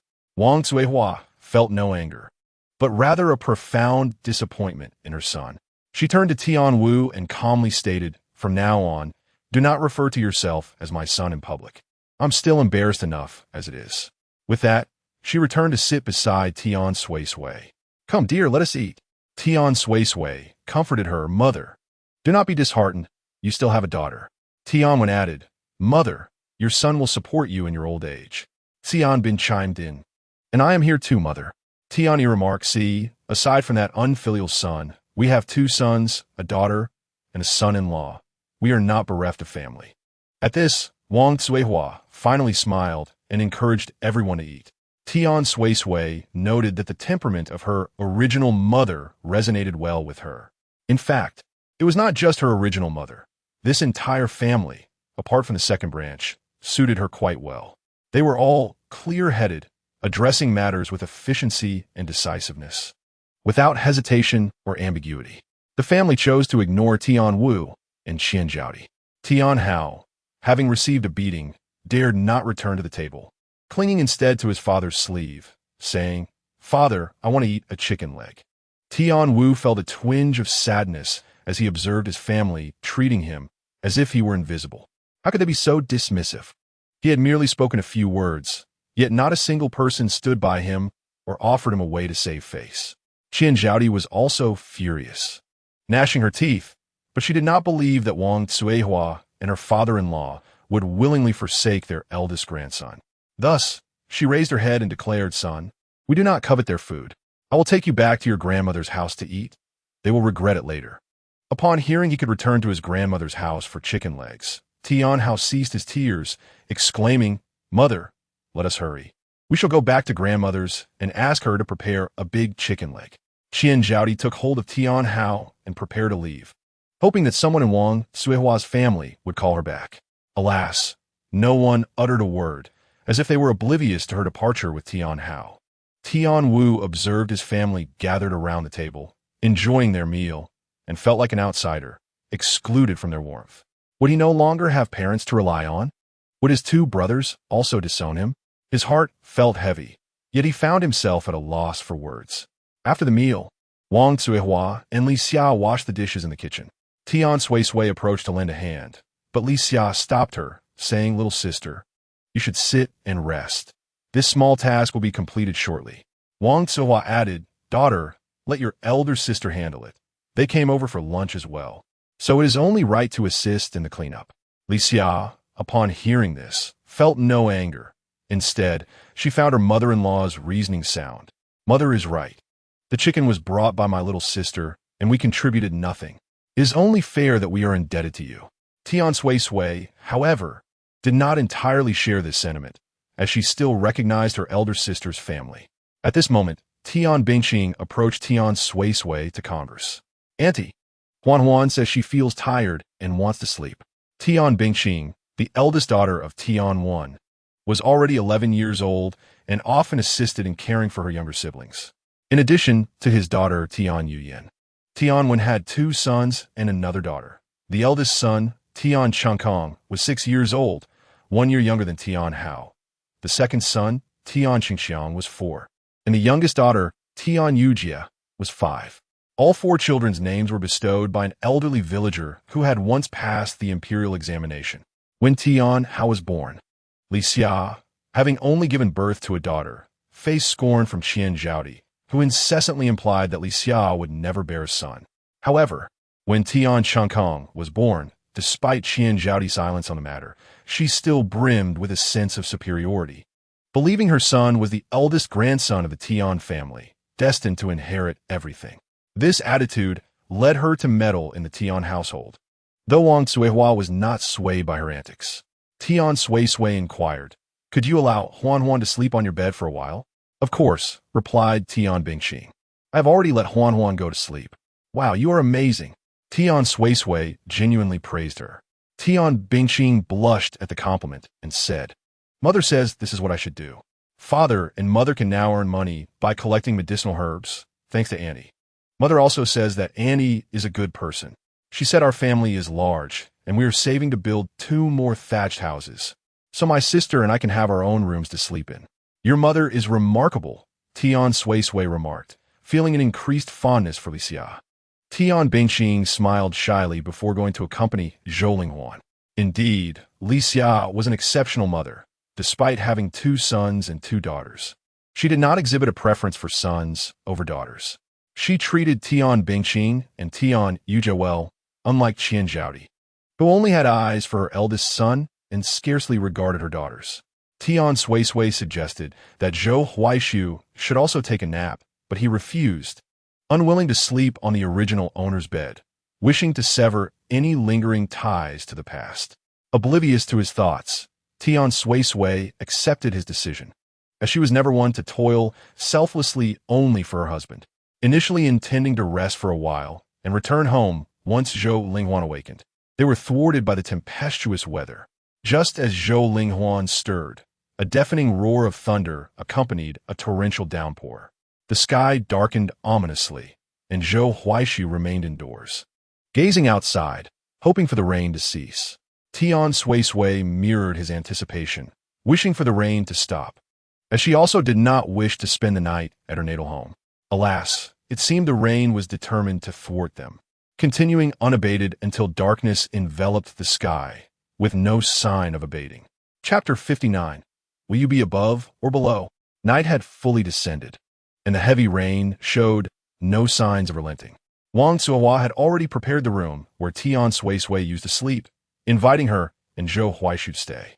Mother, let Huaisu sleep with Tian Bin. I will sleep with Huan Huan.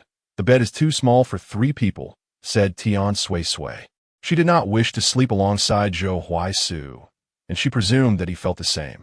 Before Wang Suihua could voice her opposition, Zhou Ling Huan interjected, Mother, I want to sleep with Sister Bingqing and Yujia.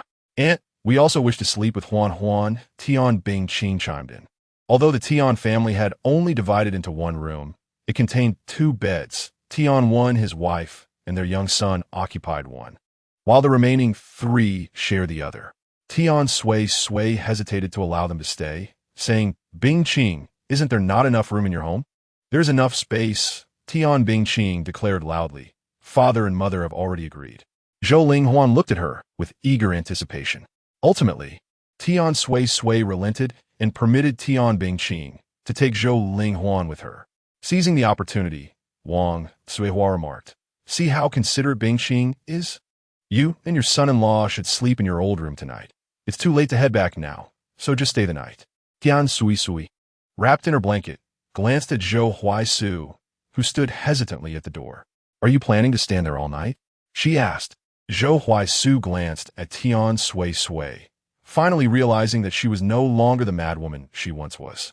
Yet, he still did not wish to sleep in that bed or enter the room.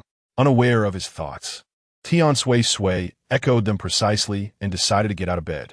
I will call Tian Bin. You can sleep with him. After contemplating, Zhou Huaisu concluded that sleeping with the current Tian Suisui was preferable to sleeping with Tian Bin. As she prepared to leave, he stopped her, saying, Never mind. I'll just sleep here. It's late, and if my mother-in-law hears me, she might come back. Tian Suisui agreed, reasoning that it was not as if they had never shared a bed before. She feared that waking Tian Bin would lead to his loud mouth spilling secrets. Thus, she returned to bed and sat up, asking, How do you wish to sleep? Inside or outside? Zhou Huaisu had just started to respond with I when Tian Suisui, struck by a thought, burst into laughter. What are you laughing at?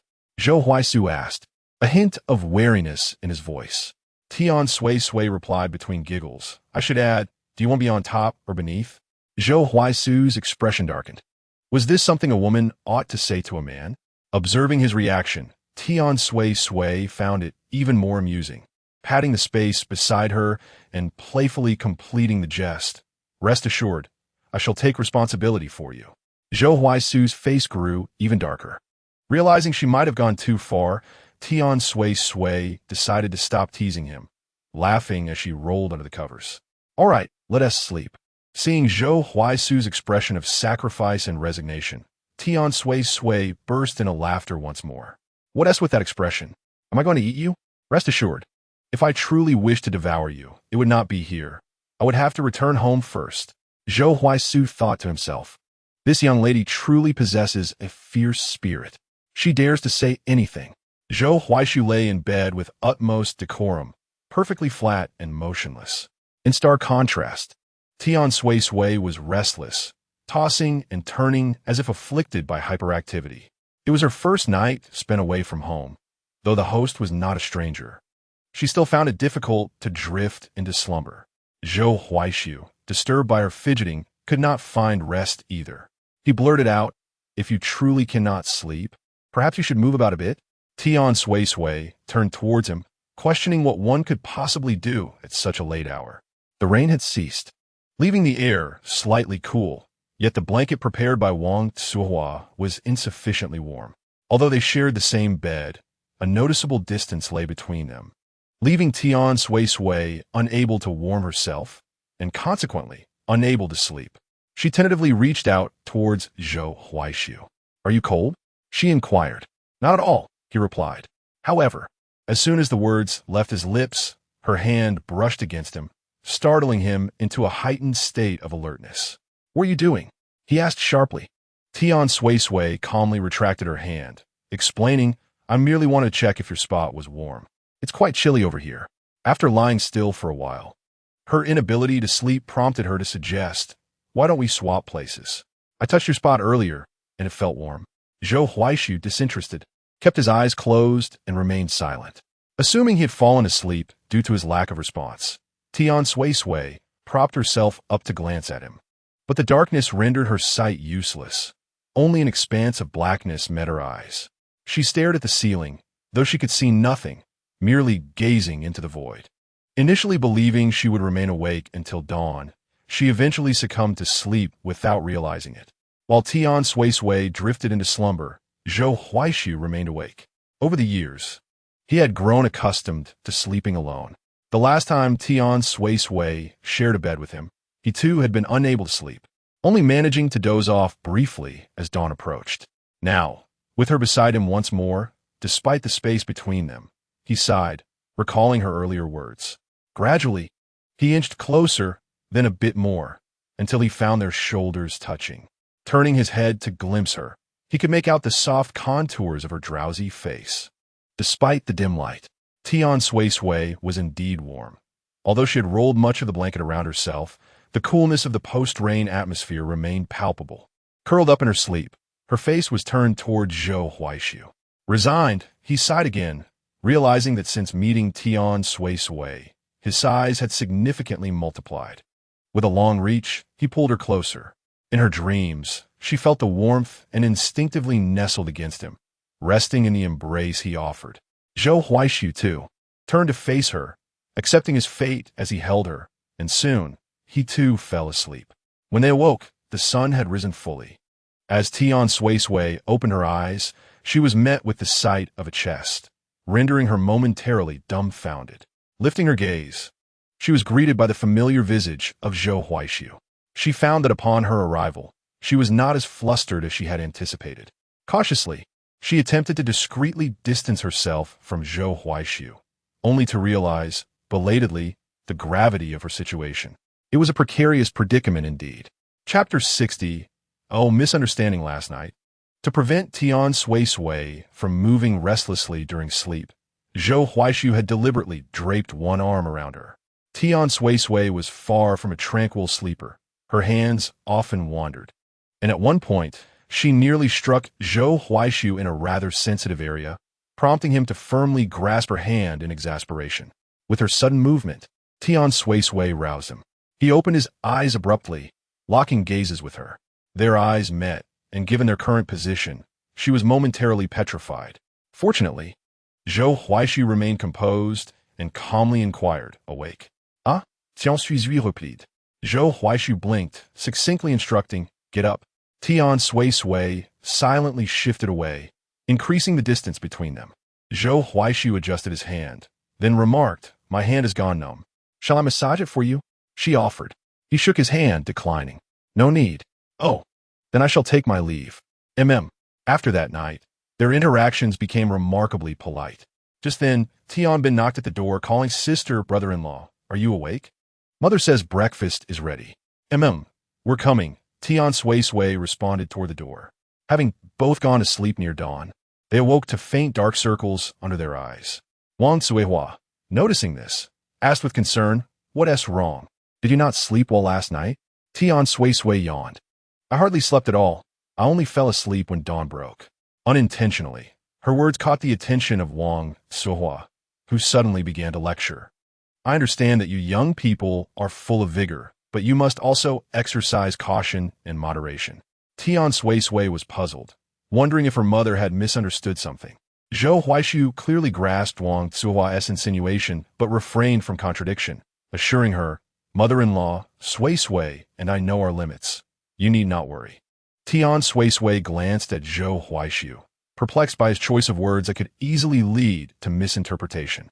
After breakfast, before departing, Tian Suisui discreetly called Wang Suihua aside. Mother, please take this, she said, pressing 10 taels of silver into her hands. Wang Suihua was taken aback, realizing it was a significant sum. The weight of the silver felt almost scalding in her hands, and she promptly attempted to return it, saying, "Daughter, I appreciate your filial piety, but I have my own means. Rest assured, you should keep this money." "Mother, I am capable of earning now," Tian Suisui insisted. "Keep it. Having money in hand brings peace of mind." However, Wang Zuihua remained hesitant. Feigning displeasure, Tian Suisui declared, "If you don't accept it, I will be upset." All right. Wang Zuihua acquiesced, accepting the money. Yet, despite receiving it, she planned to save it for her daughter, in case she needed it in the future. Tian Bin arranged for an ox cart to take Tian Suisui and Zhou Huaishu back to their home in the village. Before they left, he reminded Tian Suisui, "Sister, remember, once you move to the city, send someone to fetch me. I intend to be your chief steward.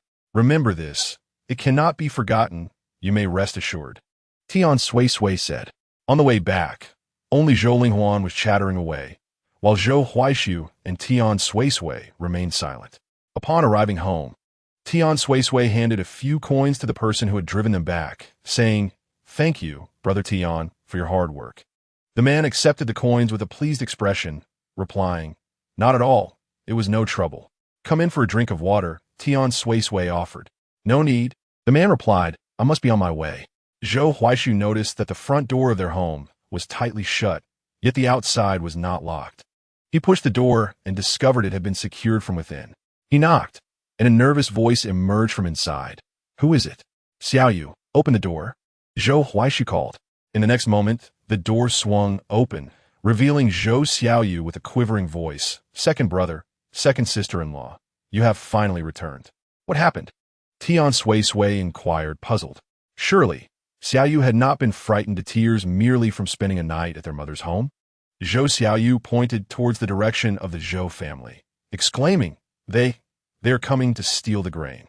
It turned out that last night, upon realizing that Tian Suisui and her family had stayed overnight at their mother's house, the Zhou family had concocted a scheme. Under the cover of darkness, the entire Zhou family, except for Zhou Laosan, who feigned illness, had set out. When Wu Deshun knocked on the door, Zhou Xiaoyu, thinking it was her second brother and sister-in-law returning, excitedly opened the door, only to have Wu Deshu rush in first. "Father, mother, what are you doing?" Zhou Xiaoyu trembled as she questioned. "Get out of the way." Zhou Laoda pushed Zhou Xiaoyu aside, sending her crashing to the ground. Wu Deshu scampered to the kitchen, rummaging through it until he unearthed the rice and flour belonging to Tian Suisui's family. Meanwhile, Sun Yulan searched through the room where the couple slept.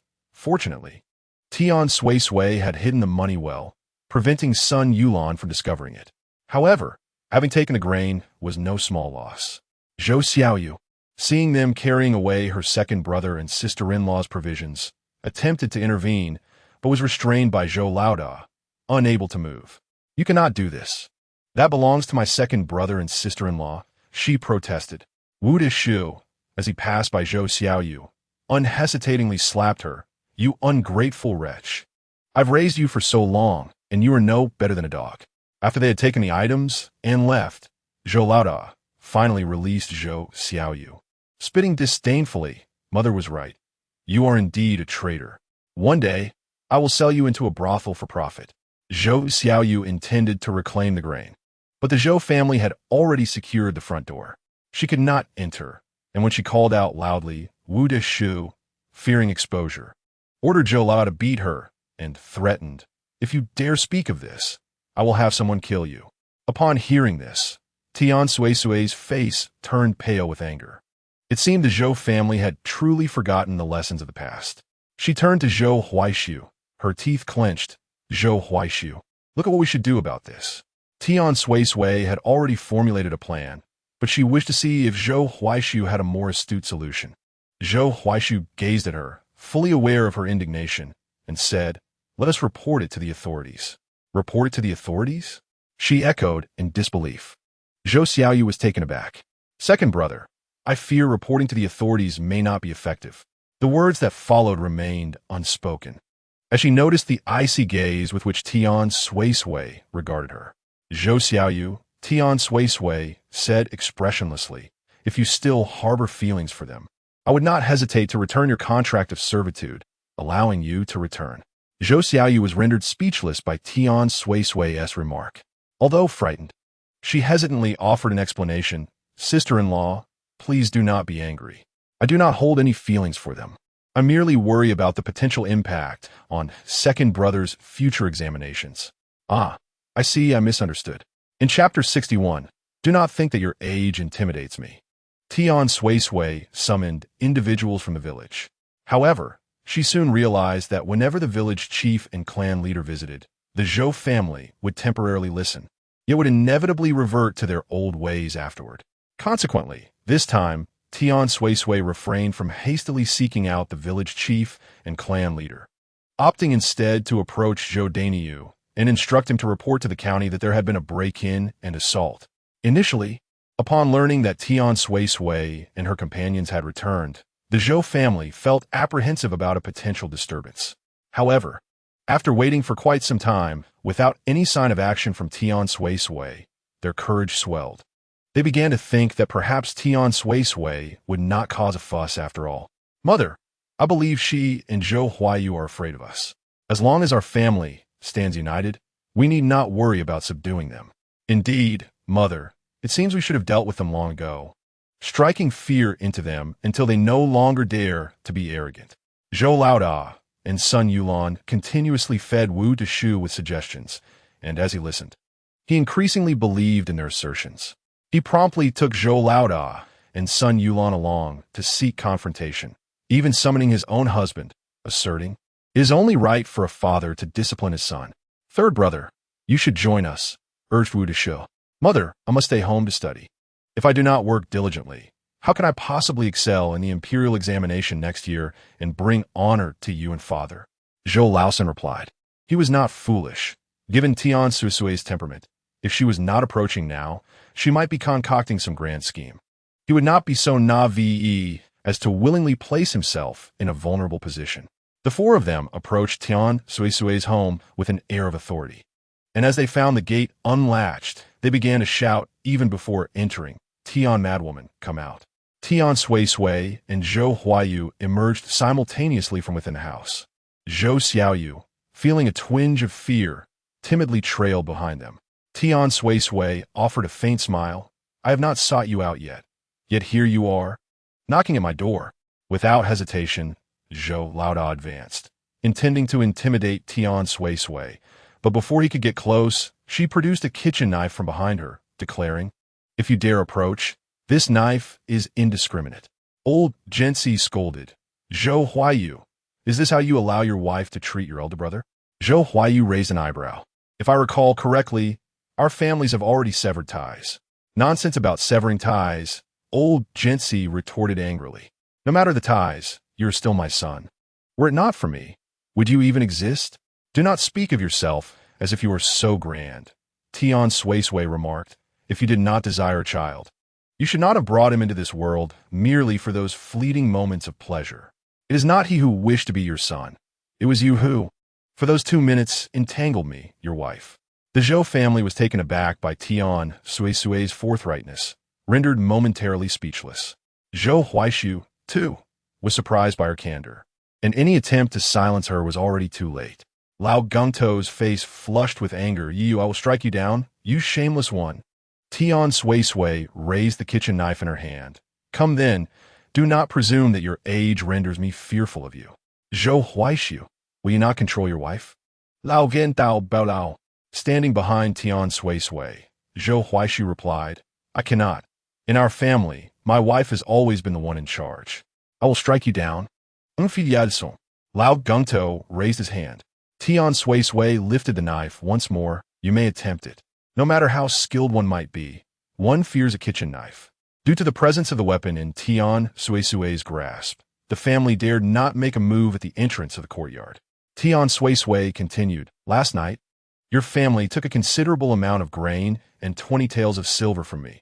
I advise you to return it post-haste." "Speak not such nonsense," Sun Yulan retorted. "When do we ever take your 20 taels of silver?" "So you admit to taking my grain, then?" Wu Deshu interjected. "What of it? I am your mother-in-law. What is wrong with taking a bit from my son's household?" Tian Suisui reminded her, "Our families have severed ties. Zhou Huaishu is no longer your son, and I am no longer your daughter-in-law. In addition to taking my grain, you also assaulted Xiaoyu, did you not?" "Who struck her?" "I did, and what of it?" Zhou Laoda stepped forward defiantly, confident that Tian Suisui could do nothing to them. Very well, Tian Suisui replied. Burglary and intentional harm. Military officer. How long should they be imprisoned for this? Zhou Laoda believed Tian Suisui was merely trying to intimidate them and laughed dismissively. Do you think you can summon a military officer? The Zhou family laughed heartily until they witnessed two officers, dressed as soldiers, emerging from Tian Suisui's hall. Their laughter abruptly ceased, replaced by stunned silence. One of the soldiers, in unison with the other, stated, "Burglary is a heinous crime, and causing injury without cause is even more despicable. According to our laws, one should be imprisoned for 3 months." Tian Suisui raised an eyebrow at them. Did you hear that? Zhou Laoda, upon seeing the officers, reacted like a mouse confronted by a cat, scurrying behind Wu Deshu. Mother, I do not wish to be imprisoned. It was you who said to take their grain. It was you who prompted me to strike Zhou Xiaoyu. It is not my fault. All who witnessed share in the blame, Tian Suisui remarked. Moreover, you're all accomplices. Wu Deshu might wield influence in the village and act brazenly before Tian Suisui. But in the countryside, no one is unafraid of the officers. Indeed, the common folk in truth fear them all. Wu Dashu's legs trembled as he watched the bailiffs approach them step by step. Overcome by fear, he collapsed to the ground with a thud. My lord, we have neither stolen nor robbed. What I possess are my son's belongings, and that deceased girl is my daughter. Is it wrong for me to have struck my daughter a couple of times? Tian Suisui calmly produced the severance letter and Zhou Xiaoyu's contract of servitude. By rights, our family is no longer in any financial relationship with your household. Sir, I am willing to return the grain. Please, have mercy and do not arrest my son. Wu Dashu pleaded as he rose from the ground and knelt before the two bailiffs. Sun Yulan, paralyzed by fear, could hardly believe the extent of Tian Suisui's actions. Sun Yulan, too, fell to her knees, imploring, Gentlemen, please do not take my husband away. We have elders above us and children below. If you arrest him, what shall become of our family? The bailiffs halted before them, their expressions grim as one inquired, So, you admit to taking their belongings? Yes. Wu Deshu eagerly nodded. We shall return everything immediately, as long as you do not take my son away. Just as Wu Deshu was about to send Lao Jin to fetch the items, an unexpected turn of events unfolded. Chapter 62. The inquiry arrives. It was unclear who had leaked the information regarding Tian Suisui's summons to the authorities, but suddenly, clan leader Zhou Aichuan and village head Zhou Fugui arrived at their doorstep, as they intended to speak on behalf of Lao Jin's family. They were taken aback by the sight of the two officers clad in official garb, swallowing their words. Huaishu's wife, is there a necessity to escalate matters to the authorities? We are all fellow villagers. After all, the village head remarked. Zhou Huaishu stepped forward and declared, Village head, this was my decision. I instructed my wife to report the matter.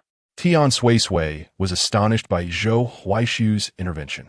She had braced herself to bear the consequences alone, fully prepared to sever ties with Xiaoshui village, feeling no obligation to maintain any connection. However, Zhou Huaishu was a native of this place. Even if he were to attain scholarly success and hold an official position, the villagers' opinions would weigh heavily on him. If he were to face scrutiny from the court later, what if the villagers spoke ill of him? Wouldn't that render his efforts futile? Realizing this, Tian Suisui tugged at his sleeve, subtly shaking her head as she whispered, Zhou Huaishu, do not put yourself in harm's way. It will be better for you to let all the blame fall upon me. I am not afraid of how the villagers will judge me.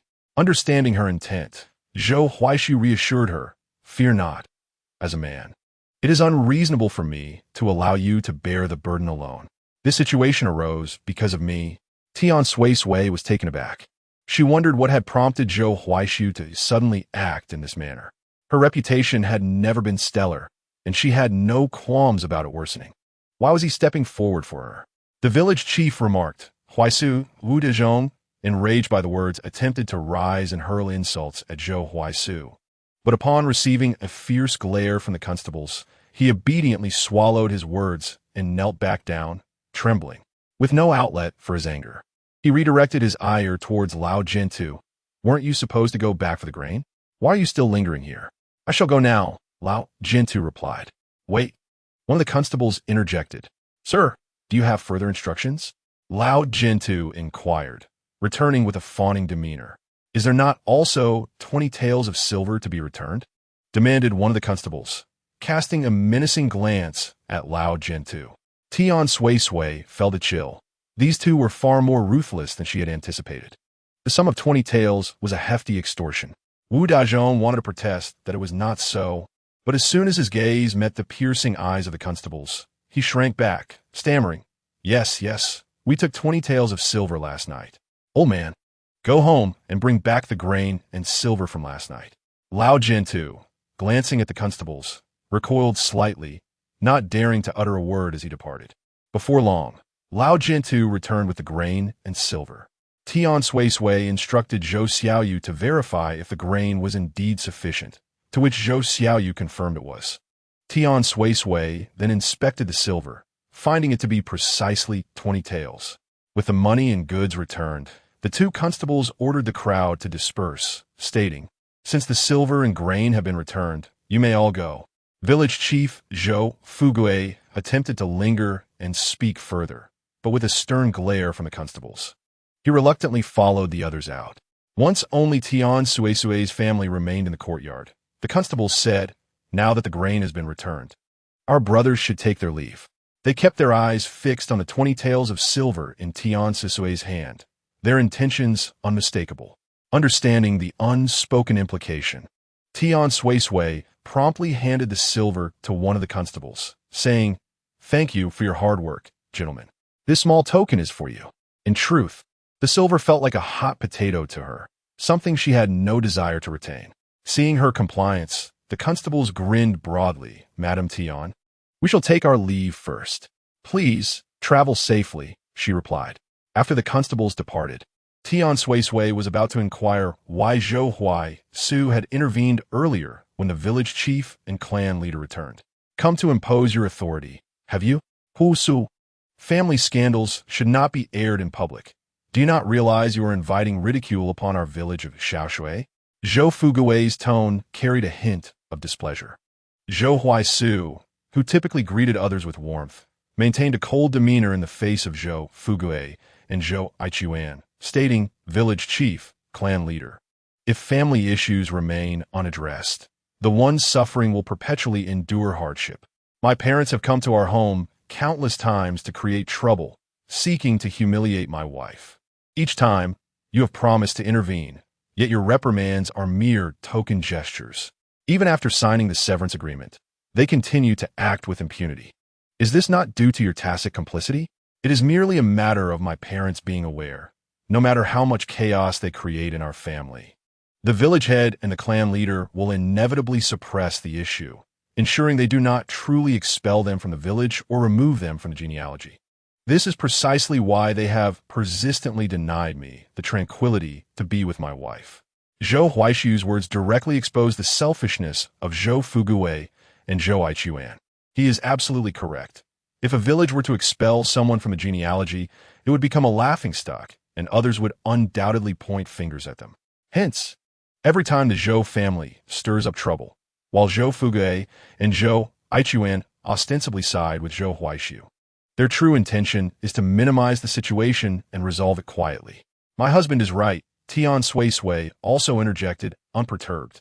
Village head, your reason for supporting me each time is simply because you rely on my expertise in cultivating medicinal herbs to earn a living, without a skill to offer.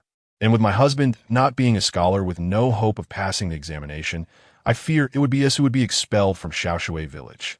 How you choose to protect the Zhou family is your concern. But my husband and I have never been the type to endure grievances passively or allow ourselves to be at the mercy of others. If Xiaoshui village cannot accommodate us, we would not mind leaving.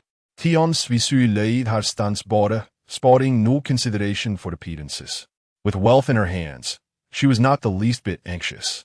Should they truly depart from Xiaoshui village, she would not be without options. If she couldn't afford a grand estate, could she not manage a modest dwelling?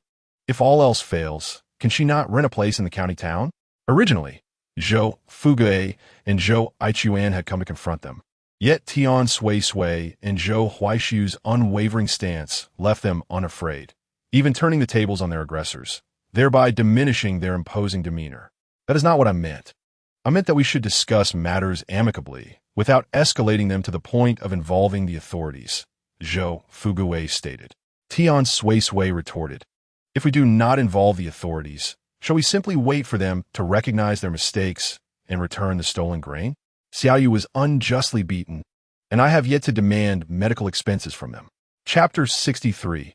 A change in the head of the family is not out of the question. Tian Suisui's newly purchased residence is located on Wutong Street in the county town, in close proximity to the school.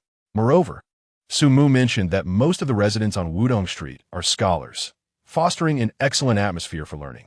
On the day of their move, Su Mu sent someone with a horse-drawn cart to assist Tian Suisui, though she had very few belongings that truly needed transporting. The purchase of the courtyard cost her over 2,000 taels of silver. Although it pained her, having a home in the city made the expenditure worthwhile. This was an affair Tian Suisui did not disclose to others, only informing Uncle Zhou's family and providing Zhou Youfu with her address, instructing him to seek her out if he encountered difficulties in cultivating medicinal herbs. As they stepped out of the courtyard, they encountered Zhou's third son standing at the entrance. Upon seeing Tian Suisui and Zhou Huaishu emerge, Zhou Laosan politely greeted them as second brother and second sister-in-law. The first thought that crossed Tian Suisui's mind was that there is no profit without effort. She did not respond to his call. She had no habit of extending kindness to those who had not shown her courtesy. Zhou Laosan did not require their acknowledgement and continued, "Second brother, second sister-in-law. I have heard that you bought a house in the city. What of it?" Tian Suisui responded, instructing Zhou Xiaoyu to take Zhou Linghuan into the carriage and wait. She was curious to see what scheme Zhou Laosan was concocting. Zhou Laosan, aware that his second brother and Tian Suisui were allied, felt a sense of dissatisfaction with her disdainful attitude towards him. Yet he suppressed this feeling and spoke in a conciliatory manner. "Second brother, second sister-in-law. Where's the house you purchased? Is it close to the school in the city?" Zhou Huaishu replied, "Laosan, if you have something to say, please speak plainly." Upon hearing this, Zhou Laosan feigned distress. "Second brother, I wanted to explain why I haven't visited you during your prolonged leg injury. It's primarily because Mother wouldn't allow it.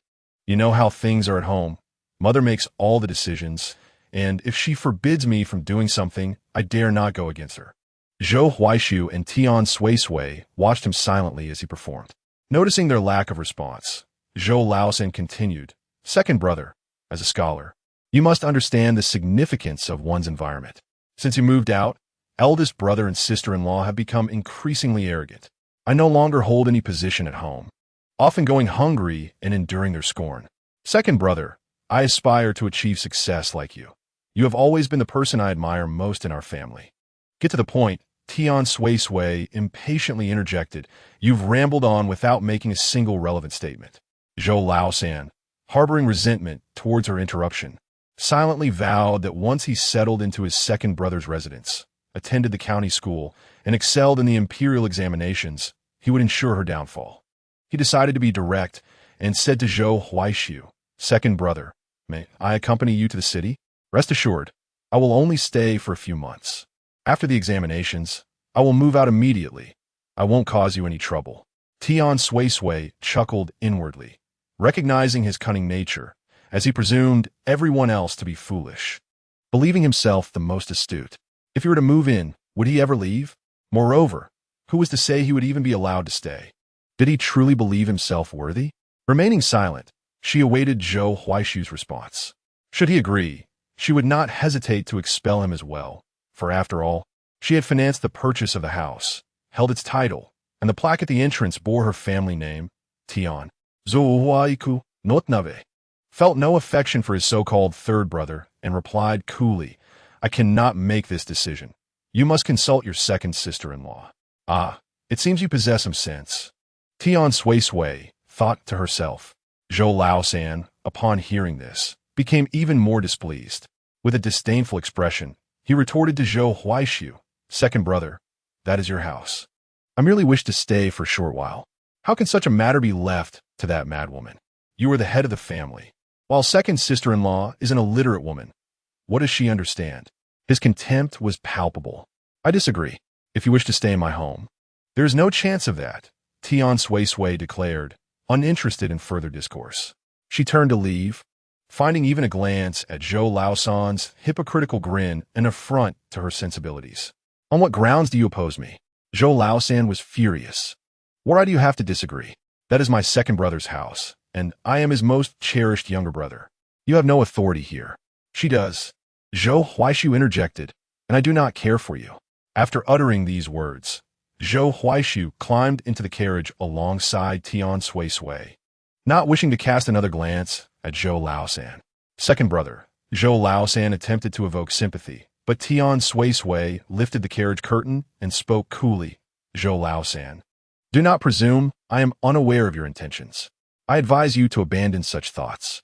TSK, TSK, TSK, you may be ugly, but your aspirations are rather grand. No wonder people say the world is fair. Indeed. With a crack of the whip, the carriage sped away, leaving Zhou Laosan seething, his teeth nearly grinding to dust. Tian Suisui, Tian Suisui, that wretched woman, that shameless creature, how dare she humiliate him? One day, she shall pay for this. And Zhou Huaishu, a man so easily manipulated by a woman, was a disgrace to masculinity. Once he achieved his scholarly ambitions, he would ensure they were all beneath his heel. After escorting Tian Suisui to her newly purchased residence, the coachman departed, leaving her standing at the entrance, gazing at the plaque that read Tian Residence. Her heart swelled with joy. She now possessed her own home, and she would never again have to fear being ousted. Zhou Xiaoyu, unable to read, yet cognizant that the sign did not bear the name Zhou Residence, whispered to her second brother, why does this house not say Zhou Residence? Though Zhou Xiaoyu's voice was barely a whisper, Tian Suisui heard her and replied, this is my house, bought with my own money, naturally. It is labeled Tian Residence, but second brother is the head of the household. He is the man. Zhou Xiaoyu protested. Indeed, the people of this era regarded men as paramount. Was Zhou Huaishu truly the head of the household? Oh, she could also change that dynamic. Zhou Xiaoyu silently reflected, as their mother had said, men were the rulers of the household, and women were born to serve men. If you enjoy serving men, then by all means do so. I do not relish it. Tian Suisui stated firmly, pushing open the door to the Tian residence and stepping inside. She feared that if she listened to Zhou Xiaoyu any longer, she might lose her composure. Mother, wait for me. Zhou Linghuan called as she hurried after Tian Suisui. Watching Tian Suisui's retreating figure, Zhou Xiaoyu timidly questioned Zhou Huaishu. Second brother, did I say something wrong? Zhou Huaishu smiled gently, reassuring her, Xiaoyu, everyone has their own thoughts. What mother says is not always correct. Your sister-in-law is unlike others. In her presence, focus on your own matters and refrain from speaking such words. She does not appreciate them. Does this imply that whatever your sister-in-law wishes to hear is what you should say? Chapter 64. The soul that belonged solely to Tian Suisui due to the limited number of family members. The residence Tian Suisui purchased was not large. It was merely a 3-courtyard layout. After acquiring the property, she had it equipped with a modern toilet according to her specifications. Although it could not be directly flushed with running water, a bucket was placed in the restroom, allowing water to be brought in as needed. This was infinitely superior to the dilapidated thatched hut in the small water village. Tian Suisui strolled through the front yard, where a plethora of flowers and greenery flourished in full bloom. Sunlight cascaded upon the ground, and although the weather remained somewhat sultry, she stood at the entrance. Inhaling deeply, a delightful sweetness pervaded the air, a taste of freedom. She leaped inside, her spirits evidently buoyant, and with her arms outstretched, she exclaimed to the heavens, I have purchased a house. I possess my own abode. Zhou Huayu observed her from a distance. In that moment, he seemed to perceive, from within, the essence of the soul that belonged solely to Tian Suisui. Aside from the servants, she had nearly furnished the house with all necessities, even selecting and decorating her own bedroom well in advance. The immediate priority was to acquire a few fitting outfits. One must dress well, for in this city, she could no longer afford to appear ragged, resembling a beggar. While she was indifferent to others' opinions, a complete disregard was not an option. Just as she contemplated venturing out to procure some attire, Tian Bin dashed in through the main entrance, exclaiming, "Sister, sister, I'm here." Upon hearing him, Tian Suisui replied, "Are you calling for someone?" Tian Bin, beaming with excitement, entered the yard, gazing around in awe. "Sister, your yard is astonishingly large. Who would have thought I would one day reside in such a grand estate? If word got out, the villagers would envy me terribly." Tian Suisui quietly observed him as he joyfully explored the front and backyards, finally asking, "Shall we go out to buy clothes? Will you accompany me?" Without hesitation, Tian Bin replied, "Of course." The family set out and headed directly to the fabric shop on the street. In their eagerness, Tian Suisui opted for ready-made garments. The shopkeepers, noticing their somewhat tattered clothing, displayed no sign of impatience, assuming they were merely there to select the cheapest fabric. However, the indifference of the proprietor did not reflect that of others. Coincidentally, a young lady, accompanied by her maid, was browsing fabrics in the shop. The maid, seeing Tian Suisui and her family in their shabby attire, disdainfully waved her hand in front of her nose and remarked, "Who are these beggars? Can't you see my lady is selecting clothes? Leave at once." Tian Suisui, never one to rush to conclusions, chose to ignore her. But Tian Bin could not contain himself. "Who are you calling a beggar?" The maid, haughtily raising her chin as if she were a noble woman, retorted, "Aside from you, is there anyone else in this shop?" Tian Bin shot back, "We are not beggars." Tian Suisui tugged at him to silence further remarks and stepped forward, saying, "I apologize. We had no idea there were others here." Uncertain of the maid's background, Tian Suisui wished to avoid conflict, especially since her spirits were high and she did not wish to engage with foolishness. Seeing Tian Suisui apologize, the maid assumed she had backed down, disdainfully replying, "Does an apology even matter? What a pitiful sight, venturing out while lacking the means, yet oblivious to one's own appearance." This made Tian Suisui chuckle in disbelief, responding, "You may be wealthy, but your fate is still to serve others as a maid. How dare you insult me? Do you know who I am?" The maid raised her hand, poised to strike, only to be firmly grasped by Zhou Huaisu, whose gaze pierced through her with a chilling intensity. Startled, the maid shivered, but as she regained her composure, she defiantly retorted, "A mere country bumpkin has no right to lay hands on me." "Shower, do not be impudent." A melodic female voice interjected, "Miss, they clearly insulted this servant first. The maid is merely crying foul," she protested. "Enough," the elegantly dressed lady commanded. "Apologize to this young gentleman." Shower, incredulous, pointed at Tian Suisui and her companions. "Miss, do you wish for me to apologize to these beggars? They are undeserving. They disrupted your shopping enjoyment." The shopkeeper, realizing the tension, hastily approached to mediate. "Oh, dear guests, please do not be angry. Harmony breeds prosperity." Mo Ruin approached Zhou Huaisu, nodding slightly. "This young gentleman, I apologize on behalf of my maid." Zhou Huaisu, his expression frosty, released the maid's wrist. Tian Bin tugged at Tian Suisui, saying, "Sister, let us depart." "Miss, que a fait dépliant," Mo Ruin reprimanded. "Have you forgotten what father instructed us about discretion?" Shower dared not respond. "What fabrics do you wish to purchase?" inquired the shopkeeper, anticipating that Tian Suisui would seek the most inexpensive materials. Instead, she declared, "I wish to buy ready-made garments. Do you have any?" "Ready-made garments? Indeed, we are 5 in total. Each of us requires 2 outfits and some additional fabric to take home." The shopkeeper, astonished by the magnitude of the order, directed a female apprentice to measure Tian Suisui and Zhou Xiaoyu, selecting several outfits for them to try on.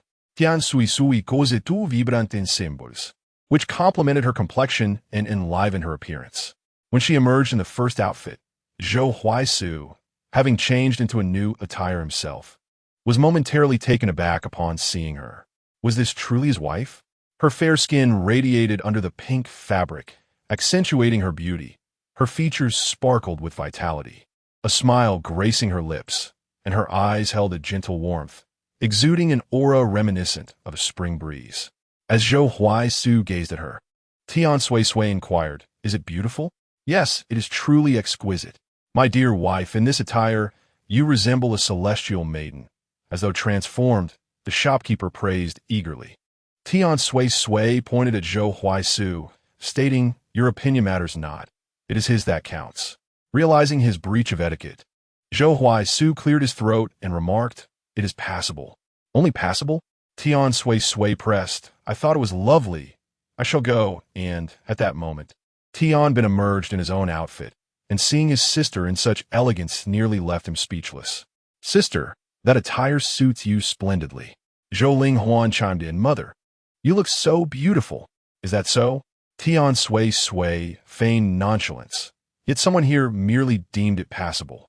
"It is beautiful," Zhou Huaisu hastily amended. Tian Suisui had been awaiting this affirmation, beaming with pride. "Since it is beautiful, I shall take this one, and yours is also quite nice. I shall have that as well." Chapter 65. I strive for a better life indeed. Tian Suisui and the others each purchased 2 sets of clothing, donning the new garments immediately while discarding the old ones. They also acquired several bolts of fabric, which Tian Suisui chose not to take herself, opting instead to have the store attendant deliver them to the Tian residence on Wudong Street, generously providing extra for the errand fee. As noon approached, Tian Suisui suggested dining at a restaurant, noting that there were no servants at home to prepare a meal. Tian Bin wholeheartedly agreed, having never dined at a restaurant in his life. Sure enough, dressed in their new attire, the restaurant staff greeted them with heightened enthusiasm. "What signature dishes do you offer here?" Tian Suisui inquired. "Oh, we have many signature dishes, including 8 treasure duck, lamb hoof bamboo shoots, deep-fried spring goose, 3 shredded tofu, and stewed vegetarian balls. All are specialties of our establishment. Let us have one of each, and a pot of wine as well." "Certainly, esteemed guest. Please hold on a moment." As the waiter departed, Tian Bin hesitantly asked, "Sister, will we be able to finish all this food?" "Do not worry. We have only ordered 5 dishes," Tian Suisui reassured him. "Oh," Tian Bin scratched his head. "Sister, you brought enough money, right? We wouldn't want to be thrown out for lack of silver." Tian Suisui teased him. "If we run out of money, I shall keep you here as a laborer to repay the debt." Tian Bin's mouth fell agape. What? Once the dishes were served, Tian Suisui poured herself a cup of wine. Taking a small sip, she found it slightly spicy at first, yet it had a hint of sweetness as she swallowed. The taste quite agreeable. Seeing her drink, Tian Bin also poured himself a cup, though it appeared to be his first experience with wine. He seemed unaccustomed to it, choking slightly and turning red in the face. Tian Suisui chuckled at him, while Tian Bin sheepishly scratched his head and smiled foolishly. After feasting and drinking, they had not yet returned home when Tian Suisui began to feel a bit unsteady on her feet, the effects of the wine evidently taking hold. "My lady," Zhou Huaishu said, observing her wavering gait, and he gently supported her. Tian Suisui waved her hand dismissively. "I am fine, truly." Zhou Huaishu retorted, "If you are fine, then I'm a ghost." He assisted her home, and just as he helped her settle onto the bed, Su Mu and Ling Xiao arrived. They had initially come to congratulate Tian Suisui on her new residence, but given her inebriated state, Su Mu suggested, "Since she is unwell, we shall not intrude. Take care. We shan't see you out," Zhou Huaishu added. Zhou Huaishu was not particularly fond of these two, although Tian Suisui had business dealings with them. Their frequent visits felt somewhat excessive, and their closeness to her stirred a sense of discomfort within him. When Tian Suisui awoke, it was already afternoon. She lay in her large bed, stretching and lingering a while before finally rising. The weather was still warm, and upon exiting her room, she was surprised to find Zhou Xiaoyu waiting at the door. "Xiaoyu, what are you doing?" Tian Suisui asked. Upon hearing the door open, Zhou Xiaoyu promptly stood. "Sister-in-law, you are awake. Do you have a headache? I have prepared a hangover soup and kept it warm in the kitchen." Tian Suisui had expected Zhou Xiaoyu to come with a request, but it turned out she was there out of concern for her well-being. Why such kindness? What was the reason for this generosity? She found herself momentarily at a loss for how to respond. "Second sister-in-law, what troubles you?" Zhou Xiaoyu inquired, her voice laced with concern. "Are you feeling unwell?" "No," Tian Suisui replied, But could you please fetch it for me? Of course. As Zhou Xiaoyu went to retrieve the detoxifying soup, she took a moment to inform Zhou Huaishu that Tian Suisui had awakened. He merely acknowledged her with a detached, "I know." Zhou Xiaoyu found this reaction perplexing. Her brother had shown genuine concern when his wife was intoxicated, yet he now appeared somewhat indifferent upon her awakening.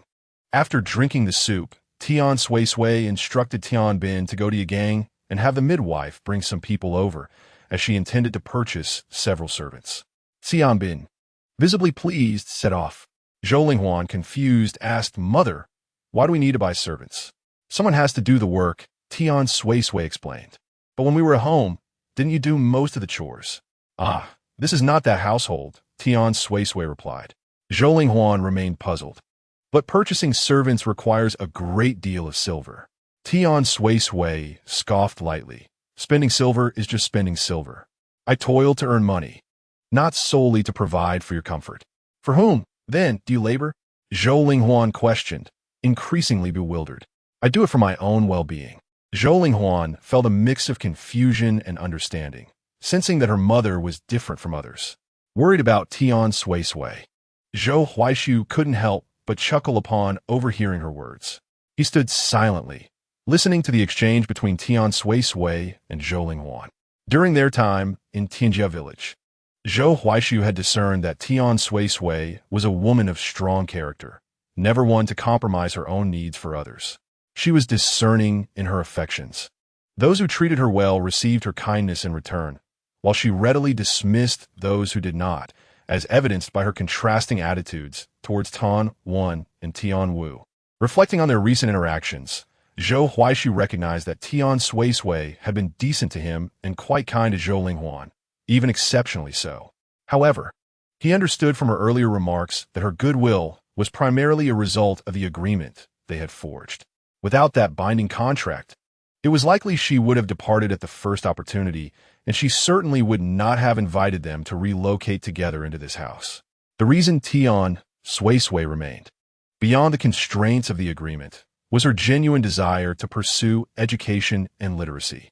Zhou Huaishu viewed matters with clarity and logic, not allowing himself to indulge in the notion that Tian Suisui harbored romantic feelings for him. Her playful teasing, he surmised, was likely meant in jest or was motivated by her needs. Yet, he could perceive that she did not harbor any aversion towards him. Still, he pondered, why was Tian Suisui unwilling to accept him wholeheartedly? Was it possible that he had not treated her well enough? Zhou Huaishu contemplated, shifting his perspective to that of Tian Suisui. He realized that during this period, Tian Suisui had indeed treated him well. He then pondered what he had done for her. It seemed there was little beyond, personally, gifting her a hairpin he had carved himself.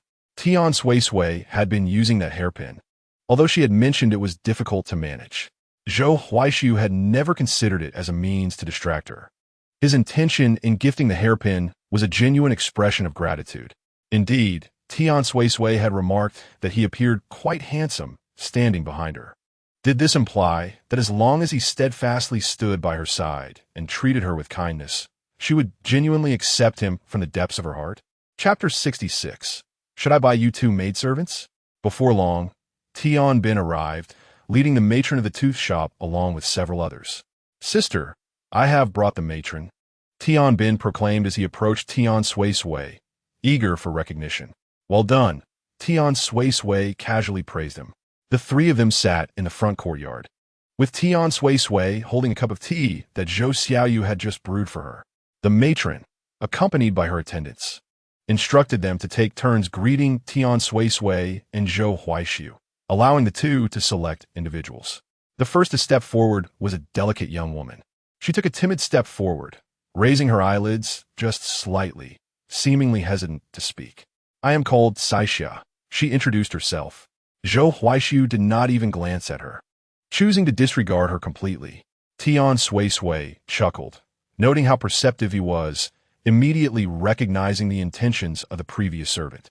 The next was a mother and daughter pair. The woman appeared to be in her 20s, while her child looked around 6 or 7 years old. The woman introduced herself as Hu Xianglian, and her daughter as Hu Pan'er. She explained that she had been married for over 7 years, but had only given birth to a daughter and had not conceived again. Her husband, dissatisfied with her, divorced her, and they were both cast out. Hu Xianglian had intended to return to her family, but upon learning of her divorce, her relatives refused to let her in, fearing it would tarnish their reputation. Thus, she had no choice but to sell herself and her daughter to the tooth shop. There had been offers to buy her, but she insisted on staying with her daughter, which had delayed her sale. What skills do you possess? Tian Suisui inquired. Hu Xianglian knelt on the ground, eager to respond. I can wash clothes and cook. I'm also skilled in needlework. I hope the lady will take me and my daughter in. Rest assured, Panner is well behaved and will not cause any trouble. With that, she bowed her head to the ground. Tian Suisui glanced at Zhou Huaishu, who remained unresponsive. In truth, she was not fond of such arrangements, primarily because of the child. She found it troublesome, as she did not particularly like children. Her willingness to be kind to Zhou Linghuan stemmed from the fact that, firstly, Zhou Linghuan was officially her daughter, and secondly, she was indeed obedient, intelligent, and easy to care for. Just as she was about to observe the next candidate, Zhou Linghuan suddenly tugged at Tian Suisui's sleeve, saying, "Mother, please keep this sister. Otherwise, I will have no one to play with." Hu Xianglian, quick-witted, seized the opportunity and added, "Madam, please rest assured, my Panner will be sure to serve the young lady well." Hu Panner knelt beside them, her voice soft and innocent. "Madam, I will certainly take good care of the young lady." Zhou Linghuan replied, "Mother, please keep them here. Huan desires a companion." Tian Suisui instinctively glanced at Zhou Huaishu, who understood her unspoken thoughts and nodded in acknowledgement. "Very well, let them stay. Indeed, a child should have a suitable playmate." Tian Suisui conceded. The maidservants expressed their gratitude to the madam, the master, and the young lady, as Hu Xianglian led Hu Panner to stand at another side. Observant servants speculated whether evoking sympathy was the key to securing their positions. Next was a servant named Wang, who had been sold by his family due to their financial hardships. He had previously served in an official's household, but was often bullied by other servants due to his quiet and withdrawn nature. Wrongfully accused of theft, he was beaten and cast out. Zhou Huaishu maintained eye contact with him during his introduction, and once he finished, he turned to Tian Suisui and remarked, "Wife, I perceive a clarity in his eyes. He is likely truthful. Let us keep him." Tian Suisui trusted Zhou Huaishu's judgment. Though the matchmaker had prepared to send him away, such servants are seldom welcomed anywhere, particularly one accused of theft. She was about to dismiss him when Tian Suisui suddenly declared, "Then let him stay." Wang looked up in disbelief, and upon receiving Tian Suisui's gesture to join Hu Xianglian and Hu Panner, he promptly knelt and expressed his profound gratitude. In addition to Hu Xianglian and Wang, Tian Suisui selected 2 more maidservants, one named Chunyi, who had suffered greatly as her parents and brothers sold her. The other, named Lanxiang, possessed some beauty but would rather disfigure herself than become the 18th concubine of a wealthy man. As for Zhou Huaishu's young servant, Tian Suisui had someone in mind but was unsure of the individual's willingness. She shared her thoughts with Zhou Huaishu, who left the decision to her. Having decided against acquiring any more servants, she was on the verge of sending the matchmaker away when a thought struck her. She turned back to Zhou Huaishu with a playful smile. Zhou Huaishu looked on, puzzled. Tian Suisui teasingly inquired, "My dear husband, shall I procure 2 concubine maidens for you?" Tian Bin was taken aback. What had he just heard? Did his sister truly comprehend what a concubine maiden entailed? Zhou Xiaoyu echoed the sentiment, questioning whether his sister-in-law understood the implications of such a role. Although Tian Suisui was not fully versed in the intricacies of ancient customs, she was aware of the purpose of concubine maidens and recognized that many households employed them, particularly knowing that young men often had heightened needs during their late teens to 20s. If my memory serves me correctly, Tian Suisui and Zhou Huaishu are the same age, both turning 20 this year. He has already had a child with the original owner, and despite the passage of years, he has not had any further encounters with her. It is not as if it were impossible.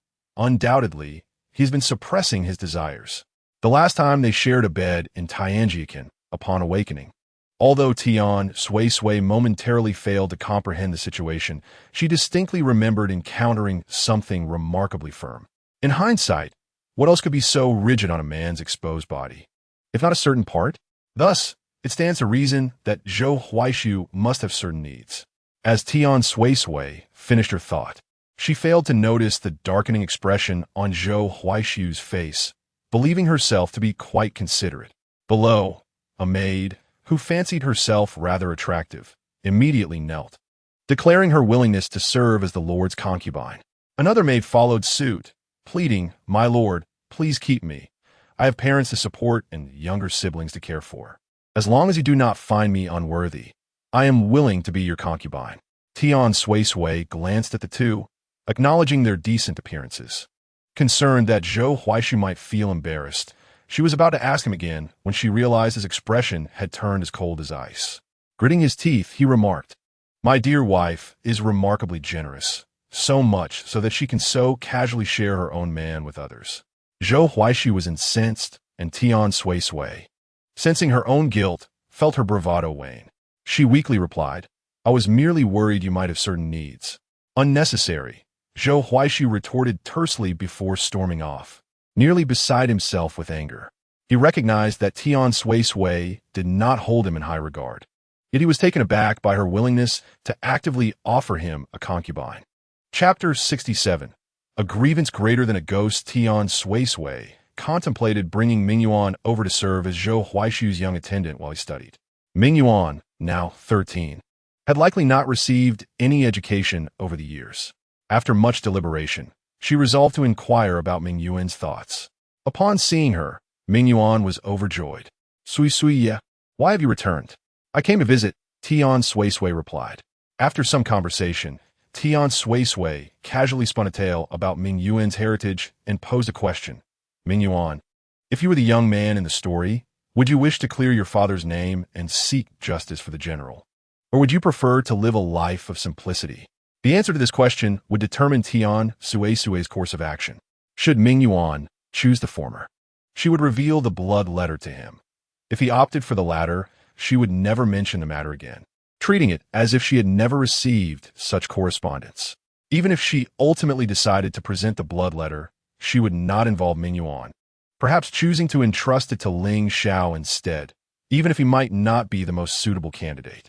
Two divergent answers would signify two entirely different paths. Tian Suisui watched Mingyuan with bated breath, eager to learn his response, while simultaneously dreading what he might say. Mingyuan was perplexed as to why Tian Suisui suddenly posed such a question to him. However, given her inquiry, he felt compelled to respond.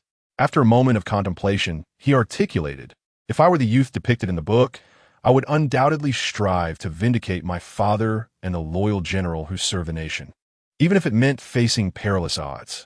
To be aware of my father's and countless valiant souls' unjust suffering and yet choose to lead a mundane existence. What meaning does such a life hold? It would be more honorable to perish cleanly." Tian Suisui closed her eyes and exhaled heavily. Perhaps this was merely fate. When she reopened her eyes, she gazed deeply at Mingyuan. Knowing he had already chosen his path, she called out to the outside, "Grandfather Zhao, please come in." The door creaked open, and Mingyuan stared in astonishment at his grandfather, wondering when he had developed the habit of eavesdropping. Grandfather Zhao approached Mingyuan and gently patted his head, affirming, "You have indeed made your choice." Mingyuan was puzzled by his grandfather's words. Inside the room, there were only two stools. Mingyuan rose to offer his grandfather a seat, and Grandfather Zhao, echoing Tian Sui's earlier sigh, finally sat down. "Mingyuan, you must pay close attention to what I am about to tell you." A foreboding sense of unease flickered within Mingyuan's heart. Grandfather Zhao recounted Mingyuan's lineage slowly, wishing to impart every detail of the years he had remained unaware, recounting how his father was slain, the injustices faced by General Ling, and the countless soldiers who fell by the sword. As the narrative unfolded, Mingyuan found himself weeping uncontrollably, realizing he truly was the boy from the story. Tian Suisui, too, learned some of these details for the first time. After all, she had long since forgotten much of the novel, and the account had not been as thorough. She could no longer maintain a detached perspective, as she had unwittingly become intertwined in a web of connections. Ming Yuan knelt before his grandfather, his voice choked with tears. Grandfather Zhao comforted him, stating, "From this day forward, our Ming Yuan must grow up." Tian Suisui also offered her support, saying, "Ming Yuan, crying is futile. It resolves nothing. What you must do now is to mature. Do you understand?" "I understand," he replied. "Moreover, what we have discussed today must remain a secret. You cannot share it with anyone." Ming Yuan wiped away his tears. "Not even young Master Ling?" "No," Tian Suisui replied. "He is preoccupied with his own troubles, and his brother remains in a desolate place waiting to be rescued." Ming Yuan nodded. "I understand, Sister Sui." Tian Suisui continued, "My intention in sharing this is not to urge you to follow your father's path. Rather, I mean to convey that you may forge your own way, approaching the emperor on your terms. This journey may be fraught with thorns and peril, but no one can walk it for you. You must traverse it alone." "All right," Ming Yuan nodded. "Are you willing to accompany me to the city, to serve as a companion and scholar for your brother-in-law?" Ming Yuan hesitated. "But what about my grandfather? Grandfather Zhao can come to my home to help guard the gate, and during his leisure time, he may tidy up the yard. Rest assured, I do not require you to sign a bond. I am essentially employing you, providing you with a monthly stipend." "No need for a monthly allowance," Ming Yuan replied softly, aware that Sister Suisui had his best interests at heart. Tian Suisui responded with a non-committal hum, acknowledging his sentiment. "Your identity must not be overly ostentatious, nor should it attract undue attention. Serving as a companion to your brother-in-law will afford you ample opportunities to acquire knowledge. This is your initial step." The news of Ming Yuan and grandfather Zhao being taken to the city by Tian Suisui swiftly spread throughout the village, prompting many to lament that Ming Yuan had indeed stumbled upon extraordinary fortune by accompanying Tian Suisui to the city for a life of ease. The Zhou family was incensed upon hearing this news, particularly Zhou Laosan, who questioned the fairness of it all. "Why him? He is their biological brother. They would rather befriend an outsider than bring their own kin to the city for education. This is utterly outrageous. They shall regret this." Upon returning with Ming Yuan and grandfather Zhao, the most delighted was Tian Bin. "Ming Yuan, what brings you here?" Tian Bin inquired. Ming Yuan, feeling somewhat awkward, greeted him, for it was his first time entering such an expansive courtyard. The thought of residing in such a grand space filled him with both excitement and trepidation. Tian Suisui instructed the servants to prepare a room for Ming Yuan and grandfather Zhao, while Tian Bin pulled Ming Yuan aside, stating, "Sister, Ming Yuan can sleep with me." However, Tian Suisui flatly refused his request for a separate room. Once Ming Yuan and grandfather Zhao were settled in the Tian residence, Tian Suisui resolved to invite Su Mu and Ling Xiao for a meal in a few days, as they had played an instrumental role in selecting this house and had undoubtedly invested considerable effort in assisting with the purchase. On the day of the house transfer, it was Su Mu who accompanied Tian Suisui, even though she had funded the purchase herself. Zhou Huaishu had no objections to this plan, but when he learned that Tian Suisui intended to personally prepare their favorite dishes for Su Mu and Ling Xiao, his resentment grew tremendously. Previously, when Zhou Linghuan expressed a desire to taste Tian Suisui's cooking, she was met with a straightforward refusal. "I will not cook." Zhou Linghuan was on the verge of tears. Yet Tian Suisui simply stated, "Cry if you wish. You may eat when your tears have dried, or not at all." At that time, Zhou Huaishu thought Tian Suisui was merely adhering to a strict educational method with the child. In retrospect, it became clear that Tian Suisui simply had no desire to cook for Zhou Linghuan, but was willing to do so for two outsiders. Chapter 68. A dose of medicine. Su Mu and Ling Xiao arrived in the morning, and Tian Suisui took them a stroll through the backyard. As some areas had been renovated, although the house had been chosen by Su Mu and Ling Xiao, they had not visited since the transfer of ownership. Initially, Ling Xiao felt there was nothing of interest to see until he discovered that Tian Suisui had converted the latrine into a bathroom, clean, sanitary, and odorless, instantly piquing his curiosity. "Madam Tian, how did you manage to transform this toilet?" Tian Suisui enthusiastically shared all the techniques with him, and Ling Xiao nodded repeatedly. making a mental note to implement similar changes in his own residence upon his return. During mealtime, Tian Suisui, Gohu, Sumu, and Ling Xiao were seated at a separate table, surrounded by dishes primarily favored by Su Mu and Ling Xiao.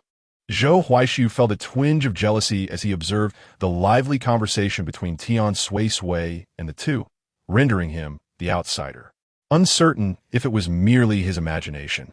Ling Xiao sensed a peculiar shift in Ming Yuan's gaze upon his arrival at Tian Suisui's home. Indeed, Ming Yuan would occasionally glance his way, and upon learning that Ling Xiao was the son of his father's esteemed general, he struggled to contain his emotions, though Tian Suisui had previously advised him to remain silent, which he dutifully adhered to. After the meal, Tian Suisui extended an invitation to Ling Xiao and Su Mu to join her for tea in the parlor, dismissing even Zhou Huaishu. Ling Xiao's visit was not only to congratulate Tian Suisui on her new residence, but he also brought along the account books from his ice-selling venture and the spicy hot pot business for her perusal. After a cursory glance, Tian Suisui found no significant issues. Ling Xiao remarked, "Lady Tian, as the weather grows increasingly cool, the demand for ice diminishes. Might you have any other means of generating income?" Tian Suisui was aware of Ling Xiao's financial struggles and the third prince's monetary constraints, but she hadn't anticipated them to be so severe. Although ice consumption had waned, the business of spicy hot pot flourished. Who wouldn't desire a steaming bowl of noodles in the depths of winter? After some contemplation, she suggested, "What about the sugar trade?" "Sugar?" Ling Xiao's eyes widened in surprise. The extraction of white sugar from cane sugar was a challenging endeavor, rendering it quite expensive. Only affluent families in the capital could afford it. Believing Ling Xiao to be unaware of sugar's true value, Tian Suisui elaborated, "The current worth of white sugar is substantial, and it serves as a quick source of energy. Would you be interested in the recipe?" Without elaborating further, she trusted that both Ling Xiao and Su Mu would comprehend. "Yes," Ling Xiao replied decisively. Tian Suisui instructed Su Mu to write down the method for extracting white sugar from cane sugar. Ling Xiao assured her that he would grant her a 20% profit, to which Tian Suisui readily agreed. Merely speaking a few words would yield her a handsome profit, making it an exceptionally lucrative venture. Once Su Mu and Ling Xiao departed, Tian Suisui ascended to the attic in the back courtyard to admire the evening glow. The attentive maid, Lan Xiang, thoughtfully brought her a platter of fruit and had Hu Xianglian brew a cup of fine tea for her. Tian Suisui smiled, pleased with the service. "You flatter me," Lan Xiang replied with a grin. Before long, Zhou Huaishu joined her, prompting Tian Suisui to curiously inquire, "What brings you here?" "I came to read," he replied. Tian Suisui chuckled softly, choosing not to respond. One was engrossed in a book, while the other gazed at the evening sky, neither disturbing the other, although Zhou Huaishu would occasionally steal glances her way. As night fell, the two lingered in the attic for quite some time without descending. The moon shone brightly, and the stars twinkled in the sky. Having sat there for a while, Tian Suisui felt no hunger after indulging in a variety of snacks and tea earlier in the afternoon. Her brother, Tian Bin, came to find her, asking, "Sister, would you like something to eat? I can have Aunt Lien prepare something." "No need," Tian Suisui replied. "I'm not hungry, but your brother-in-law is probably famished." Zhou Huai's sequence closed the book and rubbed his eyes, realizing he was hungry. Tian Bin's eyes rolled around, lost in thought, and asked her, "Sister, brother-in-law, would you like some wine? I can ask Aunt Lien to prepare some food." Tian Suisui chuckled. "When did you develop such a clever mind? I never noticed." "Sister, I'm serious. Just look at how beautiful the moonlight is tonight," Tian Bin said earnestly. "Go ahead," Tian Suisui replied. Tian Bin dashed downstairs and fetched a jar of wine from the cellar. Just as he was about to open it and add the medicine, a voice suddenly called out from behind, "What are you doing?" The words nearly startled Tian Bin out of his wits, making him spill most of the powder. Turning around, he breathed a sigh of relief upon recognizing Zhou Xiaoyu. "What do you want?" Zhou Xiaoyu, hands on her hips, replied, "I'm the one asking you. What were you planning to add to the wine?" In a moment of excitement, Tian Bin set down the wine and covered Zhou Xiaoyu's mouth. "Shh, keep your voice down. If my sister finds out, I'm done for." Zhou Xiaoyu whimpered a few times, and Tian Bin said, If you stop yelling, I'll let you go. She nodded. Once he released her, Zhou Xiaoyu refrained from shouting but continued to inquire, "What exactly are you adding?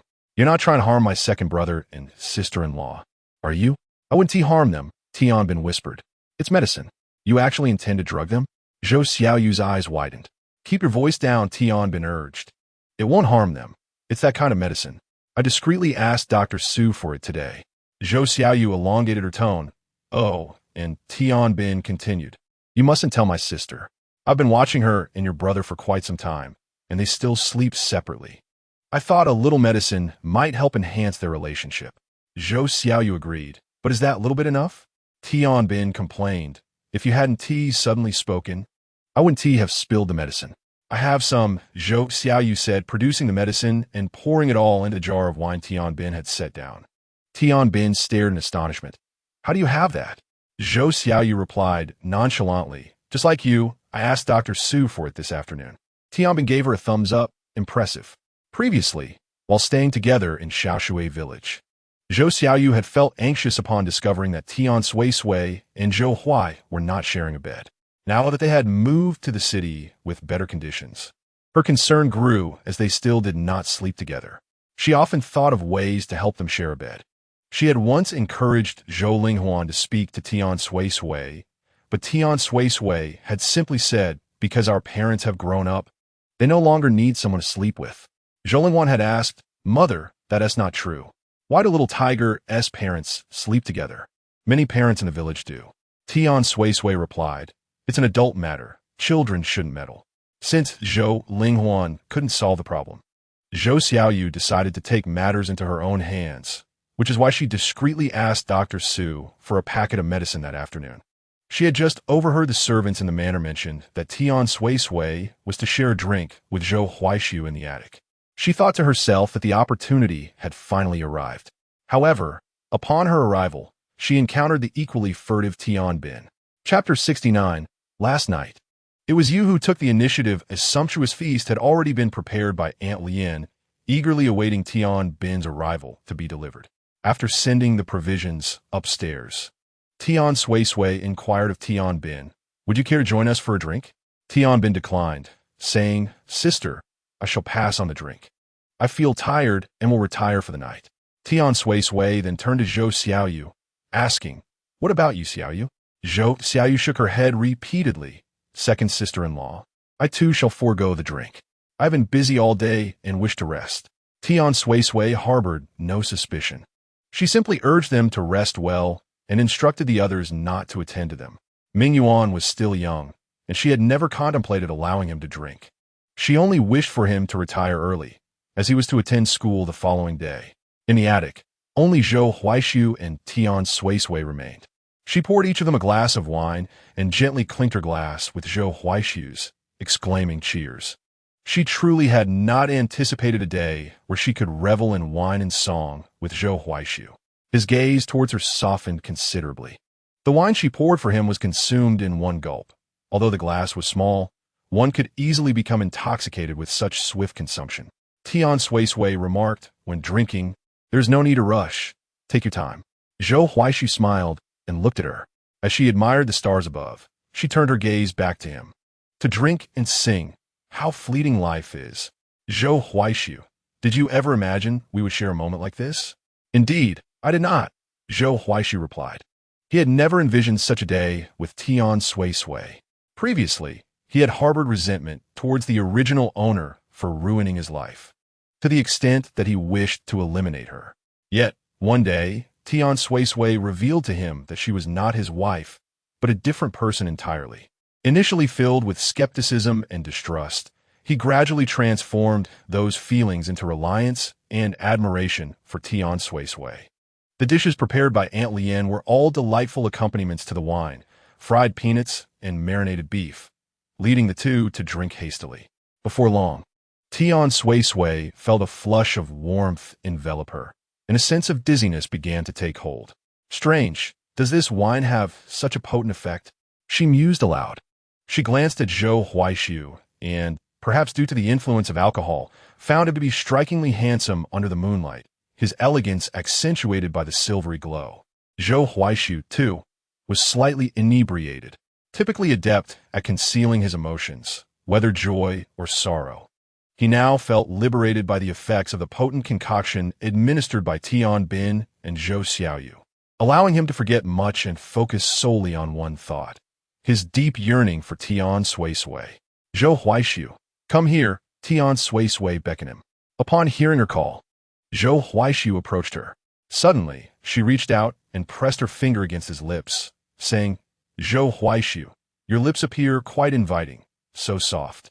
Without waiting for Zhou Huaishu to speak, Tian Suisui had already moved in and pressed her lips against his. Zhou Huaishu's response was fervent, yet fortunately, the two retained a flicker of reason, refraining from indulging recklessly in the attic. He swept her up in his arms, carefully descending the stairs, and upon entering his chamber, the moment he laid her upon the bed, his hands eagerly began to shed her garments. Tian Suisui, equally proactive, without needing any prompting from Zhou Huaishu, placed her hands upon his waist and chest, silently expressing her yearning. As they entwined upon the bed, Zhou Huaishu would occasionally call her my lady, which stirred Tian Suisui to bite down on his neck in a fit of urgency, eliciting a muffled groan from him, causing him to shudder from the overwhelming sensation. The potency of the potion had rendered their inner desires insatiable. Tian Suisui soon took the lead, both of them caught up in a frenzy, each seeking to extract more from the other. That night was absurd and unrestrained. As dawn broke, despite the discomfort of the bed, both Tian Suisui and Zhou Huaishu fell into a deep slumber, neglecting to tidy themselves or the sheets. When Tian Bin awoke, he cautiously ventured to the attic, ensuring it was empty before stealthily disposing of the wine above. Afterward, he discarded the wine jar. Meanwhile, Zhou Xiaoyu, upon rising, also crept to the attic and encountered Tian Bin descending from it. They exchanged a knowing glance and silently descended, parting ways in different directions. Zhou Huaishu was not one to sleep in, and even Tian Suisui, no matter how lazy, wouldn't rise late. Yet, by midday, neither had emerged. Lanxiang contemplated waking them, but Zhou Xiaoyu halted her, suggesting that the second sister-in-law must have been exhausted lately and deserved a bit more rest. Lanxiang, trusting her judgment, thought nothing of it. Mingyuan, too, considered rousing Zhou Huaishu, as he typically would have been up reading by this hour. However, the silence from his room was unusual. Just as he was about to knock, Tian Bin stopped him, asserting that the previous night's moon-gazing had kept them up too late, and that Zhou Huaishu would naturally awaken in due time. After considering this, Mingyuan refrained from knocking. Tian Suisui and Zhou Huaishu slumbered until the afternoon, with Tian Suisui waking first. As she opened her eyes, she found herself gazing at Zhou Huaishu's chin. Lifting her head, she saw him sleeping soundly, his eyes still closed. The wild events of the previous night replayed vividly in her mind, and she felt an overwhelming sense of urgency. The recklessness of inebriated encounters weighed heavily on her. She lamented the folly of such indulgence. She attempted to create distance from Zhou Huaishu, but as she moved, she hesitated, for their proximity was quite intimate, rendering the situation exceedingly awkward. Their eyes met, and her cheeks flushed a deep crimson. Zhou Huaishu, unfazed by the embarrassment, leaned closer upon noticing Tian Suisui had awoken, cheerfully calling her my lady. Tian Suisui averted her gaze, pushing him away gently, but he held her hand firmly. "Let go," she insisted. Zhou Huaishu chuckled lightly, unembarrassed. "Let go. Where shall I release you?" Tian Suisui. Is Zhou Huaishu somewhat deranged this week? Indeed, she, a mere girl several millennia younger than Zhou Huaishu, cannot possibly contend with such an ancient enchantress, who claimed that ancient individuals were all feudal and conservative, treating one another with utmost respect. Such assertions are utterly misguided. "Are you finished?" Tian Suisui exclaimed with indignation. "It was you who initiated it last night." Zhou Huaishu leaned closer to Tian Suisui's ear, whispering and playfully teasing her afterward. Chapter 70. The Wheel of Fate turns, and heaven spares no one. Truly, once a man indulges, it is as if a dam has burst. Zhou Huaishu transformed entirely. Although both had partaken of wine the previous night, their memories were not so easily dulled by such spirits. They both recalled the events distinctly, and Zhou Huaishu's assertion held merit. It was indeed Tian Suisui who took the lead from beginning to end. Enough, Tian Suisui interjected, covering his mouth with her hand. Let me have some peace. Zhou Huaishu fell silent, yet a smile radiated from his eyes. Fear not, my dear, we are bound by marriage, and all we do is just and proper. We are but faux spouses, Tian Suisui reminded him. I am not your original Tian Suisui. I am another incarnation, not your former wife. What I desire is you, Zhou Huaishu replied. Suisui, let us be a genuine couple, harmonious and loving. Could she trust him? Would Zhou Huaishu truly spare her life in the future? Really? You are not deceiving me, are you? Tian Suisui questioned, her skepticism evident. If it were false, I would not have lost control last night, Zhou Huaishu asserted. Tian Suisui retorted, that was merely an accident. Zhou Huaishu countered, it was also beyond our control. Was it not? Before Tian Suisui could refute him, Zhou Huaishu continued, enough of this. It is late. Aren't you hungry? Of course, how could one not be? Zhou Huaishu called out to those outside, come in. The individuals waiting outside, upon hearing his voice, prepared to enter, but were halted by Tian Bin, who remained at the door and inquired, brother-in-law, what is it? Zhou Huaishu replied, have someone fetch a bucket of hot water. Understood, Tian Bin replied joyfully, realizing that matters had progressed. Zhou Huaishu had never before requested hot water so early in the morning.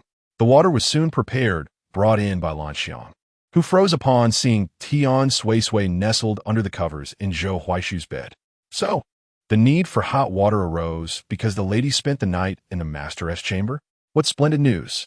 After Lanxiang exited, Tian Bin and Zhou Xiaoyu quickly approached. Lanxiang, is my sister in my brother-in-law's room? Lanxiang nodded affirmatively. Yes. Upon hearing this, both Tian Bin and Zhou Xiaoyu shared a smile, realizing the concoction from the previous night had proven effective. As Tian Suisui prepared to bathe, Zhou Huaishu rose first, teasing her, my dear, can you walk now? Tian Suisui glared at him. He was not wrong, for walking was indeed laborious for her at present, her waist sore and her legs trembling. Zhou Huaishu, under her piercing gaze, felt no displeasure. Rather, he was quite elated. He bent down and lifted her effortlessly, declaring, I shall assist my wife in her bath. Tian Suisui, realizing she was too late to protest, exclaimed, wait, I am not dressed. Indeed, Zhou Huaishu replied, I am also without attire. It is only fair. After placing Tian Suisui into the tub, he himself stepped in with a long stride. Tian Suisui regarded him warily, questioning, what are your intentions? Amused, Zhou Huaishu responded, what do you think? I too bear remnants of our activities from last night. I must cleanse myself as well. However, with only one tub available, what shall we do if we do not wash together? Could you not allow me to bathe first? She pleaded. No, Zhou Huaishu firmly rejected her request. After Lanxiang had delivered water earlier, Zhou Huaishu instructed her to fetch a set of clothes for Tian Suisui. Once he had finished washing, he boldly exited the tub, completely exposed. Tian Suisui, eyes shut in embarrassment, could not resist stealing a glance. Noticing her gaze, Zhou Huaishu, clad only in his undergarment, leaned closer to the tub and teased, wife, if you wish to look, do so freely. Tian Suisui turned her head away defiantly, retorting, I have no desire to see you. You are not unfamiliar with my form from last night, Zhou Huaishu reminded her. Turn around, I need to rise and dress. Tian Suisui insisted. Would you like me to assist you in removing your garments? He inquired playfully. Turn your back, do not look at me, she stubbornly demanded. Zhou Huaishu chuckled.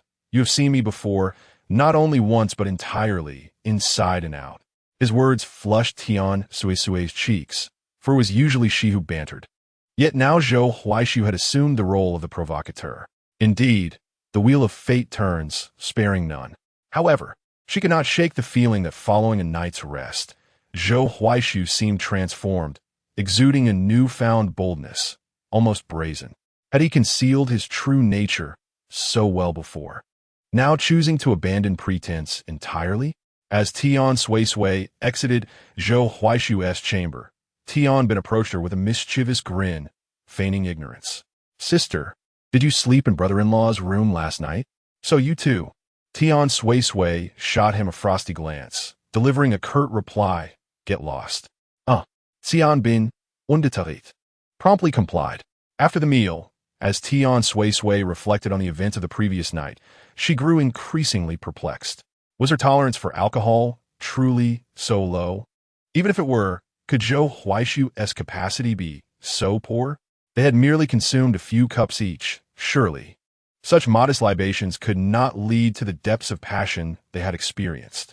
Recollecting the fervor of their shared night, a sense of disquiet washed over her. Was there some hidden agenda? Unable to remain idle with her thoughts, she made her way to the pavilion in the courtyard, where Zhou Huaishu was presently engrossed in his studies. Zhou Huaishu, did you not find last night's events rather peculiar? She began, yet before she could articulate further, she was met with his teasing gaze as he set aside his book, clearly amused by her preoccupation with the previous night. Tian Suisui stammered, "Is that what you think? I meant to say that the circumstances were indeed strange. How could it be that we merely drank a few cups and then?" Zhou Huaishu delighted in her flustered state, clearly enjoying the banter. When Tian Suisui arrived, Zhou Huaishu had already investigated the matter. By the time he ascended to the attic, all traces from the previous night had vanished, not to mention the wine jar. Zhou Huaishu inquired with the servants, who reported that Ming Yuan had risen early that morning and had seen Tian bin sneaking about with a wine jar, pouring out its contents before smashing the jar and burying it beneath the ground. Zhou Huaishu would certainly not stoop to digging out the shards of the jar. However, even without that, he could surmise the general course of events. Last night, it was Tian bin and Zhou Xiaoyu who had brought up the wine, and when Tian Suisui invited them to drink together, the usually boisterous Tian bin unexpectedly declined, while Zhou Xiaoyu's demeanor was also somewhat off. More importantly, there was the wildness of both himself and Tian Suisui. He had never lost control to such an extent, and Tian Suisui could not possibly harbor feelings for him that were out of control. Chapter 71. If you punish them, you cannot punish me. Although Tian Suisui lacked direct evidence of being drugged, she was adept at deception. The wine had been provided to her by Tian bin, so she would confront him directly. Lan Xiang summoned Steward Tian. Tian Suisui commanded. Yes, Tian Suisui did not intend to interrogate Tian bin in earnest, but she needed to intimidate him from the outset. Thus, she seated herself in the center of the main hall and had Lan Xiang prepare a cup of tea for her. "Sister, you called for me." Tian bin's voice preceded his entrance. "Nil, Tian Suisui soudainly declared." "Ah, sister, what did you say?" Tian bin was taken aback. Though his expression appeared calm, his heart was racing with anxiety. "Oh no, my sister must have discovered that I had drugged the wine last night." He feigned innocence, hoping to enter the hall and speak kindly to Tian Suisui. "I said, kneel." Tian Suisui replied sternly, her gaze devoid of jest. "Go kneel in that courtyard." She pointed ahead. "Sister, what have I done to upset you? Why must I be punished with kneeling?" Tian bin replied weakly, having never seen Tian Suisui so furious. "A fleeting, enigmatic smile graced Tian Suisui's lips." "You do not know? Do you truly believe I am unaware of your actions?" Tian bin felt as if the sky had fallen. It was over. She indeed knew. Nothing could be concealed from her. With a thud, Tian bin knelt on the ground. "Sister, I confess my mistake." Clearly, something was amiss, Tian Suisui thought, maintaining a cool facade. "Speak, what is your error?" Tian bin, on the verge of tears, crawled towards her and clung to her leg, weeping profusely. "Sister, I know I was wrong. Truly I do. I should not have put aphrodisiacs in the wine. Please forgive me. I promise I will never do it again." Tian bin sobbed, fearing that Tian Suisui would not believe him and would send him home. "Sister, I truly will not dare again. Please do not cast me away. I only acted impulsively because I was anxious seeing you and brother-in-law sleeping apart." "Where did you get the drug?" Tian Suisui inquired. "I asked Dr. Su for it," Tian bin replied faintly. "Is there more?" "Nothing left, nothing at all." Tian bin waved his hand. "I truly have nothing remaining. Just yesterday when I poured the wine, I spilled a considerable amount." At this moment, Zhou Xiaoyu bit her tongue, realizing she had inadvertently revealed too much. "That's it. I've misspoken," she quickly corrected. "It was entirely my doing. Zhou Xiaoyu has no involvement. Tian Suisui smirked coldly. Ah, so you're not alone in this matter. There is indeed another, Zhou Xiaoyu. Is that correct? You always appear so fearful in her presence, yet when it comes to action, you resort to underhanded tactics. Quite impressive. And no, sister, I misspoke. It was solely my fault, and Zhou Xiaoyu is in no way connected. He stammered, attempting to deflect blame. Tian Suisui rose, retracting her foot, and called out towards the door. Go summon the young lady. Then, addressing Tian Bin, she commanded, you kneel in the courtyard. Do not rise without my permission. Oh, Tian Bin murmured, too intimidated to oppose even a fraction of Tian Suisui's will. Before long, Zhou Xiaoyu arrived. Upon witnessing Tian Bin kneeling in the courtyard, her mind snapped, and she instinctively knelt beside him, exclaiming, Sister-in-law, I was wrong. Tian Suisui, adhering to her routine, inquired, What exactly did you err in? Zhou Xiaoyu bowed her head in silence. Did you also obtain your medicine from Dr. Su? Tian Suisui probed again. Zhou Xiaoyu hesitated for a moment before admitting, yes. Tian Suisui was on the verge of erupting in anger. She had painstakingly assisted Ling Xiao in earning money. So why was Su Mu obstructing her? Very well, splendid indeed. You two are truly ungrateful. Have I not treated you well? And yet, you resort to such treachery? Does your conscience not ache?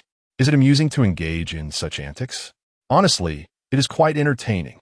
Tian Bin replied candidly, then quickly shook his head. No, it's not fun at all. Sister, I truly regret my actions. Please forgive me. I shall never dare again. Kneel properly. Tian Suisui shot him a sidelong glance. Zhou Xiaoyu remained obediently silent, kneeling without further comment. When Zhou Huaishu arrived, he found the two in the courtyard, their spirits visibly dampened. Upon seeing him, Tian Bin's hope surged, and he cried out, Brother-in-law, save me. Zhou Xiaoyu remained silent, her gaze towards him radiant with anticipation. Zhou Huaishu cleared his throat and stepped into the main hall, where Tian Suisui was engrossed in a book out of boredom. As he began to speak, saying darling, Tian Suisui cast him a cool glance and retorted, What? Do you wish to kneel as well? Zhou Huaishu immediately switched sides. No, darling, if you punish them, you cannot punish me as well. I am a victim just like you. What a clever way to absolve yourself. Tian Bin's last glimmer of hope extinguished, leaving him to kneel resignedly. 2 hours later, darkness enveloped the courtyard, and Tian Bin and Zhou Xiaoyu remained on their knees. Sister, please spare me this once. I truly cannot endure any longer. Zhou Xiaoyu pleaded, Sister-in-law, I am sorry. I shall never dare again. Lan Xiang chimed in, darling. I believe the steward and the young lady realized their mistakes, perhaps. Lian Ani added, darling. The steward and the young lady have not eaten for an entire day. Hu Pan'er, my dear, the elder brother and sister. Ming Yuan, sister Sui. Grandfather Zhao, Huai Su's daughter-in-law. Awang, Madam Ne. Chunni, my dear. Tian Suisui pressed her forehead. The whole family was pleading. Get up, this will not happen again. Kneeling for an entire afternoon, their legs had gone numb, hunger gnawing at them. Ming Yuan helped Tian Bin to his feet, while Chunni assisted Zhou Xiaoyu. Tian Suisui said, Aunt Lian, please serve each of them a bowl of noodles, with extra meat and eggs. Und Tian replied, Ah? She knows my dear has a sharp tongue, but a soft heart. Awang, go boil 2 buckets of hot water for them to soak in. Awang, yes, madam. As for you all, do as you wish. Everyone understood. Although the family was in a chaotic uproar, Tian Suisui did not find this atmosphere unpleasant. Rather, she felt it was just right, far better than the hidden strife and scheming that plagued others. Tomorrow, Zhou Huaisu would be heading to school. She wondered if he was ready. Ming Yuan had already assisted Tian Bin back to their room, and Tian Suisui decided to check if Zhou Huaisu needed her assistance. As she entered Zhou Huaisu's room, she was unexpectedly pinned against the door. Chapter 72. One must have some cultural knowledge. It was Zhou Huaisu who held Tian Suisui at the door.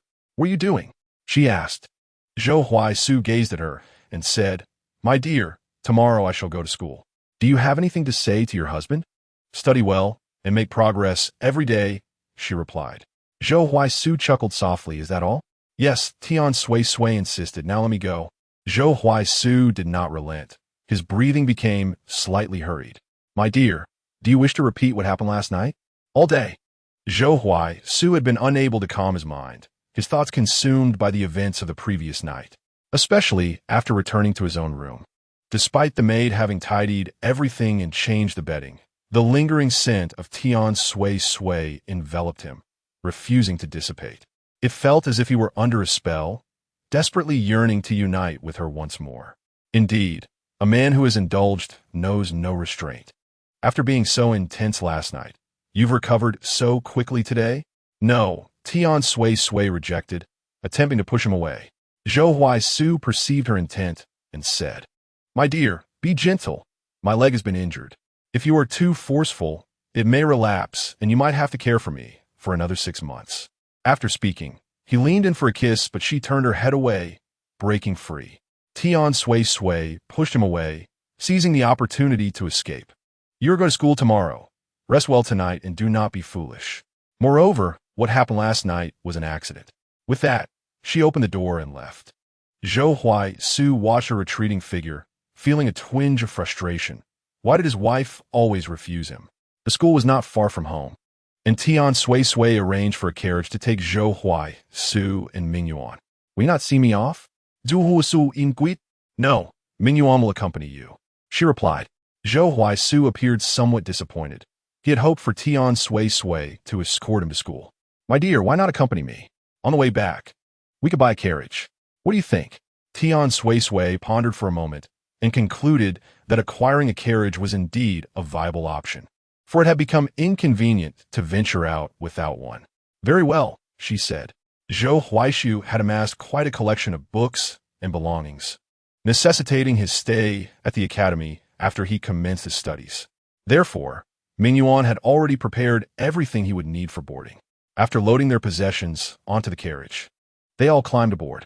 In addition to Zhou Huaishu, Tian Suisui and Mingyuan, Tian Bin also accompanied them.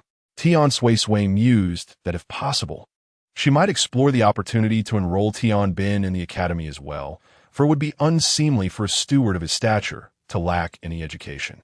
Zhou Huaishu's academy was named Shiyuan Academy, reputed to be the institution where the city's most exceptional scholars pursued their studies. It was said that Shiyuan Academy had a history spanning over a century since its establishment. Zhou Huaishu, I shall escort you only to this point, Tian Suisui declared, not intending to descend from the carriage. My dear, will you not accompany me inside? He implored. Is that necessary? Tian Suisui replied, glancing at the academy's decor and surmising that Tian Bin, being the fool he was, would surely not gain entry. Why waste time on such matters? I have many belongings. Let your brother assist me in moving them, and then I shall accompany you to explore our academy, Zhou Huaishu insisted. As my wife, you ought to see where I reside and familiarize yourself with the living conditions. Have you not lived here for quite some time already? Is another visit truly required? My dear, Zhou Huaishu countered, you are my wife, and you must show me some consideration and fulfill your responsibilities as such. There are wives in our academy who visit frequently. I would not want to be regarded with disdain. That is a valid point, she conceded. Very well, let us proceed. Tian Suisui agreed, disembarking from the carriage. With the scheme successfully executed, Zhou Huaishu walked alongside Tian Suisui into the academy. At that moment, classes had not yet commenced, and they encountered others upon entering. Ah, is that not Zhou Huaishu? Someone mocked. I heard he broke his leg. How is he back so soon? What do you know? He is simply eager to learn. And who is that beside him? Surely, it cannot be his wife. It cannot be. I have heard that his wife is a lunatic, exceedingly unattractive. Tian Suisui chose to disregard the petty gossip, yet Tian Bin could not contain himself. Who are you calling a lunatic? Who is so hideously ugly? My sister is not unattractive. It was too late for Tian Suisui to rein him in. Why are you so agitated? She sighed. They're talking about you. Tian Bin retaliates in dein Antli. Let them say what they wish. This is hardly my first encounter with such remarks. After all this time, have you not grown accustomed to it? At that moment, an individual emerged from the crowd, pointing at Zhou Huaishu. Miss, do not blame me for not warning you. A person like Zhou Huaishu is not worthy of your patronage. Do not be deceived by his delicate appearance. He is already married, and to a lunatic, no less. Tian Suisui remained calm and composed, stepping forward with a faint smile. Thank you for your concern, kind sir, and for your flattering words about my husband. Alas, I am indeed the madwoman you speak of, and I am Zhou Huaishu's wife. Huh? Was it not said that Zhou Huaishu's wife was a lunatic? She does not appear to be one at all. How did this fellow manage to marry such a beautiful wife? Could it possibly be a deception? Is it intentional to have a beautiful lady impersonate his wife? Tian Suisui secretly rejoiced, her tongue clicking in astonishment. These individuals possessed quite an imaginative flair. The person who had earlier alerted Tian Suisui spoke again. Zhou Huaishu, how do you prove that this lady is indeed your wife? Zhou Huaishu merely cast him a glance, replying, why must I prove anything to you? It seems you're the one who is guilty, likely employing some trickery to deceive this young lady.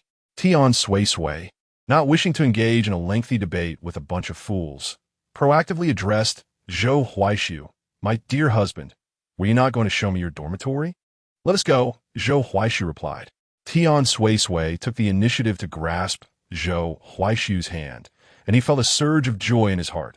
However, before they could take more than 2 steps, they were halted once more. Brother Huaishu, you have returned. The one who stopped Zhou Huaishu was none other than Zhang Zhua, who had previously visited him. Brother Zhua, Zhou Huaishu greeted with a bow. Upon seeing Tian Suisui, Zhang Zhua nodded at her, saying, sister-in-law has also come. Tian Suisui inclined her head slightly. Yes, I accompanied my husband to the academy. I wish to take a tour of his accommodations. As they walked, Zhang Zhua, unaware that Tian Suisui and her brother had moved to the city, assumed they still resided in the countryside. He remarked, sister-in-law is truly considerate of Brother Huaishu, escorting him such a distance. Not too far, Tian Bin interjected, we have already relocated to the city. It is not far from the academy. My sister is concerned that my brother-in-law may not eat or live well at the academy, which is why she wishes to see. Oh, Brother Huaishu has rented a house in the city? Zhang Zhua inquired. Not rented, but purchased a residence on Wudong Road, Zhou Huaishu clarified. Purchased? Zhang Zhua's eyes widened in astonishment. It was remarkable that Zhou Huaishu could buy a house in the city so quickly, especially in such a prime location on Wudong Road. Chapter 73. One should not pick up men or women by the roadside. Zhang Zhua laughed heartily. Brother Huaishu, you should have informed me about your house purchase, so I could extend my congratulations. Tian Suisui added, when the academy has a break, I welcome young Master Zhang to visit. Since sister-in-law has said so, I shall certainly come, Zhang Zhua replied. After Tian Suisui had toured Zhou Huaishu's dormitory and given Mingyuan a few instructions, she decided not to linger further. And together with Tian Bin, they went to the carriage shop to purchase a carriage and hire a coachman. On the way, Tian Suisui asked Tian Bin if he desired to study. Tian Bin shook his head vigorously, akin to a rattle drum. Tian Suisui felt helpless. Would he remain a steward for her his entire life? Tian Bin saw no issue with the idea of serving as Tian Suisui's steward indefinitely. Sighing deeply, Tian Suisui lamented her brother's lack of ambition and his contentment with simplicity. Or do you have a particular skill you wish to learn? She inquired. Sister, what do you mean by that? Tian Bin asked cautiously, fearing his sister might harbor ill intentions or perhaps truly wish to send him away. I merely wish to know if there are any new skills you wish to acquire, Tian Suisui explained. It is beneficial to possess diverse skills. Tian Bin thought seriously, but could not come up with anything he wished to learn. He was thoroughly satisfied with his current life. Tian Suisui shook her head. Very well. If you lack ambition, so be it. Contentment is indeed a virtue. As the two individuals made their way back, they visited the carriage rental establishment. The proprietor, a shrewd fellow, greeted them with a smile before uttering a word. Are you here to return a carriage? Tian Suisui alighted from the vehicle, intent on purchasing one. In these times, possessing the means to acquire a carriage indicated a life of considerable comfort. The owner promptly guided Tian Suisui to inspect the carriages, from which she selected one to her liking. Subsequently, he assisted her in choosing a horse as well, and a coachman could also be procured from this establishment. Tian Suisui settled the payment, taking both the horse and carriage with her. The hours still favored them. Tian Bin, rarely having the opportunity to ride in a carriage, was reluctant to return home and insisted on wandering the city a while longer. Tian Suisui acquiesced, yet this indulgence would soon lead to dire consequences. Indeed, one must not be too complacent, for such arrogance often invites trouble. As dusk approached and ominous clouds gathered, threatening rain, Tian Suisui urged the coachman, Dan, to hasten their return. The streets were becoming sparse, and, as they slowly traversed an intersection, a sudden clap of thunder heralded the swift appearance of a shadow within the carriage. Before Tian Suisui could comprehend the situation, a frigid dagger was pressed against her neck, accompanied by a woman's voice demanding, "Don't move." Tian Suisui inwardly lamented her misfortune, incredulous that she was embroiled in a robbery, and under such inclement weather, no less. "You let go of my sister." Though it was Tian Suisui who was in peril, it was Tian Bin whose face paled in fear. "Do not act rashly, and I shall not harm her," the woman stated. Tian Suisui raised her chin defiantly, replying, "Esteemed heroine, my life rests in your hands, so I shall remain still. However, I am curious about your intentions." The woman disclosed, "I am being pursued and require your assistance in finding a safe haven to tend to my wounds." What an absurd predicament! This was far more dire than mere robbery. The stakes now involved not only theft but also a life-threatening pursuit. Tian Suisui recognized the precariousness of the situation, aware that a mere robbery could result in the loss of a few coins. But being chased and wounded was a far more serious affair. She had read enough novels to know that one should steer clear of strangers on the roadside. Reluctant to entangle herself with such a dangerous individual, she feigned disinterest, saying, "Perhaps, esteemed heroine, you have a specific destination in mind? We could escort you." The dagger edged closer to her throat, the chilling metal prompting her to tilt her head back once more. She felt no pain, yet the blade had already breached her skin, a trickle of blood seeping forth. "Sister," Tian Bin implored anxiously, "let her go. I'll serve as your hostage." "Enough chatter. Move quickly," the woman commanded. With her life precariously in another's grasp, Tian Suisui had no choice but to comply, instructing the coachman to return to the Tian residence. Suddenly, the heavens unleashed a torrential downpour, yet the carriage remained steady as it entered through the back gate of the Tian estate. "Young master, madam, we have arrived," Dan announced, oblivious to the additional occupant within the carriage. "Get out," the woman ordered. Tian Bin was the first to rise and descend from the carriage, lifting the curtain for Tian Suisui, pleading, "Do not harm my sister." Dan initially wished to bask in the glory of his prowess in driving, yearning for praise from his companions. However, before he could utter a word, he was struck with terror upon witnessing a woman being held at knife point. I had no idea there were others in the carriage," exclaimed the lady of the house, her voice trembling. "This is my domain. What do you intend to do? Surely you can articulate your demands?" The woman, pale as death, appeared to be teetering on the brink of unconsciousness, yet she maintained her composure, scanning her surroundings. "I require your assistance in procuring a physician to tend to my wounds." "Very well," replied Tian Suisui, turning to Tian Bin. "Go to the Huachuntang and summon Dr. Su.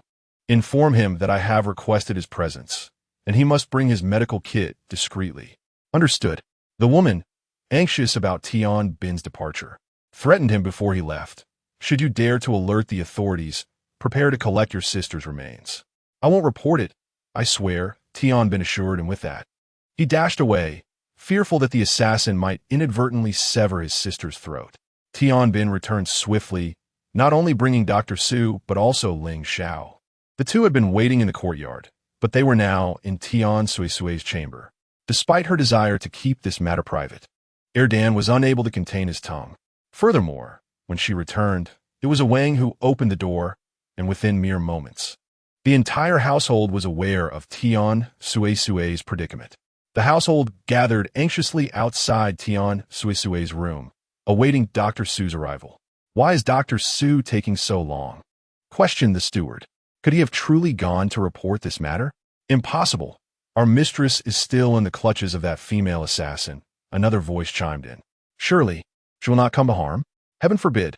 We have only just found such a benevolent mistress." "I share your sentiments," came a voice filled with urgency. Old Zhao, unlike the other servants, felt a deep connection to Tian Suisui. She had brought him and his grandson to the city, allowing Ming Yuan to serve as a scribe for Zhou Huaishu. To Zhao, Tian Suisui represented their family savior. Amidst the collective anxiety, Dr. Su and Ling Xiao finally arrived, albeit belatedly. Chapter 74. You are no good bird. The female assassin permitted only Dr. Su to enter. As he stepped inside, the blade remained poised against Tian Suisui's throat, rendering her neck stiff from maintaining the same position for too long. You are the physician? The assassin inquired, her piercing gaze attempting to discern something from him.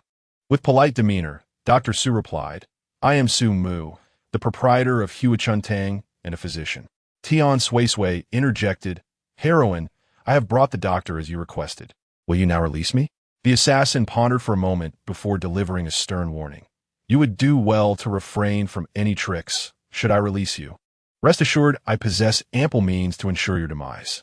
With that, she withdrew her dagger and shoved Tian Suisui forward. Fortunately, Dr. Su caught her, sparing her from a fall that could have left her in a compromising position. How ruthless, Tian Suisui thought.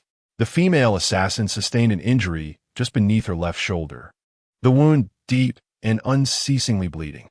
Her face had turned pale, devoid of any color, even her lips. Su Mu stepped forward, glancing at her blood-soaked garments, and said, Remove your clothing. The assassin glared fiercely. What did you say? Miss, your injury is beneath your shoulder. If you do not disrobe, how can I examine the wound? How can I apply medicine? How can I bandage it?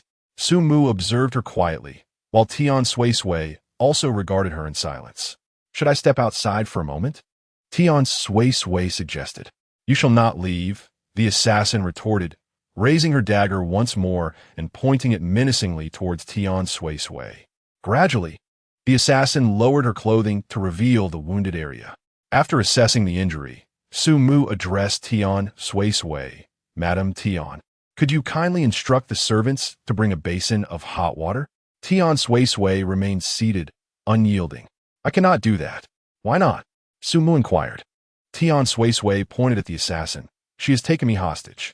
You may save her if you wish, but I cannot assist her in any way, nor will I. Furthermore, once the wound is bandaged, she must leave promptly. The assassin scoffed lightly. Apply the medicine. Tian Suisui harbored a grudge, particularly against those who threatened her. She was not so benevolent. Su Mu's medicine box was well stocked. After skillfully bandaging the assassin's wound, he initially contemplated asking Tian Suisui for a clean outfit for her, but upon recalling her previous demeanor, he swallowed the words. Since the injury has been treated, you may depart. Should anyone inquire, I shall claim I have never seen you, Tian Suisui declared. The assassin approached her, and Tian Suisui anticipated another threat. Instead, the assassin unexpectedly knelt before her. Thank you, Madam Tian, for saving my life. I have an ungrateful request. Might you consider granting it? In a typical narrative progression, one would expect the person to assist the girl to her feet and say, Please, speak freely. I shall help you to the best of my ability. Alas, Tian Suisui was not an ordinary individual. She let out a cold laugh, one that was more mockery than mirth. Since you are aware it is an unwelcome request, I advise you against voicing it. For if you do, I shall not aid you. Why? Let's set aside the fact that we bear no enmity. You have taken me hostage to save your own life. Merely considering the fact that you are gravely injured and being pursued suggests you are not to be trusted. No, you may not be a good person. I shall not engage in any endeavor of insignificance for someone I do not know. I am exceedingly selfish and averse to trouble. Thus, I will not assist you. Save your breath. I have no interest in your plight. You are not afraid I will kill you? Ah, see, your true nature is to threaten me. If I refuse to aid you, you would resort to murder. Therefore, you're certainly not a good person. Not a good person? The assassin chuckled softly. Do you think I wish to be anything but good? Yet, here I am, in this predicament. Was it truly my fault?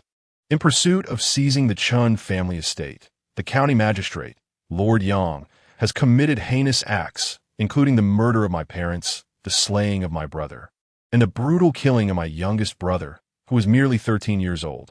He even set fire to my Yang residence. Had I not been sent to Chuyang Mountain from a young age to hone my martial skills, I too would have faced dire consequences. Now that I have narrowly escaped with my life, I find myself grievously injured, and yet you dare to question my character? Is it not the county magistrate who forcibly abducts innocent women, who is the true villain? Yes, I took you hostage in a desperate bid for survival, but I had no alternative. I merely wish to implore you to ascertain whether there are any survivors for my Yang family. Why can you not acquiesce to this request? Tian Suisui extended a hand, palm facing the woman, interrupting her. Stop, Miss Chun. I empathize with your plight, but my sympathy extends only so far. We are strangers to one another. The fact that I am willing to summon a physician for you is already an act of considerable mercy. It is unnecessary to jeopardize my own safety for the sake of someone who sought to take my life. The fate of your family holds no significance for me. What matters is my own home. I have no desire to entangle myself in your affairs, which are of no concern to me. My forbearance in not reporting you to the authorities is a show of my compassion. Do you understand? Tian Suisui's words were undeniably harsh. I see now. You're just as cold-hearted and unfeeling as the others. Tian Suisui did not contest this. Indeed, I am cold-hearted and unfeeling. I do not take joy in helping others. So I advise you to leave my home promptly, for I can offer you no assistance whatsoever. Engaging in a moral coercion game is futile against someone devoid of ethics. Su Mu sensed the tension between the two, although he was aware that Tian Suisui had always been this way. Experiencing it firsthand once more profoundly reshaped his perception of her icy demeanor.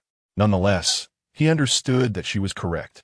The welfare of one's own kin must always take precedence over that of strangers. This is the harsh reality. After a brief standoff, Tian Suisui calmly stated, "Leave us. I shan't see you out." The female assassin had already endured a long day of exertion, and having lost considerable blood from her injuries, she remained physically weak, having not eaten all day. Thus, while Tian Suisui issued her dismissal, the assassin did not move an inch. Su Mu stepped forward to mediate. Madam Tian, consider this. Though the young lady's wounds have been tended to, she is still quite frail. Perhaps. Tian Suisui elongated her tone. Oh, I see. You wish to take her to your rejuvenation hall, correct? Very well, you may take her. Su Mu was taken aback. That was not his intention. What I meant was, perhaps you could first have the household staff prepare a meal for her? He tentatively suggested. Just then, the assassin's stomach emitted a loud growl. Tian Suisui felt somewhat troubled. She glanced at the pale and haggard face of the female assassin, then at Su Mu, who found himself caught in the middle. Ultimately, she called out towards the door, "Aunt Lien, please go to the kitchen and prepare a bowl of noodles. Add some meat and an egg." Only after issuing the command did she remember to ask Su Mu, "Are you having any?" Chapter 75 within the confines of the room. After the female assassin had devoured the contents of her bowl, Tian Suisui addressed her. "Miss Chun, it is best if you take your leave under the cover of night." It appeared that a meal had not swayed Tian Suisui's resolve. Chun Lirong rose and made her way to the door, but paused to express her gratitude, saying, "Thank you." Upon the door's opening, a throng awaited outside, and Tian Suisui commanded, "Let her pass." The crowd parted willingly, allowing Chun Lirong to exit without looking back. Earlier, Tian Bin had gone to summon Su Mu, who was dining with Ling Xiao. They had only just begun their meal when Tian Bin interrupted them. Tian Suisui, feeling hunger pangs herself, had shared a simple bowl of noodles with Tian Bin at noon and was now famished. She instructed Aunt Lien to prepare a feast and invited Ling Xiao and Su Mu to join her. "What is the matter?" Ling Xiao inquired. Tian Suisui recounted the events of the day, including Chun Lirong's remarks. Yang County Magistrate. Ling Xiao's fingertips tapped the table, as if he were pondering a significant matter. "Is the magistrate in question named Yang Zhe?" Tian Suisui asked. "Indeed, that is correct," Ling Xiao affirmed. "This Lord Yang was transferred to our Amber City from Yuzhou 2 years ago, purportedly due to a minor transgression in the capital, though his true background remains a mystery." As Tian Suisui reflected on the contents of the novel, a realization struck her. This Yang Zhe was affiliated with the Fourth Prince. In the original narrative, This individual was ruthless and adept at devising malevolent schemes, ultimately leading to Ling Xiao's demise by orchestrating the downfall of the third prince, his right-hand ally. No! Tian Suisui interjected suddenly. What? Su Mu and Ling Xiao turned their attention to her in unison. I mean, he was not demoted for any transgression, she clarified. How do you know this, Madame Tian? Su Mu asked, astonished. Ling Xiao, too, was taken aback, though he concealed it well. Tian Suisui chose not to respond to Su Mu's inquiry and instead looked at Ling Xiao, asking, Do you trust me, young Master Ling? Ling Xiao smiled. Naturally. I hold Madame Tian in high regard. We are allies. Tian Suisui interrupted his courteous words, stating, What I seek is not mere platitudes, but the genuine sentiments of your heart. Ling Xiao pondered for a few seconds before raising his gaze. His resolve firm as he replied, I believe you. Then we must find a way to deal with Yang Zhe, Tian Suisui insisted. Why? Is it merely because he covets that young lady's inheritance? You were just unwilling to assist her, Ling Xiao remarked, surprised by her swift change of heart. He is aligned with the fourth prince, Tian Suisui asserted. Young Master Ling, if you do not devise a means to neutralize him, he will ultimately endanger your lord and you as well. Do you know who my lord is? Ling Xiao's gaze sharpened. I can make an educated guess, Tian Suisui replied. Rest assured, we are in this together. I stand by your side. Thus, eliminating him will spare you much trouble in the future. If you doubt my intentions, you may have your lord investigate. You need not fear that I would bring you harm. Ling Xiao scrutinized her, and Tian Suisui met his gaze with unwavering confidence. He was the first to avert his eyes, slowly conceding, Very well, I trust you. After leaving the estate, Su Mu and Ling Xiao conveyed to the third prince, Xiao Quanan, all that Tian Suisui had shared with him. In response, Xiao Quanan dispatched individuals to investigate Yang Zhe, ultimately discovering that he was affiliated with the fourth prince, Xiao Quanzhao, in addition to probing into the connection between Yang Zhe and the fourth prince. Xiao Quanan also ordered an extensive investigation into Tian Suisui. Although a preliminary inquiry had been conducted previously, this time it was thorough. However, no matter how deeply they investigated, Tian Suisui remained merely the daughter of a farmer, devoid of any suspicious traits. The question lingered. How did she know Yang Zhe was associated with the fourth prince? Furthermore, how did she possess so much knowledge? Tian Suisui paid little heed to subsequent events, for she was not well versed in the art of intrigue. Despite having watched a few palace dramas, it did not imply she possessed the requisite intellect. Her only advantage lay in the scant memories accumulated from her readings, granting her a basic understanding of the relationships and trustworthiness of the characters within the narrative. Ever since Zhou Huaishu began attending the academy, following the departure of Ling Xiao and Su Mu, Tian Suisui had embraced the life of a reclusive woman, receiving everything without effort. Zhou Linghuan was rarely in her care, as Zhou Xiaoyu and Tian Bin manage her affairs. Given Zhou Linghuan's tender age, Tian Suisui contemplated sending her to school, but ultimately dismissed the idea upon realizing there was no kindergarten available. It was of no consequence. A child not yet 4 years old should revel in play, exploring freely without haste. In addition, Tian Suisui commissioned Tian Bin to create a new plaque inscribed with the two characters' Zhou residence. She instructed Tian Bin to retrieve the previous plaque that bore the character's Tian residence and replace it with a new one. Why the change, sister? Tian Bin queried, perplexed. You wouldn't understand. It's an adult matter, best left unexamined by children, Tian Suisui replied, viewing Tian Bin as little more than a child. With Zhou Huaishu's classmates expected to visit during their holiday, she felt the need to preserve his dignity. Truly, she was a gentle, considerate, and elegant wife. After a period of idleness, Tian Suisui suddenly recalled Zhou Xiaoyu. It struck her that throughout this considerable time, she had never inquired about Zhou Xiaoyu's interests. Surely, Zhou Xiaoyu would not remain by her side for all eternity without pursuing her own passions. Contemplating this, she summoned Zhou Xiaoyu. Xiaoyu, you have resided in the Tian residence for quite a while now, and I, your second sister-in-law, have yet to ask you what you enjoy. Zhou Xiaoyu blinked, somewhat puzzled by Tian Suisui's words. What I mean is there something you wish to learn? Perhaps needlework? You see, one must possess a skill in life. Is there something in particular that captures your interest? If so, I shall send you to learn it. Zhou Xiaoyu's eyes brightened instantly. Sister-in-law, is that true? Indeed, Tian Suisui affirmed. Without hesitation, Zhou Xiaoyu chose to pursue tailoring. From a young age, she had harbored a passion for creating garments, yet she had never received formal training. The clothes she made were mostly simple styles worn by the village women. If she could learn from a tailor, she would surely be able to craft many beautiful garments in the future.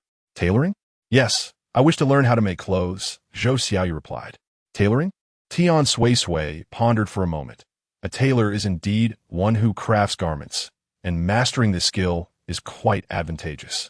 Given the exorbitant prices of ready-made clothing, most individuals resort to purchasing fabric and sewing their own.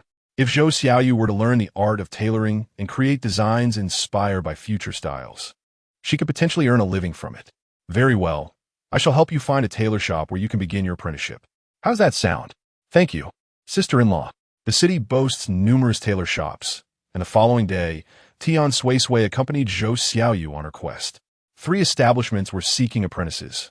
Tian Suisui selected a modestly sized shop, primarily because it employed another female apprentice alongside Zhou Xiaoyu. It was not that she harbored any ill will. Caution is always prudent. Chapter 76. Anxious, very anxious. Ling Xiao acted swiftly. It had scarcely been half a month since Tian Suisui had suggested the matter concerning Yang Zhe, and news of his family's downfall soon circulated. Originally slated for escort back to the capital, he was assassinated on the way, his throat pierced by a blade. Upon Ling Xiao and Su Mu's return, Tian Suisui found herself lost in thought, intently observing the two. Madam Tian, what troubles you? Su Mu waved a hand before her. Tian Suisui blurted out, You won't one day silence me for knowing too many of your secrets, will you? Or perhaps resort to a covert assassination. Anxiety gripped her. The more she contemplated, the more regret she felt for having alerted Ling Xiao. Yet, had she remained silent, the outcome for Ling Xiao and the third prince might have been no different, and her fate could have been far worse. Anxiety, indeed. She should never have involved herself in this affair. Yet had she abstained, she would still be toiling away in Shaoshui village, foraging for wild vegetables. In despair, she rested her head on the table, lamenting, Why must my life be so burdensome? I merely wish to earn a modest income and live a life of ease. I sought neither immense wealth nor overwhelming power. Madam Tian, such words are unfounded. You have removed a significant threat for us. We are immensely grateful. That is debatable. Human hearts are fickle, especially amidst the palace's power struggles. Those deemed of no further use are often disposed of. Ling Xiao found himself increasingly intrigued by Tian Suisui, surprised to discover her multifaceted nature. Previously, when she suggested dealing with Yang Zhe, she had exuded confidence and strategic prowess. How had she now transformed into a figure so timid and flustered? At that moment, Lan Xiang approached, announcing that a woman sought an audience outside. A woman? Could it be Zhou Huaisu's lover seeking an audience? A classic case of a mistress confronting the legitimate wife? Tian Suisui shook her head, dispelling the chaotic thoughts swirling within. Let her in. To her astonishment, the visitor turned out to be none other than the assassin Chen Lirong. I, Chen Lirong, humbly express my gratitude to Madame Tian for avenging my family, she declared, kneeling before Tian Suisui and bowing her head to the ground. Chen Lirong? Tian Suisui calculated in her mind. In the original tale, Chen Lirong trained diligently in martial arts, ultimately acquiring formidable skills and successfully killing Yang Zhe. Could it be that this time, it was indeed she who had taken Yang Zhe's life, merely advancing the timeline? Tian Suisui was aware of Chen Lirong's formidable martial skills. Yet now that she had avenged her family, why would she return? Rise, Tian Suisui instructed. However, Chen Lirong did not stand. Instead, she expressed, If Lady Tian does not mind, Lirong is willing to stay by your side, serving as a maid to repay your kindness. Ah! This statement genuinely took Tian Suisui by surprise. Even if her family had perished, surely it would not come to the point of her becoming a servant? Moreover, Chun Lirong had previously mentioned that Yangzhe sought to seize her family's fortune. It could not be that all their wealth was reduced to ashes. Even if she were destitute, did she not still possess her martial prowess? Could it truly be that she intended to remain by her side solely for the sake of gratitude? Surely, there could not be ulterior motives. Yet there was nothing of particular value about her to warrant such scrutiny. The ancient customs of expressing gratitude seemed rather simplistic, aside from pledging oneself in servitude. Why could she not offer a monetary gift of substantial worth instead? What she lacked was not a servant, but rather funds. Are you certain you wish to remain by my side? As long as Lady Tian does not find it disagreeable. Lirong is willing to serve as your maid and safeguard your well-being. This seemed to be a stroke of fortune. Having a skilled martial artist at her side would indeed be advantageous. Thus, Tian Suisui decided to accept her offer, for it was not in her nature to let an opportunity pass by. Tian Suisui instructed Chun-Yi to take Chun Lirong below to rest while she continued to enjoy tea with Su Mu and Ling Xiao in the front hall. According to Su Mu, after Tian Suisui had shared the method of extracting white sugar from cane sugar, they had indeed tried it, resulting in the successful production of white sugar.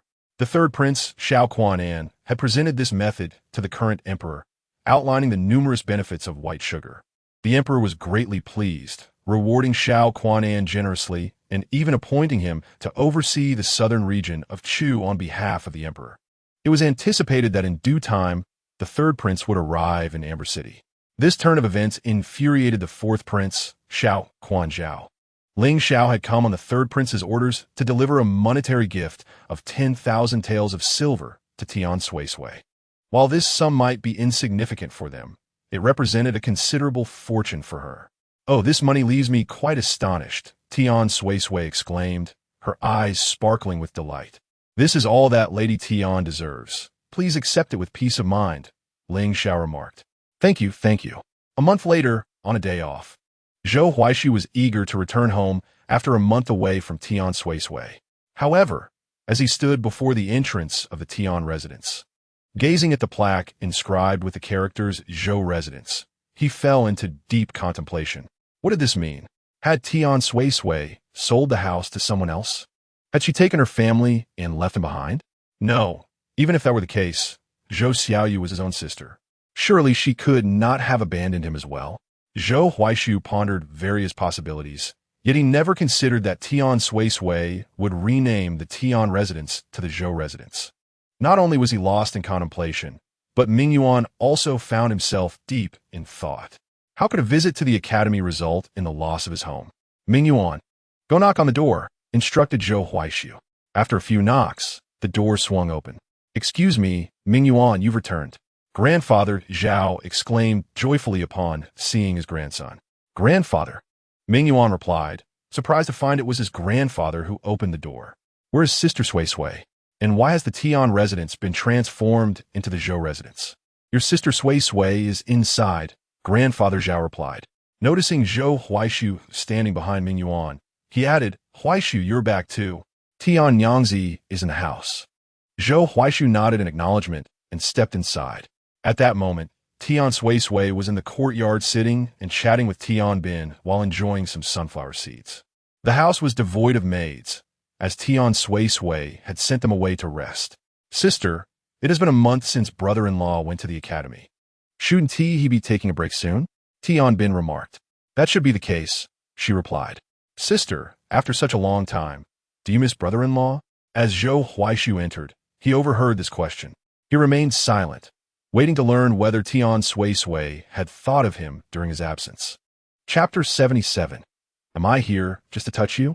It was impossible to truly miss someone, as Tian Suisui was quite busy, focusing on eating well, sleeping soundly, earning money, and living life fully.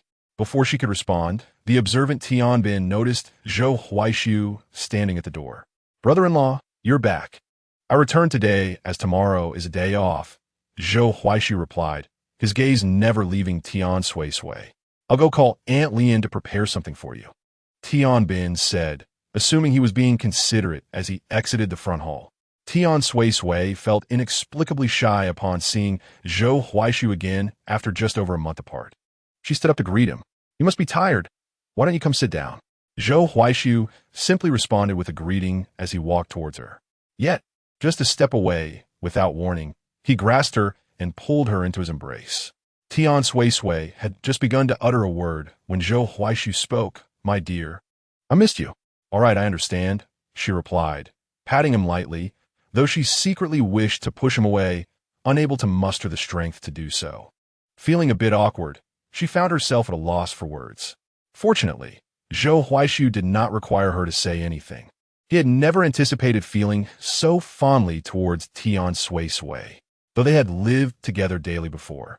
It was only after his departure to the academy that he realized the depth of his unwillingness to part with her. Throughout the month, he studied diligently, yet in moments of rest, his thoughts invariably drifted to what Tian Suisui might be doing. He longed for her to come see him, but whether from a desire not to disturb him or simply being too preoccupied, she had not visited even once. Zhou Huaishu held her for a while before releasing her, his gaze unwavering. Tian Suisui felt somewhat uncomfortable under his scrutiny and asked, "How is your time at the academy? Is everything all right?" "Yes, quite well," Zhou Huaishu replied. "Let me go call Lan Xiang to prepare your bed." Zhou Huaishu grasped her hand and said, "Suisui, will you accompany me in conversation?" Reluctantly, Tian Suisui sat back down, yet Zhou Huaishu's words alleviated much of her inner embarrassment. She chuckled softly and gazed at Zhou Huaishu, arriving at a serious conclusion. "You have lost weight. Are you not eating or sleeping well at the academy? Or perhaps the allowance you receive is insufficient?" "Not at all," Zhou Huaishu replied. "I'm simply yearning for my beloved wife." Tian Suisui smiled. It had only been a month since their last meeting, and he had already mastered the art of sweet talk. "Beloved, every word I speak is from the depths of my heart, devoid of any falsehood." Aunt Lien was swift in her actions, quickly preparing 2 meat dishes and a vegetarian one for Zhou Huaishu, who had not eaten. Ming Yuan, having also skipped a meal, came to call for Tian Suisui and remained in Grandpa Zhao's room to keep him company. Tian Suisui instructed Tian Bin to fetch a bowl of rice and bring it over. "Suisui, will you join me for a meal?" he inquired. "Eat by yourself. It's late, and I'm on a diet. You should eat more. Having some meat on your body makes it pleasant to touch." Tian Suisui shot him a glance. "Am I to be touched for your pleasure?" Zhou Huaishu merely smiled in silence. After dining with Zhou Huaishu, Tian Suisui suggested he take a bath and then enjoy a restful sleep. Unexpectedly, shortly after she had settled into bed, there was a knock at the door. "Who is it?" "It is I, your husband," came Zhou Huaishu's voice from outside. Without a second thought, Tian Suisui assumed he had urgent business and got out of bed to open the door. Zhou Huaishu stood at the threshold, and, as she opened the door, she turned back without thinking, asking him, "Is there something you need?" Zhou Huaishu followed her closely, having forgotten to inquire why she had changed the plaque at the Tian residence. "Did you not say last time that when you had a day off, your classmates would come to celebrate our new home? I merely changed it to avoid any ridicule from your classmates, who might think of you as a man living off your wife, thus sparing you the embarrassment of lifting your head in their presence. What do you think? Am I good to you?" Despite her referring to him as a man living off his wife, Zhou Huaishu was not offended. Instead, he asked then, "Does my beloved mind if I am treated a bit better? Am I not treating you well enough? My room has been unoccupied for far too long. I wish to sleep with you tonight." Tian Suisui abruptly turned. "Did I not ask Lan Xiang to prepare your bed? It has been too long since anyone occupied it. It is damp, and there is too much dust. My health may suffer." Such a plausible excuse was indeed commendable. Tian Suisui pondered. Could it be an allergy? Does Zhou Huaishu have such a condition? Yet, observing his demeanor, he did not seem to be deceiving her. "Then you may sleep in my room, and I shall retire to Xiao Yu's room." Zhou Huaishu would not allow her to prevail in that regard. Otherwise, why would he concoct such a reason to come over? He seized Tian Suisui's hand, saying, "My beloved, why complicate matters? We have shared the same bed before." At this, Tian Suisui finally grew somewhat wary, scrutinizing Zhou Huaishu with suspicion. "Do you truly have an allergy to dust? Or are you merely seeking an excuse to sleep beside me and take advantage of the situation?" Having his true intentions unveiled, Zhou Huaishu could not admit it. "How could that be, my beloved? I'm certainly not that kind of person. In recalling the contents of the book, Tian Suisui acknowledged that according to the narrative, Zhou Huaishu was indeed not the kind of person one might expect. However, what was it? Before her stood Zhou Huaishu, who, unbeknownst to her, seemed to diverge from the character and personality as delineated in the text. In what way was he different? He exhibited less aloofness and possessed a certain warmth, coupled with a touch of mundanity. Tian Suisui scrutinized Zhou Huaishu from head to toe, her eyes piercing as if seeking to unravel the depths of his soul, ultimately asking, "Are you truly Zhou Huaishu? Are you truly the Zhou Huaishu who is my husband?" Zhou Huaishu understood her implication and smiled, responding, "My dear, you cannot doubt my essence simply because you feel a transformation within yourself." Yet, despite her internal metamorphosis, she still bore the eccentricities of her original self. "My dear, I cherish you." Beneath the dim light, Zhou Huaishu radiated a warm glow, his gentle features adorned with a smile. He took Tian Suisui's hand and reiterated, each word clear and resolute, "Tian Suisui, I cherish you. I wish to grow old together with you." In such an atmosphere tinged with ambiguity, who could resist the heartfelt confession of a handsome man, brimming with affection? "Which version of me do you prefer? I adore the present you, the essence of your soul." Chapter 78. How infuriating. He used his charm against her. Tian Suisui inexplicably found herself overwhelmed by Zhou Huaishu. Ever since their previous intimate encounter, he had longed for another opportunity, and now that he had finally seized the moment, he exerted all his strength, fearing that she might be dissatisfied and that there would not be a subsequent chance. Afterward, as she lay in bed, feeling utterly drained and on the verge of slumber, she inwardly cursed Zhou Huaishu for his audacity in employing his charm against her. Alas, she was but an ordinary woman, utterly defenseless against handsome men, particularly susceptible to his allure. What a terrifying predicament. Before drifting off to sleep, Tian Suisui murmured to Zhou Huaishu, "You must not use your charm against me again." Zhou Huaishu chuckled softly, realizing that she was indeed susceptible to his allure, which boded well for future opportunities. He arranged for someone to bring in warm water to assist Tian Suisui, and then he carried her back to his own chamber, instructing Lanxiang to change the sheets and take them for washing. Having never caused any trouble for the servants during her solitary nights, Tian Suisui was unaccustomed to such attentiveness. The few servants in the household rarely needed to tend to her at night, and although Lanxiang was being summoned, she relished her duties. The bond between the master and mistress was truly delightful. The following day, it was Zhou Huaishu who awoke first. Seizing the opportunity while Tian Suisui was still in slumber, he pressed a gentle kiss to her forehead, feeling a profound sense of fulfillment. Despite having gone to bed late due to her swirling thoughts, Tian Suisui awoke early, and as she rose, Zhou Huaishu had just begun to stir. "My dear, you are awake." Tian Suisui cast a slow glance at him, the events of the previous night vividly replaying in her mind. What kind of enchantment is this? How could he allure her to such an extent? Sitting up, she beckoned Zhou Huaishu closer with a subtle gesture of her finger.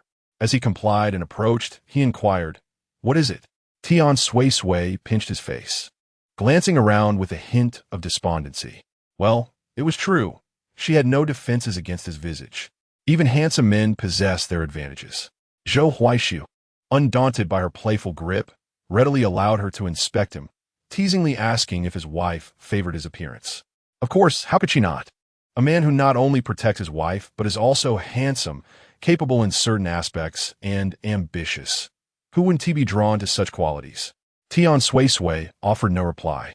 Yet Zhou Huaishu discerned her unspoken thoughts. Leaning closer to her ear, he proposed, "If my wife is fond of me, perhaps I could serve you again tonight?" Was he seriously making such suggestive remarks with a solemn expression? Was there nothing else occupying his mind? What could possibly be more significant than this? Releasing him. It was now Zhou Huaishu's turn to caress the area around Tian Suisui's collarbone, where remnants of their passionate encounter lingered. Just then, Lanxiang knocked at the door, calling, "Madam, it's time to rise." "All right, I shall be there shortly." Though merely a maid, Lanxiang had served in the household long enough to acquire some experience in hospitality. Per their prior arrangement, Tian Bin had already departed with Air Dan to procure vegetables. As Lan Xiang assisted Tian Suisui in dressing, she remarked, "The bond between you and the master is truly commendable. Perhaps, for now it is good, but the future remains uncertain." Chun Lirong had initially intended to visit Tian Suisui to pay her respects, but soon realized that she had already risen and gone to the back courtyard to practice martial arts. Among the guests were several who were already married. Tian Suisui arranged a banquet in the hall for Zhou Huaishu's classmates, while she prepared another table in the courtyard to host the wives of his companions. The first to arrive was Zhang Zhua, who had been married for 2 years and had brought along his wife, Zhang Wanyu. Zhang Wanyu lived up to her name, gentle and gracious. She exuded the essence of a virtuous woman. Tian Suisui instructed Lan Xiang to lead her to a seat, and shortly thereafter, Du Xiao arrived with his wife, Hu Xiaoye. Hu Xiaoye, with her lively demeanor, dismounted from the carriage and, upon seeing Tian Suisui, greeted her with a broad smile before speaking. "So, you are Zhou's wife?" Uncertain of her intentions, Tian Suisui simply smiled in response. Hu Xiaoye circled around her, concluding, "You seem quite normal. You don't look like a madwoman." "Who are you calling a madwoman?"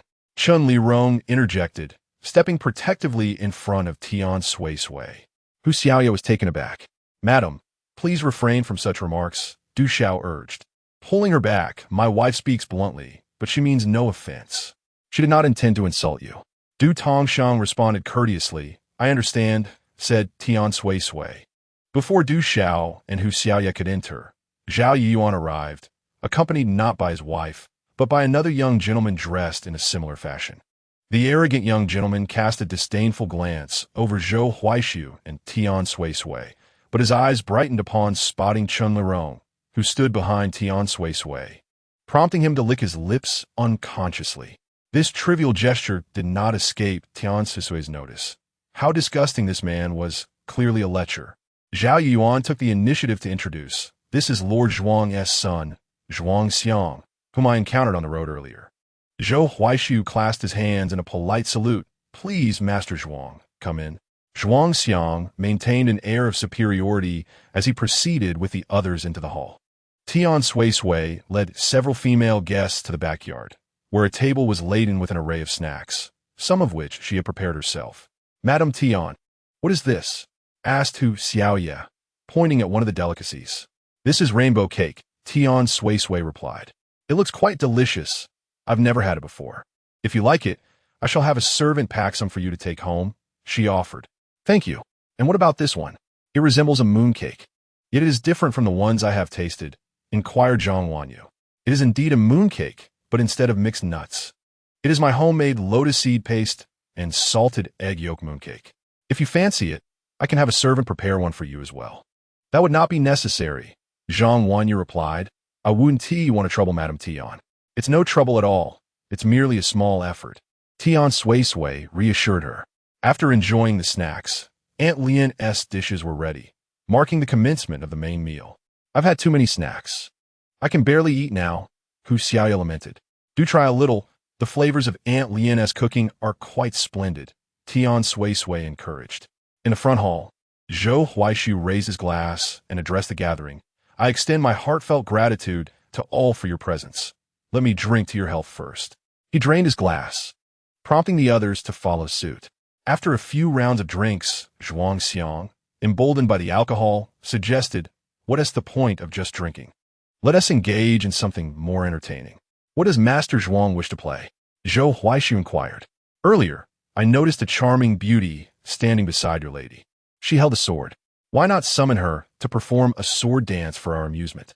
Chapter 79. The Joys of a Married Woman. Zhou Huaishu understood Zhuang Xiang's insinuation, but understanding was one thing, and compliance was another. "Perhaps you've had too much to drink, Master Zhuang," Zhou Huaishu replied coolly. Zhuang Xiang slammed the table and bellowed, "Who do you think you are to discuss my affairs? If I command you to bring her forth, you shall do so, or else face my wrath." "Please, Master Zhuang, do not take offense," Zhao Yuan interjected with a conciliatory smile, then turned to Zhou Huaishu. "Brother Zhou, why not let your lady maid come out to meet us?" "Indeed, Master Zhuang, don't be angry. Let us not allow a servant to spoil our enjoyment. Zhang Zhu advised. Yes, Master Zhuang, let us drink. Get lost. Zhuang Xiang waved dismissively. Yuzhou, do you know who I am? How dare you defy my command? Although Tian Bin may not possess exceptional intelligence, he is adept at seizing opportunities. Taking advantage of a moment when others were distracted, he hurried to the backyard and exclaimed, Sister, there's trouble. Brother-in-law is arguing with someone in the front yard. Tian Sui hurriedly rose and addressed those present. Please, excuse me for a moment. I shall return shortly. Zhuang Xiang's expression darkened as he coldly chuckled. Oh, unwilling to part with your maid, are you? Let your wife come to serve. No sooner had he uttered these words than Zhou Huaishu delivered a powerful punch to Zhuang Xiang's face. My wife, is she someone of your ilk who can be insulted? You dare strike me? Zhuang Xiang stared incredulously at him. I will kill you. Before Zhuang Xiang could retaliate, Chun Lirong was already prepared to act, but was restrained by Tian Sui. Lirong, stand down. But he has insulted you. Chun Lirong pointed angrily at Zhuang Xiang. Though Zhuang Xiang was initially furious after receiving the slap, the moment he laid eyes on Chun Lirong, much of his ire dissipated. Zhou Huaishu, it seems your wife is rather perceptive. How about this? If you allow your wife and her maid to serve me for one night, I shall overlook this matter and spare you further trouble. Such a toad thinks it can feast on swan meat. How ludicrous. Zhou Huaishu shielded his wife behind him, declaring, Do you not remember, Zhuang Gongzi, that you are currently in the Zhou household? You must be tired of living. Zhuang Xiang retorted arrogantly. Calm yourself, Zhuang Gongzi. Zhao Yuan stepped forward to placate him. Turning to Zhou Huaishu, he continued, Huaishu, you must see reason. Zhuang Gongzi merely desires a maid. Why create such unpleasantness? And as for your wife, though Zhao Yuan did not finish his thought, the implication was clear to all present. It appears Brother Yuan is quite magnanimous. Surely if he were to marry, he would offer his wife to Zhuang Gongzi for amusement, wouldn't he? Oh, forgive me, I had forgotten that Brother Yuan has already wed. How unfortunate that he did not bring her today. Perhaps Zhuang Gongzi would have preferred her instead. Zhou Huaishu initially sought to avoid dragging innocent parties into the fray.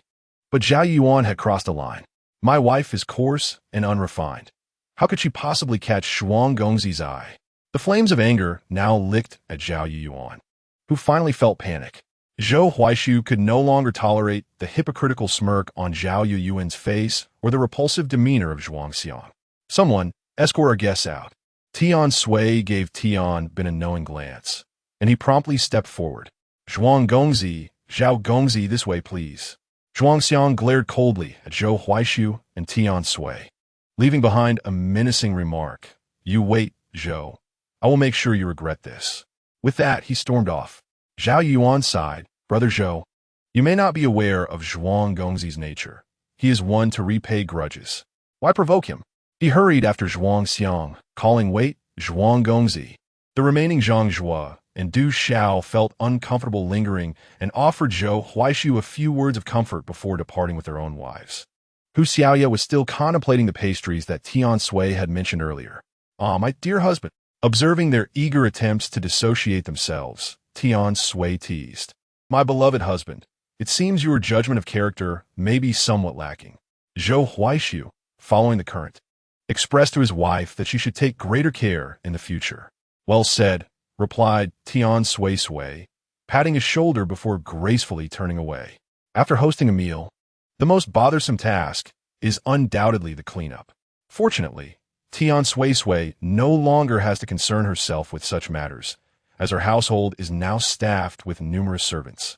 Her sole responsibility is to earn a living, leaving domestic chores entirely aside. Meanwhile, Zhuang Xiang, who had just stormed out of the Zhou residence in a fit of fury, found it impossible to swallow his indignation. On his way home, he nearly broke the fan he held in his hand, vowing, Zhou Huaishu, I, Zhuang Xiang, shall not rest until I avenge today's humiliation. A servant sitting nearby suggested, Young master, although Zhou Huaishu is merely a student at Shuyuan Academy, I have heard that the academy holds him in high regard. Shuyuan Academy? Indeed, the young master replied. Now is not the time to sever ties with Shuyuan Academy. But as for dealing with Zhou Huaishu, we need not be overt. There are subtler approaches available to us, are there not? Zhuangxiang's interest was piqued. Oh, how do we proceed discreetly? The servant whispered a few ideas into his ear, and upon hearing them, Zhuangxiang burst into laughter. Excellent. Let us execute your plan, and we shall capture that little woman along with Zhou Huaishu's wife to toy with at our leisure.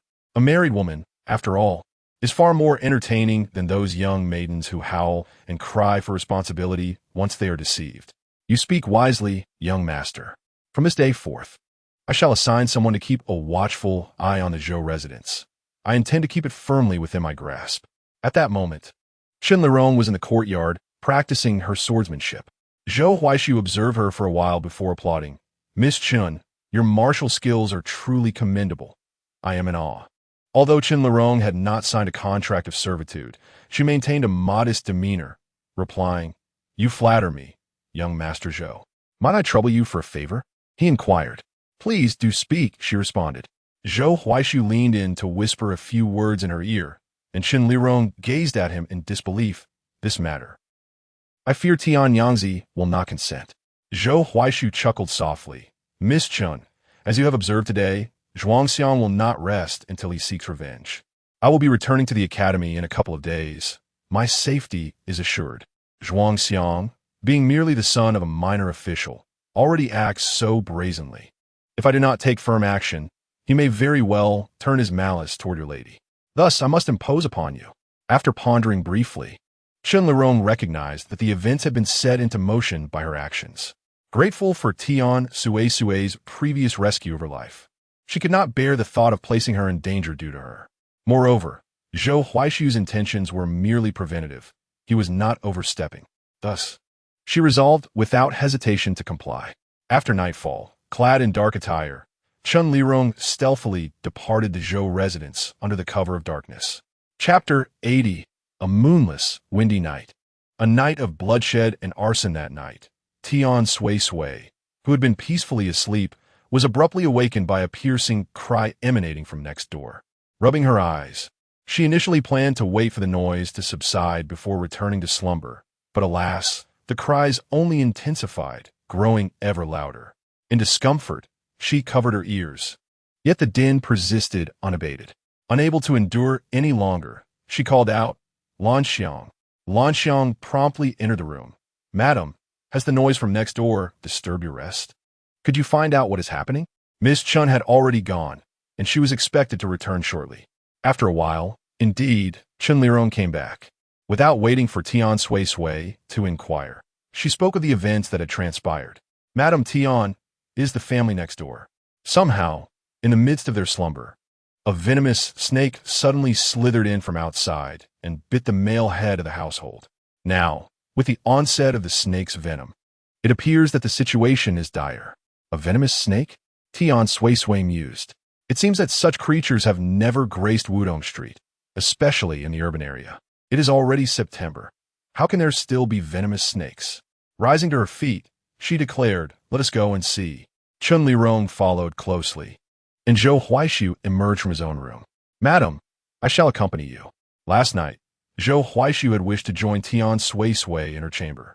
But having been deceived once, Tian Suisui had learned her lesson. Upon opening the door and seeing Zhou Huaishu standing there, she promptly shut the door with a resounding thud. Zhou Huaishu rubbed his nose, resigned to retreat to his own room. As Tian Suisui and her companions entered, the Han family was gathered around Han Qing, who had been bitten by the snake.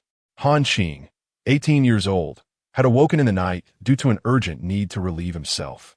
In his inattentiveness, he had inadvertently stepped on the snake, resulting in the fateful bite.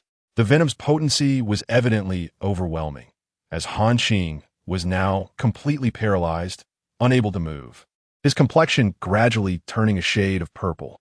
Madame Han cradled her beloved son in her arms, weeping inconsolably. Qinger, please do not frighten your mother. My poor child, how can I survive without you?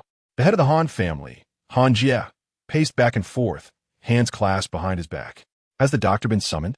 Why has he not yet arrived? Though Tian Suisui had little connection with the Han family, they were neighbors, and their paths occasionally crossed, constituting a nodding acquaintance. When Tian Suisui and her family first moved in, Madame Han had made a point to greet her as she passed by.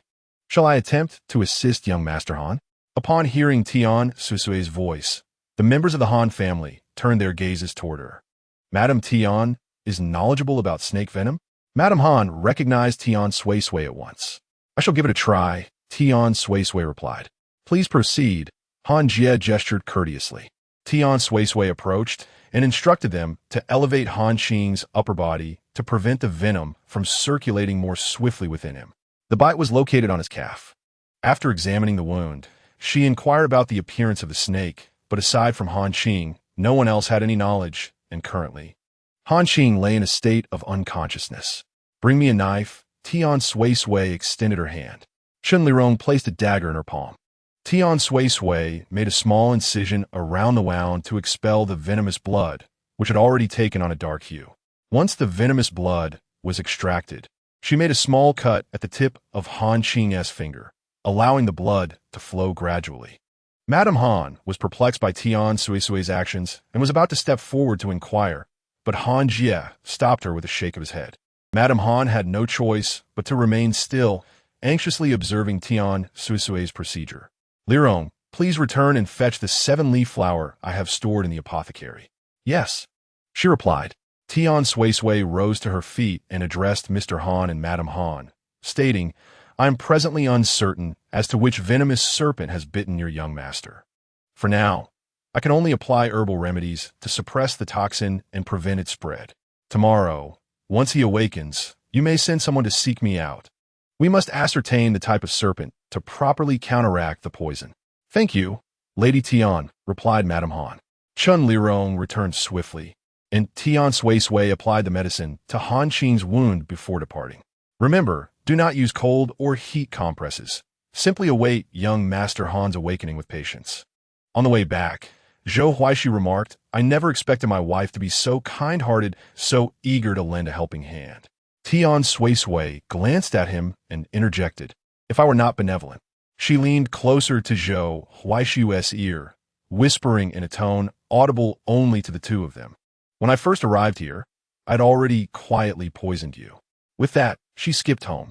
Zhou Huaishi followed, chuckling, recognizing the wisdom in his wife's words. Initially, he had intended to snuggle under the covers with Tian Suisui, but upon reaching the doorstep, he found himself unceremoniously barred entry once more. He rubbed his nose, pondering her coldness.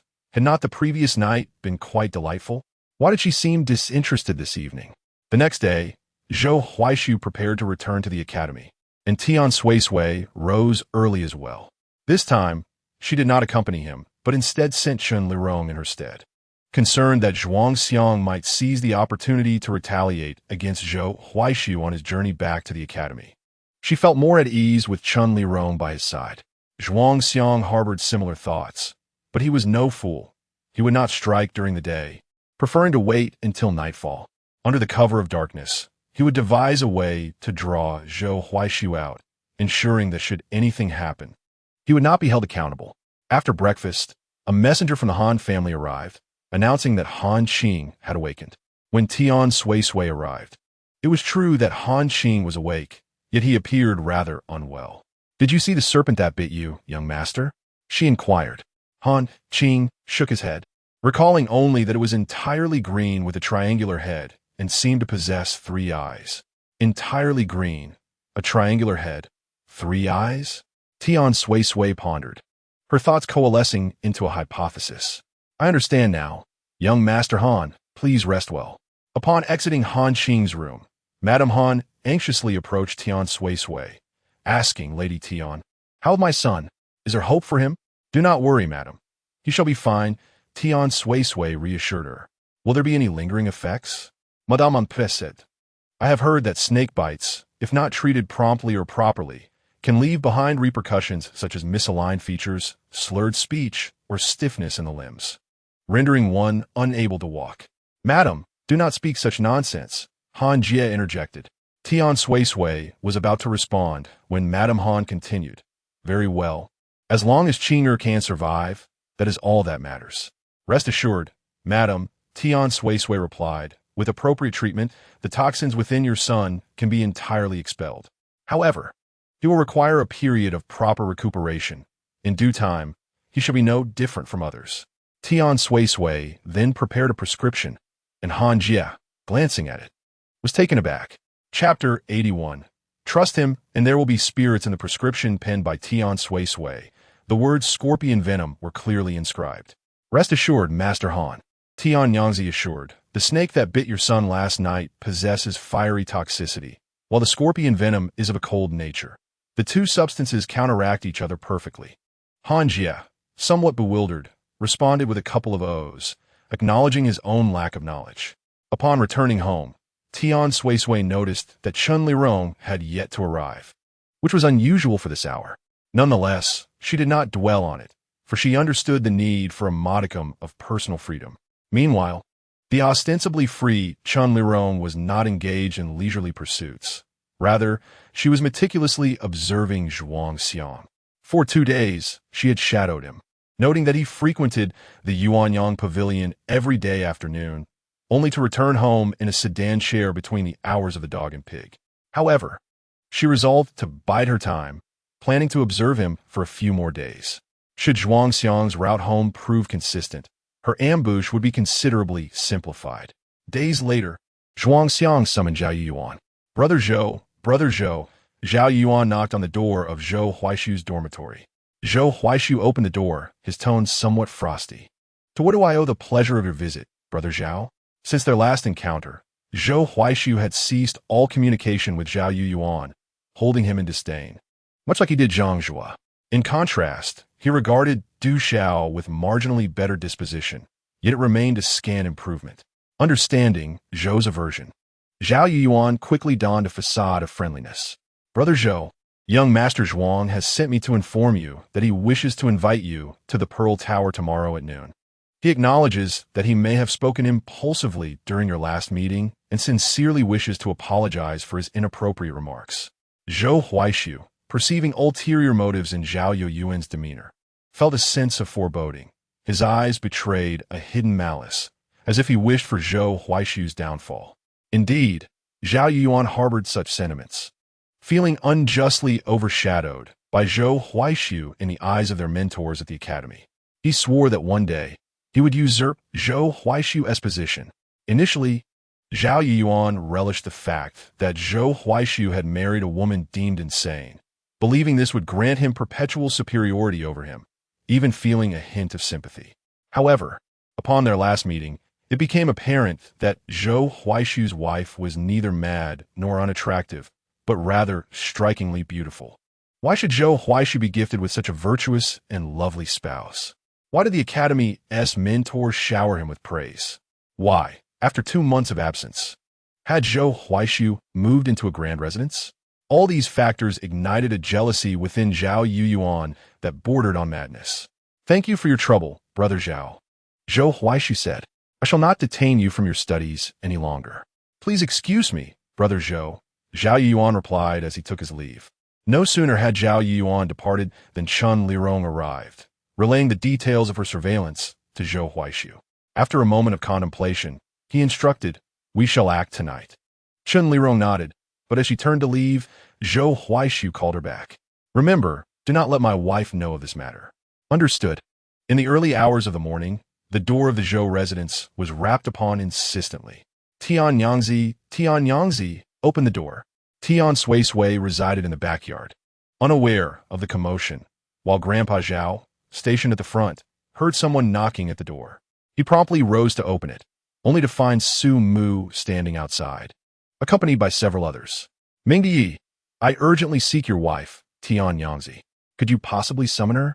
Grandpa Zhao, aware of the cordial relationship between Su Mu and Tian Suisui, sensed the urgency in Su Mu's demeanor and hurried to the backyard, though as a man. He felt it inappropriate to enter. Just as he was fretting, Chun Lirong happened to awaken from the noise. Sporting Grandpa Zaha, say muted, mink, daye. What brings you here? Su Daifu is looking for Nyangzi regarding an urgent matter. I was sent to fetch her, but as a lone man, it is rather unsuitable for me to enter the backyard. Might I trouble you, Miss Chun, to call for Tian Yangzi? Recognizing the urgency, Chun Lirong agreed and proceeded to Tian Suisui's room. She gently knocked on the door. Tian Yangzi, Tian Yangzi? What is it? Tian Suisui rose from her bed. Mingyi mentioned that Su Daifu urgently seeks you and requests your presence. Understood. I shall be there shortly. Before long, Tian Suisui appeared in the front hall, fully dressed. Upon seeing her, Sumu anxiously grasped her wrist, attempting to lead her away. Oh, how dare you lay hands on her? Chun Lirong swiftly pulled Tian Suisui back, positioning herself protectively in front of her and casting a fierce glare at Sumu, conveying a clear message. Only my husband is permitted to hold her hand. What right have you? Realizing he had overstepped, Sumu hastily apologized. My sincerest apologies. It was a moment of desperation. What could possibly compel Su Daifu to be in such a state of urgency? Tian Suisui seized the opportunity to inquire. A patient has been brought to Huichun Hall, reportedly bitten by some venomous creature. I lack the means to neutralize the poison and have come to seek your assistance. Su Mu explained, failing to notice a flicker of concern in Chun Lirong's expression. Then let us proceed. Lives are at stake, and the sooner we arrive, the better the chances of the patient surviving, Tian Suisui declared. I shall accompany you, Chun Lirong insisted, falling in step behind them. Let us go together. Along the way, Su Mu provided a brief account of the situation. The patient, traveling through the city on a night journey, encountered a sudden fright that caused his horse to bolt, leading to the carriage tumbling into a river. Ordinarily, such an incident might not be grave, but fate was unkind. Lurking in the waters was a venomous snake, and the unfortunate soul was bitten. The coachman took him back to his residence, where a doctor was summoned, yet the poison proved insurmountable, prompting the transfer to Huichun Hall. Upon arrival, they found the patient housed in a room, but as Tian Suisui approached the door, she was intercepted. Su Daifu, what news? Have you brought the doctor capable of neutralizing my son's poison? Indeed, Su Mu replied, this is Tian Yangzi, the one I spoke of who can assist in your son's recovery. However, upon observing that Tian Suisui was a woman, the middle-aged lady instinctively retorted, can a woman truly cure my son's affliction? Su Daifu, are you jesting? Tian Suisui gazed at the lady before her, a sense of familiarity lingering in her mind. Yet she could not recall where they had crossed paths. Su Mu, initially eager to save a life and feeling no indebtedness, found himself somewhat displeased by the middle-aged woman's harsh words. Nevertheless, as a physician, he kindly advised, Madame Zhuang, Miss Tian is indeed proficient in alleviating snake venom. Madame Zhuang interrupted Su Mu, declaring, no need to elaborate.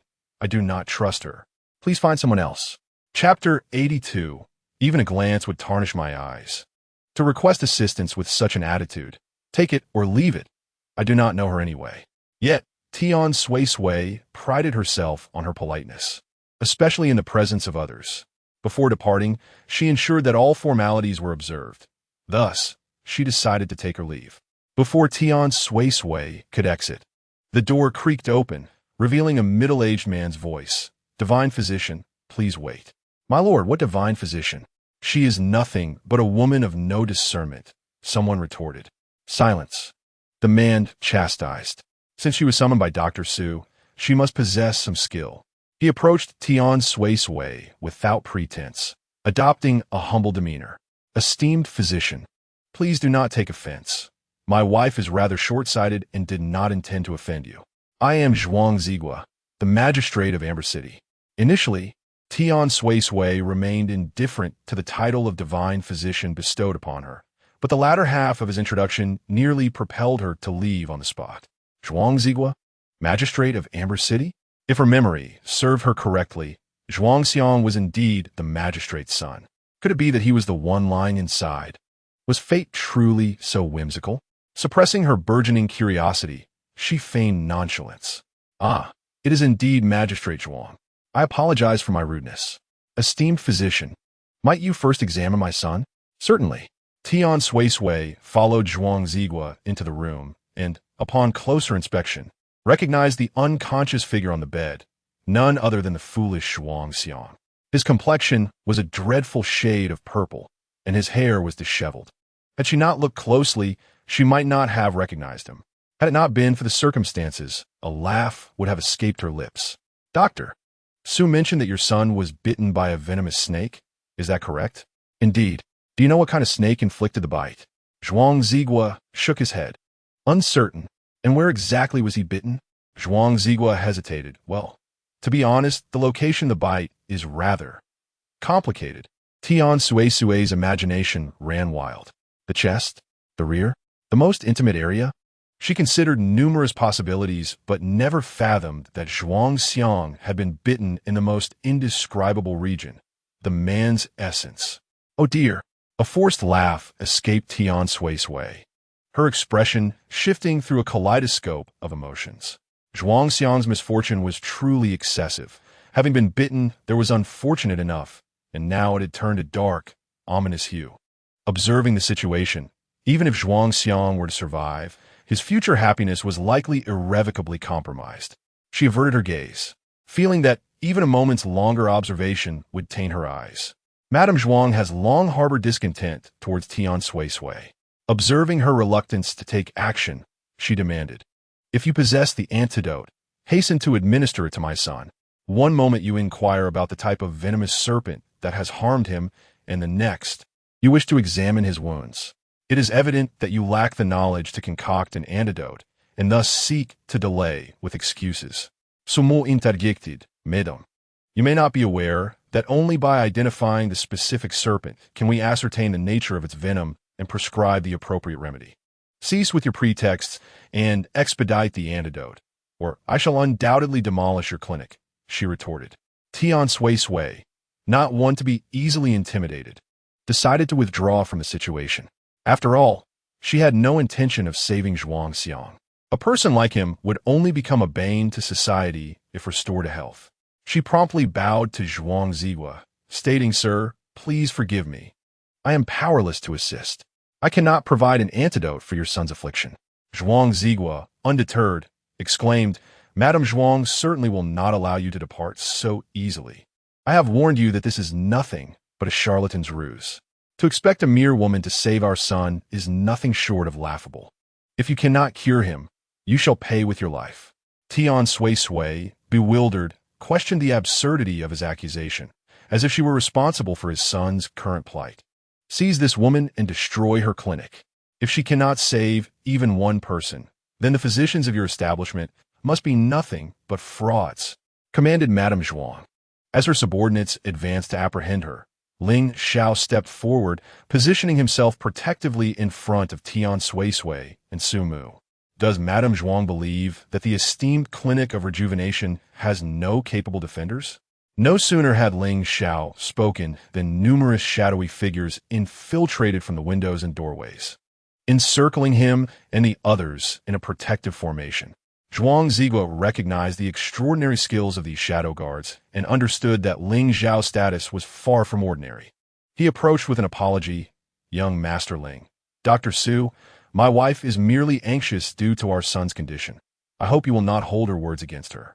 Ling Xiao replied coolly, "Indeed, Master Zhuang is quite remarkable.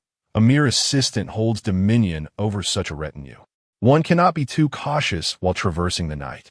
Zhuang Zigua replied, shifting his gaze to Tian Suisui.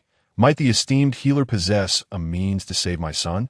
Tian Suisui shook her head. "Sir, I am truly not a miracle worker, and I cannot remedy the poison afflicting your son. The injury has already been treated by Dr. Su. Esteemed healer, should you succeed in freeing my son from this venom, I, Zhuang, pledge that I shall go to any lengths to support you in the future, no matter the peril."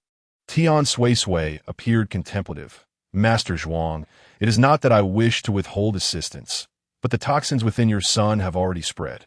Even if I were to attempt an antidote now, I could not entirely eliminate the venom. I can only strive to preserve his life. However, but what?" Zhuang Zigua inquired, sensing the gravity of her tone. "You must understand, those afflicted by serpent venom, if not treated promptly, may suffer lasting repercussions." "What repercussions?" "Stroke. To put it simply, he may be left with a crooked mouth, a lopsided nose, and impaired vision, condemned to a life confined to bed, unable to walk. Furthermore, Master Zhuang, I fear your son's manhood may never function again. Do you still wish to pursue a remedy? You wicked woman, how dare you curse my son? I shall strike you down, you shameless creature."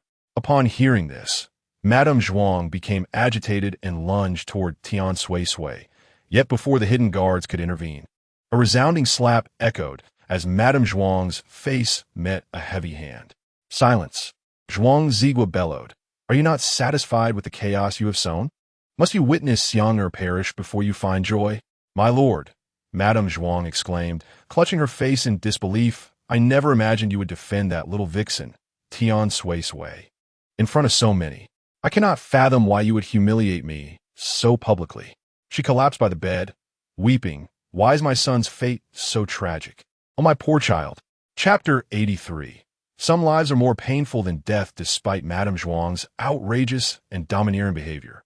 Tian Suisui resolved to attempt to cure Zhuang Xiang of his poisoning. For indeed, some lives are more agonizing than death itself.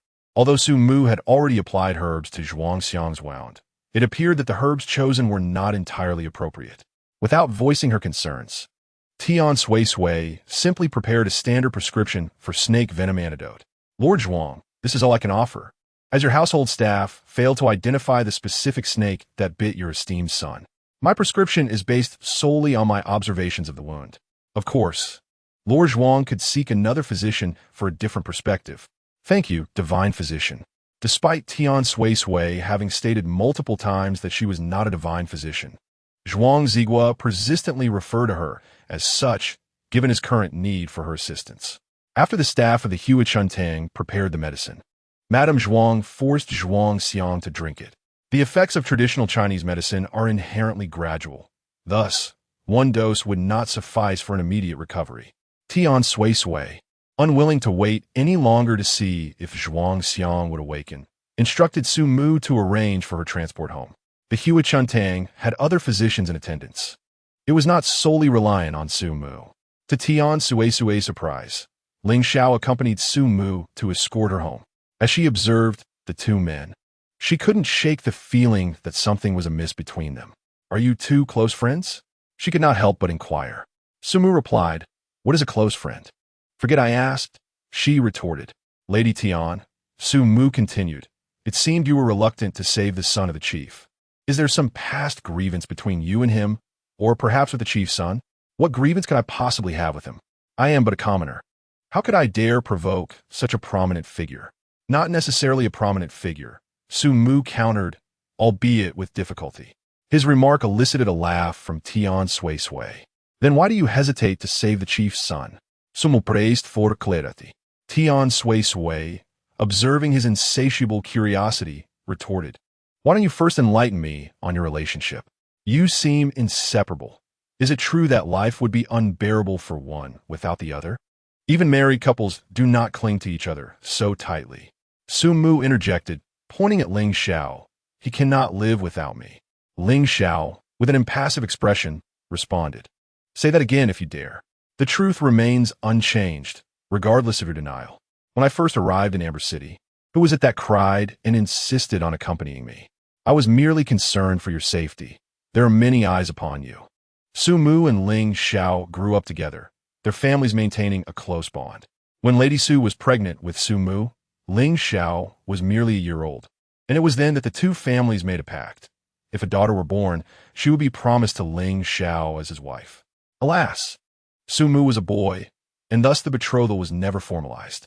Su Mu's father served as a court physician, a profession that ran in the family, as his grandfather was also a renowned doctor in the royal palace. When calamity befell the Ling family, the Su family could not provide protection, leading to persistent guilt in Su Mu's grandfather. Subsequently, the third prince took Ling Xiao under his wing to ensure Ling Xiao's safety and to obscure their connection. He ordered Ling Xiao to leave the capital. As the carriage approached the Zhou family's entrance, Tian Sui stepped down just as the gate creaked open. Madame Tian, you have returned. Are you well? I am well, Tian Sui reassured. Old Master Zhao had been waiting by the door since Tian Sui was summoned, and upon hearing the carriage, he hurried to open the gate. It is good that all is well. After watching the carriage depart, Tian Sui turned to Chen Lirong and said, Lirong, please come to my room. In the chamber, Tian Sui sat, her fingers unconsciously tapping on the table, producing a faint sound. She fixed her gaze on Chen Lirong, remaining silent but observing her with an assessing eye. Although Chun Lirong possessed martial skills, the intensity of Tian Sui's scrutiny inexplicably instilled a sense of dread within her. "Madam, the matter of Zhuang Xiang falling into the water and being bitten by a venomous snake cannot be disconnected from you, can it? I wish to hear your explanation." In truth, Tian Sui was uncertain of Chun Lirong's involvement. However, she had noticed a fleeting expression of unease on Chun Lirong's face upon learning that Zhuang Xiang was the patient, leading her to suspect otherwise.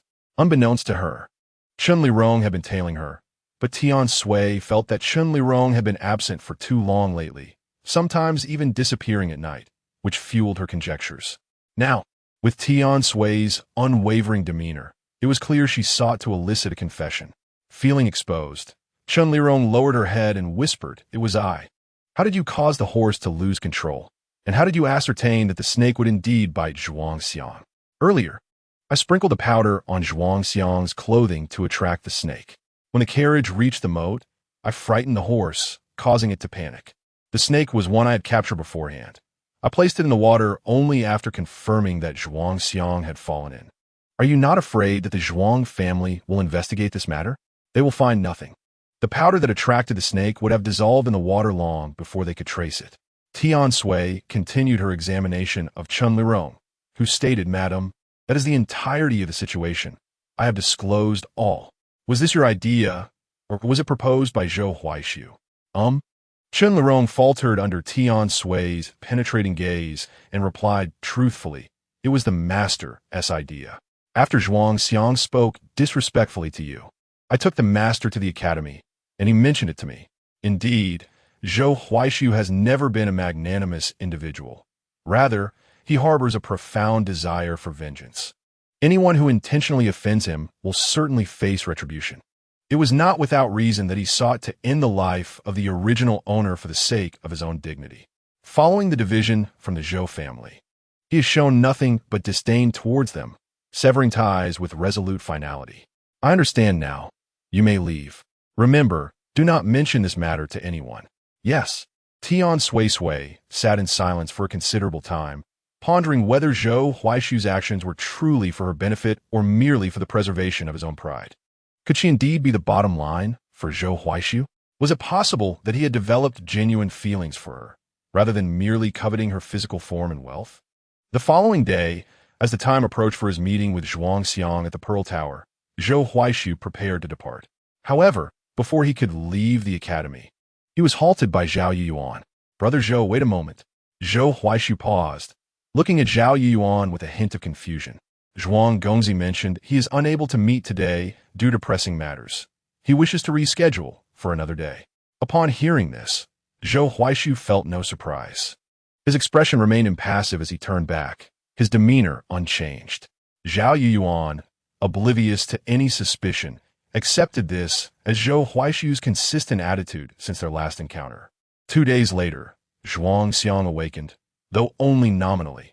As Tian Suisui had foretold, he was left with a crooked mouth and slanted eyes, struggling to articulate his thoughts, destined to remain bedridden or seated for the rest of his life. Madame Zhuang was once again engulfed in tears, yet her lamentations could not alter the outcome. Zhuang Ziguo had previously sent individuals to investigate, but Zhuang Xiang's prior arrogance and disdain had garnered him numerous enemies, coupled with the unfavorable reputation of Zhuang Ziguo himself, resulting in an inconclusive inquiry. As for the serpent that had bitten Zhuang Xiang, it had long since fled along the moat, and the clothing he wore that day, along with any traces of medicinal powder, had vanished without a trace. Naturally, the investigation led to Zhou Huaishu and Tian Suisui. The house servant who accompanied Zhuang Xiang to the Zhou residence exaggerated the events to Zhuang Ziguo and Madame Zhuang, omitting Zhuang Xiang's misdeeds while focusing solely on how Zhou Huaishu and Tian Suisui had disrespected him. Once the investigation reached Zhou Huaishu and Tian Suisui, it was impossible for Zhuang Ziguo to remain unaware of Tian Suisui's previous actions in detoxifying their neighbor, Han Qing. "My lord, my lady, they must be the culprits behind this." Madame Zhuang erupted with fury. "I have long maintained that that wicked woman could not possibly be a divine healer. Clearly, She intends to harm our Xianger. If she can counteract snake venom, she must have released the venomous serpents in the moat. Furthermore, despite her ability to save our Xiang, she chose to poison him, rendering him a useless shell. My lord, you must seek justice for Xianger.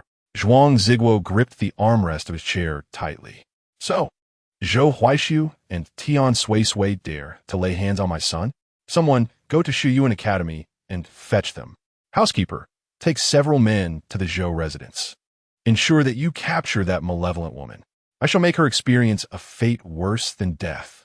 The steward, De Yuan, bowed respectfully. Yes, my lord. The dealer was divided into two factions. One team, led by Zhuang Ziguo, ventured to Shuyuan Academy to apprehend Zhou Huaishu, while the other, under the stewardship of Steward Ding Diyuan, proceeded to the Zhou residence to retrieve Tian Suisui. The Zhuang family was fortunate to be in close proximity to the academy, arriving in merely the time it takes to burn an incense stick. Shuyuan Academy, the oldest and largest institution in Amber City, was home to numerous scholars from various esteemed families. Rather than storming into the academy to seize Zhou, Zhuang Ziguo opted to incite a commotion at the entrance. Zhou Huaishu is accused of malicious harm. The magistrate commands you to surrender the scholar Zhou Huaishu. The uproar echoed, capturing the attention of many students who began to whisper among themselves. Zhou Huaishu, maliciously harming someone? Surely not. He seems to spend all his time reading. Indeed, since his arrival, he has scarcely left the premises. That's not certain. Perhaps he merely feigns seriousness. Exactly, he might indulge in mischief behind closed doors. I've heard whispers that his wife is quite mad, certainly unable to satisfy him. Silence. Enough of this chatter. Professor Zhu Cheng admonished, silencing the students instantly. Zhu Cheng approached the door and addressed the shouting attendants. Might I inquire what crime my student Zhou Huaishu has committed? Who has he allegedly harmed? The attendant, brimming with arrogance, declared, Zhou has injured the son of the magistrate Zhuang. You do well to summon him promptly, lest my lord decides to raise your academy. Upon realizing that officials sought trouble, Zhu Cheng deliberated internally. Although Zhou Huaishu was among the academy's most promising students, offending a person of authority could lead to dire consequences. He promptly donned a facade of obsequiousness. Please wait a moment. I shall fetch Zhou Huaishu at once. He casually gestured to a student. You, go find Zhou Huaishu. Yes. I'll go immediately, the student replied. The student tasked with locating Zhou Huaishu was named Luo Bihua. Despite their limited interactions, he was well aware of Zhou Huaishu's diligence. Upon encountering Zhou, his immediate reaction was, Brother Zhou, you must escape through the back door. The magistrate Zhuang claims you've maliciously harmed someone and has come to take you. Maliciously harm someone? I am unaware of the specifics. But the magistrate is presently at the entrance waiting for you. You know how officials are. It's best to hide for now and return later. Zhou Huaishu chuckled. I appreciate your concern, Brother Luo, but one can evade for a moment, yet not for eternity. I stand by my innocence. What harm is there in confronting him? Despite his words, Luo Bihua worried that the officials would act irrationally, apprehending Zhou regardless of evidence. Do not fret, Brother Luo. Zhou Huaishu reassured him with a pat on the back. I shall be fine. Luo Bihua, perplexed by Zhou Huaishu's calm demeanor, could not dissuade him and reluctantly accompanied him to the academy entrance. There, Zhou Huaishu stood before the magistrate and Professor Zhu Cheng. My lord, indeed it is he, the attendant exclaimed, pointing at Zhou Huaishu with fervor. Seize him, commanded Zhuang Ziguo, prompting his attendants to advance. I dare anyone to try, boomed a voice from behind Zhou Huaishu. What is happening? Do you intend to obstruct this official from executing his duties? Zhuang Ziguo's gaze was piercing as he fixed it upon the man. Yang Zhong, however, regarded Zhuang Ziguo with utter disdain, stepping forward to inquire. Earlier, Your Excellency mentioned that my student maliciously harmed the son of Qian Shizhuang. I would like to know when exactly Zhou Huaishu injured your esteemed son and the manner in which this occurred. Yang Zhong, true to his name, was honest and upright, always having held Zhou Huaishu in high regard. Since you harbor such doubts, I shall enlighten you to prevent any claims of my abusing my authority, Zhuang Ziguo replied. Recounting the events of last night concerning Zhuang Xiang's injury in meticulous detail, omitting only the fact that Zhuang Xiang had exited the flower house. "Pray tell, Your Excellency, why would my student wish to harm your esteemed son? Is there not a possibility of misunderstanding?" "What misunderstanding could there be?" a servant interjected hotly. "It is well known that on the day in question, my young master visited the Zhou residence to partake in a celebratory drink for Zhou Gongzi's housewarming. My young master merely sought the company of a maid from the Zhou household to share a few cups. Yet Zhou Gongzi took offense, harboring resentment, and thus resorted to violence against my young master." "You lie," Ming Yuan interjected passionately. "It was your young master who insulted my young master's wife with his words, seeking to make her a mere plaything. Naturally, my young master refused, and your young master, in a fit of rage and humiliation, vowed not to let my young master go unpunished." "You, a mere servant, dare speak to me?" the servant retorted. "It is a blessing that my young master takes notice of his wife and maid." Realizing the truth had been unveiled, the servant displayed no fear, wholly oblivious to his own status as a mere subordinate. "Ah, so it is indeed as such. What man could bear to witness his wife being taunted by another? Indeed, I see no fault in Zhou Huaishu's actions. He is, after all, a man of honor." "Enough!" Zhuang Zigua exclaimed angrily. "Now that the matter is clear, is this Zhou who has laid hands upon my son? I shall have him apprehended and brought to the magistrate's office. Do you have any further words to say?" Chapter 85. Indeed, these are the offspring of affluent families. Meanwhile, Steward Ding had arrived at the Zhou residence with his men. "Open the door! Open the door!" As Grandpa Zhao barely managed to open it, Steward Ding rushed in with his entourage. "Who are you? What do you want?" Grandpa Zhao attempted to block their entry, but was forcefully pushed aside. "Seize him and take him to the magistrate," Steward Ding commanded. Those who attempted to intervene were swiftly subdued by Ding's men. Tian Bin, who had been in the back courtyard, hearing the commotion, rushed out with great speed, positioning himself protectively in front of Tian Suisui. "What are you doing? How dare you invade a private residence? As long as I am here, you shall not harm my sister." "Who is this impudent little brat?" Steward Ding scoffed. "Bring him down." As Ding's men approached to apprehend Tian Bin, they were suddenly thrown aside by Chun Lirong, who stood beside Tian Suisui. Steward Ding, taken aback by the presence of a martial artist in such a humble abode, furiously ordered, "All of you, seize those two women. The magistrate will reward you handsomely." The remaining individuals surged forward. Although Chun Lirong was skilled, the sheer number of opponents began to overwhelm her. Just as her strength waned, a figure suddenly darted through the doorway, effortlessly dispatching the remaining servants in a matter of moments. "Who are you to meddle in matters that do not concern you?" demanded Steward Ding, with an air of nonchalance. Ling Xiao twirled his folding fan and replied with a smile, "I am Ling Xiao." Su Mu sauntered in behind him, mimicking Ling Xiao's demeanor, and introduced himself. "I am Su Mu, the proprietor of Hua Chuntang."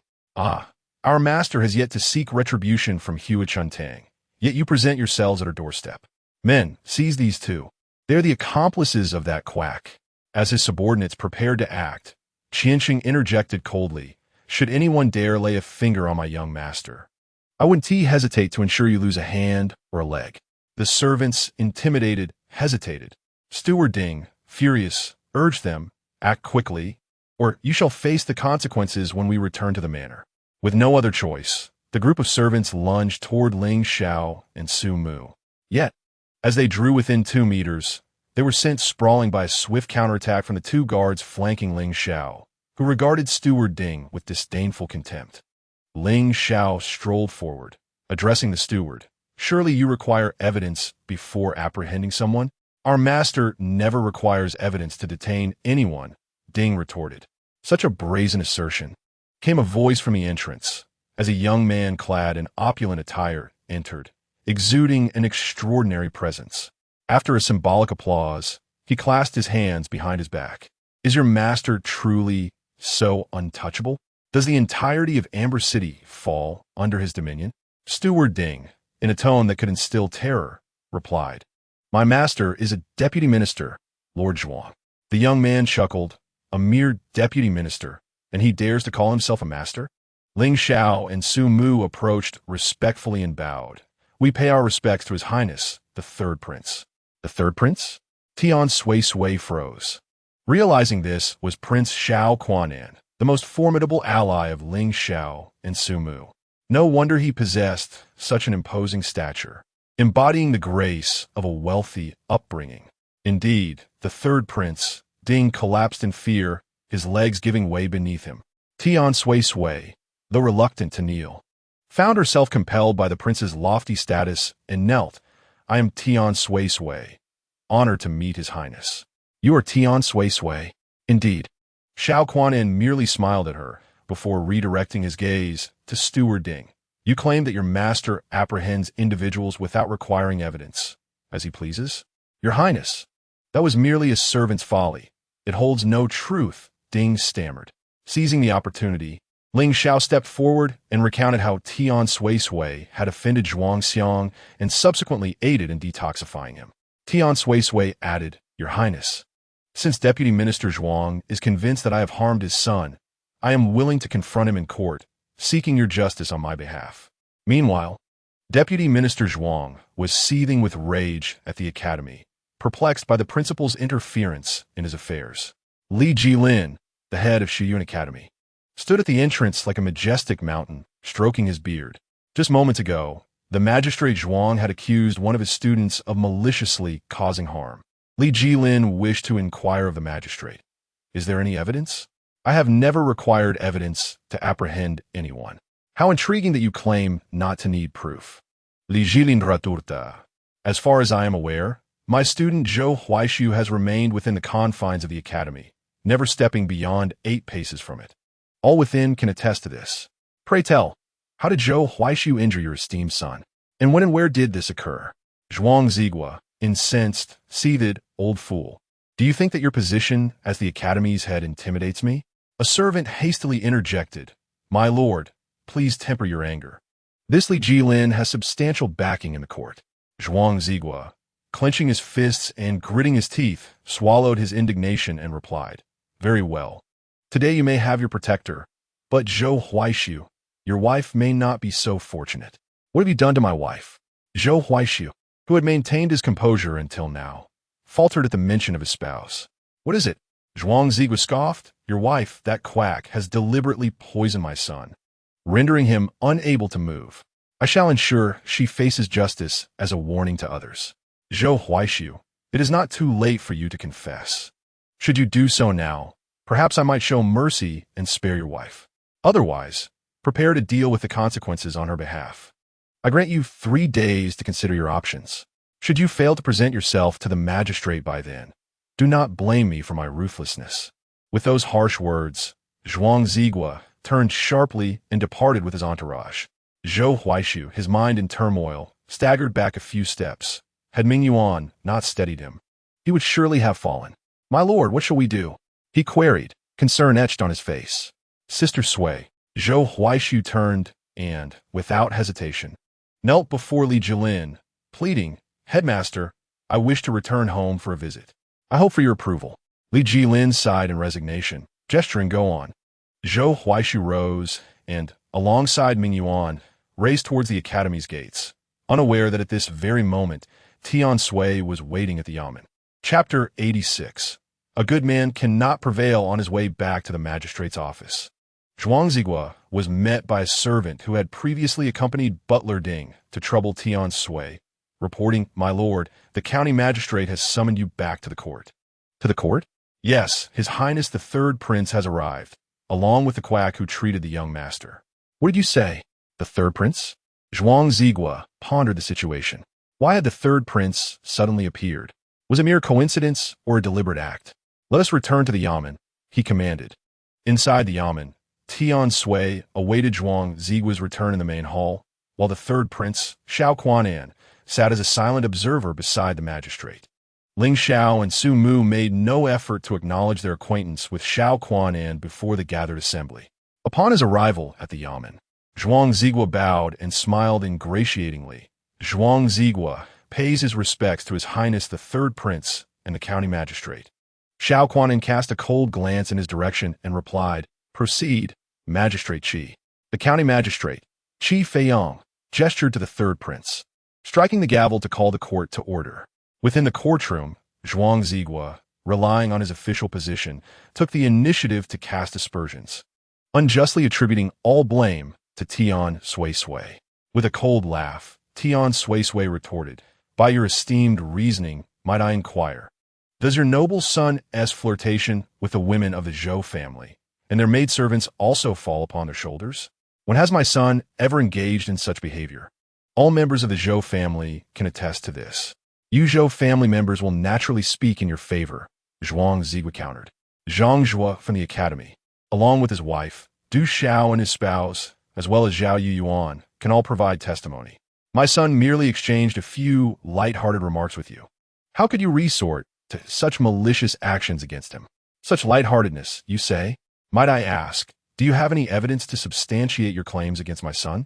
Indeed, I do, Zhuang Zigua replied, motioning for witnesses to be brought forth. As Tian Suisui scrutinized the witnesses, she realized they were none other than the Han couple residing next door. Amused by the irony, she thought, indeed, one must not be overly benevolent. A compassionate heart should not run amok, for how can one discern whether the kindness extended is to a human or a serpent? Her good intentions in aiding their son with snake venom had now turned the Han couple into instruments of Zhuang Zigua's accusations against her. Truly a remarkable turn of events.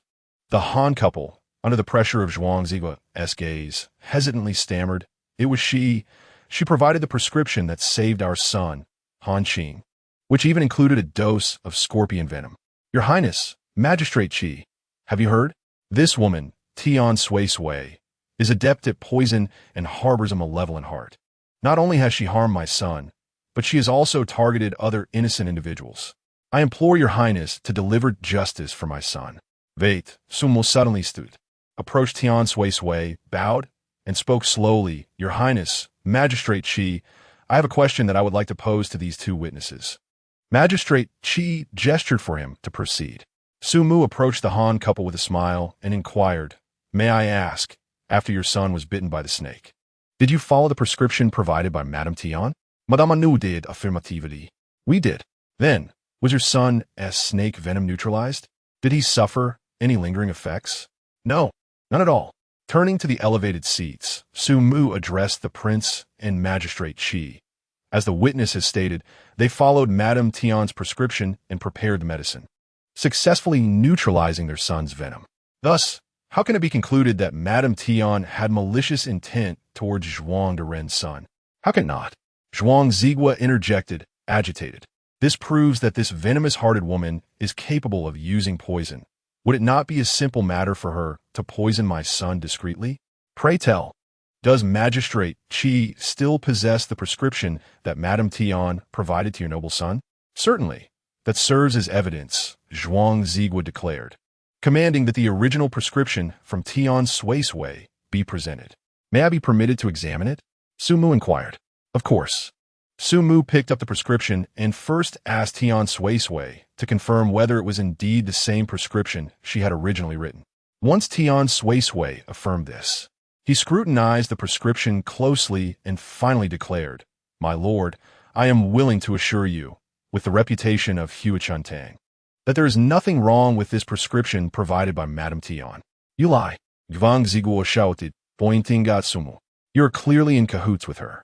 It was you who suggested that I summon her when my son was bitten by a poisonous snake. You must have conspired beforehand, and now you are merely covering for her. Preposterous." Lord Qi slammed the gavel. "Lord Zhuang, without evidence, how can you slander another so freely?" "My lord, every word I speak is the truth," replied Su Mu. "Indeed, it was I who proposed to summon Madame Tian that night, and I personally went to invite her. I was solely concerned for young Master Zhuang's well-being. The snake venom he suffered from is something I cannot remedy, hence the need to seek Madame Tian's help." At that moment, a voice echoed from the entrance, "Suisui Jia." Turning around, Tian Suisui was surprised to see Zhou Huaishu and Ming Yuan had also arrived. Zhou Huaishu attempted to enter, but Tian Suisui subtly shook her head, signaling him to remain calm. Reluctantly, Zhou Huaishu halted, his eyes filled with anxiety. Yet he dared not act impulsively for fear of jeopardizing Tian Suisui's plan. Regret consumed him as he pondered whether, Had he not rashly confronted Zhuang Xiang, or had executed his plans more perfectly, Tian Suisui might not have been implicated. Perhaps today, S events could have been avoided altogether. He struggled to steady his mind, repeatedly assuring himself that Tian Suisui would be fine, especially since Su Mu and Ling Xiao were clearly on her side. The uncertainty lay in who the listening third prince was aligned with. Earlier, as Zhou Huaishu and Ming Yuan were halfway back, they encountered Tian Bin, who had rushed over from home in a panic. Upon seeing him, Tian Bin exclaimed, "Brother-in-law, something has happened to my sister."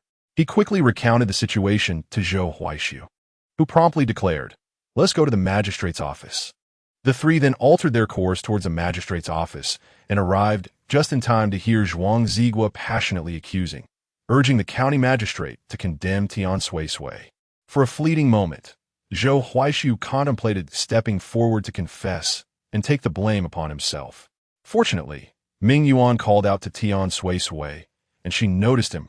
Otherwise, he feared he might have found himself standing in the hall at that very moment. With a faint smile, Tian Suisui addressed the magistrate. "You assert without hesitation that this woman poisoned the noble son, even disregarding the words of Dr. Su from Huichuntang. I propose an alternative. Why not summon the city's esteemed physicians to examine whether this prescription is indeed effective against snake venom? Let us ascertain whether this woman secretly poisoned the noble son." Chapter 87. Enveloped in the aroma of smoke and fire in the brief span of merely an hour, all the physicians of the county had gathered. With each arrival, the county magistrate, Lord Qi, presented them with the prescription, and each physician affirmed that the prescription crafted by Tian Suisui posed no issues whatsoever. Some, who had close ties with Zhuang Zigua, contemplated offering a few disingenuous words in his defense. However, the oppressive presence of Xiao Kuanan, who was seated nearby, rendered them speechless. Ultimately, not a single person dared to assert that there was anything amiss with the prescription. To make matters even more astonishing, one physician, clutching the prescription with excitement, exclaimed, "My lord, this is indeed the antidote for snake venom. How splendid, truly splendid!" Zhuang Zigua, who had initially believed victory was within his grasp, was infuriated to the point of nearly grinding his teeth. Yet with Xiao Kuanan present, he refrained from expressing his anger, instead gritting his teeth and saying, "It seems I have wronged Madame Tian." Tian Suisui nodded in acknowledgement, understanding the magistrate's fervent desire to save his son. After this exchange, she turned towards Lord Qi and inquired, "County magistrate, since it has been established that I have not harmed the young master of Lord Zhuang, may I take my leave?" Had the matter concluded here, it would have been a satisfactory resolution. However, Zhuang Zigua persisted in his relentless pursuit. Just as Lord Qi was about to declare the session adjourned, Zhuang Zigua interjected, "Hold on. What further instructions do you have, my lord? Although you did not poison my son, he fell into the city moat and was bitten by a venomous snake when his horse lost control. Surely, you and your husband must have had a hand in this." Tian Suisui suddenly laughed, realizing that Zhuang Zigua was intent on condemning her. "I reiterate, my lord, do you possess any evidence to support your claims?" "I need no evidence," he retorted. "My son, aside from his confrontations with you, has wronged no one." "Is this not a rather disingenuous statement, my lord?" Tian Suisui countered. "Your Highness, county magistrate, perhaps you should inquire how many in this city have suffered at the hands of Lord Zhuang and his son. For what I gather, young Master Zhuang is notorious for his arrogance and boasts of numerous transgressions against the common folk, all under the protection of his father's position." Xiao Kuanan scrutinized Tian Suisui, who, despite being merely a common woman, displayed no fear when confronting Zhuang Zigua, the magistrate, or even him. Was she truly just an ordinary woman? Rising from his seat, he surveyed the gathered townsfolk outside the magistrate's office and spoke slowly. "Dear villagers, what Madame Tian has stated, is it true?" "My lord, I am wronged," Zhuang Zigua protested, astonished at Tian Suisui's audacity to humiliate him in the presence of the third prince. He resolved that once the day was over, she could not be allowed to remain. Disregarding him, Xiao Kuanan addressed the crowd, "I am the third prince, here on behalf of the emperor to conduct an inspection. If any of you harbors grievances, please voice them today, and I shall ensure justice is served. Zhuang Zigwe thought that as long as he did not admit to wrongdoing, no one could touch him. Little did he realize that the voices of the people held immense power, and that their wrath could not be overlooked. Furthermore, he was unprepared for the fact that Shao Kuan-yin was indeed representing the emperor, and his public declaration served as a balm for the anxieties of the citizens of Amber City. The onlookers whispered among themselves, "Is it true? Could he really be a prince? Just look at his fine attire. It must be so. Indeed, who else would dare to utter such words as to replace the emperor? Certainly, he must be of noble birth.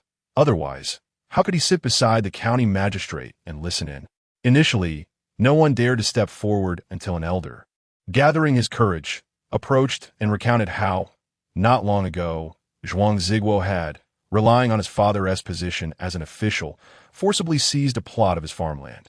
Once someone stood up, others naturally followed suit, and more commoners emerged to voice their grievances. Some spoke of daughters abducted, others of being assaulted in the streets without cause, and yet others lamented the humiliation of their newlywed wives, leading some to despair and choose to end their lives in wells. As the number of accusers swelled, Zhuang Zigwe's legs buckled, and he collapsed to the ground, his steward hastily supporting him. Zhuang Zigwe muttered to himself, "It's over. This time it is truly over." Now that the matter was no longer related to Tian Suisui, she could withdraw. As she stepped out of the hall, Zhou Huaishu, Tian Bin, and Ming Yuan gathered around her. "Sister, Suisui." Tian Suisui acknowledged them with a sound. Zhou Huaishu appeared quite remorseful as he approached slowly, whispering, "My dear, I am sorry." Tian Suisui understood the reason for his apology and empathized with his feelings, replying, "It's all right. I know that your actions are driven by concern for me." Although this was indeed true, Zhou Huaishu still felt he had not handled the situation perfectly. Tian Suisui refrained from asking how Zhou Huaishu had returned from the academy, instead offering a reassuring pat on his shoulder as she said, "Let us go home." "Yes, home," he echoed. On the carriage, Ming Yuan animatedly recounted how Zhuang Zigwe had come to the academy to trouble their young master. Initially, Zhou Huaishu allowed him to elaborate, but when Ming Yuan reached the part where Zhou Huaishu, upon hearing of Tian Suisui's predicament, kneeled to implore the dean for permission to return home, Zhou Huaishu interjected, "Ming Yuan, that's enough." Ming Yuan was caught off guard by the sudden interruption, but obediently fell silent. "What a painting! Please continue. Whose portrait did you create?" The conversation hung in the air, leaving Tian Bin anxious. Observing Zhou Huaishu's expression, Ming Yuan covered his mouth with both hands, shaking his head in dismay. Having been touched by Ming Yuan's revelation of Zhou Huaishu kneeling for her sake, Tian Suisui felt a pang in her heart. A man such as Zhou Huaishu, who would not kneel before heaven or earth, nor even before his parents, was now beseeching on his knees out of fear for her safety.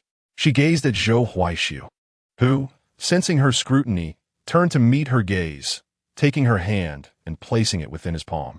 Tian Suisui only came to her senses at this moment, realizing that Zhou Huaishu had changed.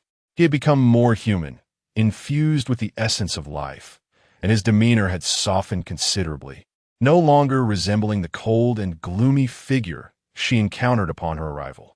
When this transformation occurred, she could not say. All she knew was that during their interactions, they seemed to be increasingly in sync. Perhaps it was her subtle influence, or perhaps it was her occasional teasing of him, or maybe it was after their last drinking session. Chapter 88, A First Meeting. Allow me to present a token of greeting. The Zhuang family had been raided, and the entire household was imprisoned, a consequence of their oppressive behavior towards the common people. Shao Kuan-yin had decided to make an example of them. Tian Suisui paid little attention to the aftermath, choosing instead to remain at home, not even stepping outside. She surmised that Shao Kuan-yin would not easily let the Zhuang family off the hook. During this time, Han Jie and his wife visited, but Tian Suisui did not even bother to see them, sending the servants to dismiss them instead. The couple left awkwardly, feeling the sting of her disdain. Tian Suisui was not the magnanimous type. She was not one to easily forgive after being wronged just because someone offered an apology. On the contrary, she held grudges. making sure that others understood the consequences of crossing her. She was displeased with them and resolved that there would be no further dealings between their families. After the Zhuang family's affairs were settled, a few days later, one morning, Su Mu and Ling Xiao unexpectedly arrived, accompanied by the third prince, Xiao Quanan. The prince's presence nearly startled Tian Suisui to death. After all, it was customary for her to pay her respects to the third prince, not the other way around. Commoner Tian Suisui has met His Highness the third prince. The servant has met His Highness the third prince. Please rise, Xiao Quanan said lightly. Tian Suisui invited Xiao Quanan into the main hall and dismissed the servants. After serving tea, she sent away Tian Bin as well, sensing that the prince's sudden visit must be for a particular purpose. Now, only 4 people remained in the hall, and Tian Suisui took the initiative to inquire. Might I ask, Your Highness, what brings you here today? Xiao Quanan smiled. Must I have a reason to visit Lady Tian? Logically, this was indeed the case. But Tian Suisui did not dare voice such a thought. The pressure was immense. It was her first time conversing with a prince, akin to speaking with the son of a president. Hengji mentioned that Lady Tian had shared knowledge on how to make ice, prepare spicy hot pot, and extract white sugar from cane sugar. Thus, I have held a certain curiosity towards you. Today's abrupt visit may seem a bit forward, so I hope you will not take offense. Hengji was Ling Zhao's courtesy name. Not at all. It is an honor to contribute even a small measure to His Majesty. She replied humbly. How did Lady Tian acquire such vast knowledge? Naturally, I learned from books. As the ancients said, in books there are golden houses. In books there are beauties like jade. Then Lady Tian is truly well-versed. Too kind, too kind.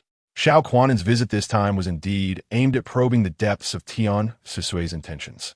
He could not fathom why Tian Suisui had chosen Ling Xiao, a choice that essentially equated to choosing him. Madam Tian, there is a matter that perplexes me. Might you enlighten me? Your Highness, please proceed, she replied. On that day, did you fortuitously encounter Hengji and Sumu on the mountain? Was it merely coincidence? Ling Xiao and Sumu turned their gazes toward Tian Suisui, who resolutely stated, it was indeed coincidence. And your decision to engage in business with Hengji, was that also fortuitous? At this point, Tian Suisui comprehended that the third prince had come to test her. She nodded, affirming it was coincidental. At that time, Master Ling was the most powerful individual I could approach. Naturally, I chose him. Do you doubt it, Your Highness? What you say, I certainly believe, Xiao Quanan replied, though his expression suggested skepticism. Tian Suisui felt helpless. Indeed, it is often said that a woman's heart is as elusive as a needle in the ocean, and those of royal blood harbor even deeper thoughts. To demonstrate her loyalty, she continued, Your Highness, since this is our first meeting, allow me to present you with a token of my sincerity. What do you think? The third prince raised an eyebrow, seemingly intrigued. Oh, are you acquainted with General Gengji? Gengji? Xiao Quanan was well aware of this individual, as were Ling Xiao and Sumo. What of General Geng? Gengji, true to his name, was straightforward with a rigid character that could be both a flaw and a virtue, depending on one's perspective. He had a beloved daughter named Geng Yufeng, born of his late wife, who had passed shortly after childbirth. Consequently, Gengji cherished his daughter deeply, but she had been frail and plagued by illness since childhood, failing to find relief despite numerous physicians' efforts. Tian Suisui remarked, General Geng has a daughter named Geng Yufeng, who has been in poor health since her youth. Your Highness is likely aware of this? Indeed, Xiao Quanan observed Tian Suisui closely. Can you cure her? I cannot. She confessed, but I know someone who can. Oh, Your Highness, although General Geng can be quite obstinate, he is valiant and combative. In his prime, he instilled fear in countless enemies on the battlefield. Though he has aged and become somewhat inflexible, I am informed that his charisma remains undiminished. If Your Highness were to assist him in finding a renowned physician to heal his daughter, General Geng would undoubtedly stand by your side in the future. What do you think? Tian Suisui recalled that in the original novel, the fourth prince, Xiao Quanzhao, sought out a healer named Shi Huachun, who cured Geng Yufeng's ailment. This led to Gengji aligning himself with the fourth prince, eventually pursuing the third prince during a coup, resulting in the latter's demise at Gengji's hand. If, in this lifetime, the third prince could locate Shi Huachuan first and heal Geng Yufeng, then Geng Ji would naturally serve under him, potentially altering the third prince's fate as depicted in the original tale. What do you think? Your Highness, what do you think of the proposal from the common woman? Not bad, Xiao Quanan replied nonchalantly, tapping his fingers on the table. I merely wonder if Mrs. Tian would be willing to undertake this journey for me. Huh? Deep down, Tian Suisui was certainly reluctant, but she could not express that outright. Your Highness, I fear that I might disappoint your kind intentions. However, I do have an inkling of where Divine Physician Shi might be. If you wish, I could provide you with his address, and you could send someone to invite him. So, does that mean Mrs. Tian is unwilling? Your Highness, it is not that I am unwilling. Rather, I simply cannot travel far. All six eyes turned towards Tian Suisui simultaneously. She resigned herself to the situation, sheepishly admitting, the truth is, I am rather lazy, disinclined to move about or venture outdoors. I prefer to recline at home, living a life where food is served and comforts are provided. Besides, aside from knowing where Divine Physician Shi resides, I am utterly ignorant of anything else. And how did you come to know where Divine Physician Shi is? How can you be certain that he can cure Geng Yufeng's ailment? Chapter 89. A glimmer of humanity, it was impossible for her to go and fetch someone. As Amber City was quite distant from where the Divine Physician had secluded himself, with winter fast approaching, it would be quite the surprise if Tian Suisui agreed to make the journey. Fortunately, Xiao Quanan displayed a modicum of humanity and did not insist upon her attendance. He understood the importance of sincerity and, having concluded his affairs there, resolved to personally invite the Divine Physician. This was not only to demonstrate his earnestness, but also to seize the opportunity to visit the military camp under the pretense of an imperial inspection, thereby winning over Geng Ji. On the day of his departure, a grand procession accompanied Xiao Quanan out of Amber City, with nearly all the townspeople coming to bid him farewell, including Tian Suisui. Outside the city gates, the county magistrate led the way, engaging in conversation with Xiao Quanan, while Ling Xiao and Su Mu flanked him on either side. From a distance, Tian Suisui observed the current state of Xiao Quanan, spirited and graceful, exuding the aura of a noble gentleman.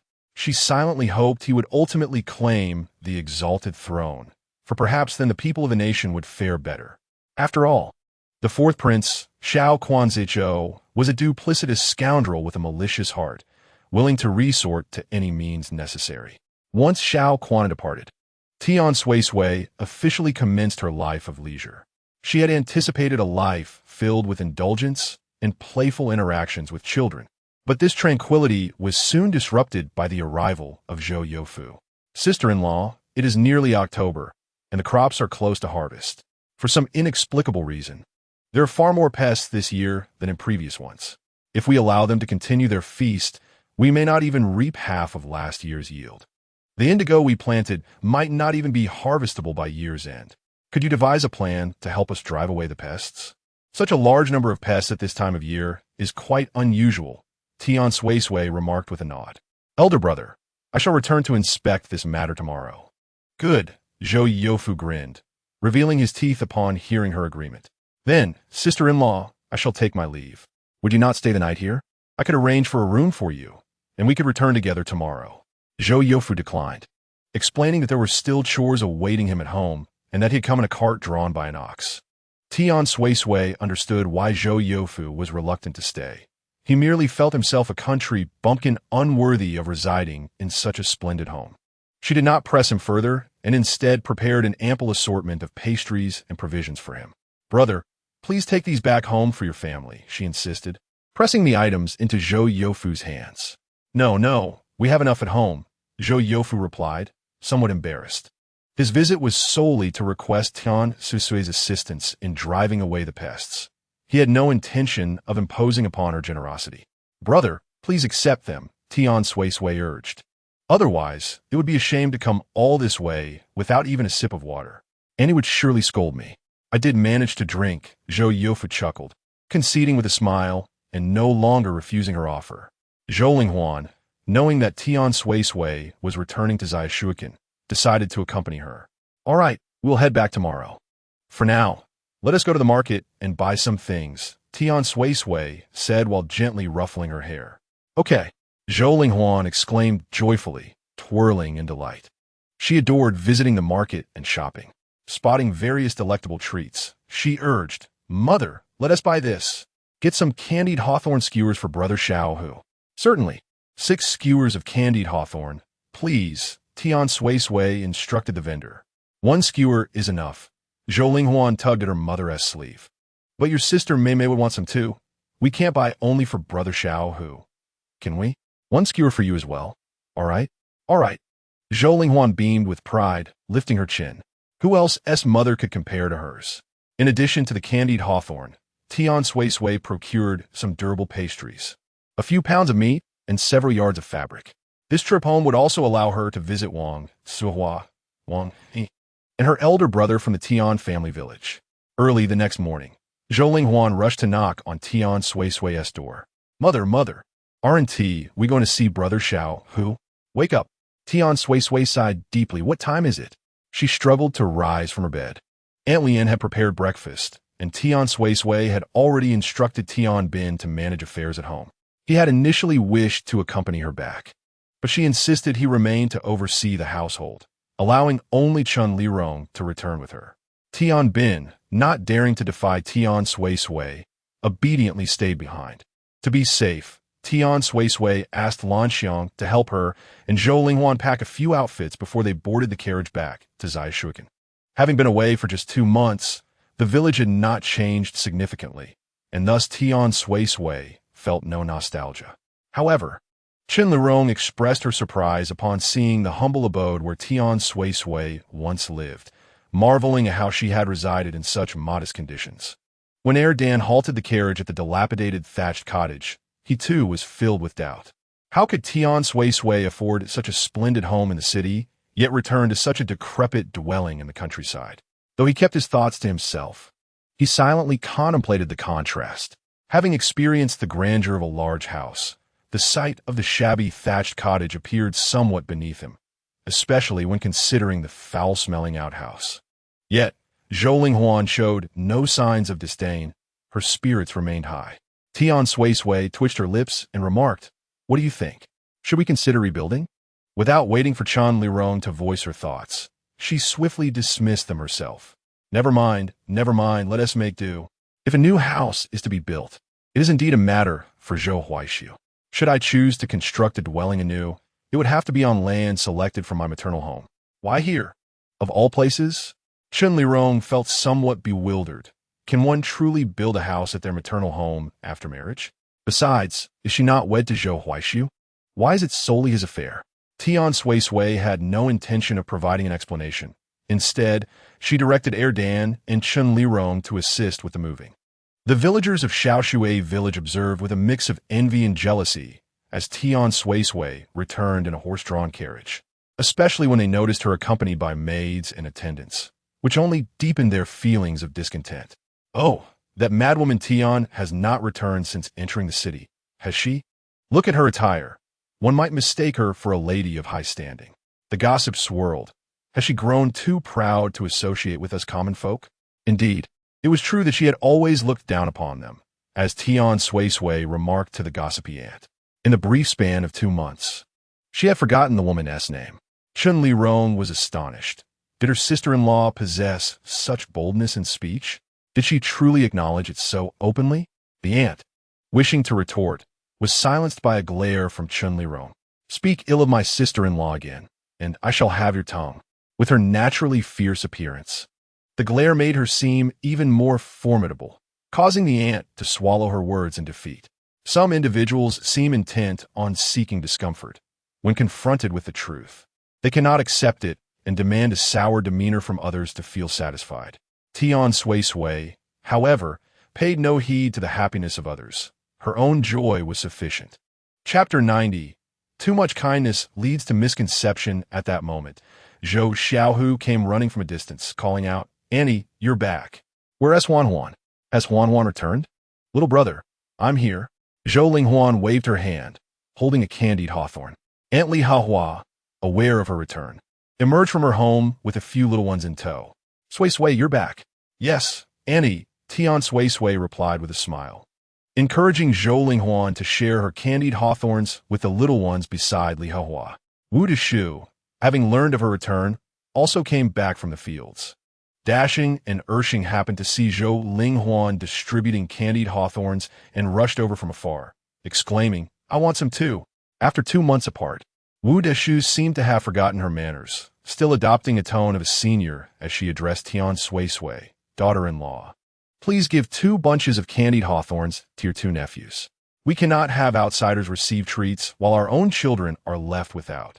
Tian Suisui, unwilling to argue over 2 bunches of candied hawthorns, instructed Zhou Linghuan to give them 2 as well. Dashing and Ershing snatched the hawthorns from Zhou Linghuan's hands without even a word of thanks, perhaps sensing that Tian Suisui did not retaliate. Wu Deshu felt emboldened once more, thinking it acceptable to return after 2 months away and offer just 2 bunches of candied hawthorns to her mother-in-law. Tian Suisui then said, "Lirong, please fetch a box of pastries for her." "Yes." Chen Lirong obediently complied, realizing that despite her sister-in-law's prowess beyond the village, she was still expected to heed her mother-in-law upon returning home. Indeed, there had never been a daughter-in-law who was not wary of her mother-in-law. Wu Deshu accepted the delicacies from Chen Lirong with satisfaction, but upon closer inspection, she noticed that there seemed to be 2 boxes of treats designated for Uncle Zhou's family. Furthermore, it appeared that Tian Suisui had also sent meat and cloth to them. She immediately placed her hands on her hips and exclaimed, "Tian Suisui, what gives you the right to bestow such generous gifts upon your uncle's family while offering your mother-in-law merely a box of snacks? I warn you, you must remove the fine items from your cart at once, or else what?" Tian Suisui's expression turned icy. Her willingness to share those items with Wu Deshu was merely an act of maintaining appearances, yet Wu Deshu's greediness was insatiable. "Otherwise, you should be deemed unfilial." With a cold smile, Tian Suisui replied nonchalantly, "Wu Dinyang, have I perhaps given you too much face, leading to some unwarranted illusion? If you do not desire these items, simply place them down and depart. If you wish to keep them, then vanish from my sight this instant, or I shall not hesitate to instruct my maid to reclaim them." Upon hearing Tian Suisui's threat to retrieve the items, Wu Deshu hurriedly clutched them to her chest and fled in haste. Chen Lirong stared at Tian Suisui in shock, her eyes wide, for she had just been pondering how a daughter-in-law could ever stand up to a mother-in-law. Now it seemed the tables had turned, and that woman claiming to be her mother-in-law appeared quite fearful. "My dear, did that lady not just claim to be your mother-in-law? Why then do you refer to her as Dinyang? It is merely a form of address. There is no need to dwell on it," Tian Suisui replied, and Chen Lirong chose not to probe further. Tian Suisui instructed Erden and Chen Lirong to assist in tidying up the house while she ventured to Uncle Zhou's home to ascertain the situation. Zhou Youfu took her directly to the fields, explaining that in Shaoshui village, rice was traditionally sown in 2 seasons. Currently, the 2nd season's rice had only just begun to sprout ears, yet many had already been ravaged by locusts. Not only the rice, but various vegetables in the field had also been devoured, leaving only the stalks. "Have you spread lime?" Tian Suisui inquired. "Lime?" Zhou Youfu shook his head. "Then let us apply a layer of lime and see if it makes any difference." Zhou Youfu hesitated, finally confessing, "Sister-in-law, purchasing lime powder requires money, and most villagers are reluctant to spend. How did you resolve this issue in previous years?" Tian Suisui pressed. "In previous years, we faced fewer problems. We would simply catch the locusts and feed them to the chickens," Zhou Youfu explained. "However, this year, it's inexplicably worse. The locusts are more than double compared to previous years, making them harder to catch. What else can be done?" "It's all your fault, Tian Suisui. If you hadn't suggested cultivating medicinal herbs in the village, we wouldn't be plagued by such a swarm of locusts." Having seen Zhou Youfu lead Tian Suisui to the fields, others spontaneously followed suit, and the crowd grew larger. Tian Suisui remained silent, leading some villagers to believe she acquiesced, which only emboldened them further. "Tian Suisui, if our crops do not yield as well as in previous years, you must compensate us. Indeed, it was your proposal to cultivate herbs in the village that has drawn in these locusts. You are to blame, and thus, you must find a way to eradicate them. Exactly. Not only have we failed to earn any profit, but our crop yields will also diminish. You must compensate us. You speak nonsense, Zhou Yofu retorted. In previous years, locusts were present as well. Just moments ago, he had mentioned that this year's invasion was unprecedented. Other villages also contend with a multitude of locusts. Why do you not speak of that? If it is not the herbal medicine that attracted them, what else could it be? Zhou Yofu, unable to counter the villagers' multitude of voices, felt his complexion darken with frustration, at a loss for a rebuttal. Tian Suisui attempted to console him, saying, "Brother, do not take their words to heart," although she was well aware of the nature of humanity. Hearing such remarks from the villagers still sent a chill through her. Humanity, indeed, is laughably absurd. She turned her gaze towards the village chief, Zhou Fugui. Did he share the same sentiment? Zhou Fugui maintained a smiling facade, saying, "Oh, Huaishu's daughter-in-law, we all understand that you act for the benefit of our village. It is merely that seeing the locusts ravage our crops leaves everyone anxious, causing them to think this way. Do not mind it. Do not take it to heart." Observing Zhou Fugui's duplicitous demeanor and his deliberate omission of the matter regarding Tian Suisui compensating for losses, she understood that his words were mere formalities. And he too believed that her suggestion to cultivate herbal medicine had attracted the locusts. However, he continued, Huaishu's daughter-in-law, the situation has escalated to this extent. If the locusts are not eradicated, our village may be unable to pay taxes this year. Perhaps you could devise a solution to assist everyone. The latter part of his statement remained unspoken, implying that this calamity was ultimately of her own making. Tian Suisui simply replied, "Understood," and returned home with Zhou Yofu. Enraged, Zhou Yofu recounted the villagers' remarks to Zhou Dabo and the others, prompting Li Heflower to exclaim, "These people are blind and ignorant, lacking any sense of gratitude." Tian Suisui, however, took a more lenient view. "Aunt, do not be upset. There is no need to quarrel with them." Chun Lirong also expressed her indignation, stating, "My dear, I believe you should not have been so kind as to teach them to cultivate herbs. If you had refrained from meddling, you would be at home now, resting comfortably." The coachman, Erden, chimed in, "Madam, shall we return home now?" Chapter 91. Not only the body is weary, but the heart is also tired. It was impossible to completely abandon the situation. Not merely for the villagers of Shaoshui, but for the Zhou Dabo's family, and for those in the village who still believed in her. In modern times, if locusts appeared, one could simply spray pesticides.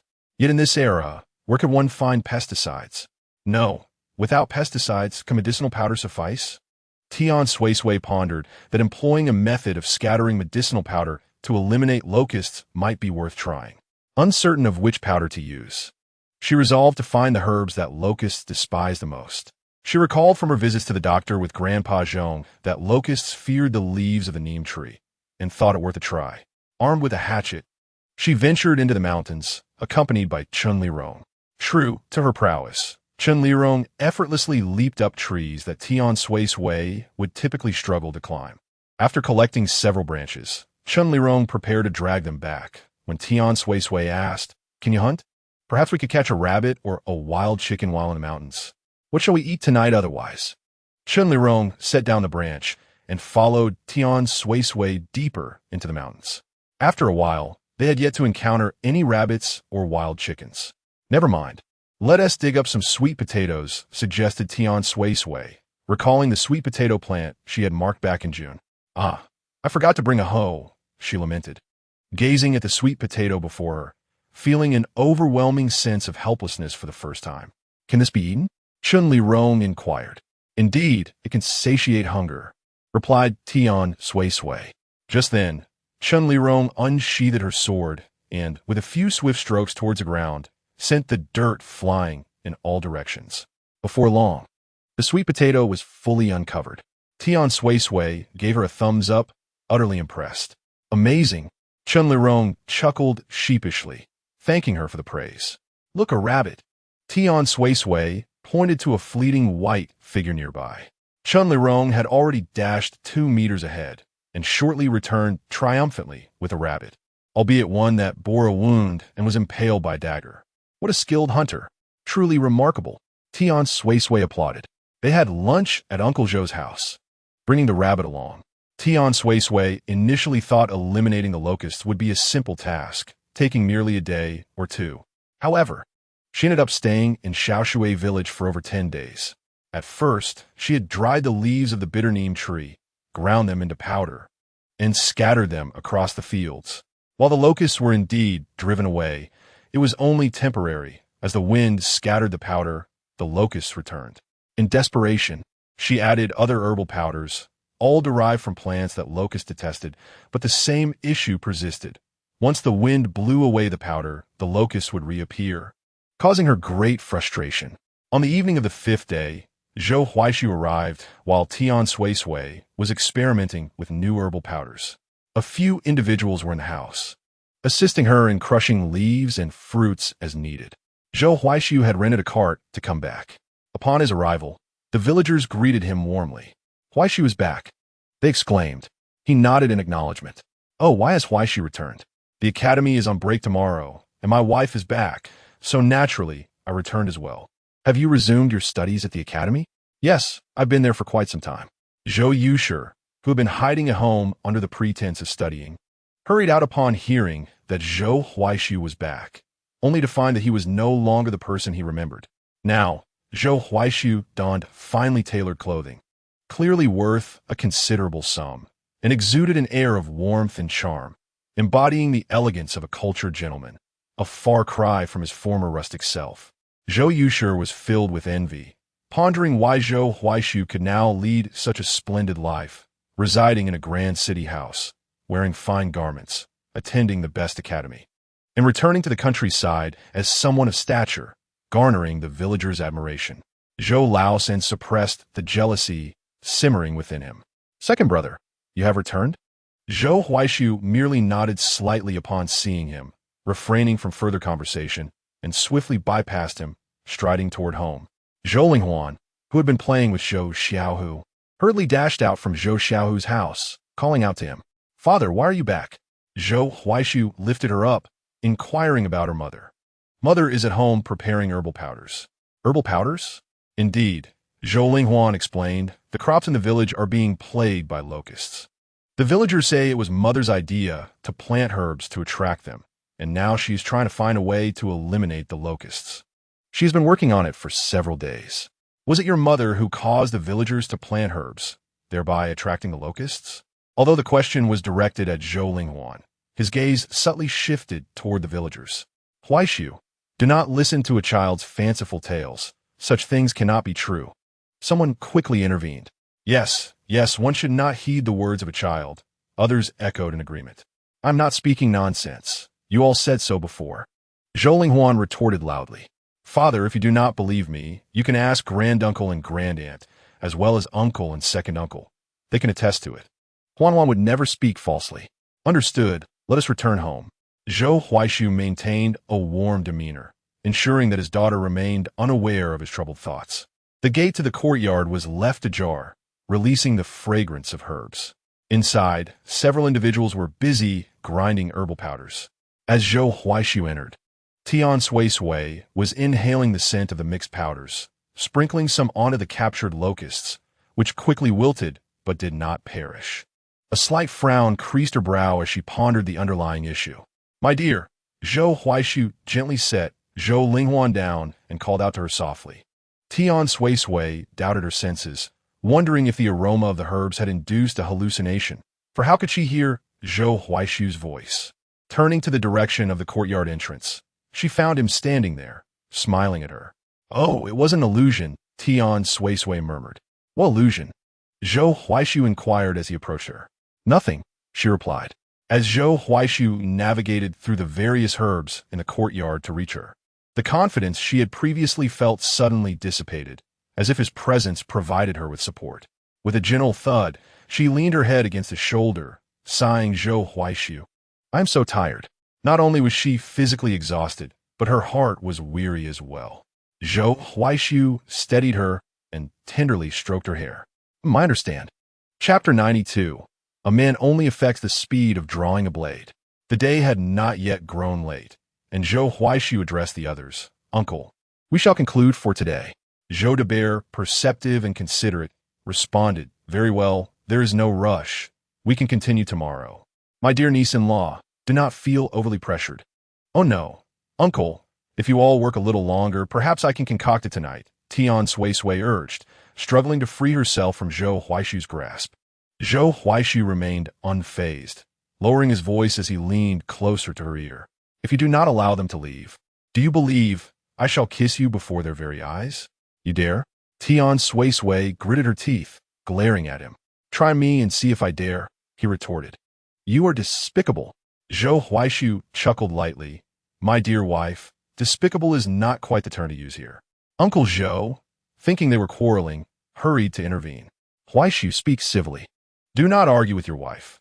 She has not had proper rest these past few days while developing the medicinal powder. Rest assured, uncle, my wife and I would never argue," Zhou Huaishu assured him. "Good, good," Uncle Zhou replied. "We shall take our leave then.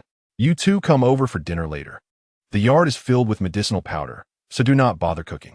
"Understood, uncle." Once Uncle Zhou and the others exited the courtyard, Tian Suisui spoke. "May I be released now?" "No," Zhou Huaishu refused, sweeping her into his arms and carrying her into the room. "Why are you taking me to the room?" Tian Suisui exclaimed, flustered. "What do you think?" he replied, placing her on the bed, his weight pressing down upon her. Tian Suisui smiled in exasperation. "But brother, should you not consider that it is still light outside? People might pass by at any moment." The term brother, uttered from her lips, delighted Zhou Huaishu immensely. "Then do not make a sound." "Chen Lirong, Guoming," Tian Suisui called out into the hallway. In the next moment, Chen Lirong stood at the door. "Leave," Zhou Huaishu commanded sharply, his gaze towards the door turning steely. Caught in a dilemma, Chen Lirong found herself unable to enter or exit. Zhou Huaishu, unperturbed, jested. "My dear wife, if you do not mind her witnessing our intimate rendezvous, I am quite amenable to it. You, uncle will soon call us for dinner. You need not rush this moment, do you?" "I am in a hurry. How could I not be?" Zhou Huaishu replied. "It is suffocating." You rogue." Tian Suisui could not contain her voice, raising her volume. Zhou Huaishu was indeed shameless. "Lower your voice. It is still light outside. Moreover, if you do not allow me to enter soon, the lingering scent will reveal our activities to uncle's family." Of course, Chen Lirong could not enter. Instead, she became the sentinel for Tian Suisui and Zhou Huaishu. However, being a trained martial artist, she possessed keen hearing and listened intently to the events unfolding inside. Alas, when Zhou Huaishu was absent, Tian Suisui was undoubtedly the epitome of a strong heroine. Yet, the moment he appeared, she transformed into a delicate, helpless woman. It was alarming, exceedingly alarming. Chen Lirong shook her head, drawing a profound conclusion. Men merely influenced her speed in drawing her sword. By the time Zhou Huaishu had finished, darkness had fallen. During this time, Li Huahua had sent Zhou Youfu to call them, but Chen Lirong had blocked him at the door. "Uncle, my wife has said she will not be joining for dinner tonight. I will handle the cooking." Zhou Youfu, assuming they had matters to attend to, did not inquire further and simply departed. Indeed, it was Chen Lirong who prepared dinner, though her culinary skills were lacking. Tian Suisui, however, did not mind. After some exertion, her appetite had improved, and she devoured a hearty bowl. Chen Lirong and Erden had not been eating much these past few days, yet today her appetite seemed remarkably good. Erden, a taciturn individual, would only engage in conversation when prompted by others. Upon hearing this, he remarked, "I am not certain. Could it be that the arrival of the master has something to do with it?" Chen Lirong furrowed her brow tightly, pondering whether her improved mood, perhaps due to her recent encounters with the master, had led to an increased appetite. Did this imply that such encounters would need to occur more frequently? "What are you thinking?" Tian Suisui's sharp gaze pierced through her thoughts. "Nothing at all, merely complimenting the mistress on her good appetite." Although Chen Lirong held a status slightly above that of the maidservants in the household, she was at most merely a bodyguard. It was Tian Suisui who held the true authority. Tian Suisui calmly diverted her gaze, and as she lowered her head, she noticed that her bowl had been filled with 2 additional pieces of meat, courtesy of Zhou Huaishu. "Mistress, do indulge in more meat. You have grown quite thin." Tian Suisui casually replied, "You should eat. All the labor is performed by you." Only after uttering these words did she realize the implications of her statement. However, it was too late to retract her words and pretend nothing had occurred. "Mother, father is not engaged in any labor, so why do you say he has?" Zhou Linghuan inquired, puzzled. "It is nothing. Your mother merely misspoke," Tian Suisui replied offhandedly. Although the children were oblivious, Chun Lirong, an innocent young woman, understood the implications of Tian Suisui's words. She silently finished the rice in her bowl, declaring, "Master, mistress, I am full." She swiftly gathered her bowl and chopsticks and left, taking Zhou Linghuan with her. Upon seeing Chun Lirong and Zhou Linghuan depart, Erden could no longer remain seated and left with his bowl half filled with rice. Zhou Huaishu chuckled and placed more meat into Tian Suisui's bowl, saying, "Mistress, although I perform all the labor, the burden falls upon you. Do eat more to replenish your strength. After all, there will be more work ahead." Tian Suisui shot him a glare. The hint of menace in her expression was, to Zhou Huaishu, devoid of any threat, and instead added an air of intimacy. Just as they were about to finish their meal, Zhou Yushi unexpectedly arrived. "Second brother, second sister-in-law," he greeted, lowering his gaze respectfully. Tian Suisui held a disinclined attitude towards him prior to Zhou Huaishu's arrival. He had never acknowledged her presence or appeared before her. While many in the village were devising ways to eradicate the locusts, Zhou Yushi had remained conspicuously absent until now. Surely, his visit was not for her sake, but rather to seek out Zhou Huaishu. Thus, Tian Suisui could not be bothered to maintain appearances.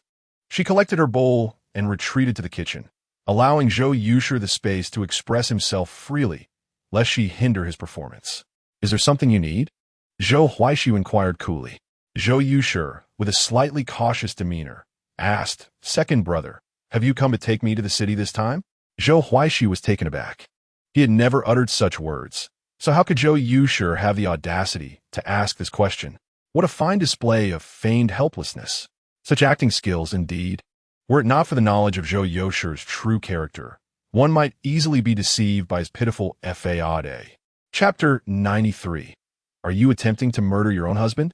In this world, there exists a type of individual who believes themselves to be the epitome of intelligence, perceiving others as mere fools. At this moment, Zhou Laosan embodies such persona. Although he is shameless and adept at feigning innocence and pity, Zhou Huaishu sees through his ruse with a mere glance. The utterance of Zhou Huaishu shattered all of his illusions. "Second brother, did you not used to dote on me the most? How is it that after second sister-in-law awakened, our brotherly bond has grown so distant? Goodness, when seeking assistance, must one also resort to sowing discord? It is truly perplexing whether to deem him foolish or naive." Meanwhile, in the kitchen, Chun Lirong was taken aback by Zhou Laosan's brazen demeanor. "My lady, is this truly the master's brother? How utterly shameless! He dares to instigate discord between you and the master?" Tian Suisui chuckled. "How can you be so certain he is instigating discord? Perhaps I am indeed such a person." Pointing at Zhou Laosan, who was conversing with Zhou Huaishu in the courtyard, Chun Lirong remarked, "My lady, I possess a keen sense." Since he entered, his gaze has been erratic. Though he pretends to be pitiful, his eyes betray nothing but scheming. It is evident to me, and even a blind person would see through it. Tian Suisui laughed even harder. "You have an impressive discernment. Indeed, with a creature like him, it is clear he cannot be trusted." "Annie, you're absolutely right. My third uncle is quite wicked. When I was younger, he would secretly indulge in food and would pinch me when I misbehaved, insisting I not inform my father. Would you have remained silent if he forbade you? My father was at the academy, returning only once a month. Speaking up would have been futile, as he had no authority. After my father departed, my grandmother would find excuses to reprimand me. Thankfully, my mother has awakened now." Tian Suisui gently patted her head. "My lady, what if the master, in a moment of weakness, decides to bring his brother back to the residence?" Chun Lirong inquired again. "Oh," Tian Suisui replied nonchalantly. "Then I shall divorce your master and expel him from the household, subsequently inviting a handsome and obedient son-in-law to take residence." "Ah, Chun Lirong gasped, astonished by her lady's audacity. What is a son-in-law? Zhou Linghuan asked. Nothing of importance. Children should not pry, Tian Suisui responded. Does my lady still wish to invite a son-in-law? One who is both handsome and obedient? Zhou Huaishu had just dismissed Zhou Laosan and was approaching Tian Suisui when he overheard her words. Chun Lirong awkwardly chuckled and, understanding the situation, led Zhou Linghuan back to their room to sleep. Tian Suisui laughed bashfully. I was merely jesting. How could I truly invite a son-in-law? However, Zhou Huaishu had no intention of letting her off easily. I perceive, my lady, that you harbor such intentions. Otherwise, how could you utter such words? My husband, you have not afforded me the opportunity, have you? It seems, indeed, that my lady is contemplating the idea of a son-in-law, Zhou Huaishu remarked. It may be time to administer some discipline. Hey, put me down. Zhou Huaishu, be gentle. Zhou Huaishu, are you made of iron? How have you risen again? As the moon descended in the sky, Zhou Huaishu finally relented, allowing Tian Suisui some respite. Exhausted, she lay in bed, her body aching and her limbs weak. Zhou Huaishu, are you a psychopath? Do you still wish to seek a suitor?